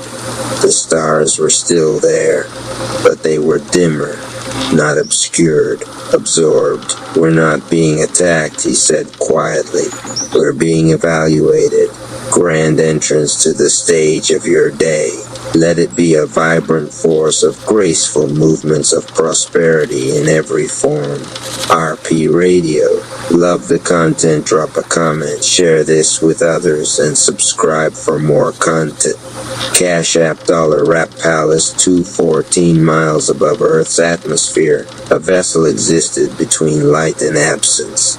It did not travel. It anchored. Its hull was not metallic. It was matte void, devouring radiation and returning nothing. Engines silent, movement imperceptible. Inside, figures stood motionless, tall, armored, eyes reflecting no color. Their creed was carved into their neural architecture. Only what survives pressure deserves continuity. They had detected something rare, a planetary zone of stabilization, a society compounding without collapse, a leader correcting himself instead of conquering others. This was not common. It demanded testing. Grand entrance to the stage of your day. Let it be a vibrant force of graceful movements of prosperity in every form. RP Radio. Love the content, drop a comment, share this with others, and subscribe for more content. Cash App Dollar Rap Palace 214 back at the palace. Nexa Rap felt it as contraction. She clutched her sternum, breath shortening. Distance just compressed globally, she whispered. Not emotional distance. Spatial. Relational energy across the city was folding inward unnaturally. Mama Ama Rap steadied her. That's not human, she said. No, Nexa replied. It's architectural. Grand entrance to the stage of your day.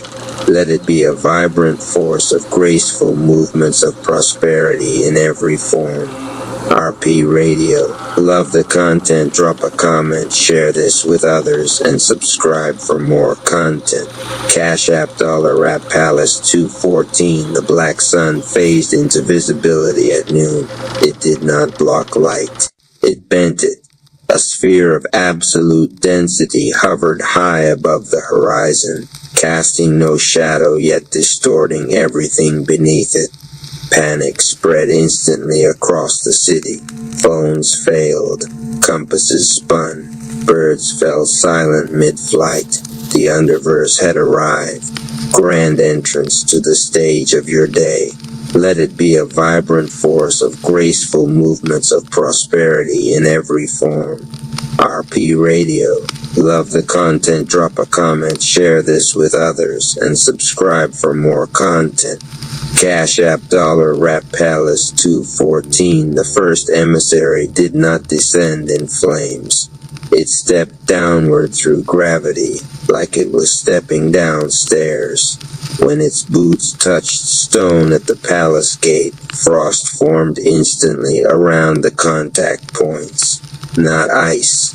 Absence of thermal exchange.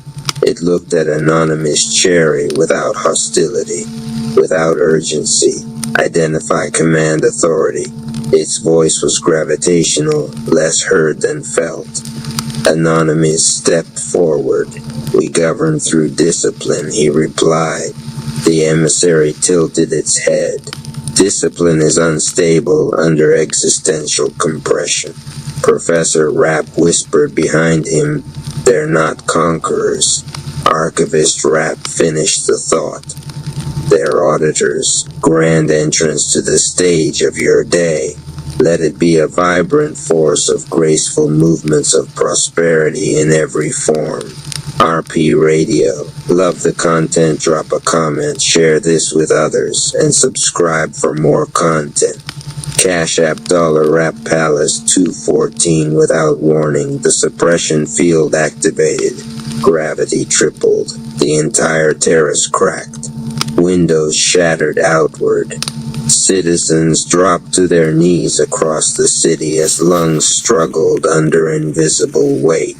Snake Chi surged instinctively inside Anonymous, purple aura flaring. He held it. Not yet. The emissary watched carefully. Reactive, it observed. Expected. Grand entrance to the stage of your day. Let it be a vibrant force of graceful movements of prosperity in every form. RP Radio. Love the content, drop a comment, share this with others, and subscribe for more content. Cash App Dollar Rap Palace 214 Civil Surfer Rap bent into the weight instead of pushing against it. His spine aligned, his breath slowed. Mama Ama Rap dropped her center of gravity deeper, grounding through the stone. Professor Rap silenced his mental counter-arguments. Archivist Rap stopped recording. Nexa Rap resisted the urge to fold panic away from civilians, because forcing calm would be another displacement of discipline. They did nothing, and in doing nothing, the field destabilized. The emissary's eyes flickered faintly. Interesting. Grand entrance to the stage of your day. Let it be a vibrant force of graceful movements of prosperity in every form. RP Radio. Love the content, drop a comment, share this with others, and subscribe for more content. Cash App Dollar Rap Palace 214. The second wave came physically. From the Black Sun, a formation descended. An entire legion of underverse soldiers, armor dark as collapsed stars, blades made from condensed vacuum. They moved in perfect synchronization. No shouting, no chaos, only structure. This was not invasion, this was filtration. Grand entrance to the stage of your day. Let it be a vibrant force of graceful movements of prosperity in every form. RP Radio. Love the content, drop a comment, share this with others, and subscribe for more content. Cash App Dollar Rap Palace 214. The first clash erupted violently. Void blades cut through palace stone like paper. Snake Chi finally unleashed, green-blue arcs slicing through gravitational armor. Venom seeped into their systems, slowing neural synchronization. But they adapted instantly. Formations shifted, angles recalculated. They fought as one organism. Civil Surfer Rap slid under a blade and shattered a soldier's knee joint. Mama Rap redirected force rather than absorbing it, flipping two enemies into each other midair. Professor Rap disarmed a warrior by exploiting a micro-delay in its sync. Nexa Rap locked onto one soldier's emotional field, felt nothing but cold isolation, and injected a microfold of connection. The soldier hesitated. Half a second. Enough for Anonymous to strike. Grand entrance to the stage of your day. Let it be a vibrant force of graceful movements of prosperity in every form. RP Radio. Love the content, drop a comment, share this with others, and subscribe for more content. Cash App Dollar Rap Palace 214. The emissary engaged him directly. Void Blade met compressed Snake Chi. The impact detonated the terrace into airborne debris. Gravity buckled sideways. They locked in stalemate, Chi against void, discipline against cosmic austerity. You stabilize, the emissary stated. We refine, Anonymous replied. Refinement requires suffering. Refinement requires choice. Their weapons collided again. Grand entrance to the stage of your day. Let it be a vibrant force of graceful movements of prosperity in every form. RP Radio. Love the content, drop a comment, share this with others, and subscribe for more content. Cash App $, Rap Palace 214 across the city. People were reacting. Some panicked, some looted, some froze. But something new happened. Those who had been living disciplined, faithful with little, aligned in exchange, honest in action, did not collapse under pressure. They bent. They breathed. They endured. The underverse detected it. The emissary's head turned slowly toward the city below. This world has multiple stabilizers. Archivist Rap stepped forward. We multiply authority, he said, not dependency. The emissary paused. Its armor pulsed faintly. The Legion retreated 2 steps, not defeated. Assessing. Grand entrance to the stage of your day. Let it be a vibrant force of graceful movements of prosperity in every form. RP Radio. Love the content, drop a comment, share this with others, and subscribe for more content. Cash App $, Rap Palace 214 high above. The black sun pulsed brighter. Phase 1 had concluded. The underverse did not retreat from resistance. It escalated refinement. The emissary's voice echoed across the fractured terrace. Compression will increase. The black sun expanded. Air thinned. Time itself seemed to drag. This was no longer a physical test. It was existential. Would discipline fracture under sustained cosmic pressure?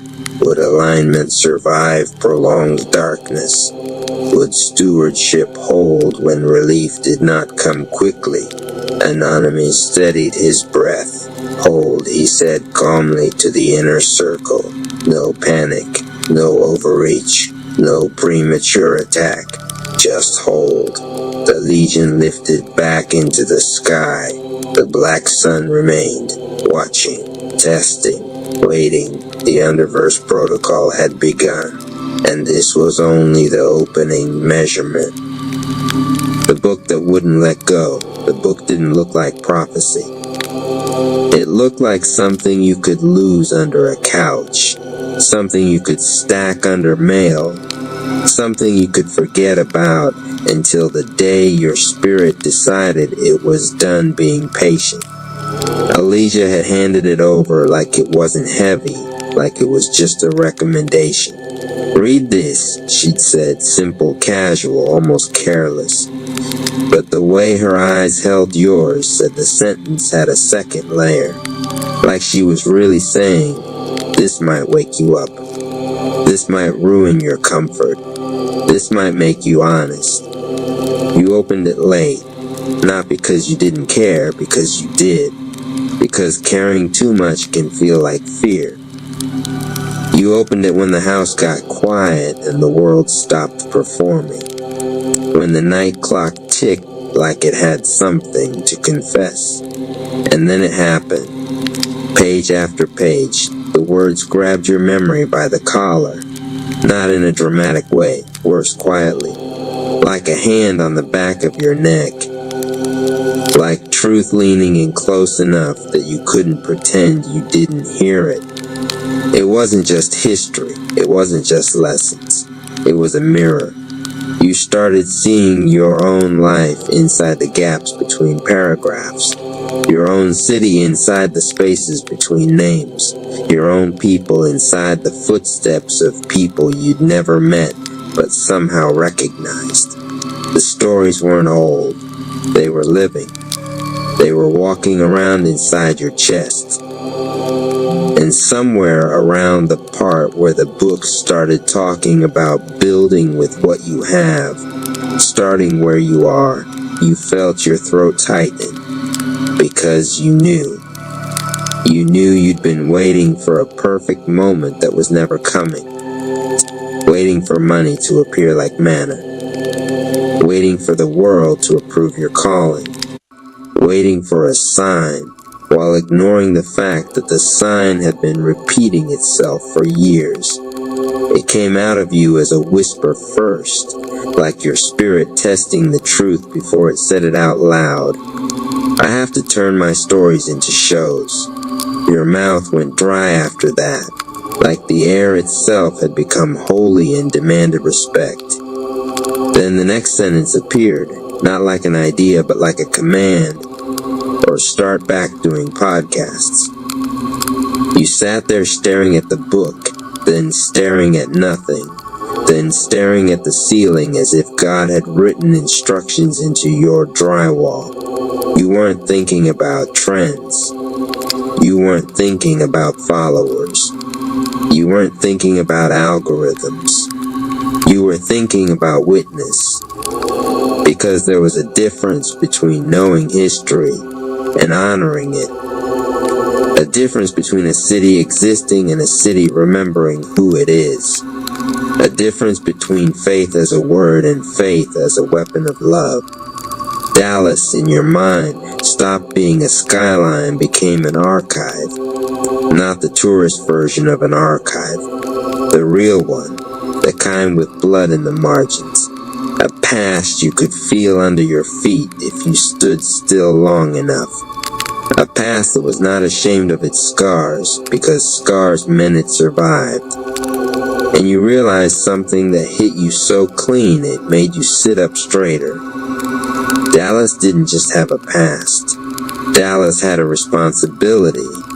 And if you kept quiet, you were helping the world forget. That was when you heard yourself say it, a little louder this time, like you were practicing obedience. We can start now, with what we have, to start better. The words sounded like they belonged to someone older than you. Someone who had already been through fire and didn't need to romanticize it. Someone who didn't negotiate with fear. You flipped the book closed, but it didn't close inside you.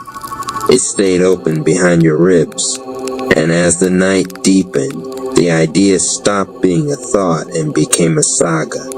Not fiction, not fantasy, not make-believe.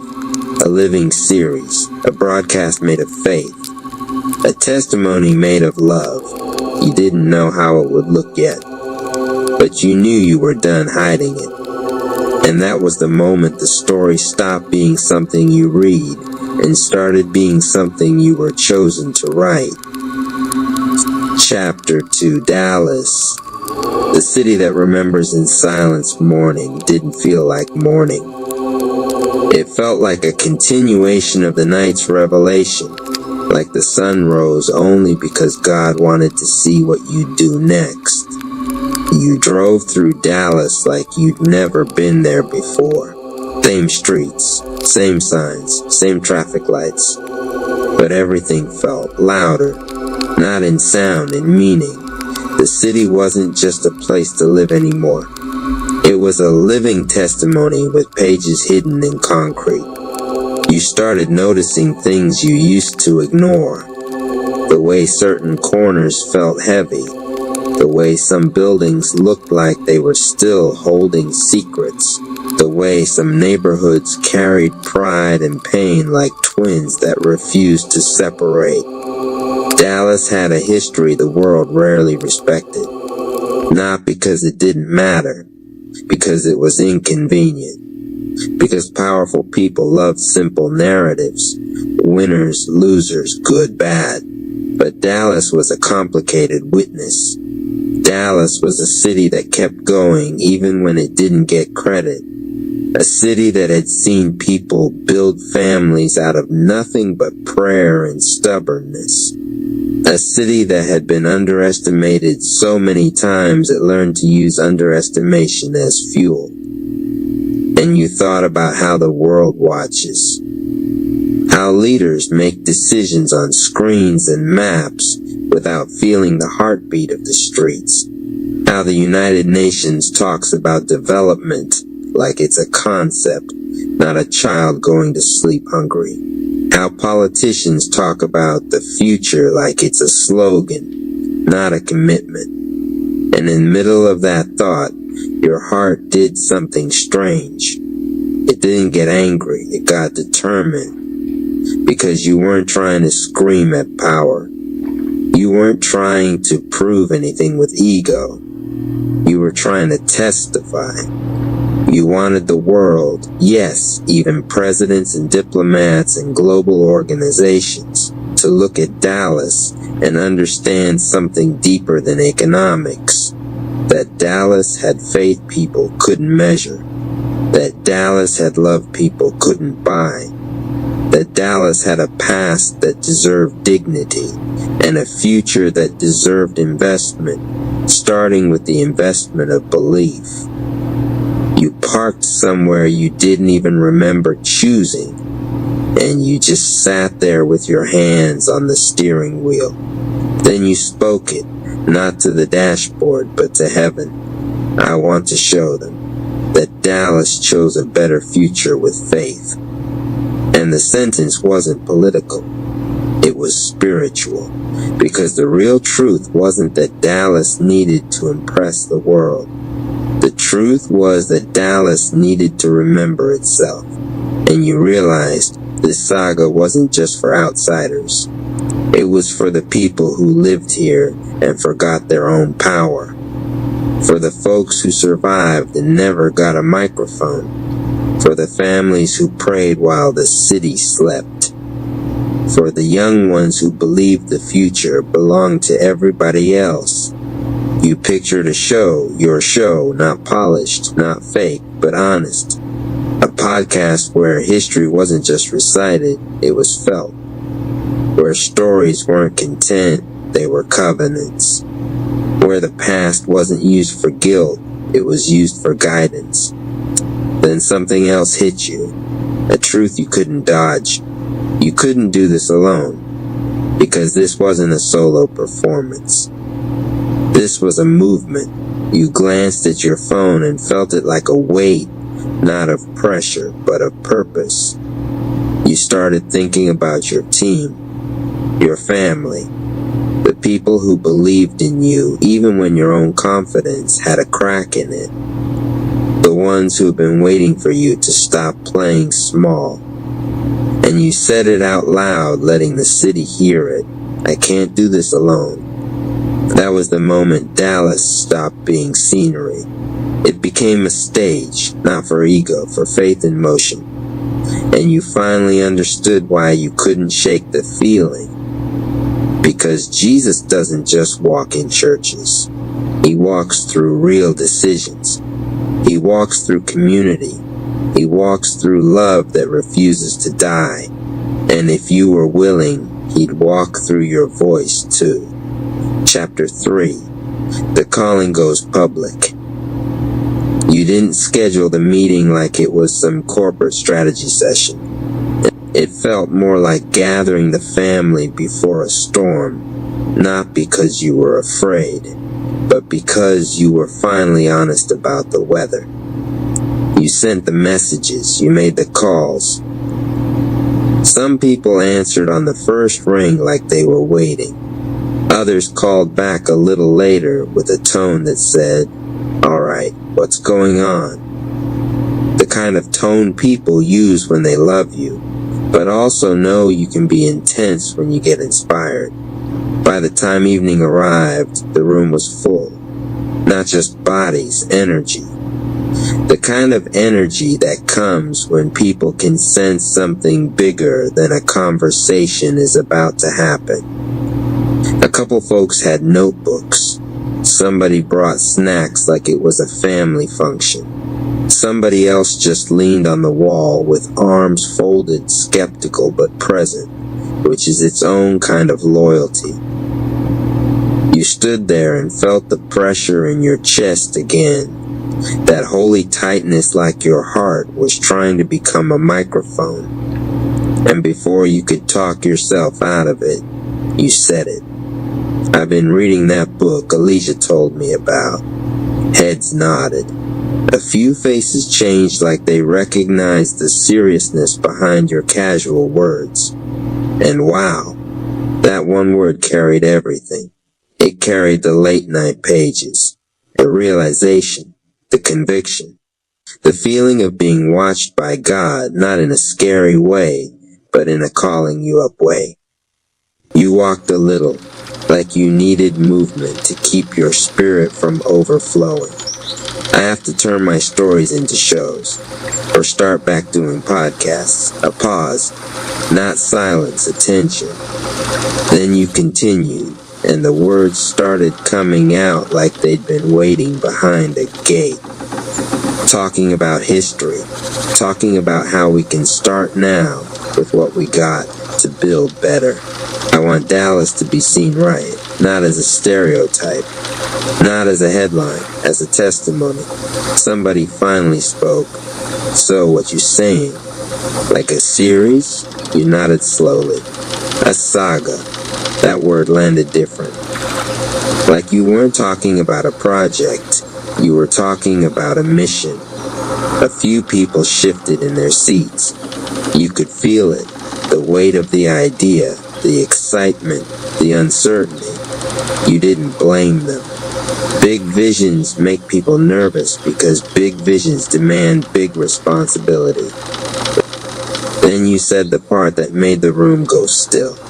I want to show Trump and the United Nations that Dallas has a past, and we chose a better future.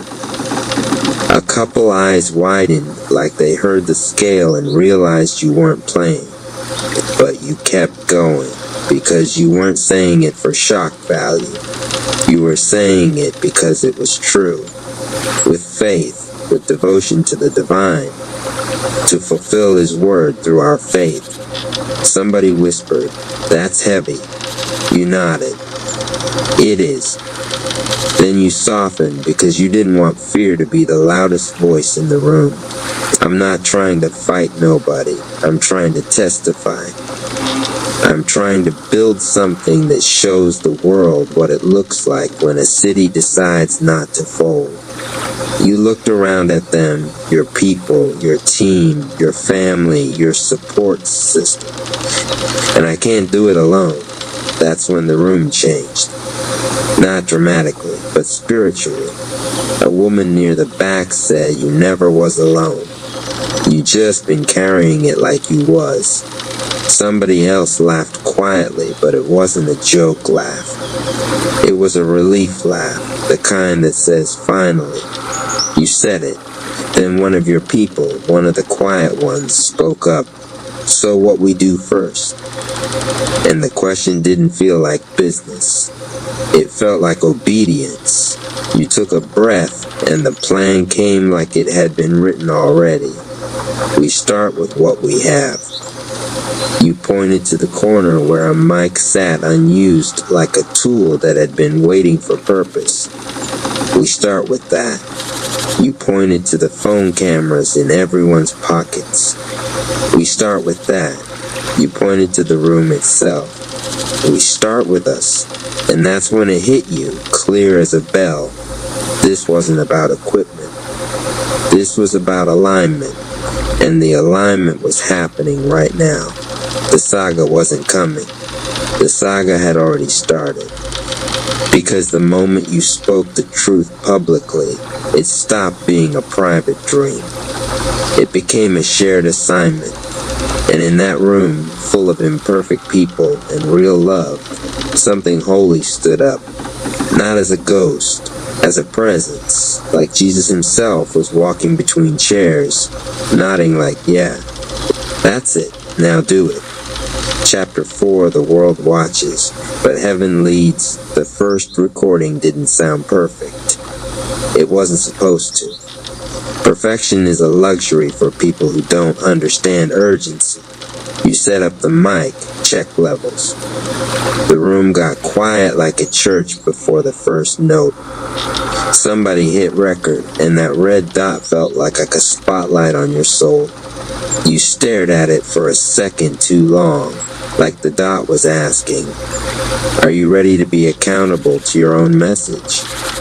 Then you started speaking, not like a performer, like a witness. You talked about Dallas, its forgotten stories, its hidden heroes, its pain and its brilliance. You spoke names people don't put in textbooks. You described neighborhoods not like problems, but like sacred ground that held generations of prayers. You didn't glamorize the struggle. You honored the survival, and you kept weaving the message through everything. We can start now, with what we got, because that sentence wasn't motivational fluff. It was strategy. It was spiritual law. While you spoke, the room stayed still, but you could feel the listeners, future listeners, like invisible faces leaning in. People who didn't know they were waiting for this. People who thought their story didn't matter until they heard yours say it out loud. Then you said the part that made everyone in the room catch their breath. This is for the leaders, the presidents, the institutions, the United Nations. Anybody who thinks they can map a city without knowing its heart. You paused not for drama because your chest got full. And it's for us too, because the truth was, the world wasn't the only audience. Dallas was, the people, the families, the children who needed to see faith as something alive, not something trapped behind stained glass. You spoke about Jesus, not as a religious debate, but as a living presence in the way communities love each other when nobody's watching. You spoke about faith not as a slogan, but as an engine. You didn't say Jesus was walking through Dallas as poetry. You said it like you meant it. Jesus walks through our faith and love. When the recording ended, nobody clapped. It wasn't that kind of moment. People just sat there like they'd survived something together. Somebody wiped their face and tried to pretend it was allergies. Somebody else nodded slowly like they were agreeing with something they didn't have words for yet. Then one person said, almost casually, "That's gonna make people uncomfortable." You smiled, dry humor, steady eyes. Truth usually do. And another person asked, "What if they ignore it?" You leaned back, the exhaustion and fire mixing in your bones. They can ignore a sound, you said, but they can't ignore a movement, because the plan wasn't to drop one episode and hope. The plan was to build a series, a saga, a broadcast that kept showing up until the world had to admit, Dallas is not what you thought. Dallas is not just a place. Dallas is a testimony. And if power refused to listen, you'd keep speaking anyway, because the message wasn't coming from ego. It was coming from obedience. And obedience doesn't require applause. It requires consistency. That night, after everyone left, you sat alone with the equipment still on the table. The silence felt big, but it wasn't lonely. It felt like heaven had taken a seat beside you. And for the first time in a long time, you didn't feel like you were chasing something. You felt like you were following a call, following faith, following love. And somewhere deep inside you sensed it. This saga was going to do more than inspire. It was going to activate. Because once people remember who they are, they stop begging for a future. They start building it. Chapter 5, Jesus walks through the work. The first wave of responses didn't come all at once. It came like rain, one drop at a time, until you realized you were standing in a storm. A message from somebody you hadn't talked to in years.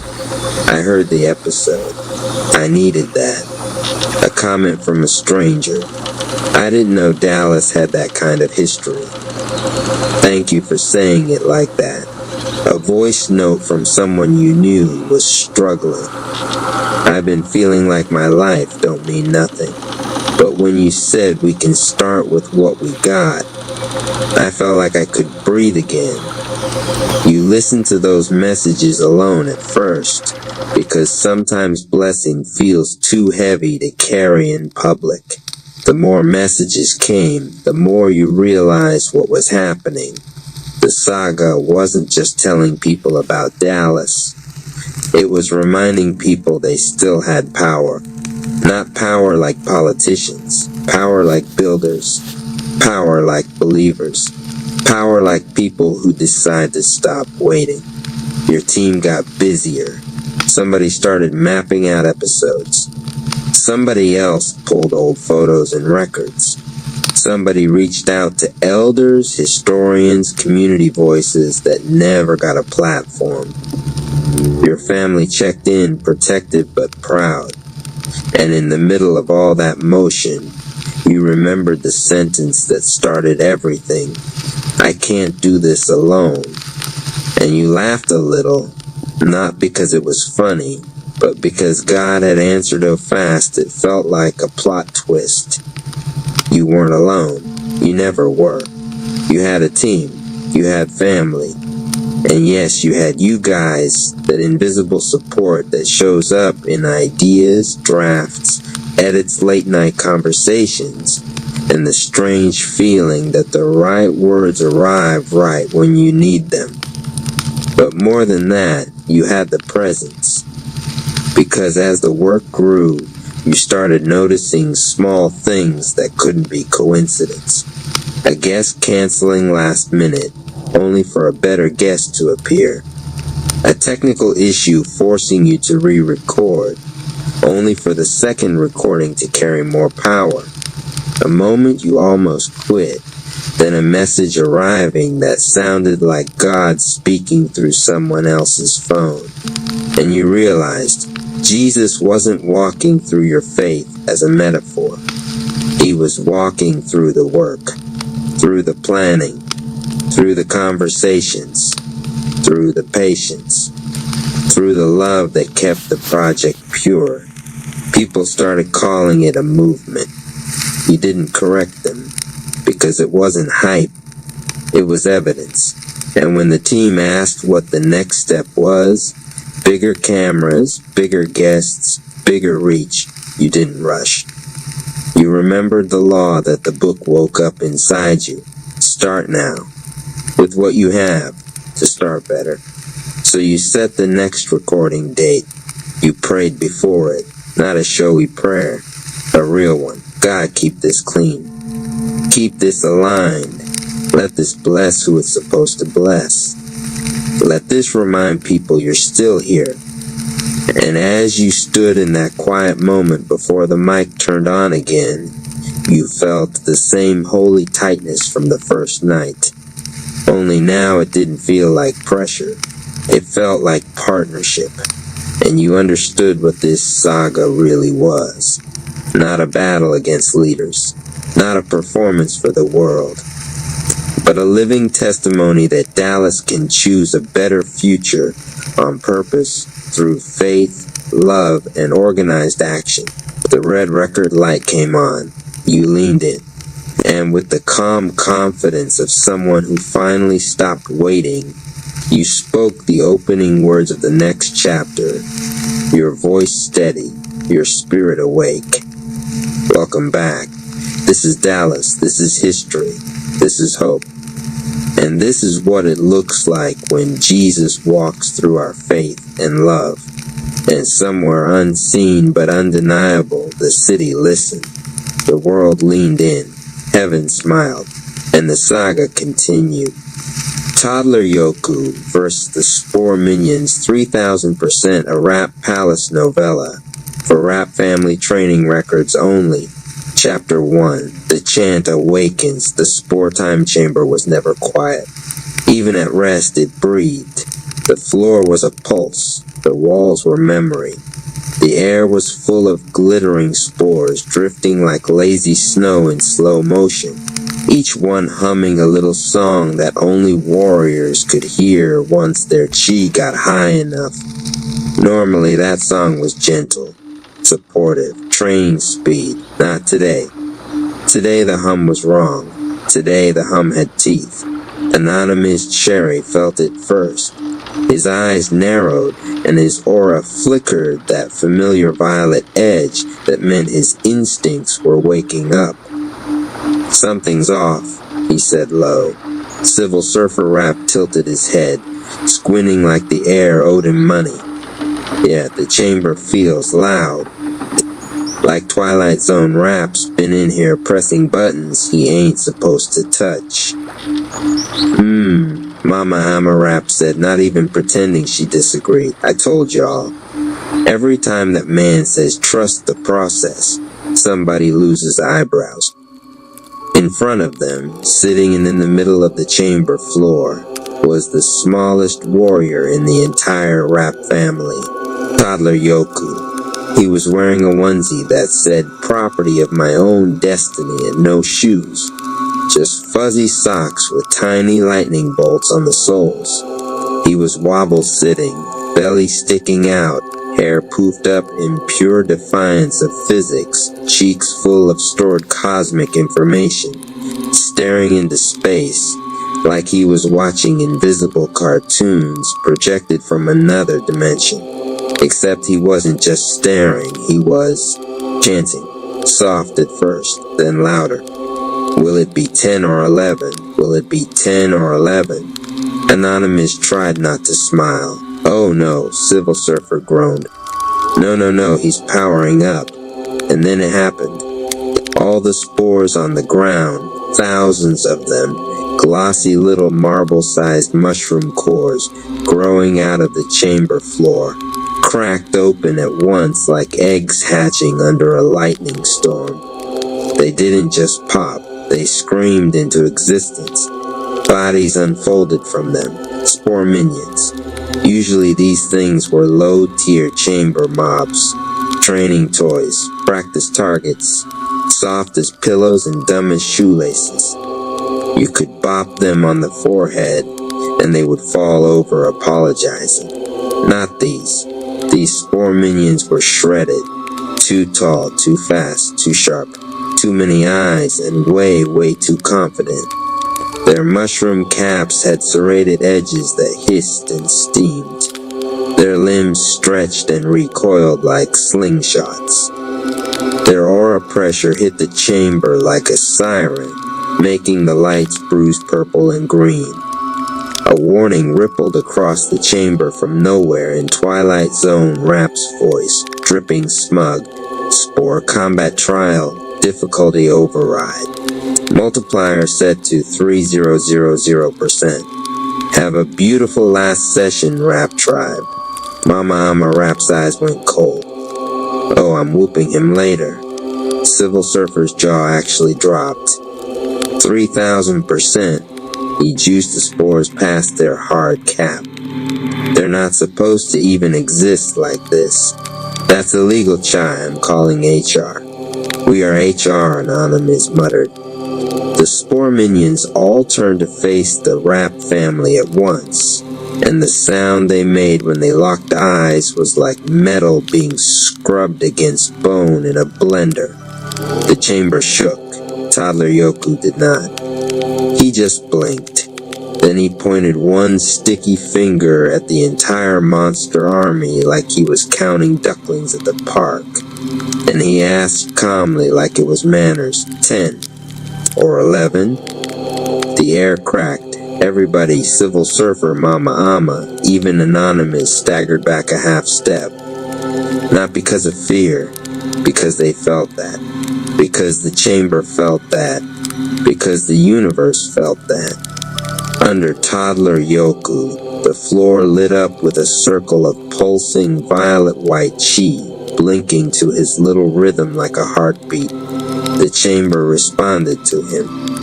The time chamber, this divine training construct that bent time, measured pain for growth, calculated survival odds down to decimals, heard a toddler ask a math question and said, "Yes, sir." Then Yoku sang again, loud or happy like he was in his own cartoon. "Will it be 10 or 11? 10 or 11, 10 or 11. The circle under him snapped open like a speaker. A wave of pressure rolled outward. Half the spore minions staggered. What was that? Civil Surfer coughed. What did he just do? He just dropped a That was a field wave. That was a tactical level field wave. His chant is outputting actual combat chi. Anonymous didn't answer. He couldn't. He was busy watching something deeper. Toddler Yoku wasn't just yelling numbers. He was harmonizing with something they couldn't see. Something the chamber usually only let high-tier warriors touch after weeks of trial. Invisible spirit presence.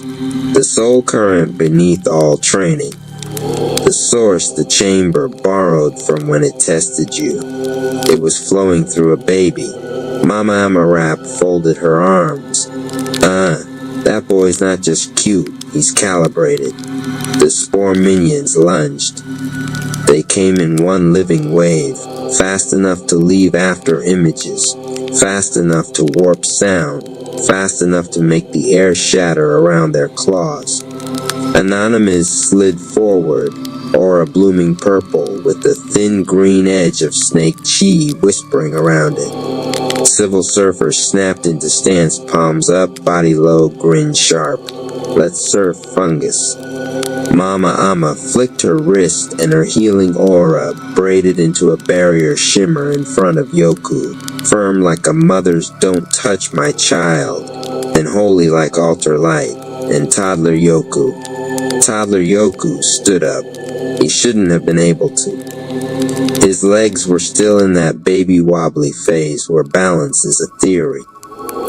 But he pushed up like gravity was optional, like his bones remembered something from before bones.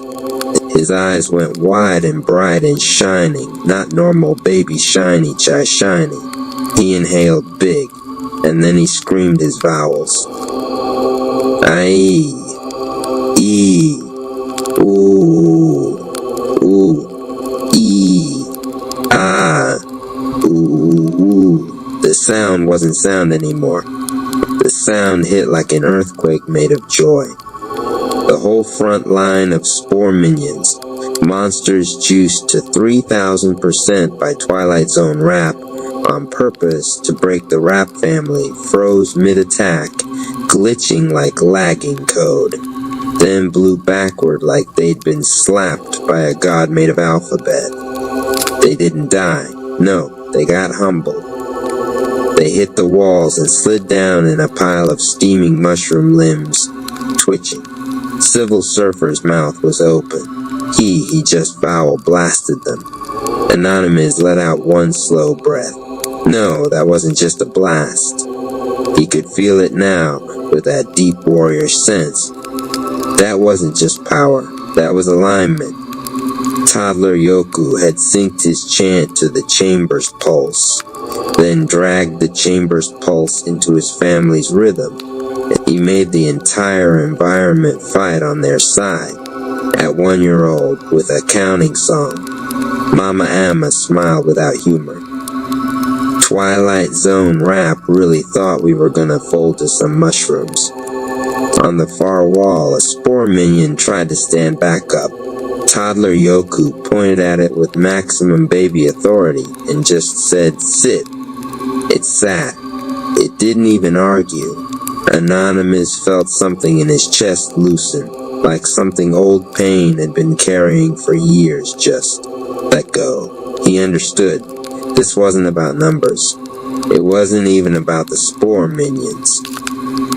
This was the first hint of the invisible spirit teaching them in real time through the smallest one among them. You do not have to match fear with fear. You can raise the room instead. And Twilight Zone Rap, wherever he was hiding, smirking in his crooked dimensions, had no idea what he'd just awakened. Because the fight wasn't over. The chamber flickered red. More spores began to crack. Round 2 was coming. And Toddler Yoku grinned. Oh, he liked this. He bounced in place and whispered to himself like a promise. 10, or 11. Chapter 2, The Battle of the Bounce, the chamber dimmed to battle lighting. Every spore core in the floor pulsed lava red, then erupted. The new wave of spore minions was worse. Heavier, smarter, some had multiple arms. Some had rotating jaw rings that sparked with toxin. Some had wings made of razor-thin fungal blades spinning like saws. Twilight Zone rap had stopped playing. Anonymous static buzzed through the intercoms, his voice riding it, smug and dark. Let's see you laugh through this, little family. Civil Surfer rolled his eyes. He always narrates, like bro, just lose with grace. Anonymous didn't answer, because he was busy doing math in his spirit. He could feel the spike. 3,000% wasn't just number fluff. These spores were now clocking at danger ranges that would push most grown warriors to emergency evasive mode. And toddler Yoku was still just a toddler. So Anonymous did what big brothers in the rap tribe do. He stepped in front. Stay behind me and mama, he told Yoku. Yoku looked up at him, and absolutely did not listen. He bounced forward instead, not ran. Bounced. This was the signature beginning of what the Rap Palace would later classify as wobble step whirlwind form. At the time, it just looked like a chubby baby doing chaos footwork. But here's the thing, there's genius in chaos. Every bounce threw off targeting. Every tiny stumble was a feint. He moved like gravity had been remixed. His center of balance shifted with cartoon logic, not normal logic. Spore minions kept lunging where his body should have been, and finding empty air because he wasn't obeying the rules they were built to hunt. And as he bounced, he chanted, louder now with that rhythm that was starting to shake the whole room. Will it be 10 or 11? 10 or 11, 10 or 11. Each 10 or 11 hit like a drum. Each hit of the drum sent a shock wave out, not an attack wave, not yet, but a timing ripple. Anonymous felt it. Civil Surfer felt it. Mama Ama felt it. The chant was giving them beat marks, sync points, openings. On 11, Civil Surfer whispered. We hit on 11. Copy, Anonymous said. Mama Ama adjusted her stance and smiled. Baby leading the choir. I love to see it. 3 spore minions dove at Yoku at once, claws bright with toxic steam. Mama Ama swept her hand and dropped a barrier arc in front of him. Not just a shield, but a mother wall. The first minion hit and sparked. The second rebounded and screamed. The third tried to phase through and caught a palm strike from Civil Surfer right across its mushroom face, surfing shy, rippling in controlled waves from wrist to elbow. Stay down, Civil Surfer said. That's Doctor's orders. 2 more minions tried to flank Anonymous, going low and high. Snake Chief feathered up along his back, giving him that extra prediction edge. He stepped under one slash, twisted, and dropped an elbow that pulsed purple and green at impact. The minion's entire upper body glitched like corrupted data and then collapsed into steam. But then the chamber shifted. The spore minions stopped rushing mindlessly. They started circling, smart. Twilight Zone rap had fed them adaptive routine. Anonymous muttered, of course he did. They were probing for Yoku now. They understood in whatever battle language mushroom monsters thinking that the chant was the threat. They were right. Toddler Yoku's eyes were huge and serious now, full of that unfiltered focus little kids get when they decide I'm doing this myself. He planted his feet. He sucked in air, cheeks ballooning. And then he unleashed the vowel sequence again. But this time it wasn't just sound. This time it was control. Way. The pitch went needle high, pure, and it didn't just ring the air, it stopped the air. All motion in a forward cone froze. Spore minions mid-leap got caught like flies in jelly, twitching in slow time. Anonymous blinked. Time slow. He just time-slowed them with a scream? Eee. The second vowel cracked like a mirror. The frozen minions shattered out of their own stance and tumbled backward, limbs flailing in panic. The chamber floor under them rippled like water. Ooh, ooh, the third note rolled low, almost sweet. The wave that came with it was thick, warm, and impossible to fight. Every spore minion it hit dropped to its knees, shaking hands to mushroom caps like their heads were overloading. They weren't just stunned. They were humbled. They were being forced to experience emotional surrender. Civil Surfer's jaw was hanging open. He hit him with nap time frequency. Ooh. The fourth vowel wasn't even a word anymore. It was a hum, deep, steady, full of comfort.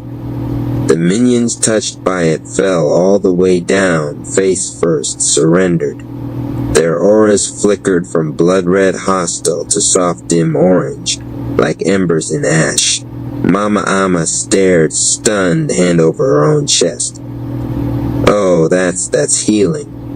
Baby is healing the aggression out of them in combat. Anonymous swallowed. This wasn't brute force. This wasn't domination. This was alignment.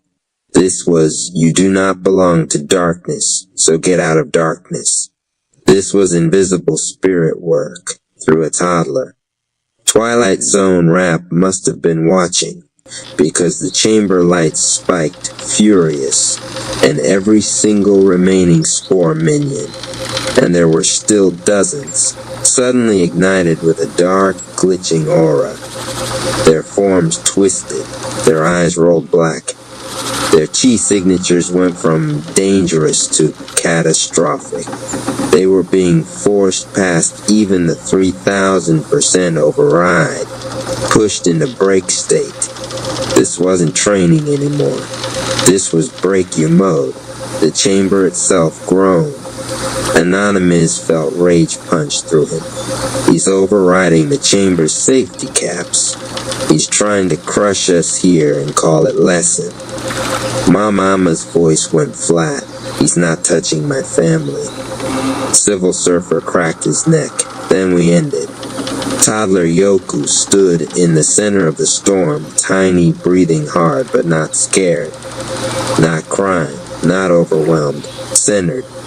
He looked, and for a second, everyone in the room could feel it, like an anchor point. Like the chamber itself had chosen him as origin. He raised his hands, palms open.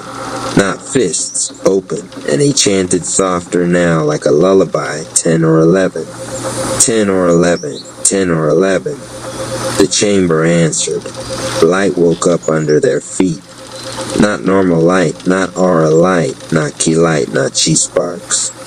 This light felt older, twa, softer. It was presence. It rose up from the floor, coiling around each member of the Rap family in different colors. Violet around Anonymous, rolling like snake chi, but steadier.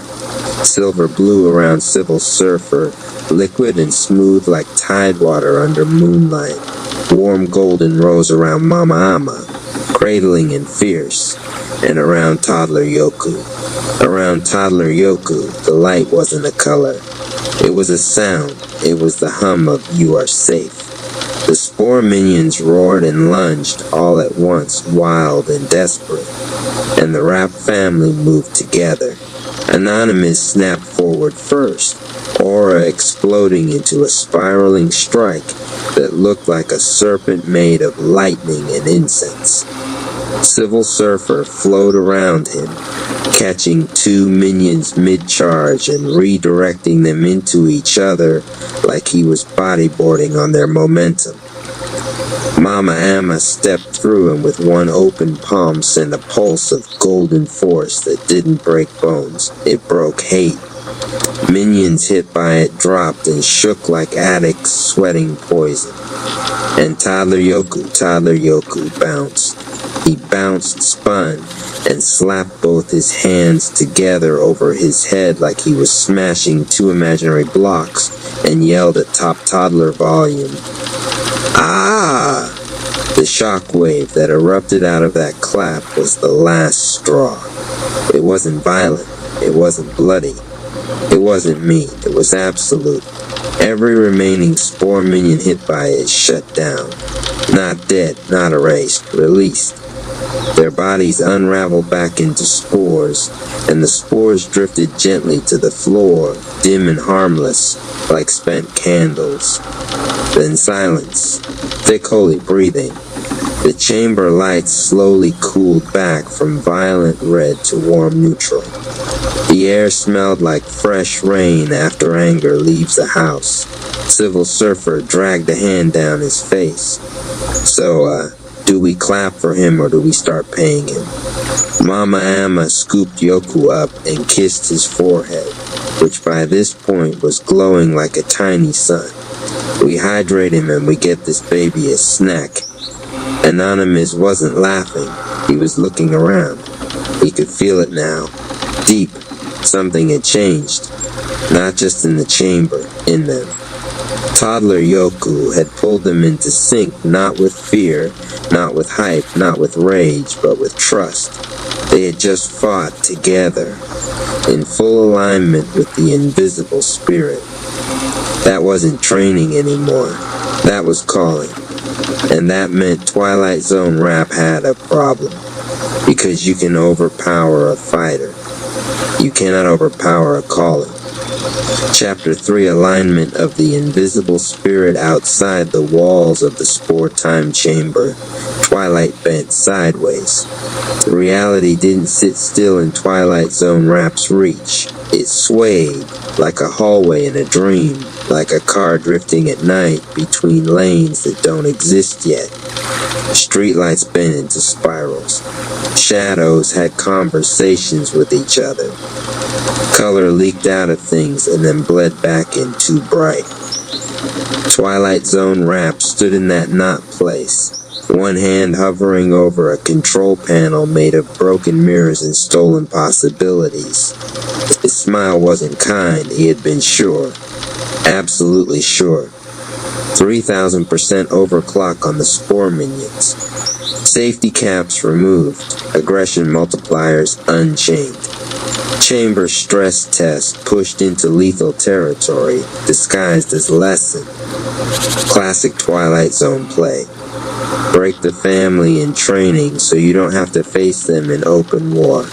He watched the feed. He watched them not break. He watched a toddler rewrite the flow of his entire design with a counting song and a vowel scream. And for the first time in a long, long while, Twilight Zone Rap felt something he did not like.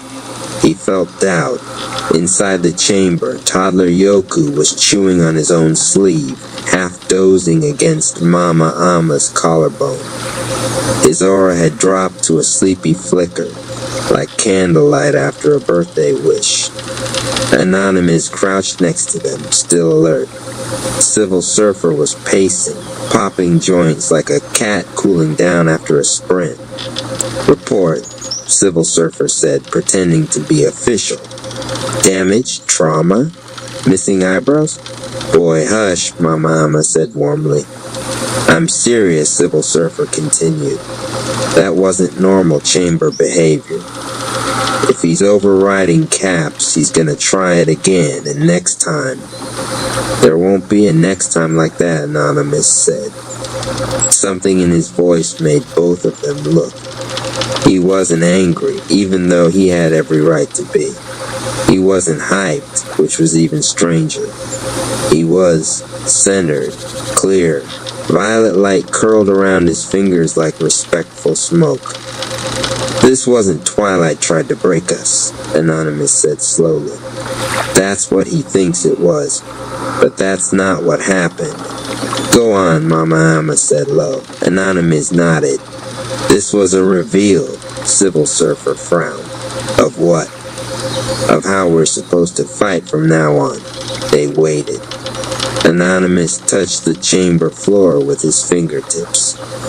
The time chamber pulsed back, not as a machine, not as a weapon, as something alive, something wounded but healing. When we go against him, or against the evil rap family, or against whatever else he's feeding in the shadows, Anonymous said, we can't play by his physics. We can't just punch harder than he bends reality. That's his game. He wants rage as fuel he can remix. He wants fear. Fear is liquid to him. We give him those, he'll turn them into nightmare puppets and throw them back at us. Civil Surfer nodded slowly. So we don't feed him fuel. Exactly. Anonymous looked at toddler Yoku, this tiny drooling spiritually nuclear being, and smiled soft. We do this, he said. This, Mama Amma repeated, rocking Yoku gently. Alignment, Anonymous said. We stay tapped into the invisible spirit like Yoku just showed us. We stay in agreement with the source that's bigger than Twilight's reach. The source he can't imitate and can't steal. Because it's not power. It's presence. He let that hang there. Civil Surfer rubbed the bridge of his nose. Okay, but let's be practical. How do I stay aligned mid-fight when somebody's swinging 12 poison claws and a chainsaw wing at my head? Mama Amma smiled. Baby just showed you that too. Civil Surfer blinked. He did, she said. You didn't see it 'cause you were being cute and flipping mushroom people like pancakes, but I saw it from Mama angle. She pointed her chin toward the middle of the chamber floor. Watch. The chamber was still glowing faintly where Yoku had first sat. The light circle he'd opened hadn't faded. It was settling in, rooting, like a seed, like a well. And under it, if you really listened, if you let your breathing slow and stop trying to flex, you could hear it. Will it be 10 or 11? 10 or 11, 10 or 11. Not the words. The intention under the words. The question, the surrender, the trust. Civil Surfer's eyes widened. Oh, Mama Amma nodded. Yes, baby. Oh, it's not am I strong enough, Civil Surfer said quietly. It's what level are we walking in right now? Not can I survive this, but which version of me is already built for this? 10, 11, which one we choosing? Anonymous smiled. Exactly. Twilight Zone rap wanted panic. Toddler Yoku offered decision. Mama Amma kissed the top of Yoku's head again. And the vowels. Anonymous chuckled softly. You heard them. You felt what they did. Mama Amma nodded. I did.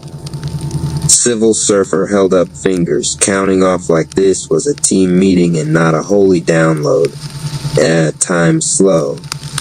E, break their stance. Ooh, humble the rage. Comfort and heal. Ah, final wave absolute reset. He whistled. So the baby has a full combat kit plus emotional purification protocol built into his mouth sounds. Anonymous grinned. Looks like it. Civil Surfer pointed both hands dramatically at Yoku. This is cheating. Toddler Yoku, eyes half open now, mumbled sleepily into Mama Amma's collarbone. Will it be 10 or 11? And the entire chamber pulsed again gentle. The light around them warmed. The floor hummed. Even the places that had cracked under 3,000% stress began knitting themselves back together, healed not by force, but by agreement. Civil Surfer exhaled. Okay, yeah, I get it. Anonymous stood. His face hardened just a little. Then we move different from now on. Meaning? Civil Surfer asked. Meaning, Anonymous said, Twilight Zone rap doesn't get to train us anymore. The air in the chamber changed when he said that. Like a boundary got drawn. Like a contract got burned. Mama Ama's eyes flashed. Say it again so the walls hear you. He doesn't get to train us, Anonymous repeated. He doesn't get to trick us into breaking ourselves for him. He doesn't get to define our limits and then laugh when we bleed in the name of growth. That season is done. He looked up past the ceiling, past the chamber, like he was looking straight into whatever corner of twisted reality Twilight Zone rap was hiding in. We'll get strong, Anonymous said, voice steady. We'll get scary strong. We'll get city shaking strong. But we're doing it our way, with alignment, with presence, with that invisible spirit you can't touch. For a long moment, nothing happened. Then, faintly, reality on the edge of the chamber walls hissed, like Twilight Zone rap had just clenched his jaw. Civil Surfer grinned slow. Oh, he mad. He can file a complaint, Mama Ama said. Anonymous looked back down at toddler Yoku. Yoku was finally asleep, full knockout, mouth slightly open. One hand still holding the air like he'd been conducting a choir of angels and just took a break. The smallest one in the tribe, the one nobody would have picked as point man in a 3,000% overclocked death scenario. The one who just changed the way they would fight forever. Anonymous whispered, almost like a prayer, almost like a promise. Good work, little chief. The chamber lights dimmed to rest mode. Time, real time, not chamber time, began to settle back to normal. Civil Surfer stretched with a groan. Okay, mission debrief complete. Now can we get snacks? 'Cause I just surfed a rage fungus through a wall at Mach 3 and my blood sugar is in the negatives. Mama Ama laughed softly. Snacks for everybody. Anonymous nodded. Yeah, let's go refuel. They turned to leave. Then Yoku stirred one last time, barely awake, eyes still closed, voice small and important like a secret. So, which one was it? Anonymous blinked. Which one was what, baby? Toddler Yoku's lips curled in a sleepy grin. Was it 10 or 11? The chamber lights flickered once, then twice. Then, and this part was witnessed, recorded, and argued about for weeks, the chamber itself answered by pulsing exactly 11 times in a row. Civil Surfer screamed, laughing. Nah, the room just answered him. He got the room counting for him now. That's it. I'm retiring. I'm gonna sell candles. Mama Ama was laughing too, shoulders shaking so hard Yoku bounced against her. You ain't retiring nothing, boy. You in this. Anonymous just stood there for a second, smiling, shaking his head like he couldn't believe how wild his own life had gotten. Then his face went calm again, because he knew what 11 meant. 11 meant beyond limit. 11 meant past the cap the enemy set. 11 meant, I don't care what you defined as maximum, I'll go one more in alignment with the source, and you can't follow me there. 11 meant, the rap family wasn't breakable the way Twilight Zone rap thought. Not anymore. Not ever again. Rev Ike Time Chamber. The day the mirrors learned your name, the doors of Rev Ike Rap's time chamber did not open with noise. They opened with knowing. Anonymous Cherry stepped inside, and the world fell silent behind him. The chamber expanded into an endless cathedral of light, mirrors floating like galaxies, each reflecting not his body, but every version of his becoming. Gold mist rolled across the floor like living breath. Above, the ceiling resembled a sunrise trapped in crystal. Rev Ike's voice moved through the chamber like velvet thunder. Welcome to the room where decisions become destiny. The first mirror ignited with soft fire. In it, Anonymous saw himself weighed down by yesterday's fatigue, old doubts clinging like shadows. The mirror spoke first, not in words, but in feeling. Then Rev Ike's voice layered over it. I choose to be happy, healthy, and successful. The mirror cracked. Light spilled out. The old version exhaled and dissolved. His chest grew warm. The second mirror rose. It showed his body moving with hesitation, power restrained by memory of pain. Rev Ike whispered, I am enthusiastic, energetic, and strong. Electric gold thundered through Anonymous' muscles. His spine straightened. His breath deepened. The reflection shifted, hesitation replaced by readiness. The third mirror revealed his habits, late nights, scattered focus, buried potential. Today I abandon my old habits and take up new, more positive ones. The mirror rippled like water. The old patterns slid off him like dust washed by rain. Discipline replaced delay. Intent replaced impulse. Now the chamber itself began to respond. The walls pulsed to the rhythm of his heartbeat. Today I am brimming with energy and overflowing with joy. Joy arrived quietly at first, then like sunlight through storm clouds. His nervous system softened. His shoulders released their ancient armor. The next mirror showed his mind racing in too many directions at once. My body is healthy. My mind is brilliant. My soul is tranquil. The racing slowed into clarity. Thoughts lined up like soldiers of light. His breath became steady, not forced, not shallow, sovereign. Rev Ike stepped forward now, fully visible, glowing in tailored starlight.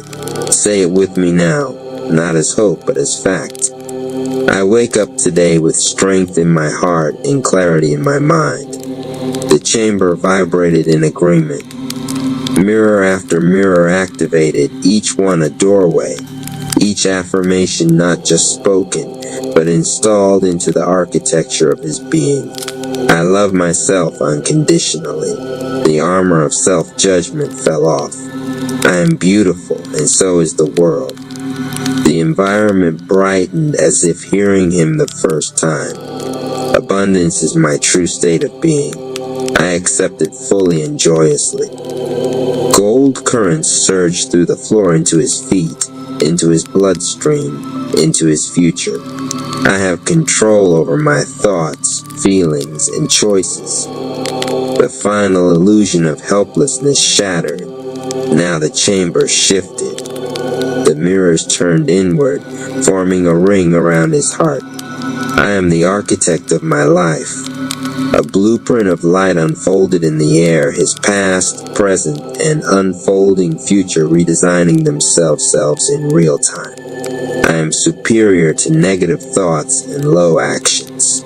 Old voices lost their volume, new ones rose like choirs. Then came the river.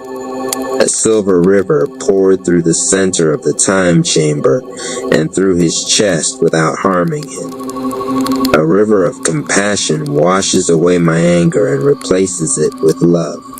Every old war inside him laid down its weapons. Rev Ike lifted his hand and the ceiling of the chamber opened into stars. You are guided in every step by spirit, he said calmly, and spirit does not wander. My thoughts are filled with positivity, and my life is plentiful with prosperity.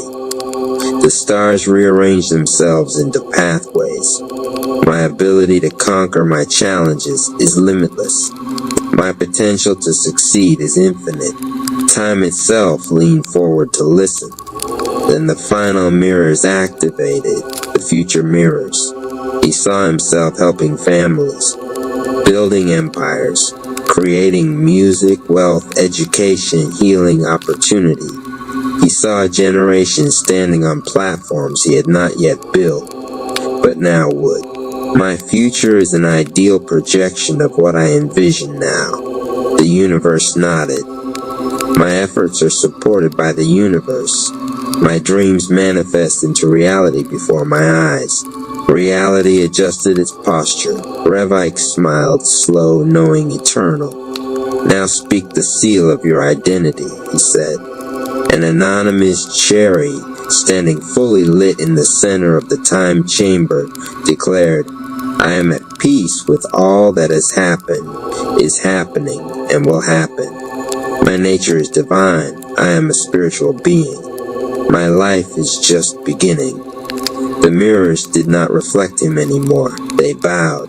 The chamber doors reopened, not to the old world, but to a version of reality that now recognized him.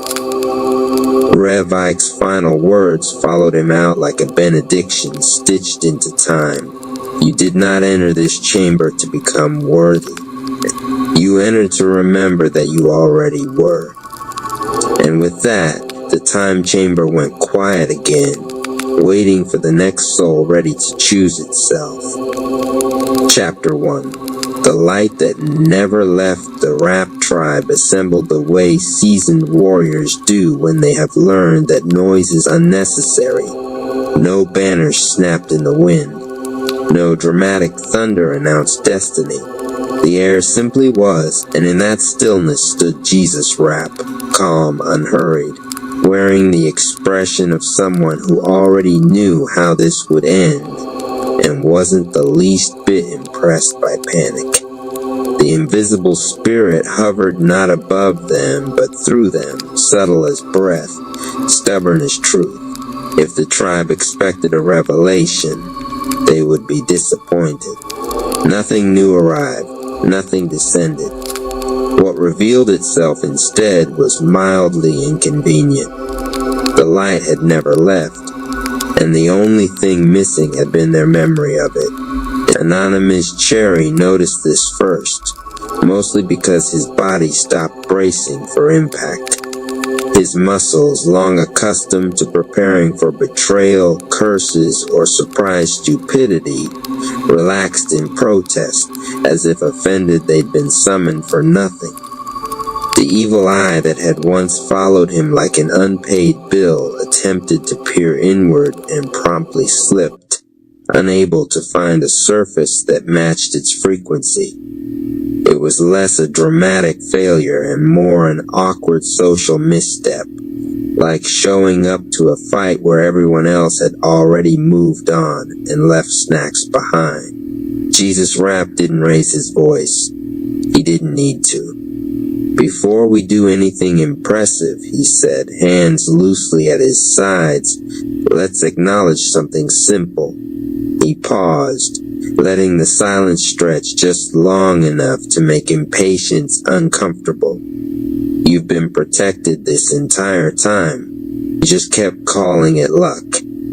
Somewhere in the unseen layers of reality, several malicious intentions unraveled in quiet embarrassment.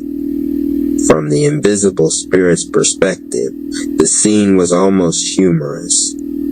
Generations of distortion had worked tirelessly to convince the tribe they were incomplete, broken, or behind schedule, when in truth they had been early and bored.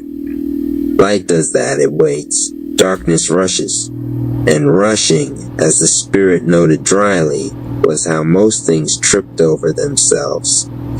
The Rap tribe shifted not in fear but recognition. Gratitude rose, not loud, not ceremonial, just a soft internal nod that said, oh, that explains a lot. Chi adjusted instantly, like a room finding its temperature. The battlefield, if it could still be called that, felt mildly disappointed. No explosions, no panic, just alignment. Somewhere far away, an enemy felt their curse rebound as wisdom and briefly considered therapy. Jesus Rap smiled just a little. Good, he said. Now that we've established you were never abandoned, we can begin the actual work. Chapter 2, Frequency Before Force. If Chapter 1 had offended anyone's expectations, Chapter 2 finished the job quietly and without apology. The Rap Tribe arrived ready to do something, move chi, throw energy, redirect hostile intent with the elegance of practiced power. But Jesus Rap raised a single finger, not in command, but in gentle interruption, the universal signal for slow down before you embarrass yourself. Before force, he said, voice calm enough to be mildly insulting to chaos, there is frequency. And frequency doesn't respond to effort. It responds to honesty. Anonymous Cherry felt that land immediately, mostly because every time he had ever forced power, something else had quietly broken. Muscles tore, focus fractured, outcomes improved, but costs piled up like receipts no one wanted to read later. Around him, the tribe felt it too, chi buzzing, eager, but suddenly aware that eagerness itself was a distortion. The invisible spirit observed this realization with interest, noting how often strength mistakes urgency for importance. Jesus Rap paced slowly, footsteps barely touching the ground, as if gravity itself was negotiable but currently tolerated. Force shouts, he continued, frequency hums. One makes noise, the other makes things move. As if on cue, a wave of toxic intention, resentment sharpened into projection, attempted to breach the perimeter. No one countered it. No one redirected it. They simply held alignment. The intention stalled, wobbled, and collapsed inward like a poorly rehearsed lie. From the perspective of the attackers, something had gone terribly wrong. The usual resistance wasn't there. No clash, no friction, just an absence of resonance, the spiritual equivalent of yelling into a room where no one spoke your language. The evil eye blinked once, then retreated, offended, confused, and quietly concerned. The Rap Tribe breathed in together, not as a ritual, but as a correction. Gratitude slipped into the breath naturally. Thank you for the light. Thank you for the clarity. Thank you for not having to prove anything today. Chi reorganized itself without instruction, muscles loosening, senses sharpening. It was deeply unfair how effective it was. Jesus Rap stopped pacing and looked at them, satisfied. Good, he said again, apparently fond of the word. Now you understand why force fails so often. It's not wrong, it's just loud. He gestured toward the still air, humming softly with invisible spirit light. This, he added with the faintest hint of dry amusement, is where power actually listens. Chapter 3, the first traced by the time Chapter 3 began. The Rap Tribe had learned the uncomfortable lesson that doing less was producing more, which felt suspicious and required adjustment. Jesus Rap didn't comment on their expressions. He simply stepped aside and nodded toward Anonymous Cherry, who immediately understood this was one of those moments where hesitation would pretend to be humility and be wrong about it. The invisible spirit drew closer, not pressing, not urging, just present, the way truth waits when it knows it will be chosen. Upward, Jesus Rap said, as if offering directions to a place Anonymous already lived. Not fast, not hard, just honest.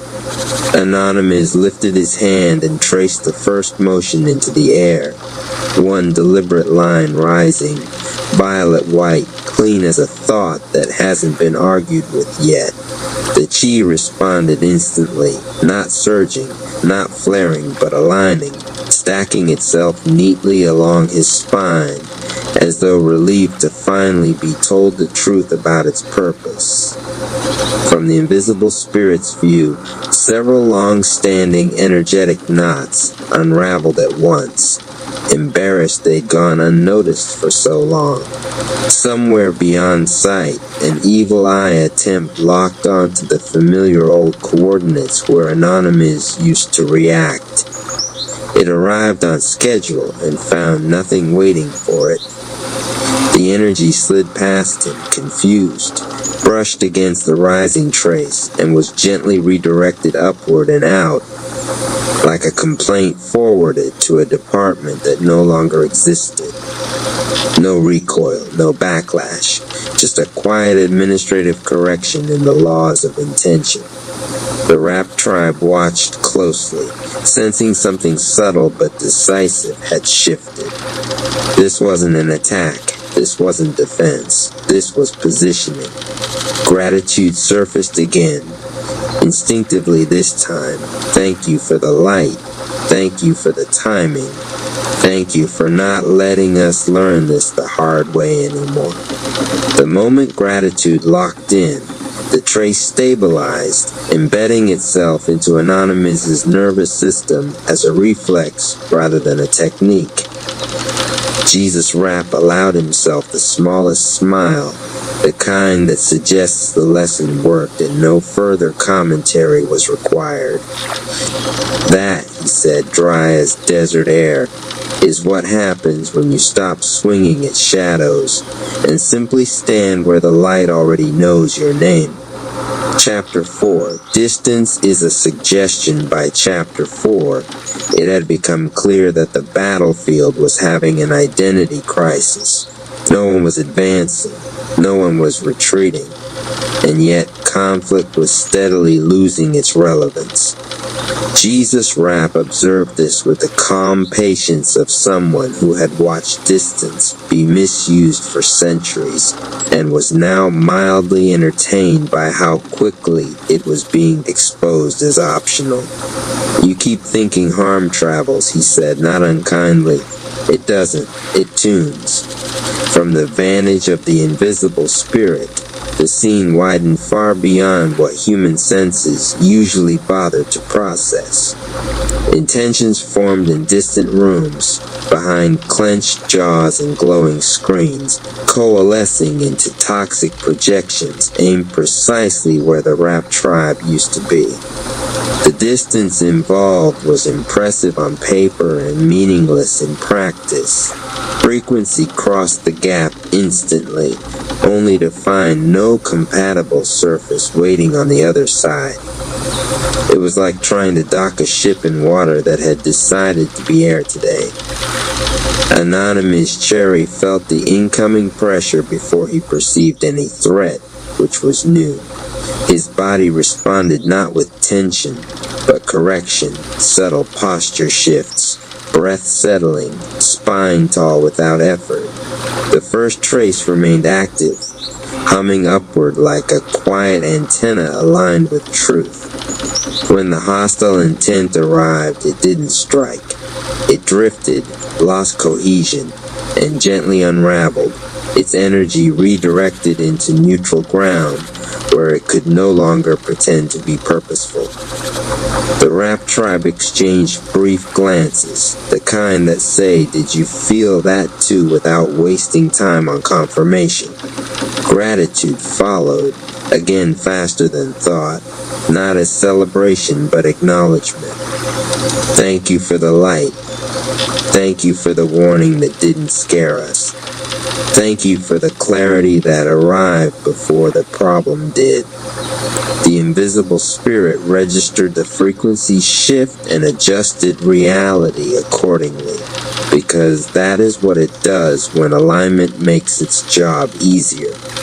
Jesus Rap nodded once, satisfied, and delivered the lesson with a dryness that bordered on merciful. Distance only matters when you're broadcasting confusion, he said. When you're clear, nothing has to travel. It just fails to arrive. Chapter 8.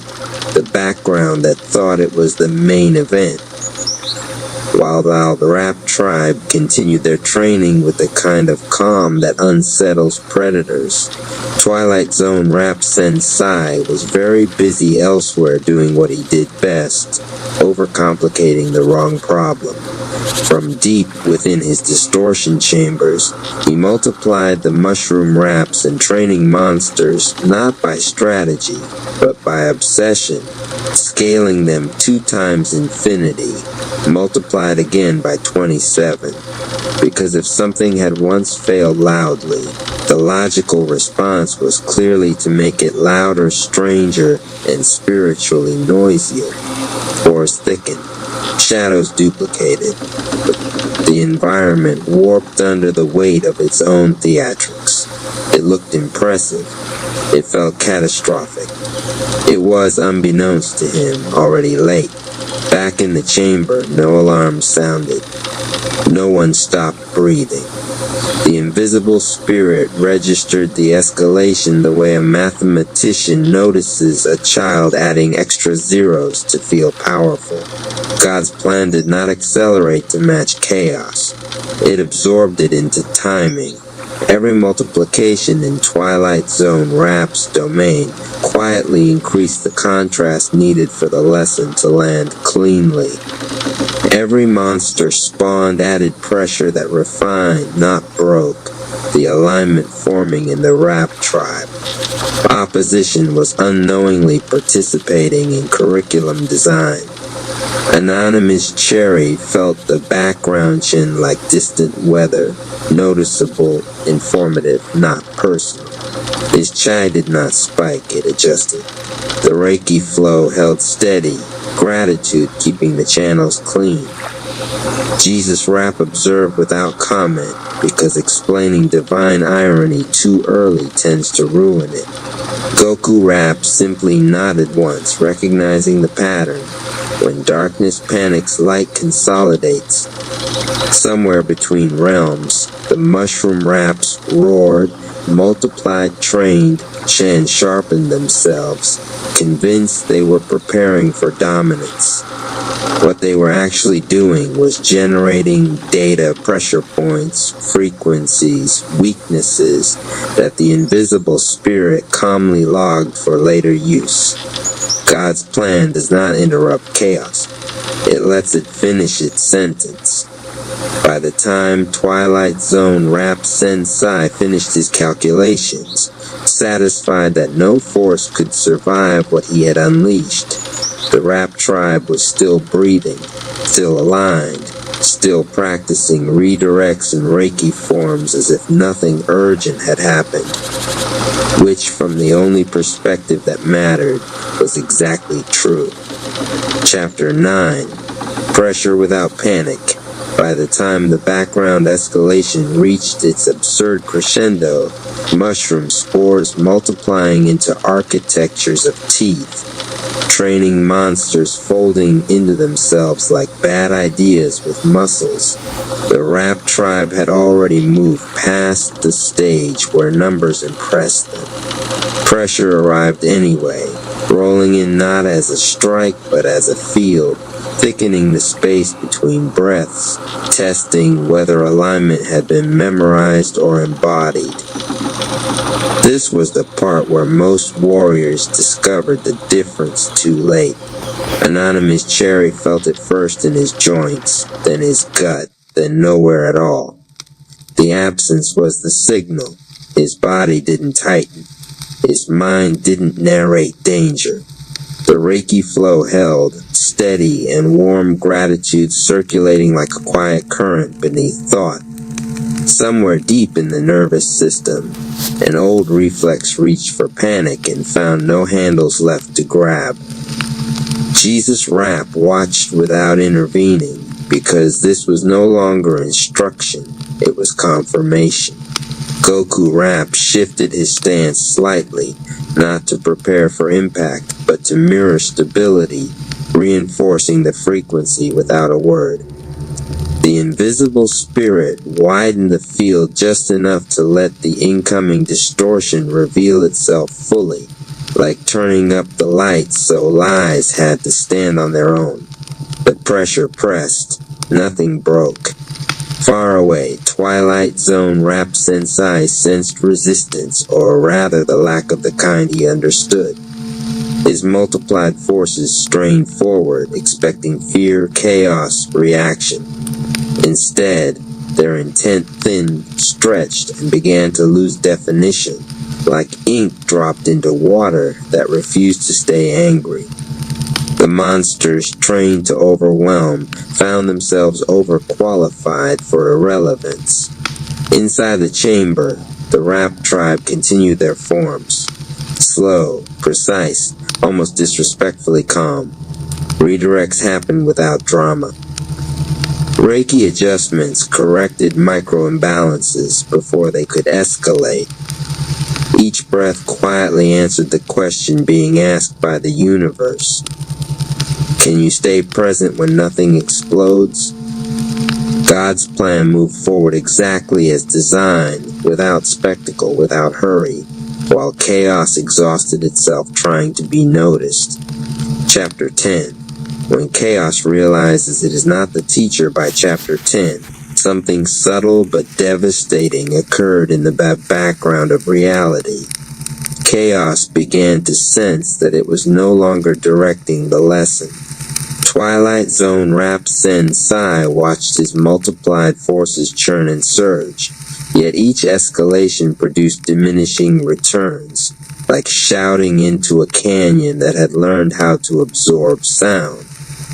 The mushroom raps advanced in synchronized madness, training monsters layering over one another in recursive aggression. But the pressure they generated no longer translated into fear. It translated into clarity elsewhere, which was not the transaction anyone on his side had intended. Inside the chamber, the Rap Tribe felt the shift without reacting to it.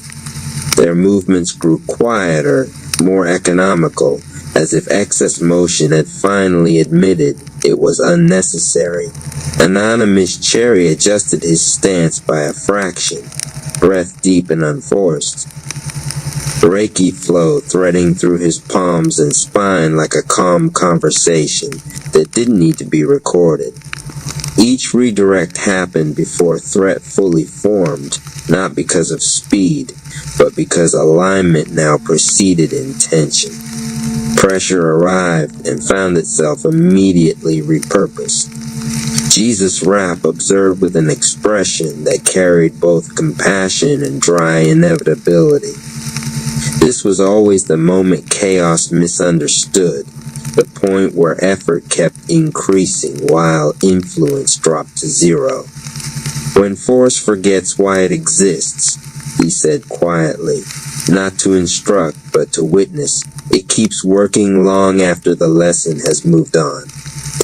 The invisible spirit registered the statement and folded it gently into the structure of the field, where it would remain true whether anyone noticed or not. Far beyond the chamber, Twilight Zone Rap Sensei felt something slip, not power, not control, but relevance. His monsters were still moving. His numbers were still impressive. Yet the result refused to escalate. God's plan continued forward without confrontation, without spectacle, letting excess exhaust itself while the aligned grew stronger simply by staying present. Chaos had done everything right according to its own rules, and still it was no longer being listened to. Chapter 11. The moment reaction failed to arrive by Chapter 11, the absence of reaction had become impossible to ignore. Attacks still formed. Pressure still gathered. Yet each time something tried to provoke a response, it arrived a second too late to matter. The Rap Tribe no longer met force. They existed just far enough ahead of it that confrontation kept missing its cue. This was not evasion. It was timing so precise that conflict simply failed to find an entrance. Anonymous Cherry felt the incoming distortion register in his awareness like a footstep heard through a wall, informative, distant, non-threatening. His body responded without instruction, posture adjusting, breath deepening, Reiki flow correcting minor turbulence before it could collect into stress. The chime moved where it was needed, not where habit suggested. And for the first time, he noticed how much energy had once been wasted on bracing for things that never actually landed. From the invisible spirit's perspective, this was the critical threshold. Reaction had been replaced by response, and the difference was not subtle. Reaction belonged to memory, response belonged to presence. Every redirected intent carried less charge, less identity, until even malice began to feel unsure of itself. Evil eye projections arrived, hesitated, and dissolved as if embarrassed by their own predictability. Jesus Rapp stood quietly, hands folded, observing the way alignment held without supervision. Goku Rapp glanced toward Anonymous, then back to the field satisfied. This was what mastery looked like when it stopped needing witnesses. In the distance, Twilight Zone Rapp Sensei felt the lag, his forces still advancing while outcomes refused to follow. His calculations remained flawless. Reality simply declined to cooperate. The Rapp tribe continued their forms, gratitude steady beneath each motion, thanking Jesus and the invisible spirit not as a ritual, but as acknowledgement of an equation that had finally balanced. The moment reaction failed to arrive, the battle lost its anchor and drifted quietly out of relevance. Invisible Spirit Rapp Challenge. Can you say the vowels combination? Even I took a moment to make it. Aha, A, E, O, O, wee, O, wee, wee, E, A, O, E, E, O, wee, O, wee, wee, E, A, O, O, E, O, O, wee, O, wee, O, wee, wee, A, O, E, O, wee, wee, wee, wee, E, wee, A, O, O, E, E, O, O, wee, O, wee, O, wee, O, wee, E, A, O, E, O, wee, wee, wee, wee, E, A, O, E, O, wee, wee, wee, E, A, O, A, E, O, wee, wee, E, O, O, E, O, wee, A, O, E, O, wee, E, A, O, oi, E, O, wee, A, O,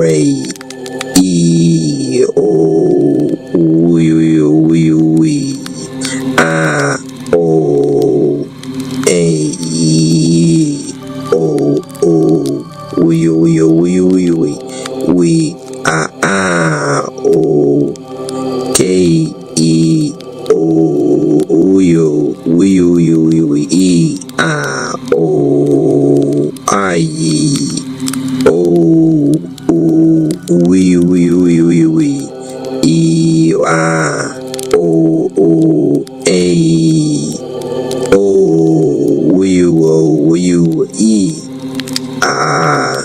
O, wee, E, A, O, E, O, wee, O, A, O, A, E, O, wee,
yo yo we ah o e o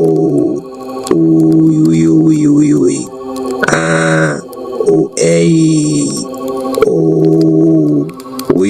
o we e ah o e o we a o a e o we e a o e o we e a o a e o we e a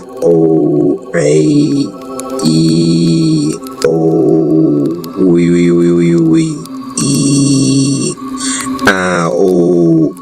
I e o we e a o a e o we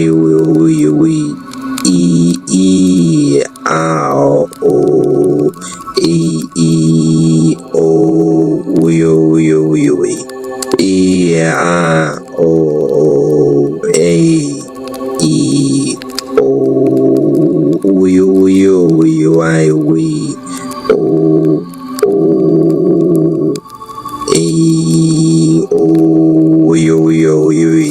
e a o I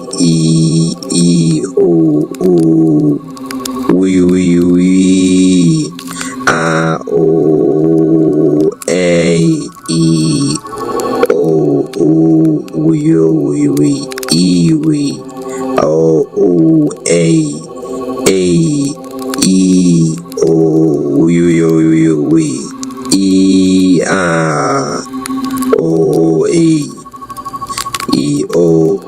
we o a e o we e a o e o we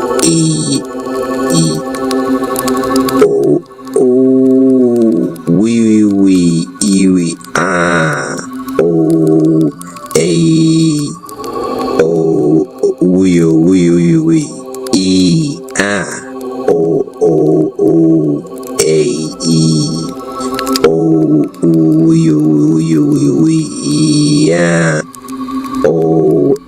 we a o a e o we a o a o we a e a o a e o we a o a e o we e a o e o we a o a e o we a okay e o we e a o e o we e a o e o we e a o a o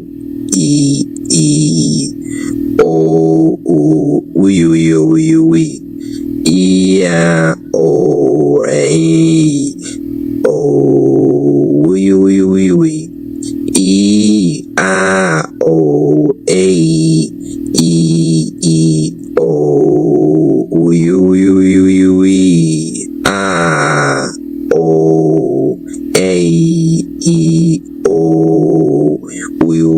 e o we e a o a e o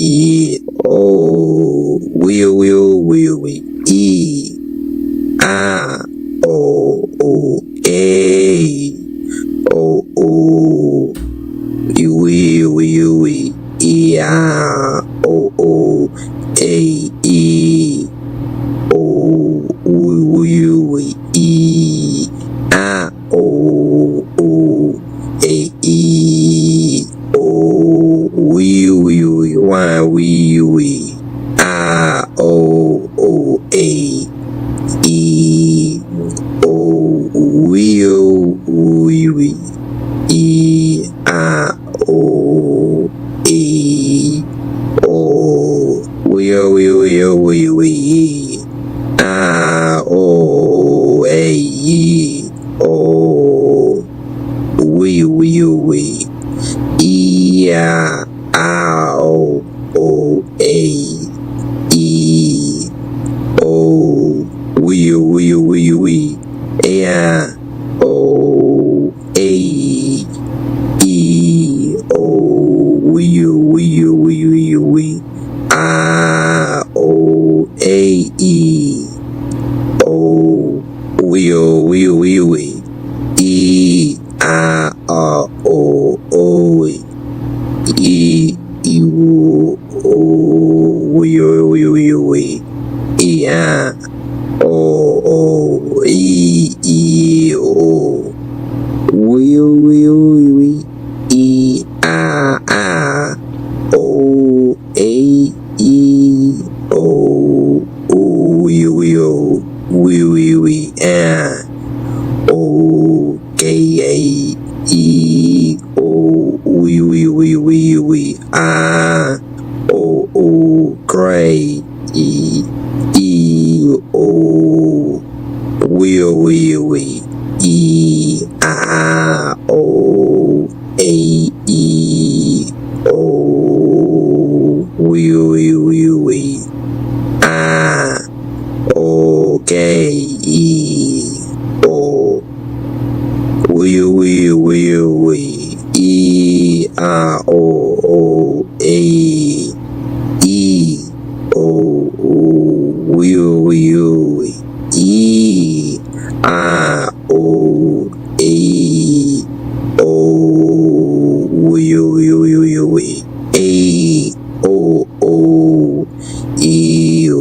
O, E, O, we, E, I, O, A, O, we, E, I, O, gray, A, O, we, E, I, O, E, O, Y, we, E, O, A, O, we, I, O, E, O, we, I, O, A, E, O, we, I, O, A, O, we, I, O, A, E, O, we, E, I, O, E, O, we, E, I, O, K, E, O, we, E, I, O, A, E, O, we, E, I, O, A, E, O, we, I, O, A, E, O, we, E, I, O, A, O,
e a o e o way we a o a e o we a o a e o we e a o a oh, we, ah, oh, e, oh, we, e, ah, oh, oh,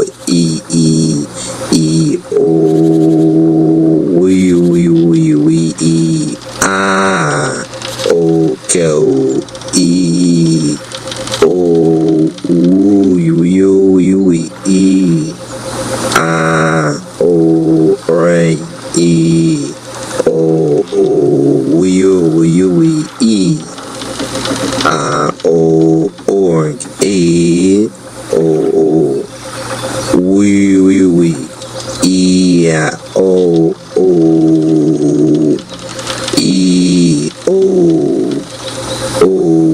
e, oh, we, e, ah, oh, e, oh, we, e, ah, oh, okay, e, oh, we, e, ah, oh, e, oh, e, oh, we, e, oh, e, oh, we, oh, a, e, oh, we, e, ah, oh, a, oh, we, oh, k, we, e, oh, we, e, ah, oh, e, oh, we, e, ah, oh, e, oh, we, e, ah, oh, e, oh, we, e, ah, oh, ray, oh, we, e, ah, oh, e, oh, we, e, ah, oh, a, e, oh, we, e, oh, k, e, oh, we, e, a, o, a, e, oh, we, e, ah, oh, a, e, oh, we, e, ah, oh, a, e, oh, we, ah, oh, a, e, oh, we, e, ah, oh, a, e, oh, we, e, ah, oh, a, e, oh, a, e, oh, we, e, ah, oh, e, oh, we, ah, oh, e, oh, we, e, oh, a, oh, we, e, ah, O A E E O yo yo yo E I O A E O yo we A I O A E O yo we I O E O we I O A E O we E O E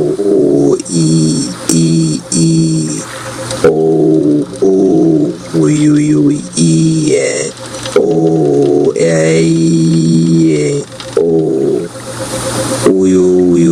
we E R O E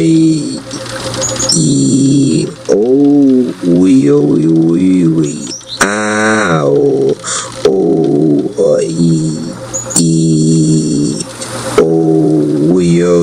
E O we E I O A E O we O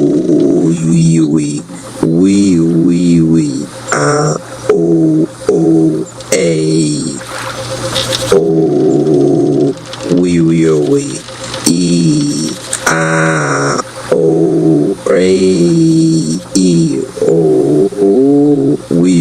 O we yeah O E E O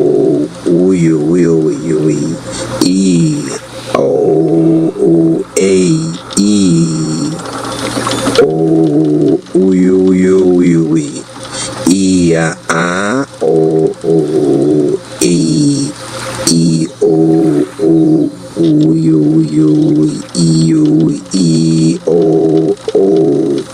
E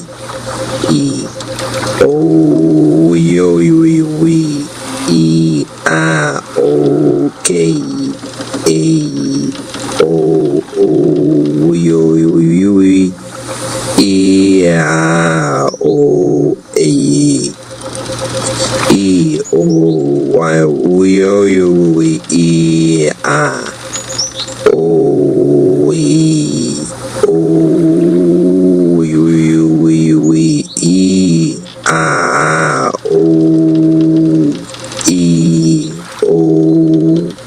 O E O we E I O A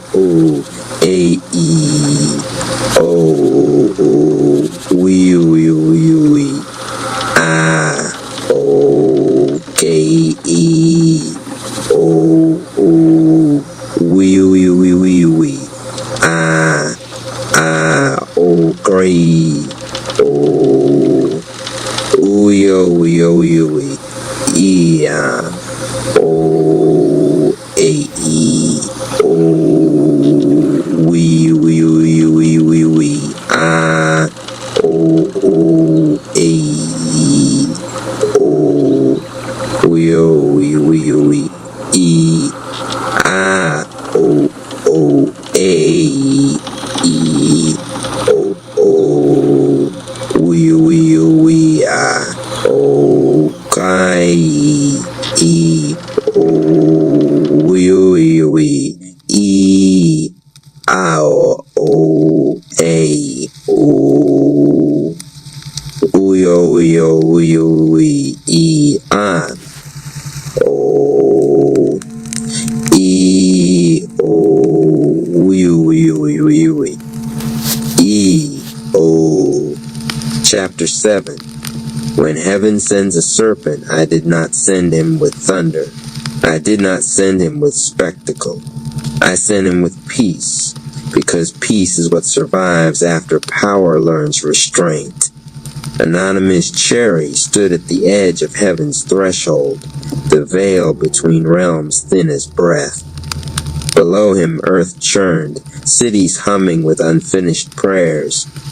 Bloodlines tangled in pain passed down like inheritance. Twilight Zone Rap's distortions pulsed faintly through the fabric of reality, ancestor wounds echoing louder than truth. Humanity was not evil. Humanity was burdened. And I do not punish burdens, I heal them. I watched Anonymous steady himself, his divine serpent paladin form dim, not weakening, but concealing. Sovereignty does not announce itself. It arrives quietly, already decided. Jesus Rapp placed a hand on his shoulder, not to command, but to affirm. Michael Rapp and Raphael Rapp stood behind him not as guards, but as witnesses. This mission would not be won by force alone. I spoke, not from the sky, not from fire, but from within him, where truth lives when noise dies. You are not sent to conquer souls. You are sent to release them. Anonymous closed his eyes.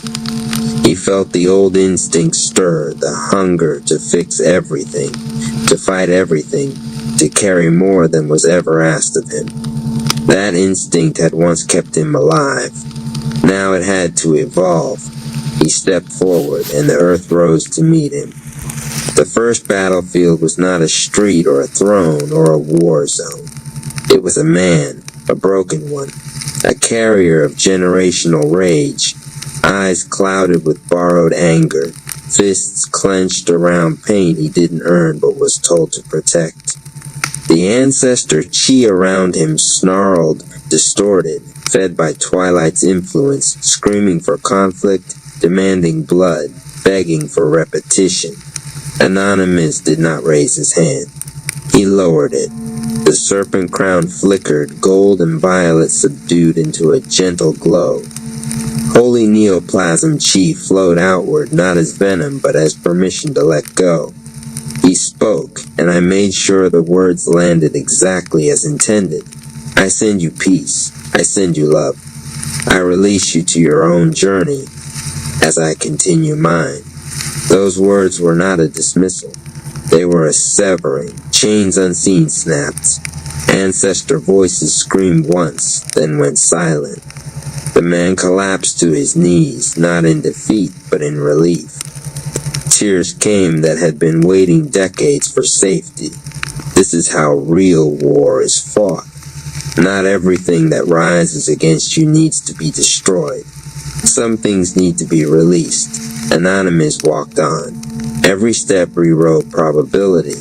Every breath recalibrated fate. Corrupted energies recoiled, not because he threatened them, but because they could no longer manipulate him. Sovereign neoplasm chi did not absorb what did not consent. That was the upgrade. He encountered spirits who wanted battle. He gave them boundaries. He encountered pain that wanted a host. He gave it closure. He encountered enemies who refused release. Those he subdued swiftly, cleanly, without hatred. Michael's precision lived in his strikes. Raphael's restoration followed immediately after. No collateral, no glory hunger. I watched heaven learn something new that day. That authority rooted in love terrifies darkness more than wrath ever could. Twilight Zone Rap felt it, a sudden loss of leverage.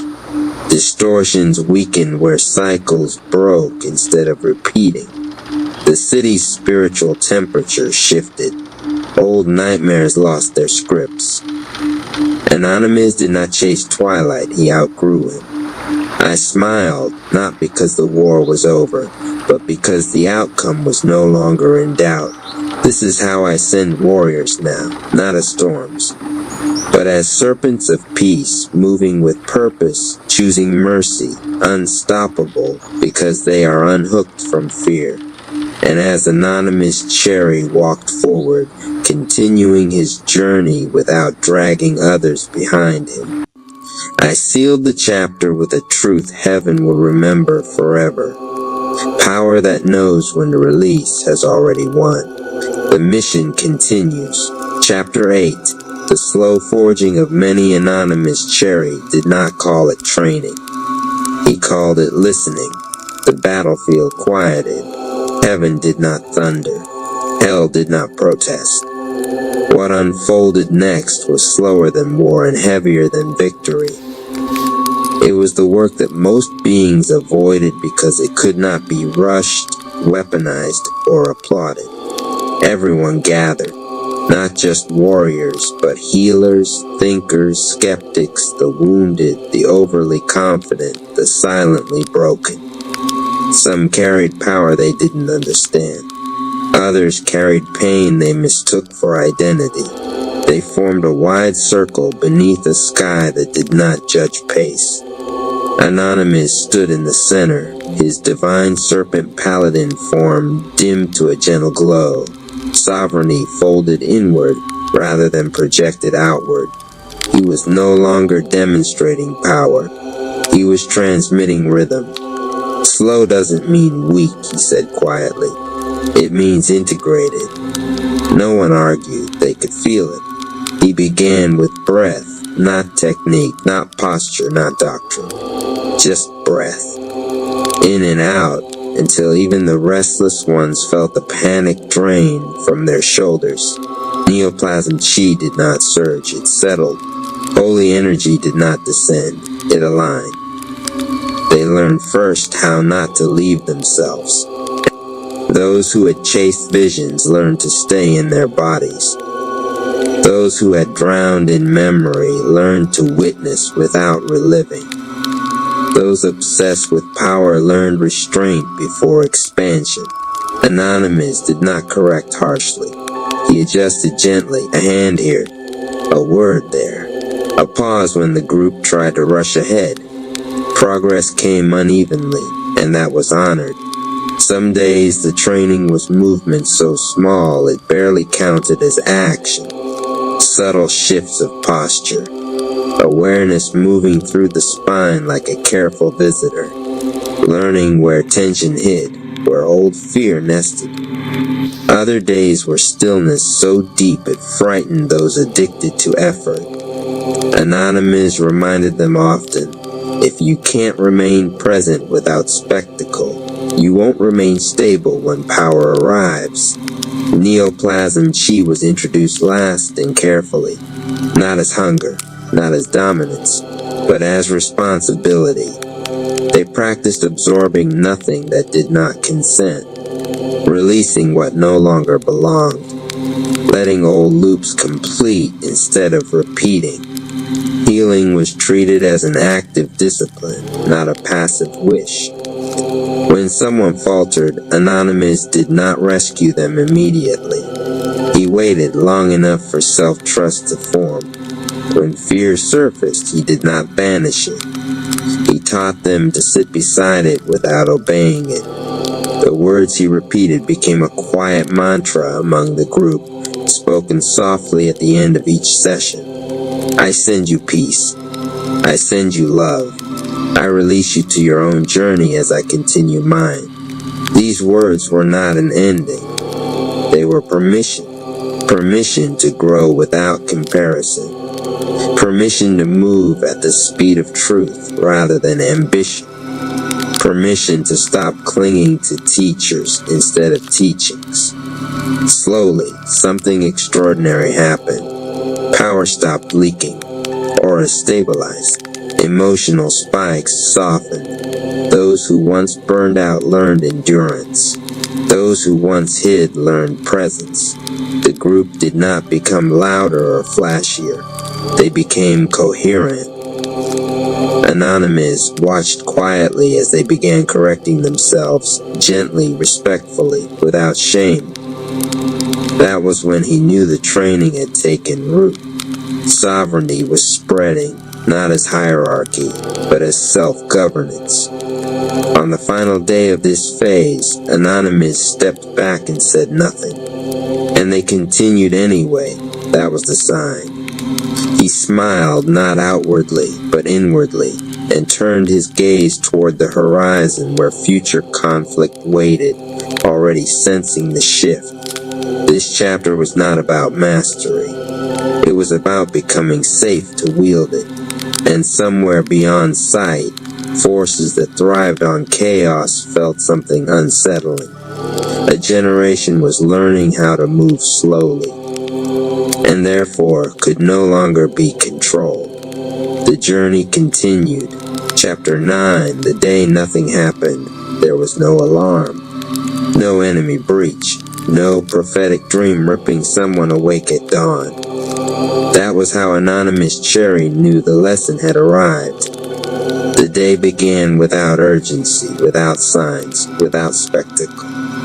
The sky looked ordinary enough that some of the newer ones almost felt disappointed.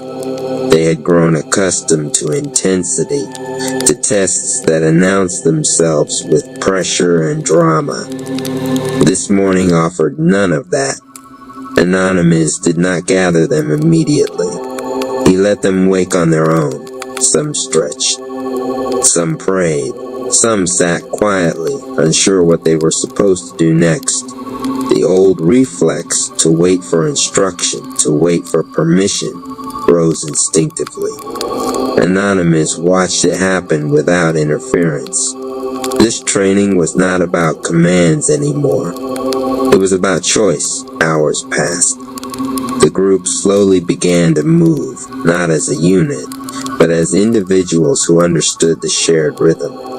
One practiced breath while walking. Another helped a trembling student stabilize their posture without correcting them verbally. A few simply sat, present, doing nothing that could be praised or measured. Anonymous finally stepped forward when no one noticed him arriving. "Today," he said calmly, "nothing extraordinary will happen." A ripple of confusion moved through the circle. "And if that frustrates you," he continued, "good. That's what we're working on." He walked among them, not teaching forms, not activating chi, not invoking anything divine. Instead, he asked questions that landed quietly and stayed. What do you do when power isn't required? Who are you when no one needs saving? Can you remain loving when there is nothing to fix? Neoplasm chi stayed dormant, not suppressed but at rest. Holy sovereign energy did not glow.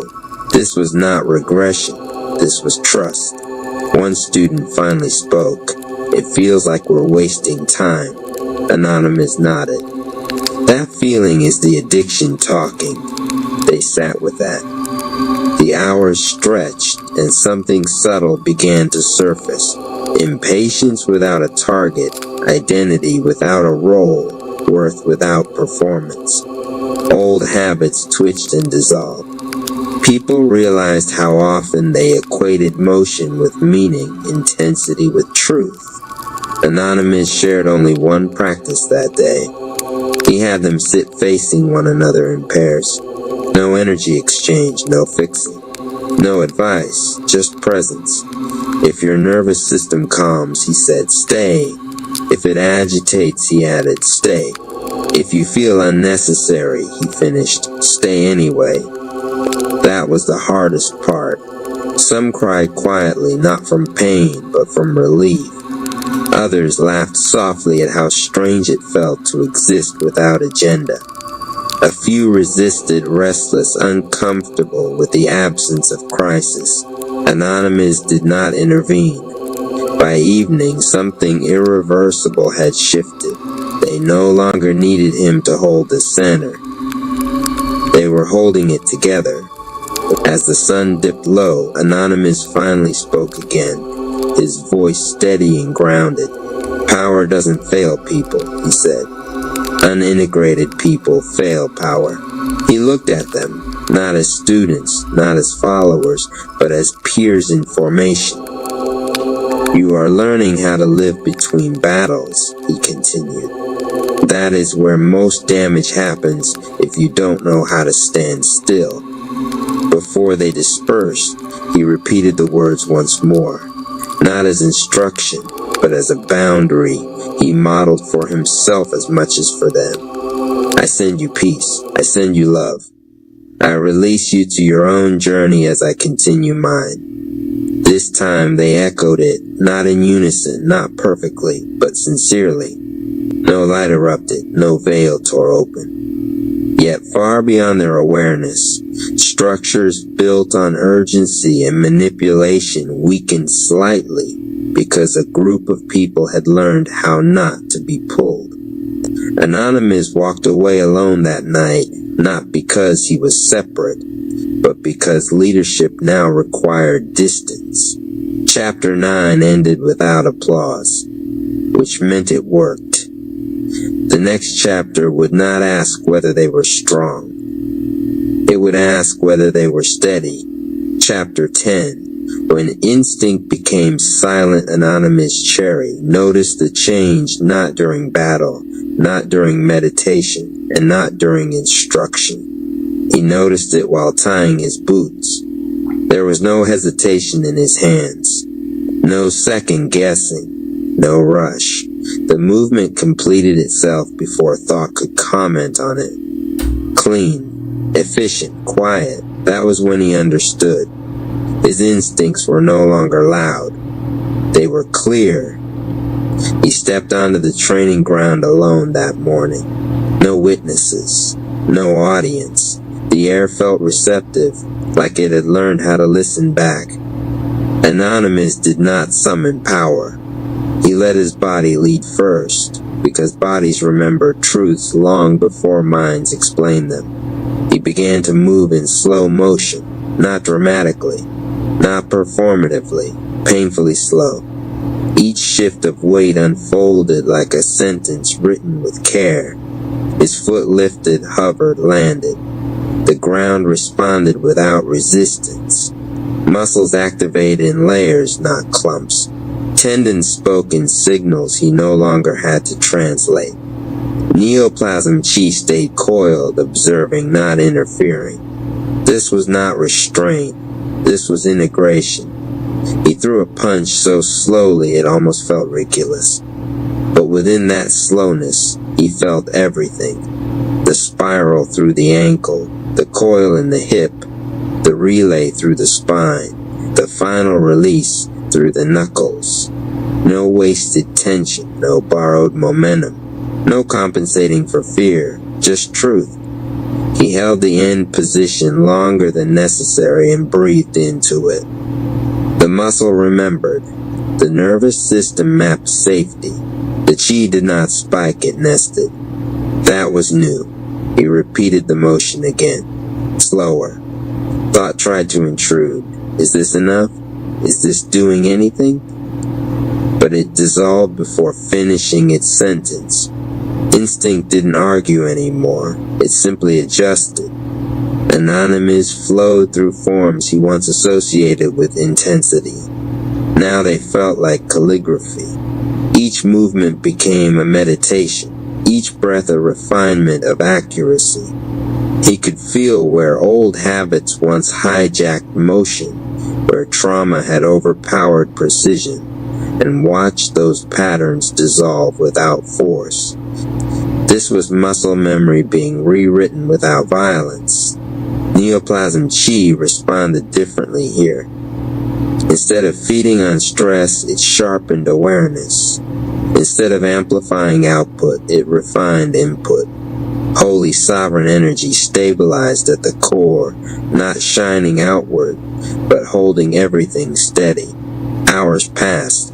He practiced falling slowly, rising slowly, turning slowly, blocking attacks that weren't there, not rehearsing combat, but rehearsing presence under motion. His body learned how to stay calm while active. His mind learned how to stay empty while precise. This was the bridge. Meditation no longer ended when movement began. Movement no longer interrupted prayer. At one point, he stopped entirely and stood still, not because he was tired, but because nothing needed correction. His heart rate was low. His breath was even. His awareness was wide and unforced. He smiled not in pride, but in recognition. This was what the years of chaos had been shaping him toward. Not reaction, readiness, not speed, timing, not power, accuracy without effort. Later, when others quietly joined the perimeter, not to interrupt, not to learn, just to witness, Anonymous did not change pace. He did not teach.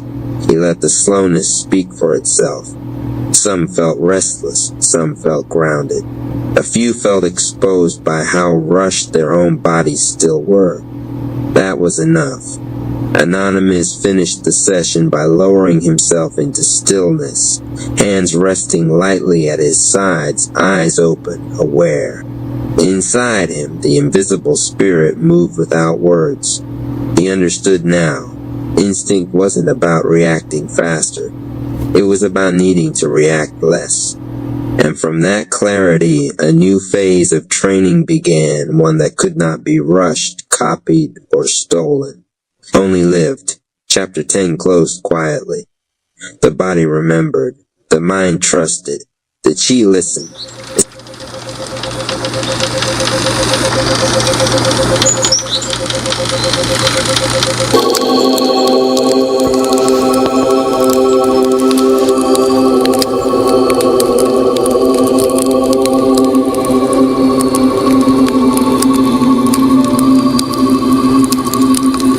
Spectator Rap surrenders and lets God.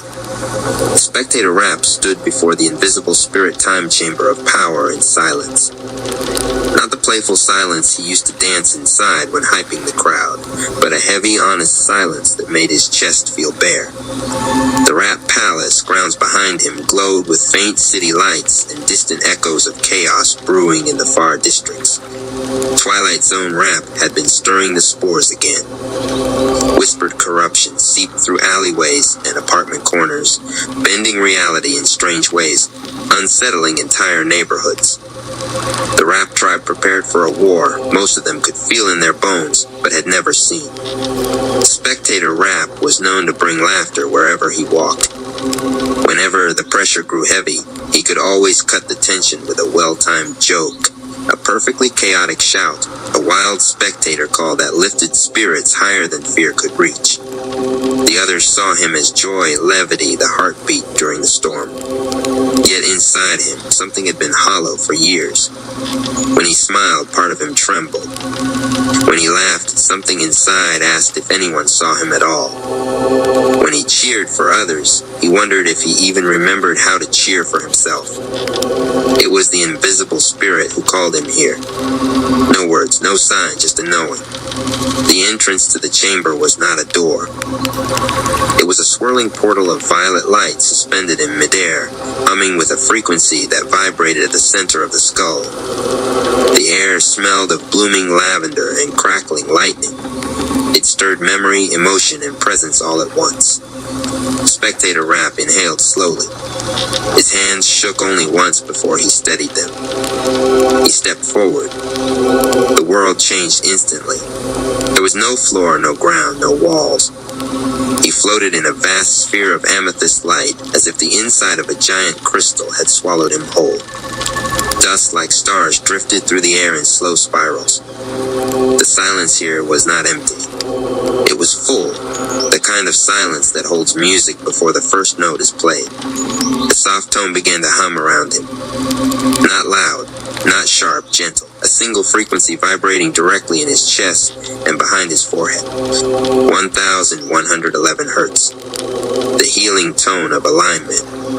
His breath changed on instinct. Slow, deep, unguarded. Warmth began to bloom inside his ribs, rising into his throat. His shoulders relaxed, though he had not realized they were ever tight. He felt something begin to release inside him, something that had been clenched for years. A memory surfaced, his younger self. A child at a cafeteria table telling jokes, so he would not have to show when he felt invisible. Laughter had always been his shield, his performance a doorway everyone walked through, except him. He whispered to the memory as if it were a person standing beside him. I should have checked on you. The amethyst light pulsed softly. The realm acknowledged the truth spoken. The warmth deepened. Tears rose without force or shame. Spectator Rap let them fall freely.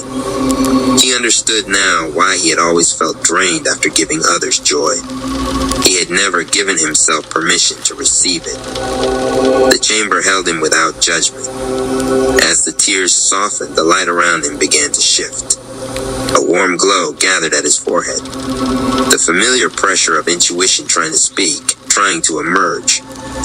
His breath steady, his eyes closed. His mind did not go blank, it opened. He saw the Rat Palace city from above. Rivers of light flowed through the streets. Chai currents glowed bright between buildings, parks, temples, and safe zones.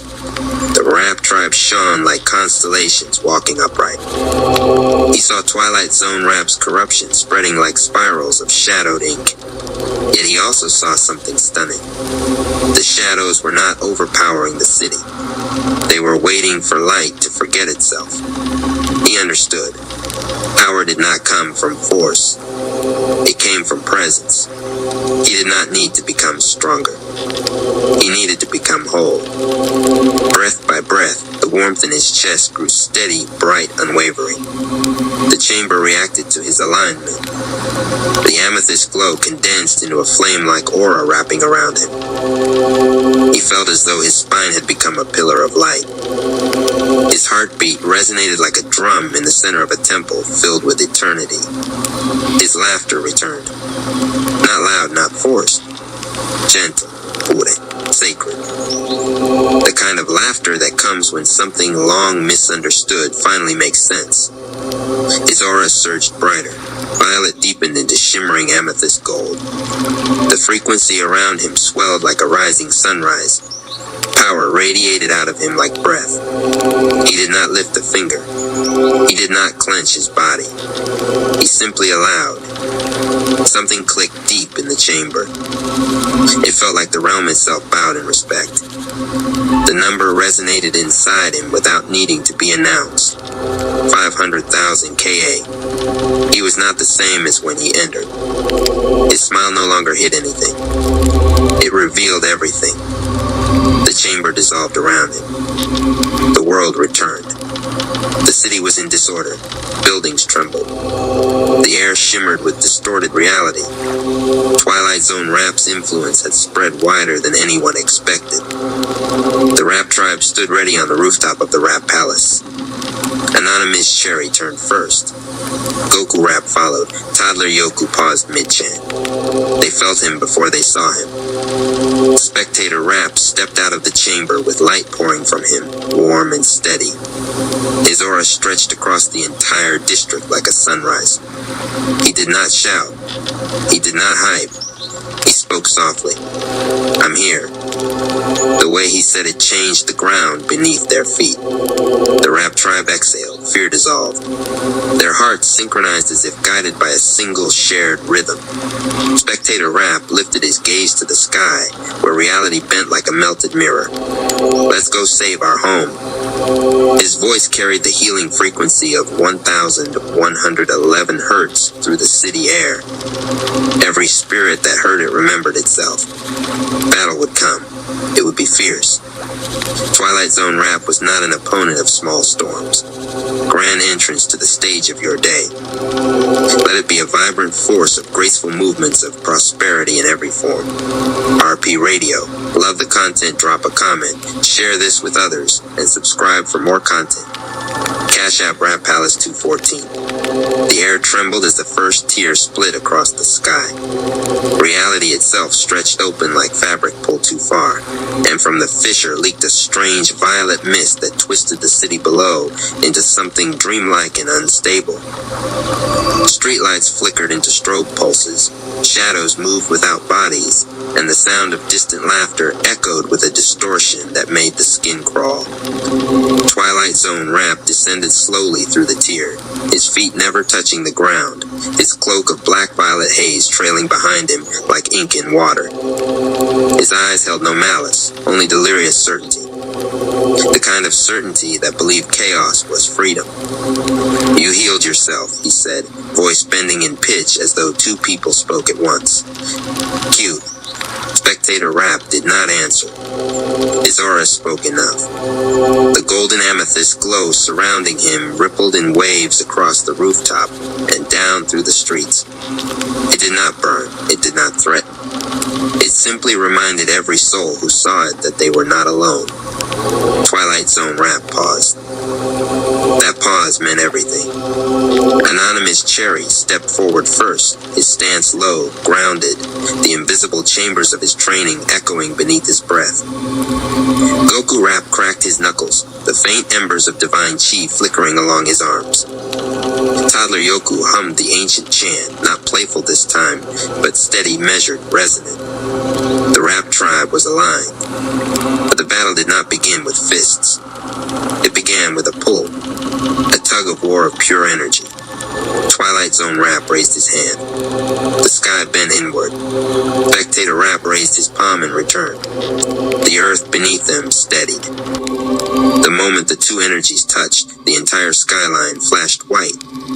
Glass vibrated without shattering. Concrete rippled like fabric. Street murals glowed.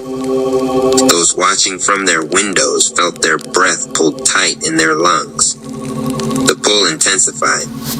Twilight Zone Rap's chaos was like a tidal wave of wild, unanchored emotion, fear, rage, loneliness, hunger for validation, storms of all he had not healed.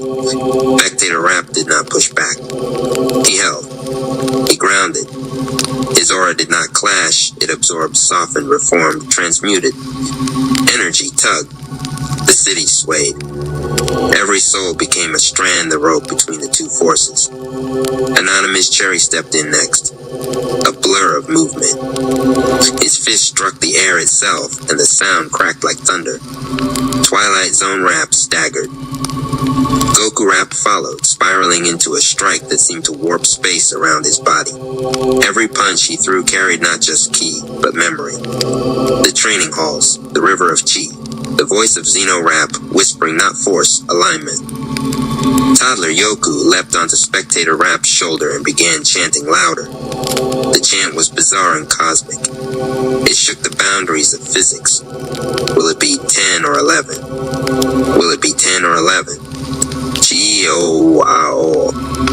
The sound of the chant caused Twilight Zone Rap's illusions to flicker and destabilize. Buildings re-solidified. Shadows returned to their bodies. The sky glitch slowed. Twilight Zone Rap hissed, not out of pain, but out of recognition. You're pulling them back to themselves. Spectator Rap's eyes softened. No arrogance. No threat. Just truth. That's what family does. The second collision came faster than thought. Twilight Zone Rap snapped his fingers. The spores erupted. Purple-black vines of hallucination flashed into existence, twisting through the streets and across rooftops. They moved like serpents, like smog that learned how to strike. They lunged for the Rap tribe. Anonymous Cherry spun, his snake chi igniting into a spiraling aura of green-blue flame. He sliced through the spores with open palms, each motion precise, fluid, devastating. Every strike carried intention. Every intention carried memory. Every memory carried healing. Goku Rap somersaulted off a water tower, spinning midair, descending in a heel kick that sent a shockwave down the street, shattering corrupted vines into glittering dust. Toddler Yoku rode on Spectator Rap's aura, chanting louder, glowing brighter, becoming a beacon of pure presence. And the invisible spirit watched, not as a figure, but as the light in everything, as the memory that guided instinct, as the knowing behind courage, as the silence behind every laugh, as the warm breath behind the heart. Spectator Rap felt the invisible spirit in his spine, in his palms, in his voice. He took one step forward, and the entire battlefield went still as if time inhaled. Twilight Zone Rap blinked. Spectator Rap spoke quiet as sunrise. You don't need to break the world to be seen in it. Twilight Zone Rap froze. The vines trembled. The sky held its breath. The city waited. The next move could end everything or save everything. Spectator Rap did not flinch. He stepped closer. His aura opened, not to overwhelm, but to invite. Twilight Zone Rap's shoulders shook. Not in anger, in something far older. Something he had run from. His own pain. The entire city, the entire sky, the entire battlefield now hung on one question. Would Twilight Zone Rap choose to heal, or fight the very hand offering him home? The decision hovered between heartbeats. The energy tug-of-war held its final breath. The invisible spirit watched, and the story was not done. Not yet. Grand entrance to the stage of your day. Let it be a vibrant force of graceful movements of prosperity in every form. RP Radio. Love the content, drop a comment, share this with others, and subscribe for more content. Cash App Rap Palace 214. Twilight Zone Rap chose the nightmare. It did not happen with a scream. It did not happen with violence first. It happened in his eyes. Something behind his pupils snapped like a branch under too much snow. The soft flicker of almost healing went out. A void flooded in. Not empty, no. Emptiness would have been mercy. This was overfull. Full of every memory he refused to feel. Full of every scream he swallowed. Full of every moment he needed love and received silence. The spores around him twisted inward, knotting into thorn spirals that dug into his skin, but he didn't flinch. He welcomed the pain. He inhaled it like incense. The sky dimmed. Not night, something worse. A sky that knew light existed and simply chose not to remember. Buildings bent, warping into angles that should not exist. Color drained from the world except for him. Twilight Zone Rap's aura ignited into a black-violet firestorm, spiraling upward, tearing a hole into the atmosphere. Nightmare ascension. He did not look stronger. He looked like a wound made sentient. His voice changed. Not double anymore. Infinite. You tried to heal me. His tone was soft, too soft. But healing means letting go of the power I earned from being broken. Spectator Rap did not retreat. His aura stayed steady, warm, unwavering, even as the city bent around them. Anonymous Cherry stepped beside him. Goku Rap on the other side. Toddler Yoku hovered above, chanting like a guardian bell of the universe itself. But the air was different now. This was no longer a fight to save the city. This was the fight to save a soul that did not want to be saved. Twilight Zone Rap raised his hand. Reality tore. Not a rip. Not a crack. A complete separation. The battlefield was no longer the city. They now stood in a world shaped by his mind. A world of endless hallway reflections, mirrors stretching in every direction, each one showing a different version of him. A child crying behind a locked door. A teenager laughing too loud to hide emptiness. A man holding power like a bandage. A god made out of pain. This was his inner world. The invisible spirit had not transported them. Twilight Zone Rap dragged them inside his psyche. And here, he was the architect. He smiled, not cruelly. Worse, he smiled like he had finally come home. You can't save me, he whispered. There is no me left to save. His aura surged. He moved. Fast. Too fast. Anonymous Cherry caught the first strike barely, but the blow launched him into a mirror, shattering it into spirals of memory shards that cut through his aura and drew real blood. Goku Rap roared, powering into the divine battle stance, but Twilight Zone Rap was already behind him, twisting space itself to bend movement into impossible angles. A backhand strike sent Goku Rap spinning across the reality plane, crashing into a labyrinth of reflections. Toddler Yoku's chant wavered, only for a moment, but the moment was enough. Nightmare energy wrapped around the chant and inverted it. Toddler Yoku cried out. Spectator Rap's heart cracked. He stepped forward, but Twilight Zone Rap was already there. The two stood face to face. No battle cry, no shout, no flare of dramatic combat, just an exchange of truths. You think love can fix everything, Twilight Zone Rap said, but love never can. came from me. Spectator Rap's voice did not shake. Love did. You just couldn't see it through the pain. Twilight Zone Rap's jaw tightened. His aura darkened further, black flame shot with deep violet and flickers of red, the color of a heart still beating under the rot. You speak like someone who healed, Twilight Zone Rap whispered. But you didn't heal alone, I had to. There it was. The wound, the truth, the tragedy, and the rage. Twilight Zone Rap leaned forward, forehead nearly touching Spectator Rap's. Where was the invisible spirit, he said, when I screamed. The invisible spirit answered. Not in words, but in everything. The room shuddered. The mirrors froze. Time thickened. The invisible spirit manifested as light behind Spectator Rap's eyes. Not as a savior. Not as an explanation. Not as forgiveness. Simply as presence. Spectator Rap spoke, and the voice was not his alone. I was with you, every scream, every night. But you chose to listen to the part of pain that promised you power over peace. Twilight Zone Rap's face crumpled. Not in weakness, in revelation. He had not been abandoned. He had turned away. Pain was easier than being seen. The mirrors around them flickered. Some showed healing. Some showed fury. Some showed surrender. Some showed a god of nightmares rising beyond reason. Twilight Zone Rap stood at the crossroads. And he would choose. Not based on destiny. Not based on fate.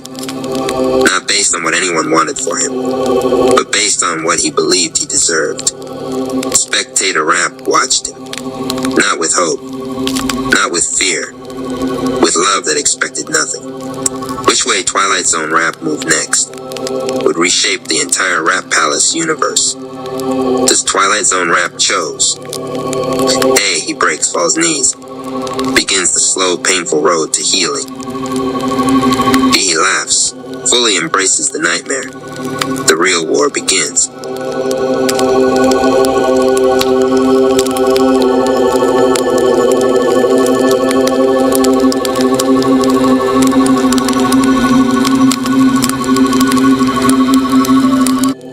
The stage where distance collapsed.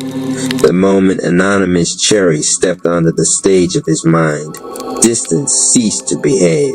It did not vanish dramatically or shatter like glass. It simply stopped being relevant, the way a lie does when no one agrees to believe it anymore.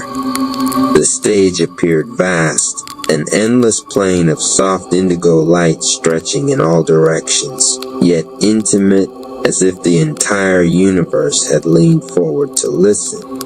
There were no walls, no ceiling, only a horizon that curved gently inward, reminding him that this space existed not somewhere, but within.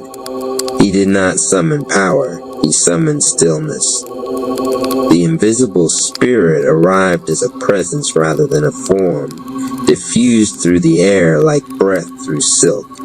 It carried no urgency, no command, only coherence. Anonymous felt his spine align without effort, his palms open naturally, as if his body remembered this posture from a time before words.